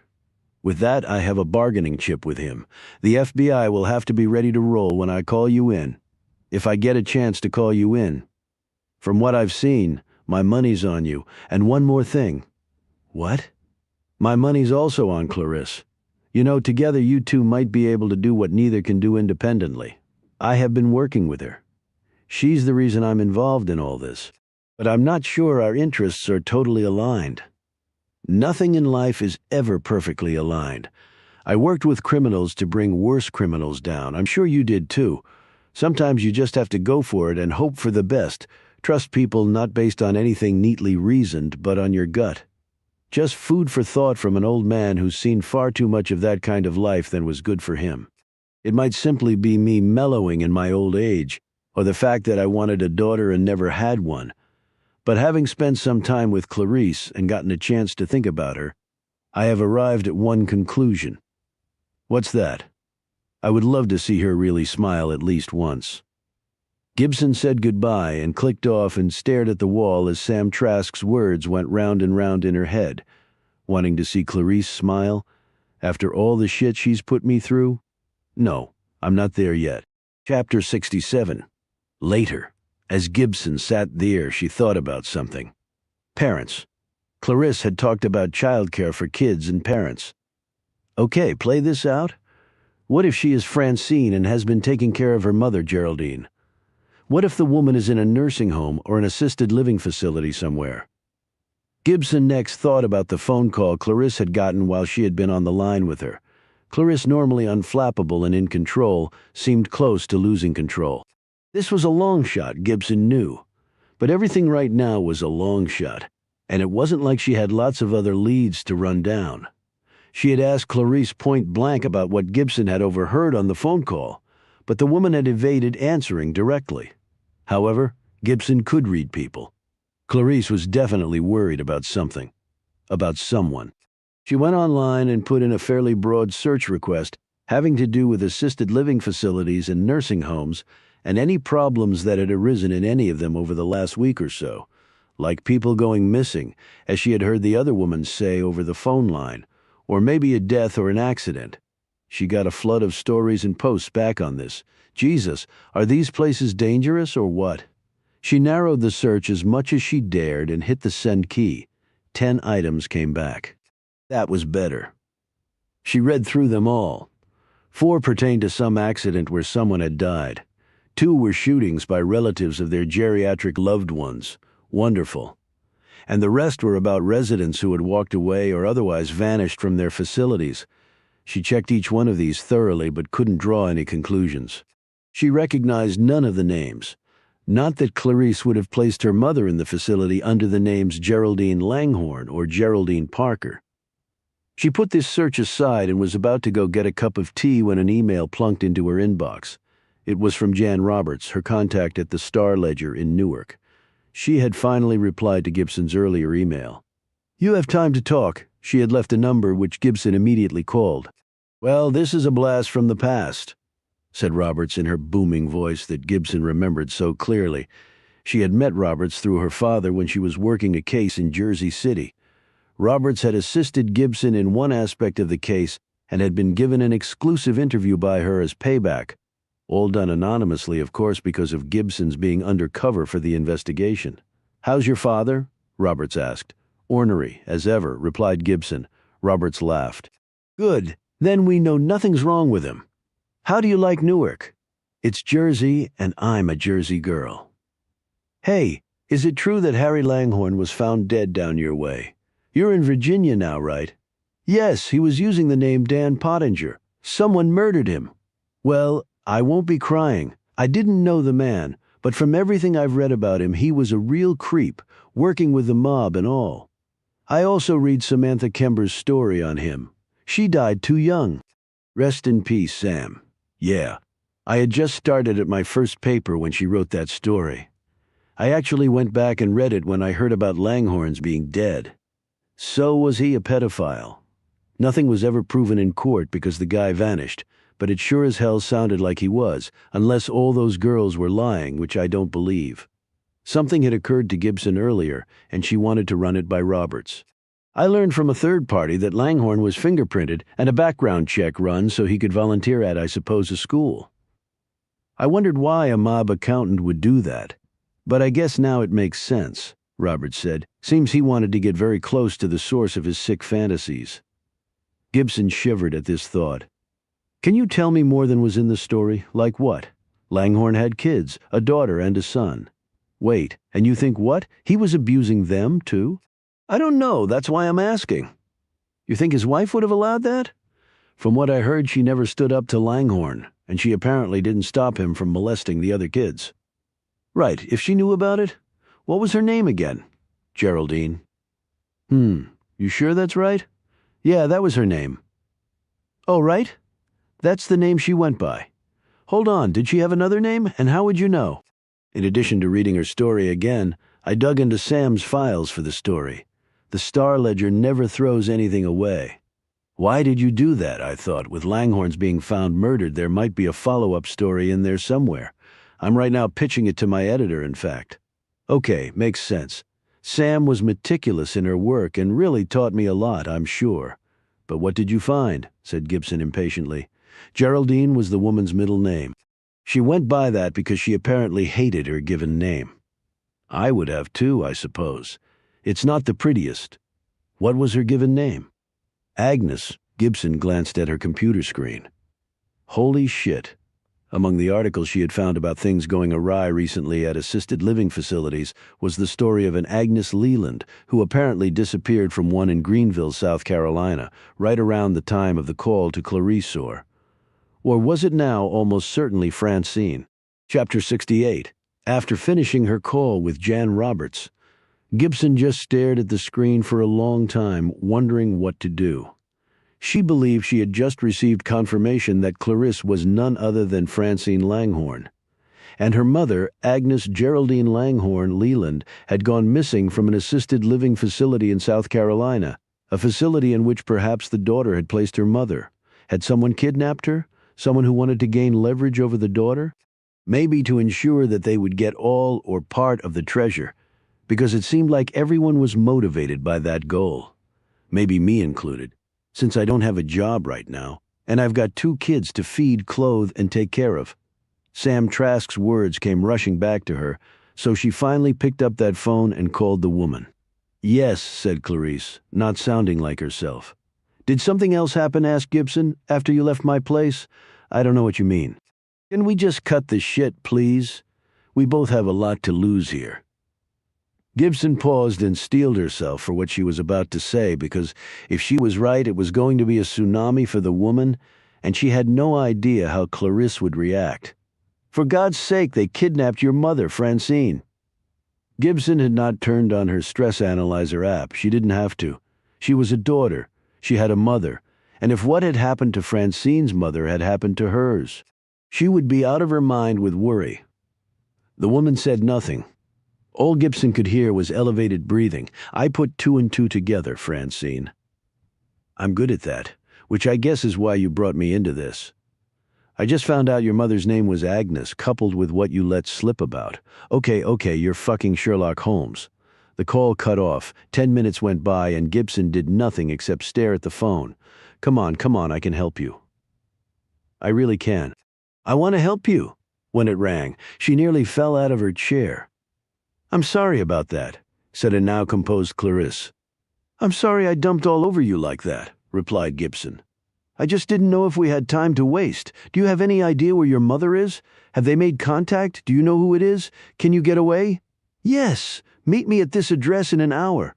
Gibson wrote down the address of a restaurant in Newport News, clicked off, quickly changed her clothes and headed out after checking in with Silva and the kids. She took great pains to make sure she was not followed. When Gibson pulled up in her van, there was a woman standing out front. She had on a hat and sunglasses. She walked over to the van and held up her hand. Gibson unlocked the door and Francine Langhorne climbed in. Francine took off her glasses and said, "You're right, we don't have time to waste." Okay, you want to drive while we talk? I don't like sitting here exposed. Gibson put the van in gear and headed off. Have they made contact? Asked Gibson. She's made contact twice. She. Rochelle Enders. Gibson looked puzzled for a moment. Wait, is that Rye? Francine nodded. We were in Albuquerque together. Her family was in Whitsec, too. They lived right across the street in BD, Bruce Dixon. He and Rochelle dated some back then. Rochelle broke it off. I never knew why.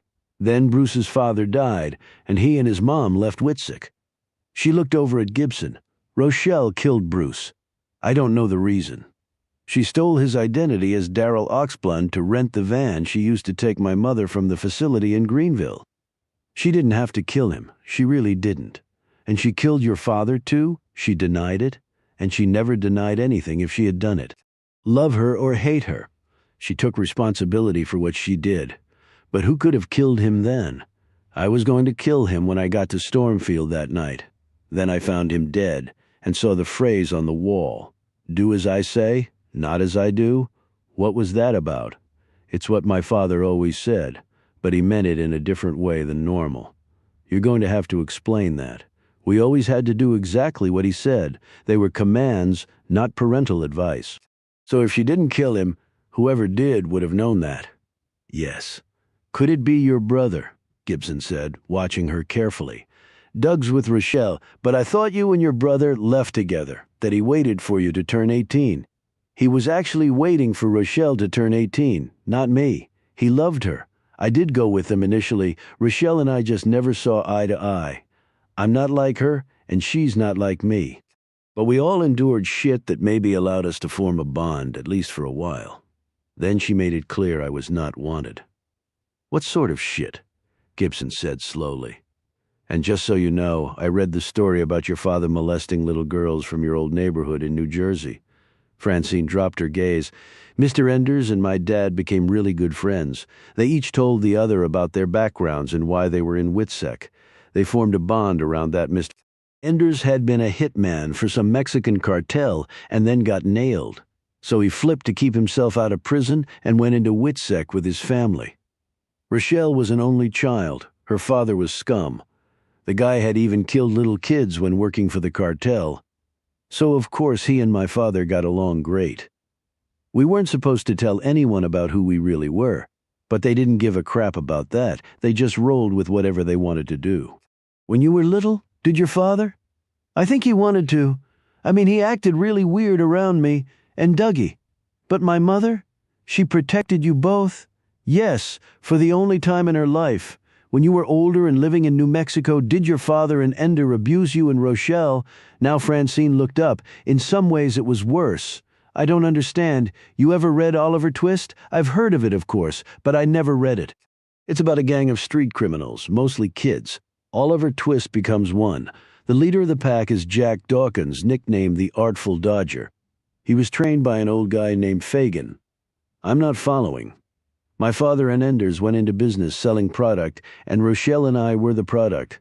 They pimped us out to anybody with money, and for the rich assholes they secretly filmed the stuff, and then they blackmailed the shit out of them, and the rich assholes all paid.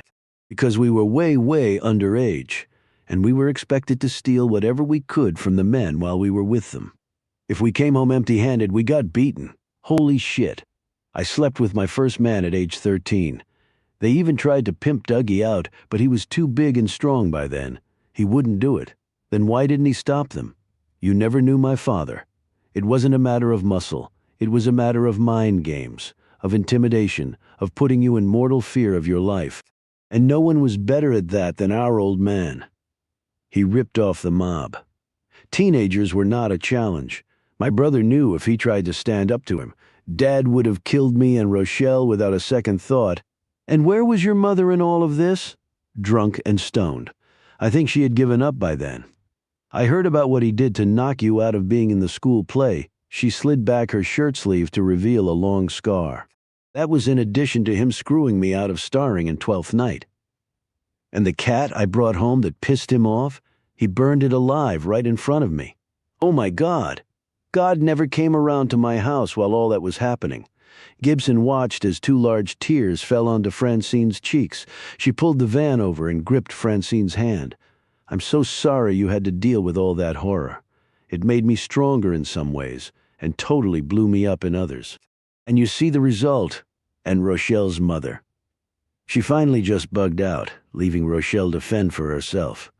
FYI, I hate my mother. And I pity my mother, and I guess as the years went by, the pity became stronger than the hate. So you took care of her? There were no happy times with my father.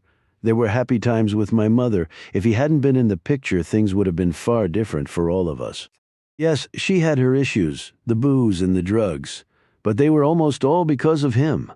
So when I was old enough and had enough money, I found her and put her in assisted living. Couldn't you have gone to the U.S. Marshals Service? They could have made all this stop, surely.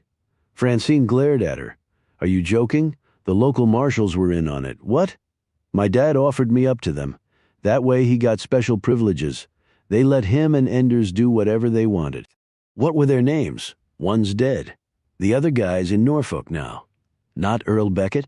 That's him. I got into his office when I was working on the cleaning detail for the federal building. She slid out a thumb drive from her bag. And got this. There was no way he put any of that on a government computer, said Gibson. No, but they had a file on my father that I thought might be helpful. And more importantly, I wanted to find out who else Beckett had guarded since. Did you get a list? Yeah, but I haven't started checking it yet. You could have gone to the police, the school principal, somebody, Francine. Isn't there anyone that could have helped you back then? My father was all about the details, so he had already thought of that. I have my mountains of notebooks, so I guess I'd take after him in that way. Anyway, no one knew he was Harry Langhorne, who had been accused of pedophilia back in Jersey. He and Enders spread rumors through the cops, the schools, our pediatricians even, that we made shit up. That Rochelle and I couldn't be trusted. My father and Rochelle's dad even made us write up confessions saying it was all a lie just in case somebody suspected. They threatened to kill us if we didn't. Francine focused on a photograph taped to the dash of Gibson's kids. Next to it was a note that had a round face beside a large heart with the word Mom in childish scrawl. I can never have kids because of how forced sex at that age hurt me physically. She sighed and sat back. Rochelle had it even worse. I don't know everything they did to her. Why was she treated differently? Because she wouldn't cry. All the stuff they did to her, she refused to cry. And she wouldn't beg them to stop. That pissed them off beyond belief. I guess I was the weak one. I cried and I begged.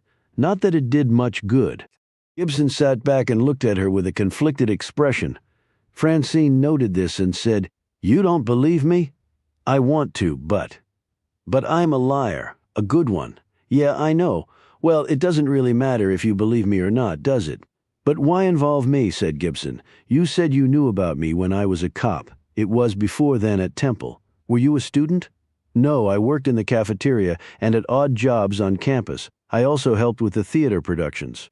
I did that for free because, well, I liked it. Why did you say I had everything? And then I just pissed it away. I had to work my ass off for everything. I didn't come from money, Francine. I wasn't talking about money. She glanced at her. Basketball star, the lead in all of those plays, a loving family. I would watch all of you walk around campus when they came to visit. There goes Mickey Rogers, the baddest badass on campus. You were a rock star. Everybody just loved you. I never knew how that felt. So, in my mind, you had it all. I thought you were going to be a pro basketball star or rock the boards on Broadway. But I never did because I wasn't good enough. Francine playing ball in college and being in college theater is way different from doing it at the next level. The funnel gets really, really narrow. I wanted you to try. I wanted to live vicariously through me. Pathetic, I know, but I didn't have a whole lot else going on. And baiting me into all this? I'll tell you the truth, though. You probably won't believe it. She paused and looked directly at Gibson. I wanted to kick your ass. I wanted to find the treasure before you did, even with all your resources at Pro-I. You had failed at life. At least I saw it that way. But if I could beat you, if I could show the world that you were the real rock star, and what, everybody would love you. Gibson stared grimly at her. She pointed at the car seats in the back.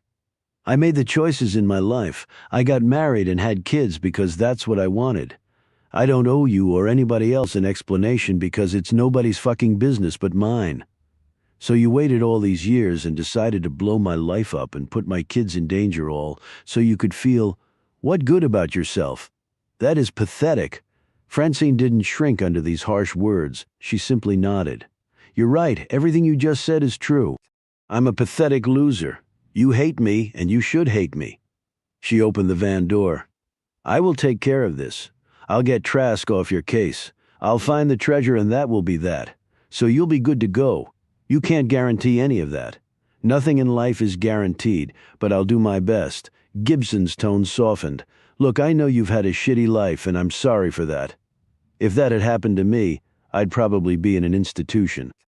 I have been in an institution and I wouldn't recommend it, said Francine bluntly. Gibson stiffened at this. What about your mother? Once I have the treasure, I can buy her freedom. And Earl Beckett? What about him? Does he just get away with this? I can't do anything about the people he's already hurt, but I'm going to do my best to stop him from hurting anybody else. So if you didn't kill your father, and Rochelle didn't kill him, Doug? No, Doug wouldn't do that, not without Rochelle knowing. Did Beckett know about the phrase, do as I say? Sure, he used to lord that over us too. Beckett said, your father got away cleanly as though he had help. I suppose so, yes. Could his help have been Beckett? Francine shot her a glance. Why would he do that? For a piece of the treasure? Francine closed the van door, fully re-engaged. You think? And then your father did what he always did. He screwed the guy. But Beckett strikes me as one tenacious bastard. He kept looking, and he found the man. And he killed the man. If we could only prove that. Gibson sat back and looked thoughtful. The only thing I can't figure is that phrase was written by two different people, which means if Beckett killed him, he might not be working alone. What about Wilson Sullivan? Gibson nodded. It could be. I could find nothing on the guy past 20 years ago. That's interesting, said Francine. And it was Sullivan who brought Beckett into this thing. Maybe that was by design if they both killed him. And now they want the treasure. And you found Sullivan looking for it at Stormfield? We also have Nathan Trask out there. He expects the two of us to find it or else. Like I said, I'll take care of Trask. But you can just walk away from that. Claim you never found it. Surprisingly, Francine shook her head. I wasn't lying when I told you the sorts of crimes that Trask and my father were involved in. Sex trafficking of minors was a big one. They killed a bunch of them in San Antonio to keep them from testifying. That's why I went to Trask in the first place. I wanted to nail him. I didn't care about the money or the commission he might pay. I just don't want them to hurt any more kids. Gibson sat back looking conflicted. Francine noted this and said, I'm a bad person, Mickey. I've committed crimes. I've hurt people. But I don't like men who do shit to kids and get away with it. It took iron balls to voluntarily go in and meet with that psycho, said Gibson. When his goons snatched me, I've never been more afraid in my life. I guess my only advantage is I've had to deal with psychos my whole life, with my father being the predominant one. After a while, the fear is still there, but it's no longer paralyzing. Sam Trask told me you had been by to see him as a podiatrist. He's a very nice man. I have no idea how his son ended up the way he did. He also suggested that we work together to get this done. Nathan Trask is very dangerous, and you have two little kids. I never should have let you go near the man. Look, you're going to walk away. You have to walk away now. I'll get the guy or die trying, and rest assured no one will miss me if I get killed. I will. Gibson let that statement hang out there for a few moments as the women locked gazes. You can't mean that after all I've done to you. My father taught me to not judge someone unless I've walked in their shoes. I don't know anyone who's walked in your shoes. Yeah, I'm pissed at what you've done to me, but you risked your life to take some really bad people down as a former cop that counts with me. Francine said, but you've already got a job, and you should go back to doing it, starting right now. But you have my word that I will die before I let them hurt you or your kids. She glanced at the photo of Tommy and Darby again. You have no reason to believe me, I know. But that is the truth. FYI, I got fired from Pro-Eye. Now that I know about Beckett, I think he was the asshole who made it happen. And you know me, Francine, from way back. I don't give up from what I know about you. You're the same as me. What exactly are you saying, Mickey? Sam Trask thought we might be a stronger force working together than separately. Why don't we find out if he's right? Chapter 69. The Medical Transport. Van pulled away from the Feathers senior living community with 4 passengers in it. Sam Trask had on a suit jacket and pleated slacks, and he absently read a newspaper as the van rolled along. His rollator was parked in the back, along with a wheelchair for another passenger. He carried a portable oxygen supply with him. The passengers would be picked back up at designated spots and at prearranged times. Trask, for his part, was looking forward to seeing a movie for the first time in a while. inside a real movie theater while munching on popcorn. He glanced out the window. If he noted the black SUV following behind, he made no sign. He was the third one to be dropped off. Using his rollator, he walked inside the theater, bought his ticket and his small bag of popcorn, and made his way to his show. The black SUV parked across the street and a man got out, hustled over to the theater, bought a ticket, searched each of the interior theaters until he saw Trask sitting by himself and munching popcorn. There were a few other patrons scattered around as the lights went down. The man checked this all out and left. As soon as Gibson saw the man leave, she scooted over next to Trask while Francine did the same on the other side. Trask offered them popcorn, which they both accepted. "The big bad wolf is gone." "I take it," said Trask. "I guess your son's muscle aren't into movies," said Gibson. "I'm glad you took my advice and teamed up, ladies," he said. "We're still feeling our way," said Gibson, glancing at Francine, who stared straight ahead. "And we might fall right on our faces." Francine said, "Or we might not." "Okay, the plan is, I'm going to deliver the goods to your son. Then you'll need the goods to deliver." "That's where you and your people come in," she said. "He wants his money back." $50 million is what he told me when we met. A drop in the bucket to a guy like him. But it's not the money, Trask said. If he can get ripped off, he's vulnerable to the other hyenas in the jungle. Which is why Mickey surreptitiously planted certain information on the dark web that alludes to this having happened to him. And I, using multiple untraceable IP addresses, spread that muck around. That will make him desperate to resolve this, and desperation makes people less careful than they otherwise would be. Go on. I like how this is shaping up. And Mickey came up with an absolutely brilliant plan to tackle your son. Gibson took up the story. It comes from tracking down rich deadbeats online for the last 2 years. You learn some sources, methods, and tricks. Sounds intriguing, Francine said. Then you're going to love the next part. However, as he listened, Trask's smile faded. I can't let you do that. It's too dangerous. It's the only way, said Francine. And how many times did you risk your life for the greater good? We know what we're doing, Sam, added Gibson, and he already knows about us. If we don't pull this off, that will be hanging over our heads forever.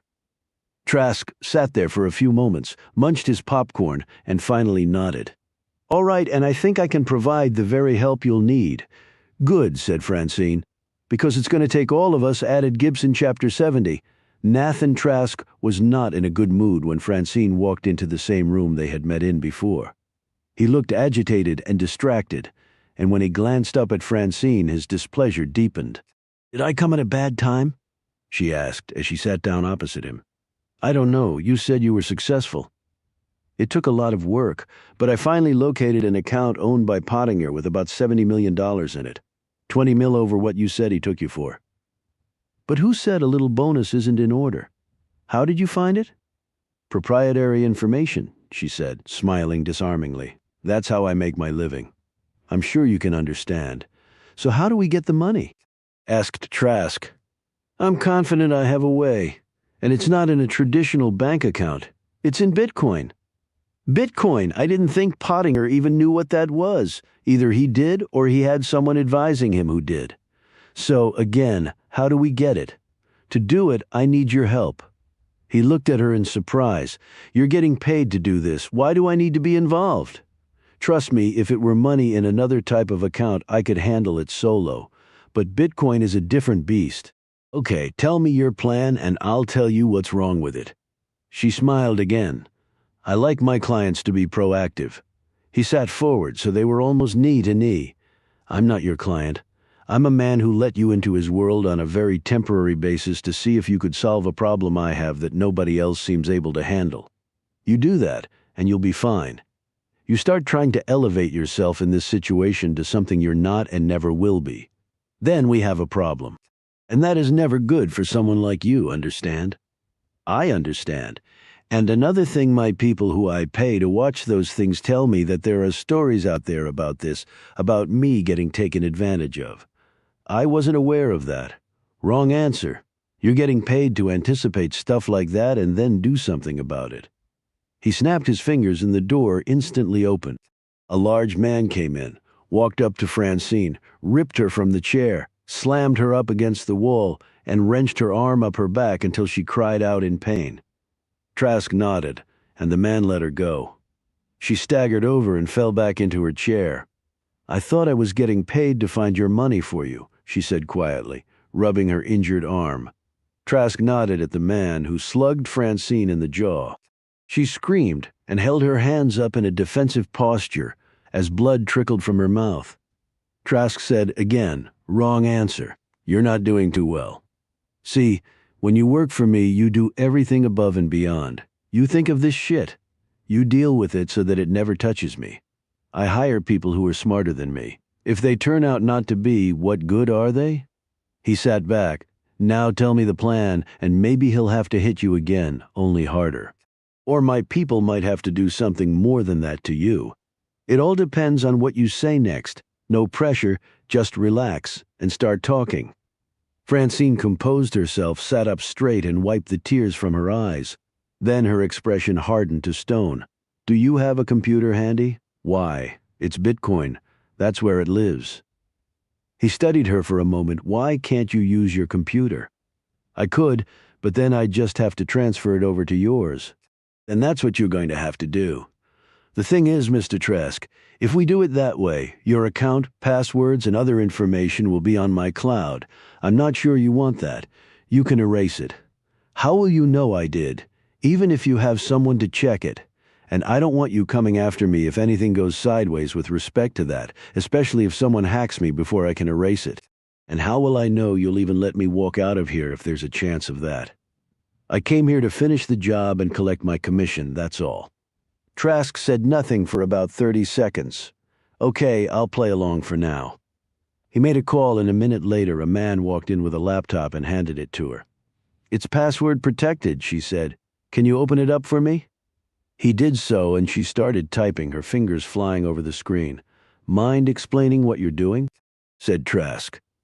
"I'm persuading a secure wallet or hot storage to believe that I'm Dan Pottinger with the private key. That's all you need, a private key? I thought this stuff was all secure with that blockchain crap, which is why I'm not attacking the blockchain. That's thousands of computers tied together. I'm not beating that in my lifetime. But if you want to do anything with your Bitcoin, you have to go on other platforms and digital exchanges. And how are you able to do that? Before he died, I hacked Pottinger's home Wi-Fi. I did so to see if I could capture his PII. What's that? Asked Trask. Personal identifiable information. With that, I can hopefully capture his crypto private key. But he's dead. He's not doing things online anymore. Doesn't matter if he's dead. If he set up remote instructions to execute a transaction with his Bitcoin on a certain date and time, that transaction will still be fulfilled. And did he? Yes. And now I'm going to divert that transaction to your account. What you mean now? That's why I came here when I did. I've got the transaction set to run. I need your people to plug in your account info as the destination. 70 million will be coming in 5 minutes, but we need the end account. 5 minutes, I don't like to be rushed, snapped Trask. Okay, but this is the only shot we have because he has no other remote instructions pending. Bitcoin will be lost forever unless he willed the private key to someone, and if so, they'll get the money. But you said you got the key? Why can't you go in anytime you want and empty the account? Because Pottinger was smart. He used an untimed private key system. I got the one. It's good for this transaction and only this transaction. After that, it becomes useless. Shit. Trask sat up and looked at his assistant. Get George to plug the Zurich account in. Hurry up. He looked at Francine. A little more notice would have been good. I just found all this out. Digital works on its own schedules with not a lot of warning. That's why I asked to meet with you immediately. The man got on his phone, and 2 minutes later another man hurried in. He was around 30, skinny and wearing an ill-fitting suit. He sat down at the laptop and hunched over so no one could see what he was typing in. Okay, it's done, said George. Now George here is going to watch every keystroke you hit, said Trask. He sees anything out of the ordinary. And I mean any little thing that shows you're trying to screw me. You get a bullet in your head. He nodded at the man who had hit Francine. The man took out a gun and placed it against the back of Francine's head. Francine noted George's fearful look. She smiled reassuringly, her big eyes growing ever larger, threatening to swallow the man whole. "No pressure, George. We'll get through this, okay?" She squeezed his hand reassuringly even as her other hand started hitting the keys. He smiled back at her, his gaze drifting over her for a few moments. "Okay," he said. Francine's fingers were flying so fast that even the tech-savvy George looked impressed. She filled him in on what she was doing as she typed, keeping up a running commentary as he nodded in understanding, continually looking at her, just as Francine intended. He glanced at Trask and said, "She's really good, sir." 2 minutes later, she said, "Okay, you are 70 million in bitcoins, richer, Mr. Trask." She looked at George. "Feel free to confirm." George took the laptop and clicked some keys. He smiled and looked up. "She's right, sir. 70 mil in Bitcoin just came in. And it's like cash," she said. "No ownership trail because I had the private key. A dead man just paid you off, Mr. Trask. But with companies in crypto going bankrupt left and right, my advice would be to cash out as soon as you can." Trask waved his gunman away and chuckled. "I don't understand any of that crap, but I do understand $70 million. Less my commission of $3.5 million. I'll be happy to take it in Bitcoin, and then I'll cash out." Trask considered this. "Why not?"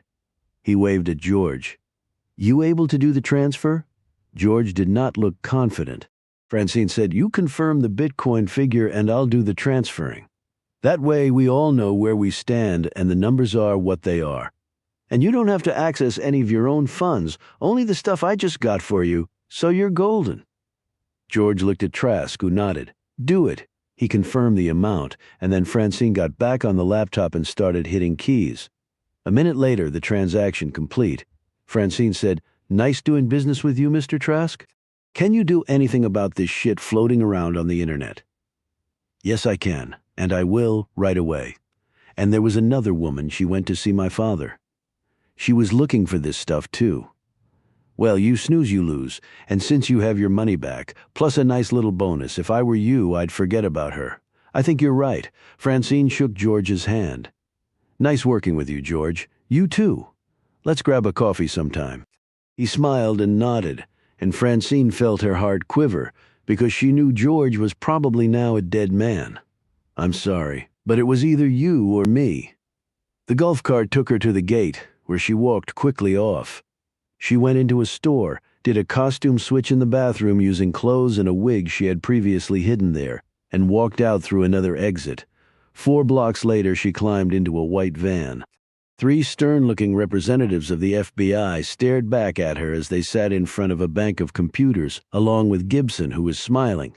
Francine said, "I take it you were able to follow the entire transaction after I put the keystroke tracking software on," she said. "Oh yeah," said Gibson. Then her smile faded when she saw the bruises on Francine's face and how her right arm was hanging funny. "Shit, those assholes beat you up." "I've been hit a lot harder, trust me." "We got every line of code's worth," said one of the men, "and access to all his accounts. That was good work. You took a big risk going in there naked like that." "Well, it makes life interesting." Another agent looked at Gibson. "We could use people like you two. Quite frankly, I don't think you can afford us," said Francine, causing Gibson to hold back a snort. Francine climbed out of the van and kept walking. A few moments later, Gibson joined her.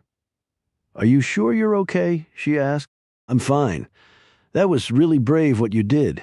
It was necessary to get to the end result. You always this transactional?" Francine stared directly at her as she wiped more blood off her lips. "Welcome to my world. I'm starting to figure you out, you know. Don't waste the time after this is all over. If I'm still alive, you'll never see me again. Off to pull more transactions? If I find the treasure, there's a place in France I've been looking at, but if I find the treasure, then you and your kids can go live in France. I'll forward you the Zillow listing." Gibson looked at her pensively. "Maybe I haven't figured you out." "There's no maybe about it." Chapter 71. 2 days later, the news of the arrest of Nathan Trask and numerous of his associates made global news. It seems the man had made the mistake of stealing $70 million from a federal Bitcoin depository, and in doing so, had made the glaring technological error of opening up his own digital files to the government. So not only were they going after him for the Bitcoin theft, but everything else that was revealed, and by the broad smile on the U.S. attorney who announced the arrest, it was a lot. No one could explain why a man like Trask had made such a bold and ultimately costly move in trying to steal from the government. Some news pundits were saying it was clear the man thought he was untouchable because he had escaped responsibility for his alleged crimes for so long. His lawyers had made the predicted responses that this was a witch hunt, that Trask had been set up, and they vowed to have any and all evidence gathered by the government ruled inadmissible. But the legal commentators had already noted that that would be an uphill battle, considering that the man, or his lackeys, had inadvertently offered up this treasure trove of facts about his criminal doings to the very government he had waved a middle finger at for so long. One commentator noted, "If that isn't irony piled on top of irony, I don't know what is. They couldn't catch Capone on his really awful crimes, but they got him on tax evasion." The history books may write that Nathan Trask was brought down by his own arrogance, but this clearly shows that no person is above the law. Sam Trask was interviewed by all the major networks, since a global criminal having an FBI father was, to say the least, not typical. His responses were articulate and professional, but all of them were accompanied by a satisfied smile. Trask and his inner circle were being held without bail since the man was definitely a flight risk. As formal charges were readied, it was clear that Trask would be in prison for a long time before his trial even started. When told this during one of the interviews, Sam Trask said, "Oh, what a beautiful day it turned out to be. Rick Rogers phoned his daughter that morning. 'Do I want to know?' he asked, anxiously. 'Not really,' she replied. 'Are you sure you're safe from this guy?' 'Yes, Dad, I am. I'm not telling your mother any of this.' 'I wouldn't either.'"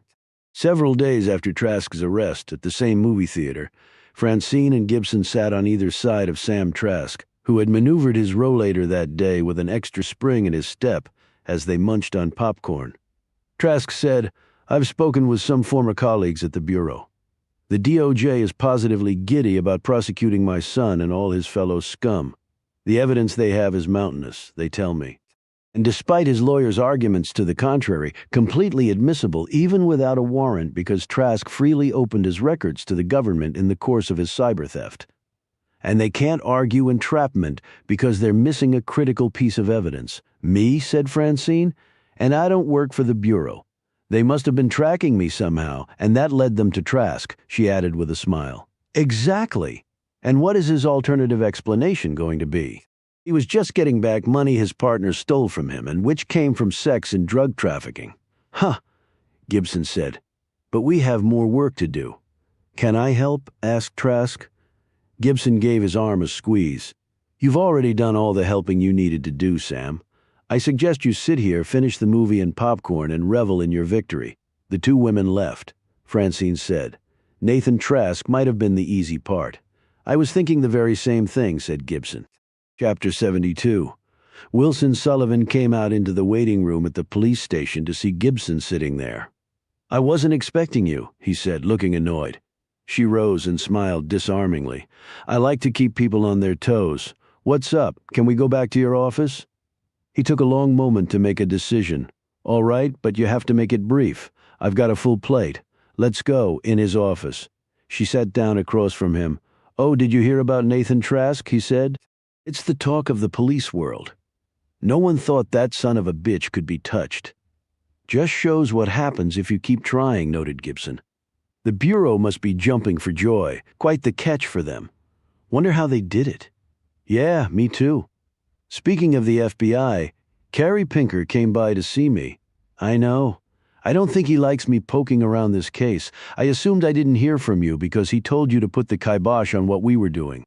"I don't work for the FBI," replied Sullivan. "So we're good on that score. I told you from the first there are things you can do to help and there are things I can't let you get involved in." "So, how is Pinker making progress?" "He's working the case. With you?" asked Gibson. "He's working his case and I'm working mine." "Fair enough. So look, I wanted to fill you in on what's happened since we talked last." "Okay. First thing, I got canned by Pro-Eye." She had mentioned this to see his reaction. "What the hell?" I talked to your boss. I know. Apparently somebody else contacted them, and they decided to cut all ties with me. He fiddled with the pen he was holding. And what? You think that was Pinker? If you were me, would he not be on your list? Sullivan said, Well, he never mentioned that to me. I would have told him it was a bad idea. Okay, I appreciate that.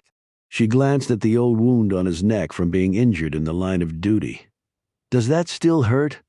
Only when people ask about it, he snapped. What else? Any progress on the money Langhorne left behind?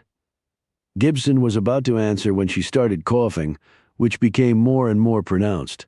Allergies, she gasped. Water, so I can take a pill? He hurried out and came back in with the water. She drank it while tossing down a vitamin C pill. Whew, thanks. That hasn't happened in a while. Sure, so, any progress on the money? He asked again. I think so. He left some clues behind. More than what you already told me. No, but I've been giving it some thought and I might have some leads. I did a bunch of legwork on the computer. The guy had a ton of companies and accounts, all of which were cleaned out fairly recently, meaning he might have been accumulating cash. Yes, either to hold or to use to buy something. I'm going to try to track that down. By the way, when was the last time you were back at Stormfield? Why? I was just wondering if you had found out anything else. The last time I was there was with you. She showed her poker face at this lie and nodded. Any luck finding Francine or Doug Langhorne? None. When they disappeared, they really vanished. Yes, they did, thought Gibson, and no leads on whoever killed Langhorne. He shook his head and already looked detached from this conversation. She stood. Well, I'll let you get back to things, right? She left without a single positive thought of Wilson Sullivan in her head. And here I thought we might have been friends, or maybe more. Gibson reached into her pocket and pulled out the plastic baggie in which she'd placed the pen he'd been handling while he was out getting her water. Let's find out who you really are, shall we? Chapter 73, Through Her New Friends at the FBI. Gibson got them to run the print she'd taken from Wilson Sullivan. His real name is Mark Gosling, Gibson told Francine, as they sat at an outdoor cafe having coffee in Williamsburg. Why would he change it to Wilson Sullivan? I don't know. He wasn't in WITSEC, they confirmed that, and it's not illegal to change your name. And he has no criminal record under that name. That would have made it problematic to become a cop. Wait a minute, Gosling? Yeah, why? Francine pulled her laptop out of her bag and opened it. Then she slid a thumb drive into the dongle port and brought up the information on it. This is the stuff I got from Beckett's computer. Her fingers flew over the keyboard. Okay, here it is. I thought I recognized that last name, and not because of Ryan Gosling. Gibson shifted her chair next to Francine so she could read off the screen. Helen Gosling was in WITSEC years ago. She'd fallen in with a guy who was a member of a militia group that did some really bad stuff. People got killed and a federal building was bombed. She turned state's evidence and was put in WITSEC. And she was moved to Alabama, where she was under the protection of Earl Beckett, among others, added Francine, and she killed herself. They found her hanging in her bedroom. Francine hit some more keys. Here's a photo of her. Wow, she was gorgeous, noted Gibson. Yes, she was, said Francine, eyeing Gibson steadily. Maybe too gorgeous. Gibson shot her a glance. Wait, you think? That Beckett tried it on with her. Oh, hell yes, I do. This was right after we left New Mexico. He must have gotten transferred. Do you think he had something to do with her death? Well, let's say she was brave enough to threaten to out the man for his shit. Is that a motive for murder? You bet it is. And Sullivan, or Mark Gosling rather, is her. Francine pulled a notebook out of her purse. Gibson saw that it was labeled Taking Down Earl Fucking Beckett. Do you have a notebook for everything? Gibson asked. Francine gave her a knowing smile. Oh, you have no idea. She skimmed through some pages and then pointed at some written notes. This is what I found out. Mark was her younger brother. I didn't know at the time that he was also Wilson Sullivan. You think she might have confided in him? So he might have known what was happening to his sister. And he became a cop to bring justice to his sister, said Francine. It's certainly plausible. Gibson had a sudden idea. I thought Gosling might have been following Langhorne and then killed him. But can you see where Beckett was assigned over the years? She turned some more pages in the notebook. After Alabama, he was in El Paso. Then Arkansas, South Carolina, North Carolina, and now Virginia. That's it. What? Said Francine. Starting with El Paso, those are the same places that Mark Gosling has been a cop as Wilson Sullivan. So he's been following Beckett? Sure as hell seems that way, noted Gibson. But you said you thought they were working together. And I was clearly wrong about that. It's probably the only way Gosling could see of taking this guy down. He might have jumped at the chance when he found out Pottinger was Langhorne. With his cop connections, he could easily have found out that Beckett knew Langhorne back then. He could use that as a plausible basis to ask for his help on this case, and that way get closer to the guy and hope something dropped and he could nail him. So he's not a bad guy then. But why was he at Stormfield that night? Asked Francine. He lied and said the last time he was there was when he and I were at the place together, and he asked me about the treasure when I met with him. So maybe he really does want a piece of it. Hell, who doesn't? Francine stared at her. Does that include you, Mickey? Gibson looked uncomfortable. I need money as much as the next person, especially now with no job. But it's all dirty money, Francine. It would be like stealing. The other woman nodded and slowly closed her notebook. I used to think that used to. There are haves and have-nots. I was in the latter group for most of my life. I'm not saying the world owes me anything, but it does owe me the right to make my own way. And if we recover the treasure, shouldn't we be due a finder's fee? I mean, isn't that how those things work? Even Trask offered you and me one. Well, yeah, that makes sense, but I hope it's a better percentage than Pro-I pays. I found them $200 million, and they gave me a lousy $5 grand. Oh, honey, we can do so much better than that. How do you know we'd have to negotiate? Oh, we will. After we find the treasure so our leverage is at its maximum. Francine rose. So let's get working. You on the treasure and me on finding my mother. We're clearly going to need one for the other because Rochelle is not leaving empty-handed. And despite all the shit she let happen to me, I would actually like my mother back. Chapter 74. Francine sat in her room with the lights out and noise-canceling headphones on. She had been drugged by Rochelle at Stormfield at 1:45 p.m. Or close to it. She remembered looking at her watch right before she fell unconscious. When she had awoken in the bed all trussed up, she could still see her watch. It was 2:01. She had to be carried to a car, 2 to 4 minutes to accomplish that. Then an 8-minute drive to where she had been taken, and several more minutes to carry her in and tie her up, and then she had to regain consciousness. She closed her eyes and trained her mind to focus exactly on what she wanted it to focus on. She had done this back in Albuquerque when she was with the men who had paid her father, or else with Darren Ender, who loved to hear her scream. She had read about the technique in a book. It was a way of transporting your mind to another place while your body was engaged elsewhere.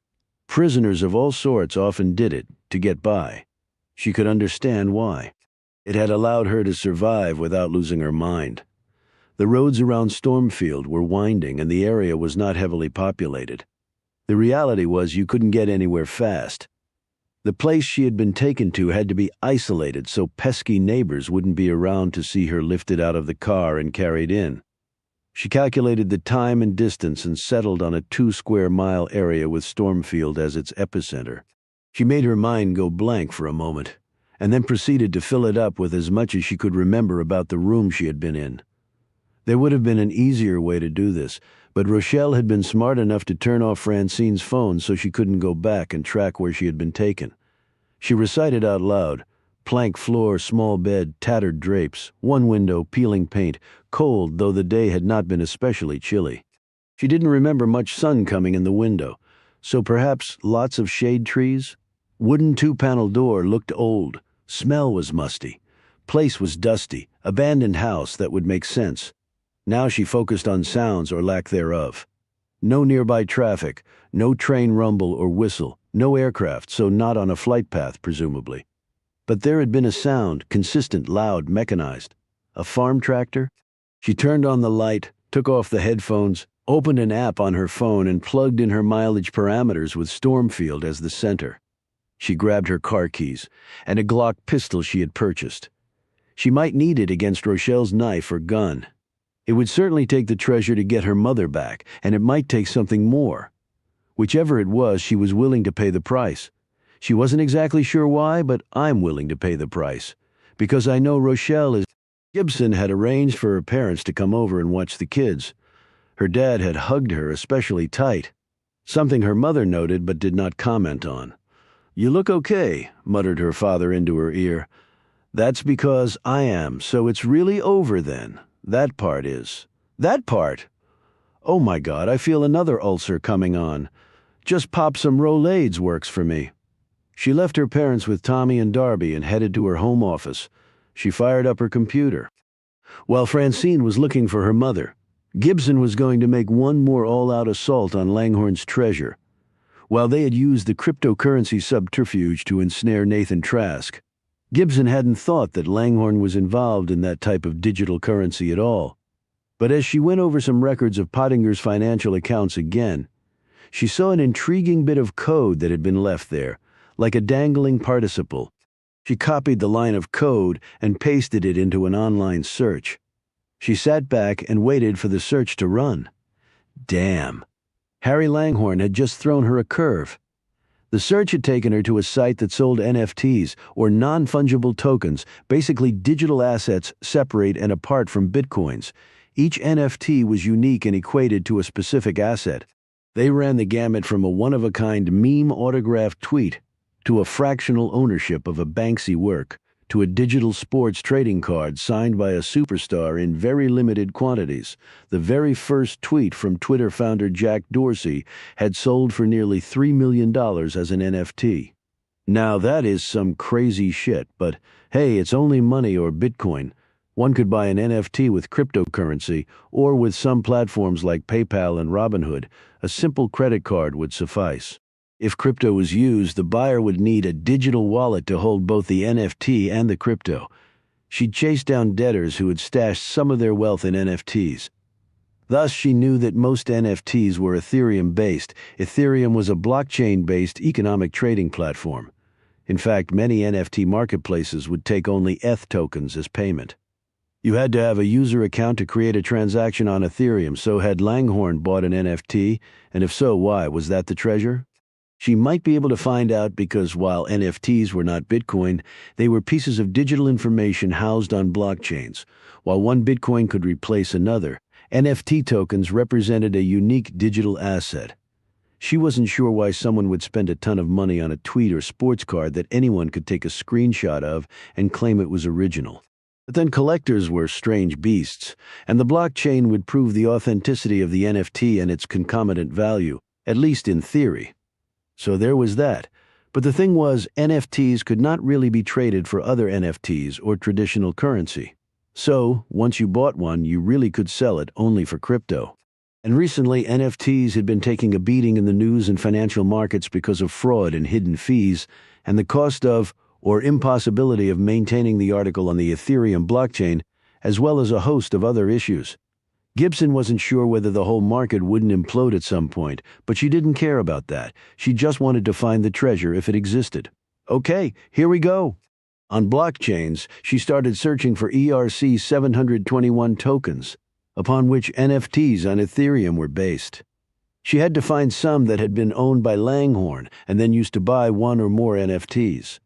There were many places to buy NFTs, platforms like OpenSea, Rarible, Atomic Market, and SuperRare, among others. Hell, apparently even Amazon was thinking about selling them. She worked away, following one trail, which took her to another one. Some ended in dead ends. In fact, all of them did. Until one did not. Chapter 75. It took about 2 hours, but Francine finally found what she thought was the place to which she'd been taken. A farm was within earshot, and she could hear the tractor, approximately the same sound she had heard while being held prisoner. The dilapidated house was down a curvy dirt road. It was clearly abandoned, which made sense. Rochelle had always been stingy, even with the proceeds from a diamond haul in the bank. She wouldn't be shelling out money to rent a safe house to keep Mommy hostage, when she could do that for free. Francine knelt next to a bank of trees and surveyed the place. She didn't see a car, but it probably was parked in back, just in case anyone came down this far. She wondered if there was electricity even turned on in the place. If not, there was no way they had an oxygenator in there. They were probably providing her mother's oxygen needs purely from tanks. She wondered how they had managed that. That cost money, and the place you got it from delivered the tanks. She doubted they would haul oxygen canisters to a place like this. Had they ripped off the supply from the assisted living center they had taken her from? Rochelle had intimated something like that when she had spoken to a trussed-up Clarice. That was more in Rochelle's line. Why pay if you could steal? But that's sort of my mantra too. She stiffened when he came out of the house, and she felt her heart grow both soft and sad. Her tall, handsome brother had not aged well. He looked too thin and bowed and just worn out. Shit! What the hell have you two been doing? But then look at me. I know what I've been doing. Leading a life I had to manufacture to forget the other one. Her brother had always been sensitive and aloof. Her father had called him stupid, inept, useless. And those were the kinder terms the monster had used. That just ground you down year after year. And now, all these years later, here, perhaps, was the result. He smoked a cigarette, idly flicking the ash away. His hair was thinning, and he'd grown a mustache that looked wispy and far too small for his broad face. His clothes were cheap and hung baggy on him. She remembered them together as kids, before their father had revealed his abominable ways. They had loved each other, had fun together, supported each other, eventually forming a little two-person army to keep all the shit at bay. Too bad the shit won. She had hoped that he would have found happiness and good health and something altogether better than had been available to him as a member of the Langhorne family. He didn't seem to have achieved any of that. Part of her instinctively wanted to call out to him, but her brother clearly was not the same person he had been all those years ago. His life could have turned out so differently but for Harry Langhorne. I wouldn't blame you, Dougie, if you'd killed him. Now, if I could only get you away from Rochelle. There was a noise from inside the house. Then the door opened and Rochelle joined him. She took a puff off his offered smoke and gazed around. She had on jeans and a hoodie and was barefoot. Her substantial hip butted up next to Doug's slim one. She smiled and kissed him, and he smiled back, and in that smile Francine had to admit that her brother looked like a little boy again, the one she remembered. He looked happy. She put a hand in her pocket and felt for the gun there. This could turn out fabulously, or this could be the worst day of her life, and that would be saying something. She drew a deep breath and transformed herself into what she knew she could be when the need arose, commanding, confident, and courageous, like she had been with Nathan Trask, conning him and his people just enough to allow her to survive, to allow her to win. She stepped out into the open. Lovely spring day, isn't it? And how was Mommy doing, spry and spirited? Rochelle took a step forward, putting herself between brother and sister. Oh, like I would ever hurt my brother. But you shouldn't give me such a tempting target, Rochelle. Francine looked past Rochelle and her tough facade faded for a moment. I would never hurt you, Dougie. Never. For so long we were all each other had. Francine wasn't sure if he reacted to this, though he did drop and grind out his smoke. He nodded at her, she supposed in hello. Her brother had never been loquacious. How did you find us? Asked Rochelle. I turned off your phone. Francine walked closer. Never reveals sources and methods. And is my swagger still there? Rochelle pointed to the gun. What's that for? You brought a gun last time. Only fair that I have one. So how is Mommy? The same as when you were here before, said Rochelle. And you better hurry up and find the money because I can't deal with the woman much longer. Is there electricity in there? Otherwise, how are you managing the oxygen? We rigged it off a feeder line, at least Dougie did. He's real good with stuff like that, and we got an oxygenator. Where? Rochelle's mouth curved to a grin. Sources and methods. Francine glanced at her brother. Did Mom recognize you? He shook his head and looked off. I'm sorry. He glanced back at her. Why? His voice was husky and dull and unfamiliar. She drew closer, pointing the gun to the dirt. Because she's our mother in spite of all the shit. Forgive and forget? Said Rochelle in a sneering way. Neither. But we can move forward. Maybe you can. That shit messed us up but good, said Rochelle. Just treading water now, probably forever. And you think I'm the picture of perfect mental health? Said Francine. I don't know, are you trying to be? All I try and do is get out of bed every day. Us too, said Doug. He added quietly again, looking off. Us too, really. And Bruce? Asked Francine. Her brother glanced nervously at Rochelle. I did it, he said. Why? Doug once more glanced at Rochelle and shrugged. His gaze fixed on his shoes. You didn't know Bruce like I did, said Rochelle. But you two were dating, retorted Francine. No, we weren't. He had some crazy-ass fantasy about me, told me I was Wonder Woman to his Superman. He creeped me out. I told him to leave me alone.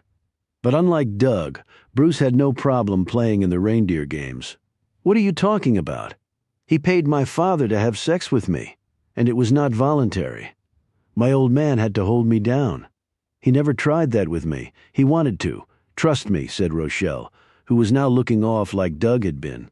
Then why didn't he? Because he had me instead. I figured if he did the shit to me, he'd leave you alone. In fact, I made him promise to leave you alone. Why would you do that? 12th night? What? You were a much better actress than I was. I could never get Viola's cadence right, or really get into the spirit of her character. I just memorized the lines and regurgitated them when I was supposed to. I heard the performance was well received. It should have been you on stage, not me. Rochelle paused. That was one reason why I let Bruce do what he did to me. And the other reason. Rochelle looked at Doug. You're his sister. That means you're precious to me. And just in case you're wondering, as soon as Bruce saw us, when he opened the door at his house, he went after Dougie with a machete. Dougie didn't have a choice. It was him or Bruce. Why did you even try to find him? Asked Francine. He had something of mine that I wanted back. What? In answer, Rochelle lifted a small gold necklace off her chest. Your brother gave it to me. Worked his ass off doing construction when we were in New Mexico. Bruce took it one time when I was forced to have sex with him. Next thing I knew, his father croaked and he and his mom vanished. How did you find him? Remember I worked at the marshal's office cleaning shit too? I found what I needed to find. Unlike us, Bruce and his mom kept in touch with the Witsec folks. But old Bruce thought we were there for another reason, I guess. Like revenge for raping me.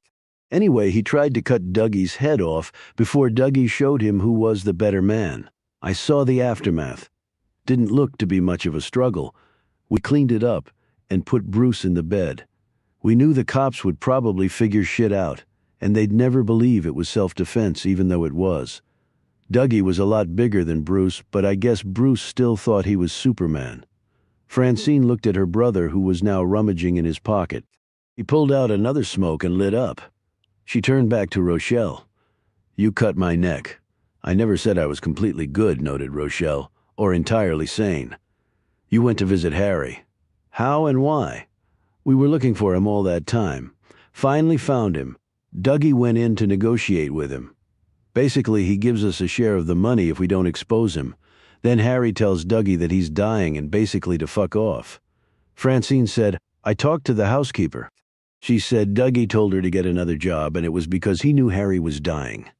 Doug nodded. Yes. Francine slid the gun into her jacket pocket. I'll get the money. Tell Mommy I said hello and that I'll be back for her and that we'll all live happily ever after. She started to walk away and then turned back. It was good to see you, Dougie. Her brother nodded and didn't glance away this time. He watched her leave even as his fingers curled around Rochelle's in a firm, unyielding grip. Chapter 76. Can we meet? Said Gibson. She was on the phone with Francine, who had just gotten back from her encounter with Rochelle and her brother. Yes, same place. I'll be there in an hour. Gibson drove over in her van and found Francine waiting for her in front of the cafe. She had on a floppy hat, glasses, and a dark blue suit. They sat outside with iced teas, and Gibson opened her laptop. Before she could show what was on it, Francine said, I found my mother and I saw Rochelle and Dougie. What? How? Francine explained, her method for tracking them down. Pretty ingenious, noted Gibson. But you left her there? She's actually far happier with them than she was at the facility in Greenville, and they won't let anything happen to her. They want the money. Okay, so how was your brother? in some ways the same and in some ways different. I was going to try to figure out how to get him away from Rochelle. And then I realized he was happy with her. In fact, I think they were made for each other. Sort of threw a wrench in my plans. Of what? Reuniting your family? Gibson said dubiously. She gazed off. I've spent so much time alone that, well, I thought I might try another slice of life. But I can see now that won't work. Too much time has passed. We're all too different. She looked at the laptop. So, show me what you found? You know about NFTs? I do, but don't tell me my father did too. It looks like it. Gibson clicked on some keys and then held the laptop at an angle so Francine could see. I found a bit of dangling code on one of the accounts that your father had closed out. I think he did that on purpose, sort of another breadcrumb to the treasure, so I followed it up. Well, NFTs are definitely 21st century, remarked Francine. Yes, they are. So that fits in with the note he left. But what sort of NFT could he have dumped $500 million on? Gibson gaped. Is that how much money we're talking about? That's what I calculated, yes. Holy shit. Holy shit probably doesn't cut it. I found this. She hit one more key, and an image came up on the screen. That's a room, noted Francine. Where is it? Heard of the metaverse? The non-reality reality, where we all have avatars doing shit we could either do for real, like going to a party or attending a concert, or insane stuff we would never do for real, like base jumping in a wingsuit. Right, said Gibson. And you can also buy stuff that doesn't actually exist. Well, it does in the metaverse, including real estate. Anything from a house to ad space at a football stadium, at least virtually. Gibson pointed at the computer screen. That room is in a piece of real estate Harry bought on the metaverse. Where is it located? Asked Francine. That I'm not sure about. The digital trail was obscured for some reason. Usually it's pretty well laid out. What's that on the walls? Gibson hit a key to zoom in. Artwork. Francine leaned in for a better look. What sort of artwork? Digital images of famous pieces of artwork. I've already identified them. She used her cursor to hover over each. This is a Degas. That one's a Monet. The one on the left is a Vermeer. The three along this wall. The first one is a Winslow Homer, the next a Mary Cassatt, and the last one is a John Singer Sargent. There are others in other rooms. But you get the gist, okay? But these are digital copies, not the real things. How much could they be worth? I checked on that too. These are authorized one-of-a-kind copies with blockchain provenance. I guess museums and people who own these works saw a way to make some money without actually selling the original. Everyone's getting in on it. I calculated that all told, these NFTs add up to about $5 million total. I think that was pretty much a vanity purchase. I mean, who would want to shell out that much money for a digital copy, even with authentic provenance? I doubt he could resell it or make money, but that's nowhere near the fortune that I calculated he left behind. And he ripped off Trask, too. So there has to be more. She glanced at the screen. And is there any way to at least get a hold of these NFTs? Not without the private key. Is that contained in some other clue we haven't found yet? It might be. I did learn that your father used things like substitution ciphers when he was doing the books for the mobsters, so he might have employed that here too. Really good work, Mickey, but we seem a long way from getting any money out of this. I know, and let's not forget the very real possibility that my father has screwed us over. Gibson glanced nervously at Francine. So tell me more about seeing Rochelle and your brother. Did you learn anything new? I learned that back in New Mexico, Rochelle rode shotgun for me in a way I didn't realize. Meaning? Meaning she took shit from some others so they would leave me alone. Why would she do that? Francine slid her sunglasses down and eyed Gibson. Principally because she loves my brother. My brother loved me. So, as she said, I was precious. She sacrificed her body for mine. Damn. And all this time I had seen her as the enemy. And Bruce Dixon. Dougie admitted to killing him, but Rochelle said that Bruce came after him with a machete when they showed up at his place. Dougie had no choice. It was him or Bruce. Why would Bruce do that? According to Rochelle, Bruce was not nearly as nice a guy as I thought. She went on to tell Gibson about Dixon raping Rochelle and then stealing her necklace. After a long moment of silence, Gibson said, "What happened to Rochelle's father?" "Don't know. He disappeared pretty soon after my dad did. I told you her mother had done a runner already like mine. So when Rochelle and I turned 18, we got the hell out. There was no reason to stay, and as I told you before, Dougie and Rochelle later went off together. They've been together ever since." "How did your brother look?" "Physically, not great." But she paused and glanced at Gibson. "He seems really happy with Rochelle. And she with him," she cleared her throat. "That's more than I have." She frowned. "Sorry, that's self-pity bullshit, I know. I think it's just being human." Francine's next words were said in a businesslike tone. "And if we can't get the money right now, there is something we can get." "What?" She pulled a notebook from her bag and held it up. Earl fucking Beckett. Chapter 77. "I'm pretty busy," said Wilson Sullivan as he stood in front of Gibson in the waiting area at police headquarters. "Just wanted to catch up again and see how things are going. I thought we were working this together. Well, things change. I got a dressing down from the top. They don't want collaborations with civilians. Damn, that's too bad. And just when I thought our working relationship was really hitting its stride. Yeah, well, I'm sorry about that. Now, if there's nothing else?" "No, that's about it." Sullivan turned to leave. "Hey, Mark." He whirled around to see Francine Langhorne standing there. "I think it's time we talked," she said. Sullivan sipped his coffee and looked down at the table. They were in the police cafeteria, which was empty at this time of the morning. "How'd you do it?" he asked. "Just connected the dots," noted Gibson. "Principally, your career trail matched Beckett's." "That doesn't tell me how you got my real identity. I took your prints off the pen you were using when I visited you last time. We suspected you weren't who you said you were, past 20 years ago. Wilson Sullivan didn't really exist." He eyed Francine. "And you're really Harry Langhorne's daughter? In the flesh. Sorry to use an old Witsec tactic about you by using your real given name, but we had to make a move on the chessboard. And where do we go from here?" Francine tapped the table. "Earl Beckett. I know what he did to me and others, and we suspect what he did to your sister. He raped her, and when she threatened to tell, he murdered her." "But it was never proven," said Gibson. "Obviously not, since he's a free man." Gibson glanced at his neck. "I checked your record. You were never wounded as a cop like you told me. So where'd you get that scar?" Sullivan pulled his shirt collar up to cover the mark. "Let's just say in my despondency over the death of my sister, I attempted something very foolish. Luckily, I didn't succeed." Francine and Gibson exchanged a glance.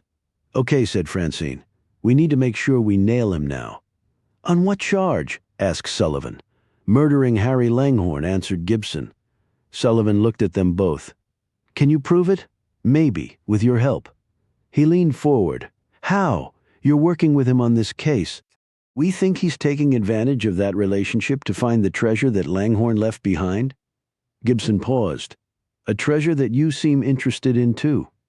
"My sister had a little girl, my niece. My parents raised her after Helen died. She's now a grown woman, and she has some intellectual disabilities. I was hoping if there was any money, well, we think there is money, and we believe we can use that as bait to reel Beckett in." "Okay, I'll help you however I can." "Exactly what we wanted to hear," said Francine, Chapter 78. "What's up?" asked Earl Beckett as Sullivan popped his head inside the man's office at the Federal Building in Norfolk. It was a couple of days after Sullivan's meeting with Francine and Gibson. Sullivan took a seat across the desk from the marshal. "Look, can I talk confidentially?" "Why? You think somebody's eavesdropping on us in here," Beckett said with a wry grin. "No, but what I'm about to tell you, I don't want to go any further." "Okay." Beckett sat up straighter and put his elbows on his desk as he took in the serious expression on the Virginia police detective's face. "Shoot. The Langhorners. What about him? I think I've found Francine and Doug Langhorne. And the mother," Beckett exclaimed. "What? Where are they?" "The last place was an abandoned cottage about 2 miles from Stormfield." "What the hell are they doing there? And how did you find them?" "It was actually Gibson who did the heavy lifting. She had some specialized software program on her computer that ProEye provided her.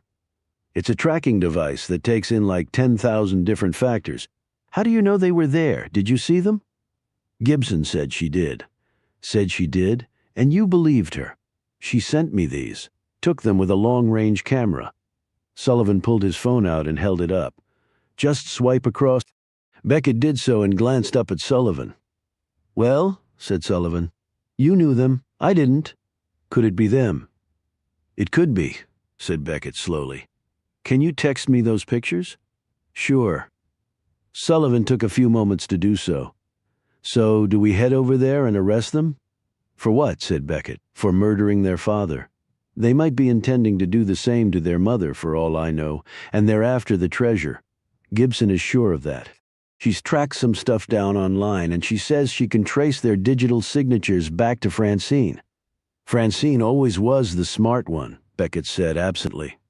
Yeah, so if we arrest them and make them talk, they can tell us where the money their father stole is, and that will all go to the government. It was mob money after all. We'll both probably get medals for that, he added with a grin. Yeah, medals, said Beckett absently again, his mind clearly elsewhere. Did Gibson have any idea where the treasure is? She's convinced it's somewhere at Stormfield. Where? It's a big place. Gibson might be able to find it, or we can get that from Francine. Beckett leaned forward and began speaking slowly and intently. See, what I'm thinking is Francine is never going to tell us squat. You didn't know the girl, but I did. She doesn't give up anything without a fight, but if we can find the treasure on our own, that's a whole different story. But what about arresting them? They can keep. Just put them under surveillance for now so they can't slip away. Okay, yeah. And then if we find the money, we turn it in. Hold a press conference. Maybe the governor will come and somebody from Washington. It'll be a big deal. I've been waiting a long time to bust a big case like this. Beckett rubbed his chin and gave Sullivan a sideways glance. Yeah, I bet you have. You really think Gibson can find it? Well, she found the Langhornes. So my money would be on her. And she sounded really confident when I talked to her. Said she had it all figured out. This is what she does for a living, after all. And what could it hurt to see?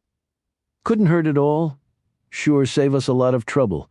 You want to arrange things with her? Maybe the three of us can go there? The three of us, I thought we would take a team over there tomorrow and just go through everything. Tomorrow? Yeah, I guess that would make sense. Is Gibson at home now? Yeah, she's got the kids and all. I can contact her and set it up for tomorrow. You want to meet out there? Say around 10? Sullivan rose. This could be really big for both of us, Earl. He held out his hand. Here's to good luck tomorrow. Beckett stood and shook his hand. Yep, to good luck tomorrow. I'll see you there.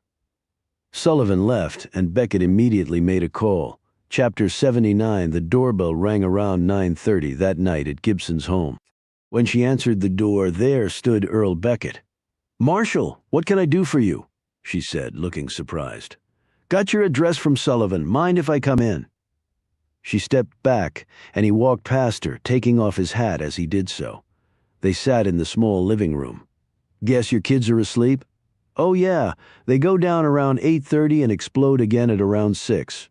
Never had any kids, said Beckett. Guess my career was my family. It is for a lot of people. Look, Sullivan came by to see me today, right? He said he was going to do that? I saw the pictures. Sure looked like the Langhornes to me. He said, you used a software program to find them? That's right. Proprietary software that Pro-I uses. Damn, I wish we'd known about it. We could have found them a long time ago. Well, the software has only been available for a couple of years. Thing is, I'd like to see them if I could. I wanted to let the kids, well, they're not kids anymore, know that I was thinking about them and you're wondering if they killed their father. He looked uneasy with the query. Look, I don't want to think they did that. And it's not my case to go after them, it's Sullivan's. But still, of course they would have a motive to do it. He treated them bad, real bad. I told you about the play and how he wouldn't let Doug do any sports. Yeah, sounded really awful. I told Sullivan to keep eyes on them. Unfortunately, they disappeared before he could do that. But we'll get on their trail again, she said, when Beckett looked stunned. Sullivan also mentioned that you know where the treasure is. It's what I do for a living. In fact, I was thinking that if I found it, I might get a finder's fee. I'm a single mom with kids, and as you can see, I'm not rich, so the money would be very welcome. But with Francine and Doug in the area, What if they're after it too? What if they get there first, now that you lost them? Gibson looked alarmed. Shit, I didn't think of that. You believe they might? Beckett started talking fast. If they killed him, they were probably after the treasure too. You said they left the place where you saw them. Well, they might be at Stormfield right now. Sullivan said we would go there tomorrow. But what if that's too late? Damn, if they get there before we do? So you really think you know where it is? I do. Look, I'm going to call Sullivan and tell him to meet us out there as soon as he can. Let's go right now. He snapped his fingers. Oh, but you can't leave your kids. That's not a problem. My mom's here. She can look after them. You call Sullivan and I'll let her know that I'm leaving and that I'll be back later. Sounds good, said Beckett. While they were traveling to Stormfield in Beckett's truck, a storm system blew in and it started to lightning and thunder. The wind picked up and the rain started to fall. It was nearly 11 when they arrived. With the cloud cover, the place was totally dark. Beckett and Gibson pulled out their flashlights. I don't see Sullivan's car, noted Gibson. The weather might have slowed him down. Okay, let's go. He can catch up when he gets here. They ran through the storm to the entrance. The front door was unlocked. They went in and shook the water off their clothes. Gibson pulled her wet hair out of her face. So where is the hiding place? Said Beckett as their twin beams cut through the gloom. Gibson shone the light on her face, looking triumphant. The room where Langhorne was found is not the only secret room in this place. What? Yeah, I did a rundown on Stormfield's history, and it seems that the man who originally built it was of Scottish ancestry. Well, the Scots are famous for putting hidden rooms in their castles. I spoke with John Turner, who sold the place to Langhorne. He said there's a second secret room down in the wine cellar, and he told me how to access it. Damn, good work, Gibson. Thanks. I actually patted myself on the back with that one. They headed down the stairs. On reaching the wine cellar, Gibson hurried over to a far corner where a wooden wall with wine bottle shelving attached was situated. Shine your light right there, she instructed Beckett as she pointed at the lower right-hand corner of the wall. He did so, and she set her light down and gripped at a corner of the wood. First, she pushed inward, and there was an audible click. Then she pulled, and the entire section of wall rotated out on hinges. Voila!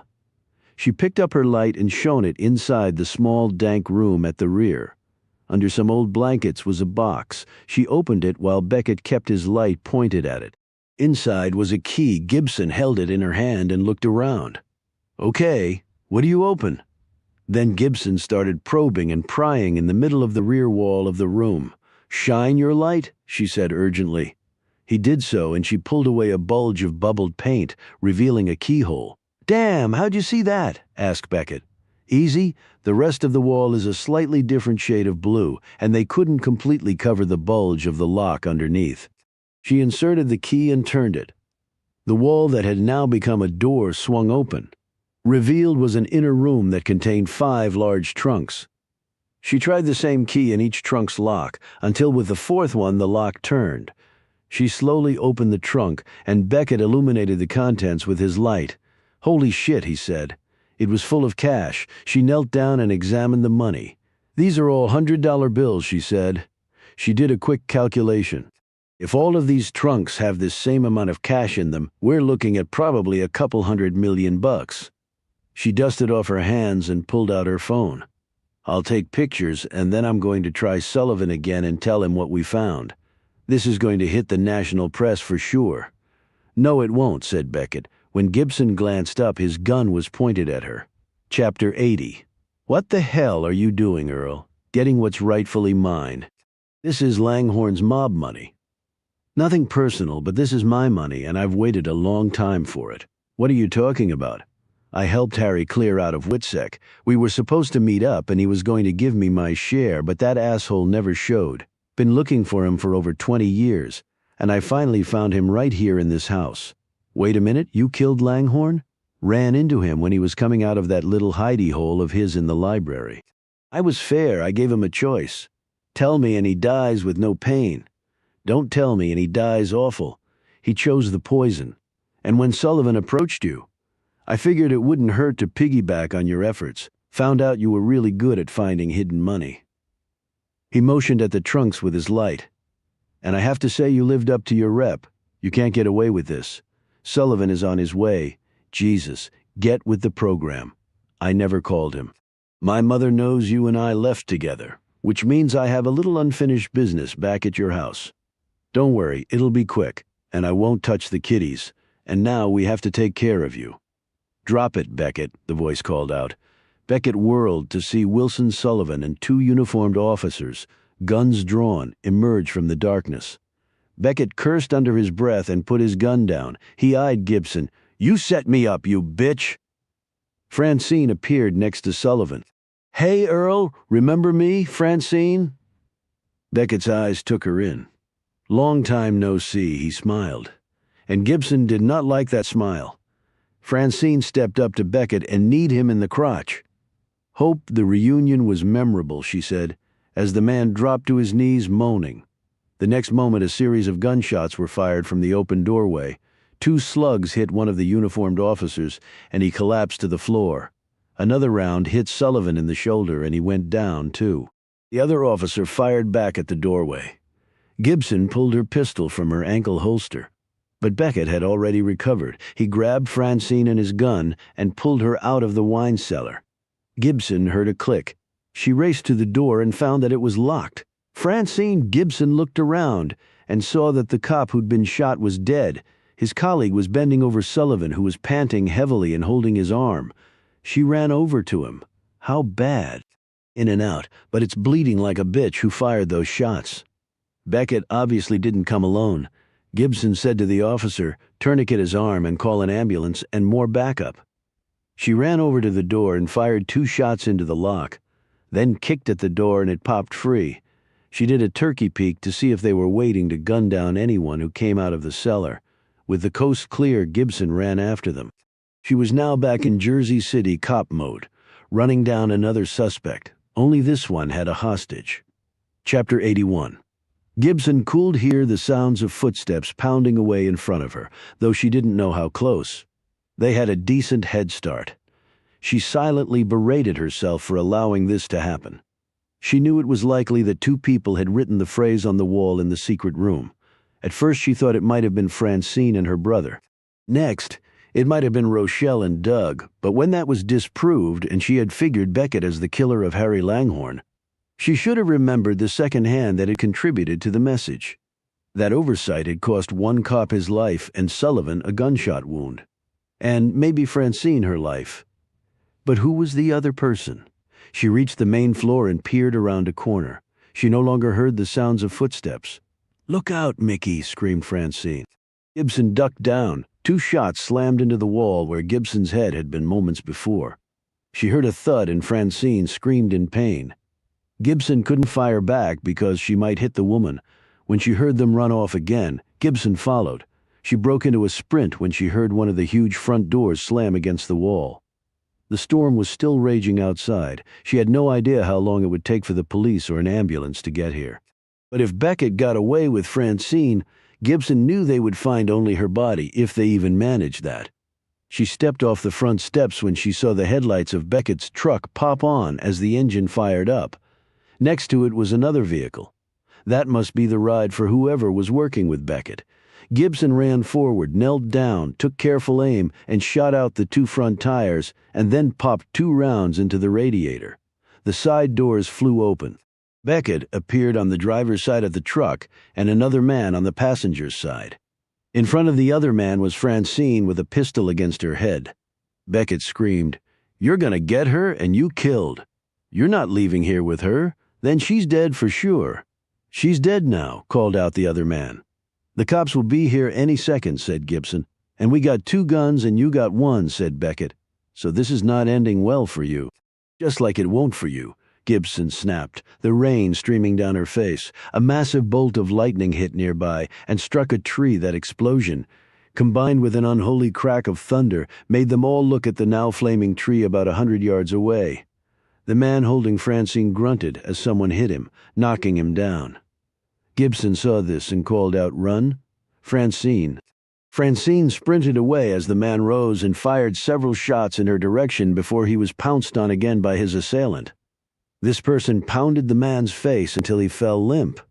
Beckett, seeing what was happening, tried to run over to help his partner, but Gibson shot the man in the leg and dropped him in the dirt, where he lay screaming and holding his wounded limb. Gibson ran forward and scooped up his gun where it had fallen.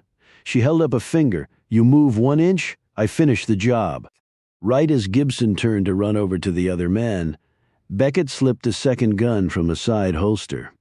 He was about to fire when a muzzle was placed against his head. FBI Special Agent Carrie Pinker took the gun and said simply, "You're under arrest." Gibson turned, saw what had just happened, and said, "Thanks for having my back. No thank you, I've been after this sob for a long time."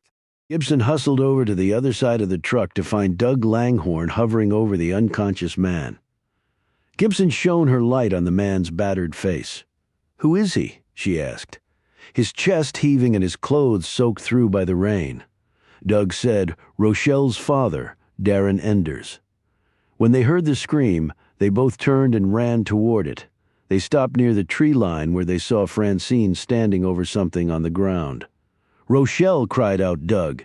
He pushed past his sister and knelt next to Rochelle, who had a bloody bullet wound dead center of her chest. Right as Doug gripped her hand, she opened her eyes, saw him, mumbled something, and died. Gibson looked in disbelief at Francine and then back where Darren Enders lay unconscious. "When he fired at you, he hit Rochelle," said Francine, swaying on her feet. Gibson managed to catch the woman right as she fainted. Chapter 82. The dead had been collected. The crime scene was still being processed. Witness statements had been gathered. The wounded Sullivan was at the hospital undergoing emergency surgery, as was Earl Beckett. The battered Darren Enders was also in the hospital and under arrest. Gibson, Francine, and Doug were sitting in the federal building in Norfolk in a small conference room, with warm blankets around them, sipping hot, strong coffee. Agent Pinker walked in and closed the door. He carried a file with him. He drew out a chair and sat down. "How are you all doing?" Doug just stared at the table. Francine's gaze was on her coffee cup. Gibson answered, "As well as can be expected. Is Sullivan going to be okay?" "I talked to the doctors. He's going to be fine. Do you know his real name?" said Gibson. "Mark Gosling." "Yes. When you arrived on the scene, I thought you were there to investigate Langhorne's murder." "In a way, I was, but I was really after Beckett. So you knew what he had done?" "We strongly suspected. We had heard stories. A few people had come forward over the years.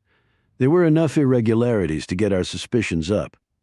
I don't like dirty cops, and what Beckett did was far worse than just getting paid off to look the other way." He glanced over at Francine and Doug. "I know some of what happened to you. I know it probably means very little, but I'm sorry, it should never have happened." Francine acknowledged this with a nod. Doug didn't show that he'd even heard. "How did you come to be out at Stormfield?" asked Gibson. "We were tailing Beckett. We followed him to your house and then to Stormfield. We saw the other man drive up and enter the house after the two of you did. We were outside when all hell broke loose, and people started running out of the place and shots were fired. I'm glad I was there in time to prevent him from shooting you." "Me too. Did you know that he had teamed up with Darren Enders?" "We knew he was working with someone, but we didn't know it was Enders. Apparently, Langhorne had promised both of them some of the mob money. That's what Beckett said, too. He's been hunting Langhorne all this time, and he confessed to killing him. Sullivan and the other officer heard him, too. Oh, we have him dead to rights. He will never breathe another day of freedom, he or Enders." He tapped his file. "So, you set him up with the treasure? What he thought was the treasure?" "Sullivan found out from the former owners that there was another secret room in the wine cellar. So Francine and I had the idea of conning Beckett. We knew he wanted the money, so we got the trunks and Sullivan and his people filled them with cut-out paper but $100 bills topping each stack. The former owners told us where the old key was to open the other door inside the secret room. We blobbed some paint on the keyhole to make it look like it was hidden. You didn't even need a key to open the trunks. I just used it so Beckett wouldn't get suspicious." She paused. "I also just found out that he was the one who called Pro-Eye and got me fired." "Why would he do that?" asked Pinker. "Probably because he wanted me to be desperate to find the treasure so he could take the whole thing. And you had to know that he would try to kill you when you found it." That's why I had Sullivan and two of his men hidden in the wine cellar. I didn't figure that Beckett had brought his partner along for backup. It cost a cop his life." She shook her head and looked miserable. Pinker glanced over at Doug. "And I'm very sorry about your friend, Mr. Langhorne." This time Doug nodded, but didn't look up. "It was very fortunate that you were there to help subdue these men." Doug looked at his sister, not Pinker. "We took turns watching the place. Rochelle was there last night. When she saw the cars coming in, she called me, and I came right over. I saw Enders and Beckett. I knew who they were right away. When I saw you run and he was going to shoot you, Francine put a hand on her brother's arm. "You saved my life, Dougie. You were always there for me, and Rochelle." His eyes filled with tears. "Sept last night." He bent low and started to sob.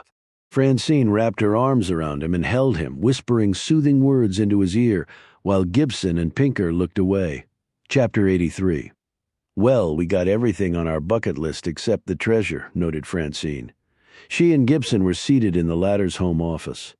Tommy and Darby were with Gibson's parents. "Yeah, but that's a big one. How is your mom, by the way?" "I got her into a facility near here, at least temporarily. Dougie is with her right now. He's decided to cremate Rochelle's remains and sprinkle them at a lake where they lived for a while and were happy. So they came here looking for Beckett and your father, too. They wanted revenge, but they also wanted the money like I did." She looked at Gibson's twin computer screens, NFTs. "It just doesn't strike me as something that Harry would dump money into. And it was only $5 million. I've looked at everything a dozen times. So the dig deeper clue, the 21st century clue, that's it, right? No other clues left behind?" "Yeah, that's..." Gibson looked at her screens. "That's actually not right." "What do you mean?" asked Francine. "I forgot to tell you. I tracked down a bunch of companies that Langhorne had. If you incorporate, you have to have a registered agent in the state of incorporation. So if you get sued, there's someone in the state to accept service." "And the point?" asked Francine impatiently. "There was one agent I reached out to who got back to me immediately." She started clicking keys on her computer and pointed at the screen. "Dexter Tremaine from South Dakota. He's the registered agent for DPE. That's Daniel Pottinger Enterprises, obviously." "What did he say when he got back to you?" "That Pottinger, a.k.a. Harry, had called him and left a message for Tremaine to give to anyone who contacted him after he was dead. DPE was pretty well buried behind some other shells. It took me some time to dig through. What was the message? Now you see it, but then you don't. That's it? No, he also said to take away the 8. And then to use the leftovers for Sesame Street. That makes no sense at all." "Agreed. Now the usual phrase is slightly different. Now you see it, now you don't." So Harry had changed now to "but then." "That's right. I was going to dig down deeper, but then I got sidetracked with everything else and forgot all about it." Francine took a notebook from her purse and flitted through the pages. "What's that?" asked Gibson. "My treasure notebook." Gibson gave her a funny look. "I actually have a half-dozen devoted just to you. A record for me. Well, I guess I should feel honored somehow. Do you think he just got the phrase wrong?" "No, he was the most detailed person I've ever met." Gibson glanced at the notebook and the precise writing on the page she was reading. "You mean sort of like you?" "I do it so I can have some control over my life. He did it to screw people over. So if he added the 'but then' there was a reason." "Most definitely." She turned another page and tensed. "Wait a minute. You said you found out that my father used secret codes and substitution ciphers to keep his mob account books secret?" "That's right. Then maybe this phrase is a substitution code. Do you know how they work?" "Pretty much you substitute one alphabet letter for another. The parties trying to communicate have the key, so you know what letter to substitute for another dates all the way back to at least Julius Caesar." Gibson started clicking keys and increased the font size, so the phrase loomed large across the screen. "Now you see it, but then you don't." "So you think each letter represents another letter?" said Francine. "Possibly. I actually have software that drills down on that because the debtors I chase use all sorts of stuff, including secret codes." Gibson opened a program and then plugged the phrase into it. "It works fast, but it's not always conclusive." 5 minutes later, the program disgorged several possibilities that, to both their minds, seemed nonsensical. Harry's housekeeper told me that he was almost never there, said Francine, and Nathan Trask confirmed that. Okay, so where was he the rest of the time? Asked Gibson. At another hidey hole of his, probably? Wait, what if the treasure is at one of those hidey holes and this code is giving us the location? Suggested Francine. Gibson glanced at the words with renewed interest. If it is an address, it would probably be both numbers and letters, which complicates the unraveling even more. I know, Francine mused. Okay, let's try the simplest first. Let's take the first letter of each word and give it its alphabetical numerical equivalent. So, breaking the phrase down, each first letter is NYSIBTYD. Now give each letter the alphabetical equivalent. Gibson executed on this and looked at the line of numbers corresponding to their place in the alphabet: 14, 25, 19, 9, 2, 20, 25, and 4. Anything strike you? She asked. Yes, confusion, said Francine. Could it be a hybrid? Meaning? Gibson said some substitution of numbers for letters. But then maybe some of the letters actually represent words. Okay, which ones? I don't have a clue. Let's take Harry literally. The letters B and T from the words but then are represented by the 2 and the 20. Is that significant? Since it's clear he added but before then to make it but then. Gibson looked at her notes. Wait a minute. We forgot about the take away the 8 part. Okay, but how do we do that? Well, if we follow the same substitution cipher, 8 represents the letter H. So we take away the H in the word then? So it becomes 10, said Gibson, which means it now reads, now you see it, but 10 you don't. She looked at Gibson. What the hell does that mean? The blood slowly drained from Gibson's face. Oh my God. What is it? Francine said quickly. It's all a convoluted mess, really, which I'm sure was intentional. But then was really the key. I'm pretty sure that was a shortcut that Harry offered up because the word was so unusual in this context. What word? She typed out something and then sat back for Francine to see. 199 Button Road, Yarden, New York. Button equals but 10. She glanced at Francine to see if she was following her logic. You don't know, Gibson said. It's not in one of your notebooks. What? This is the address of the house where your father first lived. Chapter 84, Gibson steered the rental car down the street in Yarden, New York. She and Francine had flown in and were now pulling up in front of the small house that Harry Langhorne had lived in as a child. It looked exactly like the picture that Gibson had earlier pulled up on Google Maps. A car was parked in front. Flowers were in the flower beds. Everything looked neat and trim. There were 4 other homes on the street. They all looked the same. Cars in front, flowers in the beds. But what Gibson had subsequently found out was that each of these homes was owned by one corporation that she had finally tracked to one of Daniel Pottinger's companies, and she had also found out that a management service had been hired to keep the outside of the homes in good order and to look after the vehicles, and that there was a housekeeping service to look after the interiors of the other homes. But they had not been given access to 199. No one apparently went in there. They got out of the car and approached the house. There was an alarm pad next to the front door. Little unusual being on the outside, noted Francine. There's no key lock on the front door, only a handle. My guess is this is where Harry lived for the most part. Now we need the code to get in.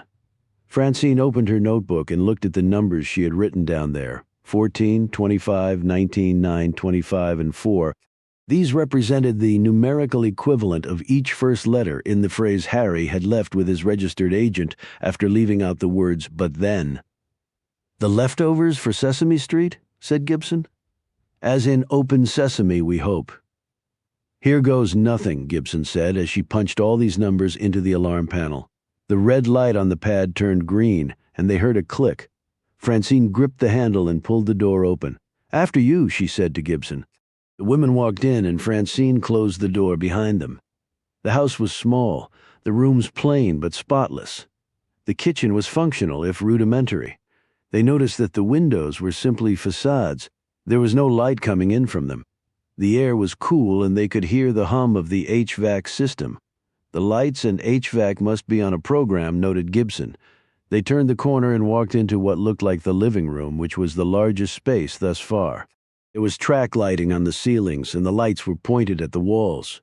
And on the walls, Holy shit, both women exclaimed at the same time. Arrayed on all four walls were paintings, and not simply any paintings. They drew closer to one of them.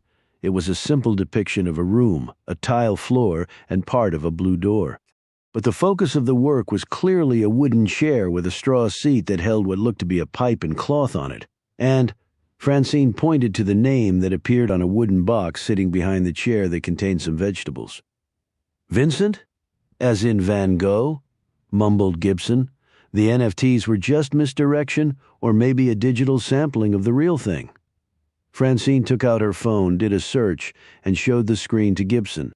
Van Gogh signed his first name in odd places on the pieces he thought had some merit, apparently. This one is entitled Vincent's Chair. He painted it in December 1888. She kept reading. It was housed in the National Gallery in London. She paused and then jerked her head up. Until it was stolen 11 years ago. She looked around. It wouldn't surprise me if all of these paintings had been stolen. So Harry bought them from whoever stole them and housed them here where he's the only one who gets to enjoy them. And he bought NFTs of all of them and housed them in a metaverse room that is probably a duplicate of this one. She looked around at what was clearly world-class artwork from a series of masters. What a dick. Who cares? Francine leaned against the wall, closed her eyes, and let out a long, calming breath. She opened her eyes, looked at Gibson, and allowed herself an ear-to-ear smile. We just found the treasure, Chapter 85. The various museums and private collectors whose works had been stolen were thrilled to have them back in their possession. So happy, in fact, that the finder's fees paid to Gibson and Francine were quite generous on the flight back from meeting with one of the museums which had had two of the paintings stolen from it. Francine turned to Gibson that night at Stormfield. "Yeah, you saved my life. Well, you did the same for me. If you hadn't warned me, I'd be dead." Francine slowly reached over and gripped Gibson's hand. "Can I ask you a favor?" Gibson looked at her curiously. "What? Can I?" "Oh, never mind." "What?" Francine seemed nervous and unsure of herself. "I was just wondering if I could meet your kids." By Gibson's expression, this was not what she was expecting. However, she said, "Sure, my parents have been watching them. You can meet them too." "This is my friend Francine," said Gibson, introducing Francine to her parents. "She was at Temple when I was there." The Rogerses shook hands with Francine. Gibson's father shot his daughter a glance and mouthed, "Francine Langhorne." She smiled but didn't answer. "So how did you know Mickey?" asked her mother. Francine said, "Well, she was pretty famous on campus, but we were both involved in the theater program. Do you remember her in My Fair Lady?" "She was fantastic as Eliza Doolittle." Rick Rogers looked guiltily at his daughter. "I must have missed that one, but I saw all her home basketball games." "Did you act in plays as well?" asked Dorothy Rogers. Francine said, "Sometimes it seems like I've been acting my whole life." "Are you here on business?" asked Rick, with a sly look at Gibson. "Actually, I am. In fact, I'm sort of in the same line of work Mickey is, asset recovery." "And the kids?" asked Gibson. Francine wanted to say hello. "Nap time is just about over," said her mother. Gibson led Francine upstairs and into her kids' room. Tommy's eyes were open, and he was looking sleepily around. Darby's eyes were still closed. Her thumb was in her mouth, and her other hand was clenched around her favorite stuffed animal, a Winnie the Pooh that had been so loved its button nose had worn off. Francine knelt down next to Tommy and held out her hand. "Hi, Tommy. I'm Francine." Tommy glanced up at his mom, who nodded. Tommy put out his hand, and the two shook. "Hi," he said in a small, uncertain voice. "Did you have a good nap?" He nodded. "You look very strong. I bet you can throw a ball pretty far." He smiled and nodded. "What's that, I wonder?" said Francine. She reached behind his head and pulled out a Nerf ball and held it up. Tommy's eyes popped out as she handed it to him. "Okay, give it a whirl." She backed up and squatted down like a catcher. Tommy sat up, rubbed the sleep from his eyes, looked at his mom, who nodded encouragingly, and got to his feet. He wound up and threw the ball to Francine, who caught it and then shook her hand, pretended it was stinging. "Wow, you really can throw." She tossed it back to a beaming Tommy, who neatly caught it. Who you? They all looked up to see Darby awake and staring at Francine. She rose, went over to Darby, and knelt down. I'm Francine, and you're Darby, right? She nodded, her thumb back in her mouth. I had a Winnie the Pooh just like that one, and you know what? What? Mumbled Darby. He lost his nose, too. Francine laughed, and Darby looked at her Pooh and giggled. Darby took her thumb out and said, Pooh can't smell. That's okay, he can still see and hear, right? Darby nodded energetically. And he won't have to smell stinky things. Tommy Stinky, said Darby. Am not, protested her brother. Well, said Gibson, I think she has you there, buckaroo. Can I shake Pooh's hand? Asked Francine. Darby held him out. Francine reached out and shook the bear's hand and said, Well, look at that. Did you know Pooh had this? Darby quickly sat up. What? Francine held up a locket shaped like a heart. What, Dad? Asked Darby. It's a locket. Do you know what you can do with it? Darby shook her head so vigorously that her pigtails flew around. Francine opened the locket to reveal the compartment. You can put a picture in here. She glanced at Gibson. Maybe of your mommy. And when you get older, you can put the locket on a necklace here like mine. She showed Darby the one she had on. And any time you want to see your mommy, you just open the locket and there she is. Darby slowly took the locket and looked at her mom with excited eyes. We can pick out a picture to put in there, said Gibson. Maybe the one of both of us at your birthday party. Darby nodded, then she lay down, closed her eyes, and went right back to sleep. As they walked out of the house later, Francine said, Your kids are beautiful. You must be really proud. I am most days except when they're fighting won't eat or puke on me. Motherhood in all its glory, Gibson said. And you didn't have to do that, Francine. The gifts, I mean, a Nerf ball and a locket. Not all that much, really. You look like you've played catcher before. Francine looked both wistful and sad. My brother? Harry never let him do any sports. He never let him do anything, so I found some balls and gloves when we were kids, and he would pitch to me in the backyard. That's really nice. Sometimes it's the little things. She paused and added, The little things actually were all we had. The locket was a sweet idea. Francine fingered hers. Whose picture is in it? Asked Gibson. When Francine looked at her, Gibson had wished she hadn't asked the question. I never had a picture in it. She paused and then added, But maybe one day I will. Chapter 86. A month later, Francine was back in Williamsburg, in Gibson's backyard where the two women were watching Darby and Tommy playing. Agnes Langhorne sat in a wheelchair with her oxygen tank and seemed delighted with the kids' antics.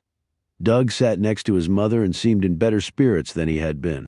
He had scattered Rochelle's ashes over the lake. Francine had gone with him to lend her support.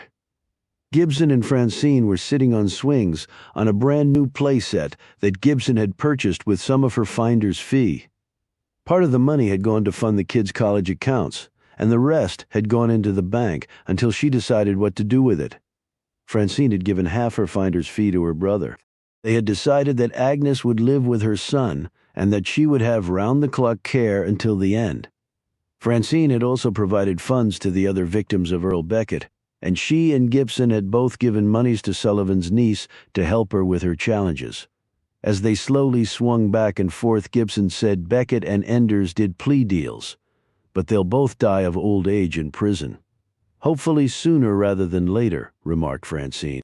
Sullivan is doing well and his sister has been avenged. He can just go on being a cop now without having to move all the time to keep up with Beckett. Nothing wrong with not staying in one place too long? So does that mean you'll be heading on soon? Francine glanced at her. Why? Just wondering. I was sort of getting used to having you around. You can go do anything you want, Mickey. Buy a big house, travel the world, all a little heady for a Jersey girl. You can pull it off. You really can. Not if the desire isn't there. So what is your desire, then? You go first. Francine looked embarrassed. I got through an entire day without writing something down in a notebook. Hey, that's progress. The notebooks were important to me. The shrinks have a lot of fancy names for it, but it just came down to being afraid of losing the little I had. They were also a wall for you, Francine. What? Your notebooks were a way for you to build a wall around yourself. And the different personas you used that way, no one could ever get to know the real you. And if they never knew the real you, they could never hurt the real me. Francine finished. Trust me, you're not the only one who built walls or played roles because they were scared or to keep from being hurt. You just took it to another level, but you had good cause to do so. That does make sense. I've been meaning to ask, how did you end up at Temple? I wanted to get as far away from New Mexico as I could, and I'd been to Philly before when I was a kid before we went into WITSEC. I liked it, so I went there, and I got a job at the university in the cafeteria. Did you really serve me food? I really did, but I looked a lot different back then. She paused. I guess I really became obsessed with you at that point, basketball star and all, and a girl on top of it. And when I found out you were in the drama program, it was like it was an omen. I mean, I had always dreamed of being a famous actress, and here was my idol doing that very thing. I also went to all the home basketball games. She shot Gibson a glance. You were one vicious point guard, had to be. I was a lot shorter than most of the other gals. Did we interact at all in the theater? I helped get you into costume, helped with the sets, that sort of thing. You were a great mentor to the other drama students. You just always seemed so put together, never anxious about anything. That was my best acting job because I was dying inside from nerves. Same on the basketball court. Francine shook her head. Well, it never showed, she paused, and you saved me once on campus. What? Some asshole attacked me late one night. Stupidly, I was there late by myself. The guy jumped me. He had my blouse halfway off when, oh my God, I drilled him in the face with a basketball. I was coming back from practicing three-pointers by myself in the gym. That was you. You ran off, and so did he. I was scared and embarrassed, and, I don't know, just messed up. I left Temple right after that and reinvented myself, put those walls up like you said. The intervening years sort of raced by until you came back into my life. Hardly in a way you wanted. I'm sorry for all that I did. I'm sorry for all that I said and thought about you. I was so wrong about everything. Gibson gripped her hand. Francine, after all that you went through, the fact that you're even functioning is a damn miracle. Francine glanced away, watching the children again. Tommy was running in circles, and Darby was doing awkward forward rolls and coming up laughing after each one. Perhaps reading her mind, Gibson said, You know, you can adopt. You'll be a rich single mom, the world at your feet. Francine shook her head. You're clearly mother material. I don't think I am. I never thought I would be. You sort of grow into it. She glanced at Tommy, who was now seeing how loudly he could burp, while Darby egged him on by laughing uproariously. And here I am raising two Einsteins of my very own. Francine gave Gibson a mischievous look. They're going to end up ruling the world, and you know it. With an aunt like you teaching them, they probably will, Francine gaped. Aunt? I have two brothers who can't even dress themselves. You think I'm letting them be role models? It's all yours if you want it. Mickey, I don't know what kind of a role model I would be to anyone, much less your kids. First of all, it's high time you called me Mick, which is what the people I care about call me. And second, you don't have to decide right now. And last but not least, I think you'd be a great example to them. I don't really care about the stuff you did back then. She looked over at Francine's mother and brother. What I care about is that you have a heart, a big one, and in the end you did the right thing. We did make a pretty good team, noted Francine. I think the term you're looking for is world class, and there is a lot to be said for doing something interesting and worthwhile with your life. Francine said, I have always done interesting things, but I don't know how worthwhile they've been. Life is but a series of second chances. Do you really think so? It's just a matter of whether the will is there. She paused. So do we perform our next act together? In answer, Francine held out her hand, which Gibson shook. I think that we do, Mick.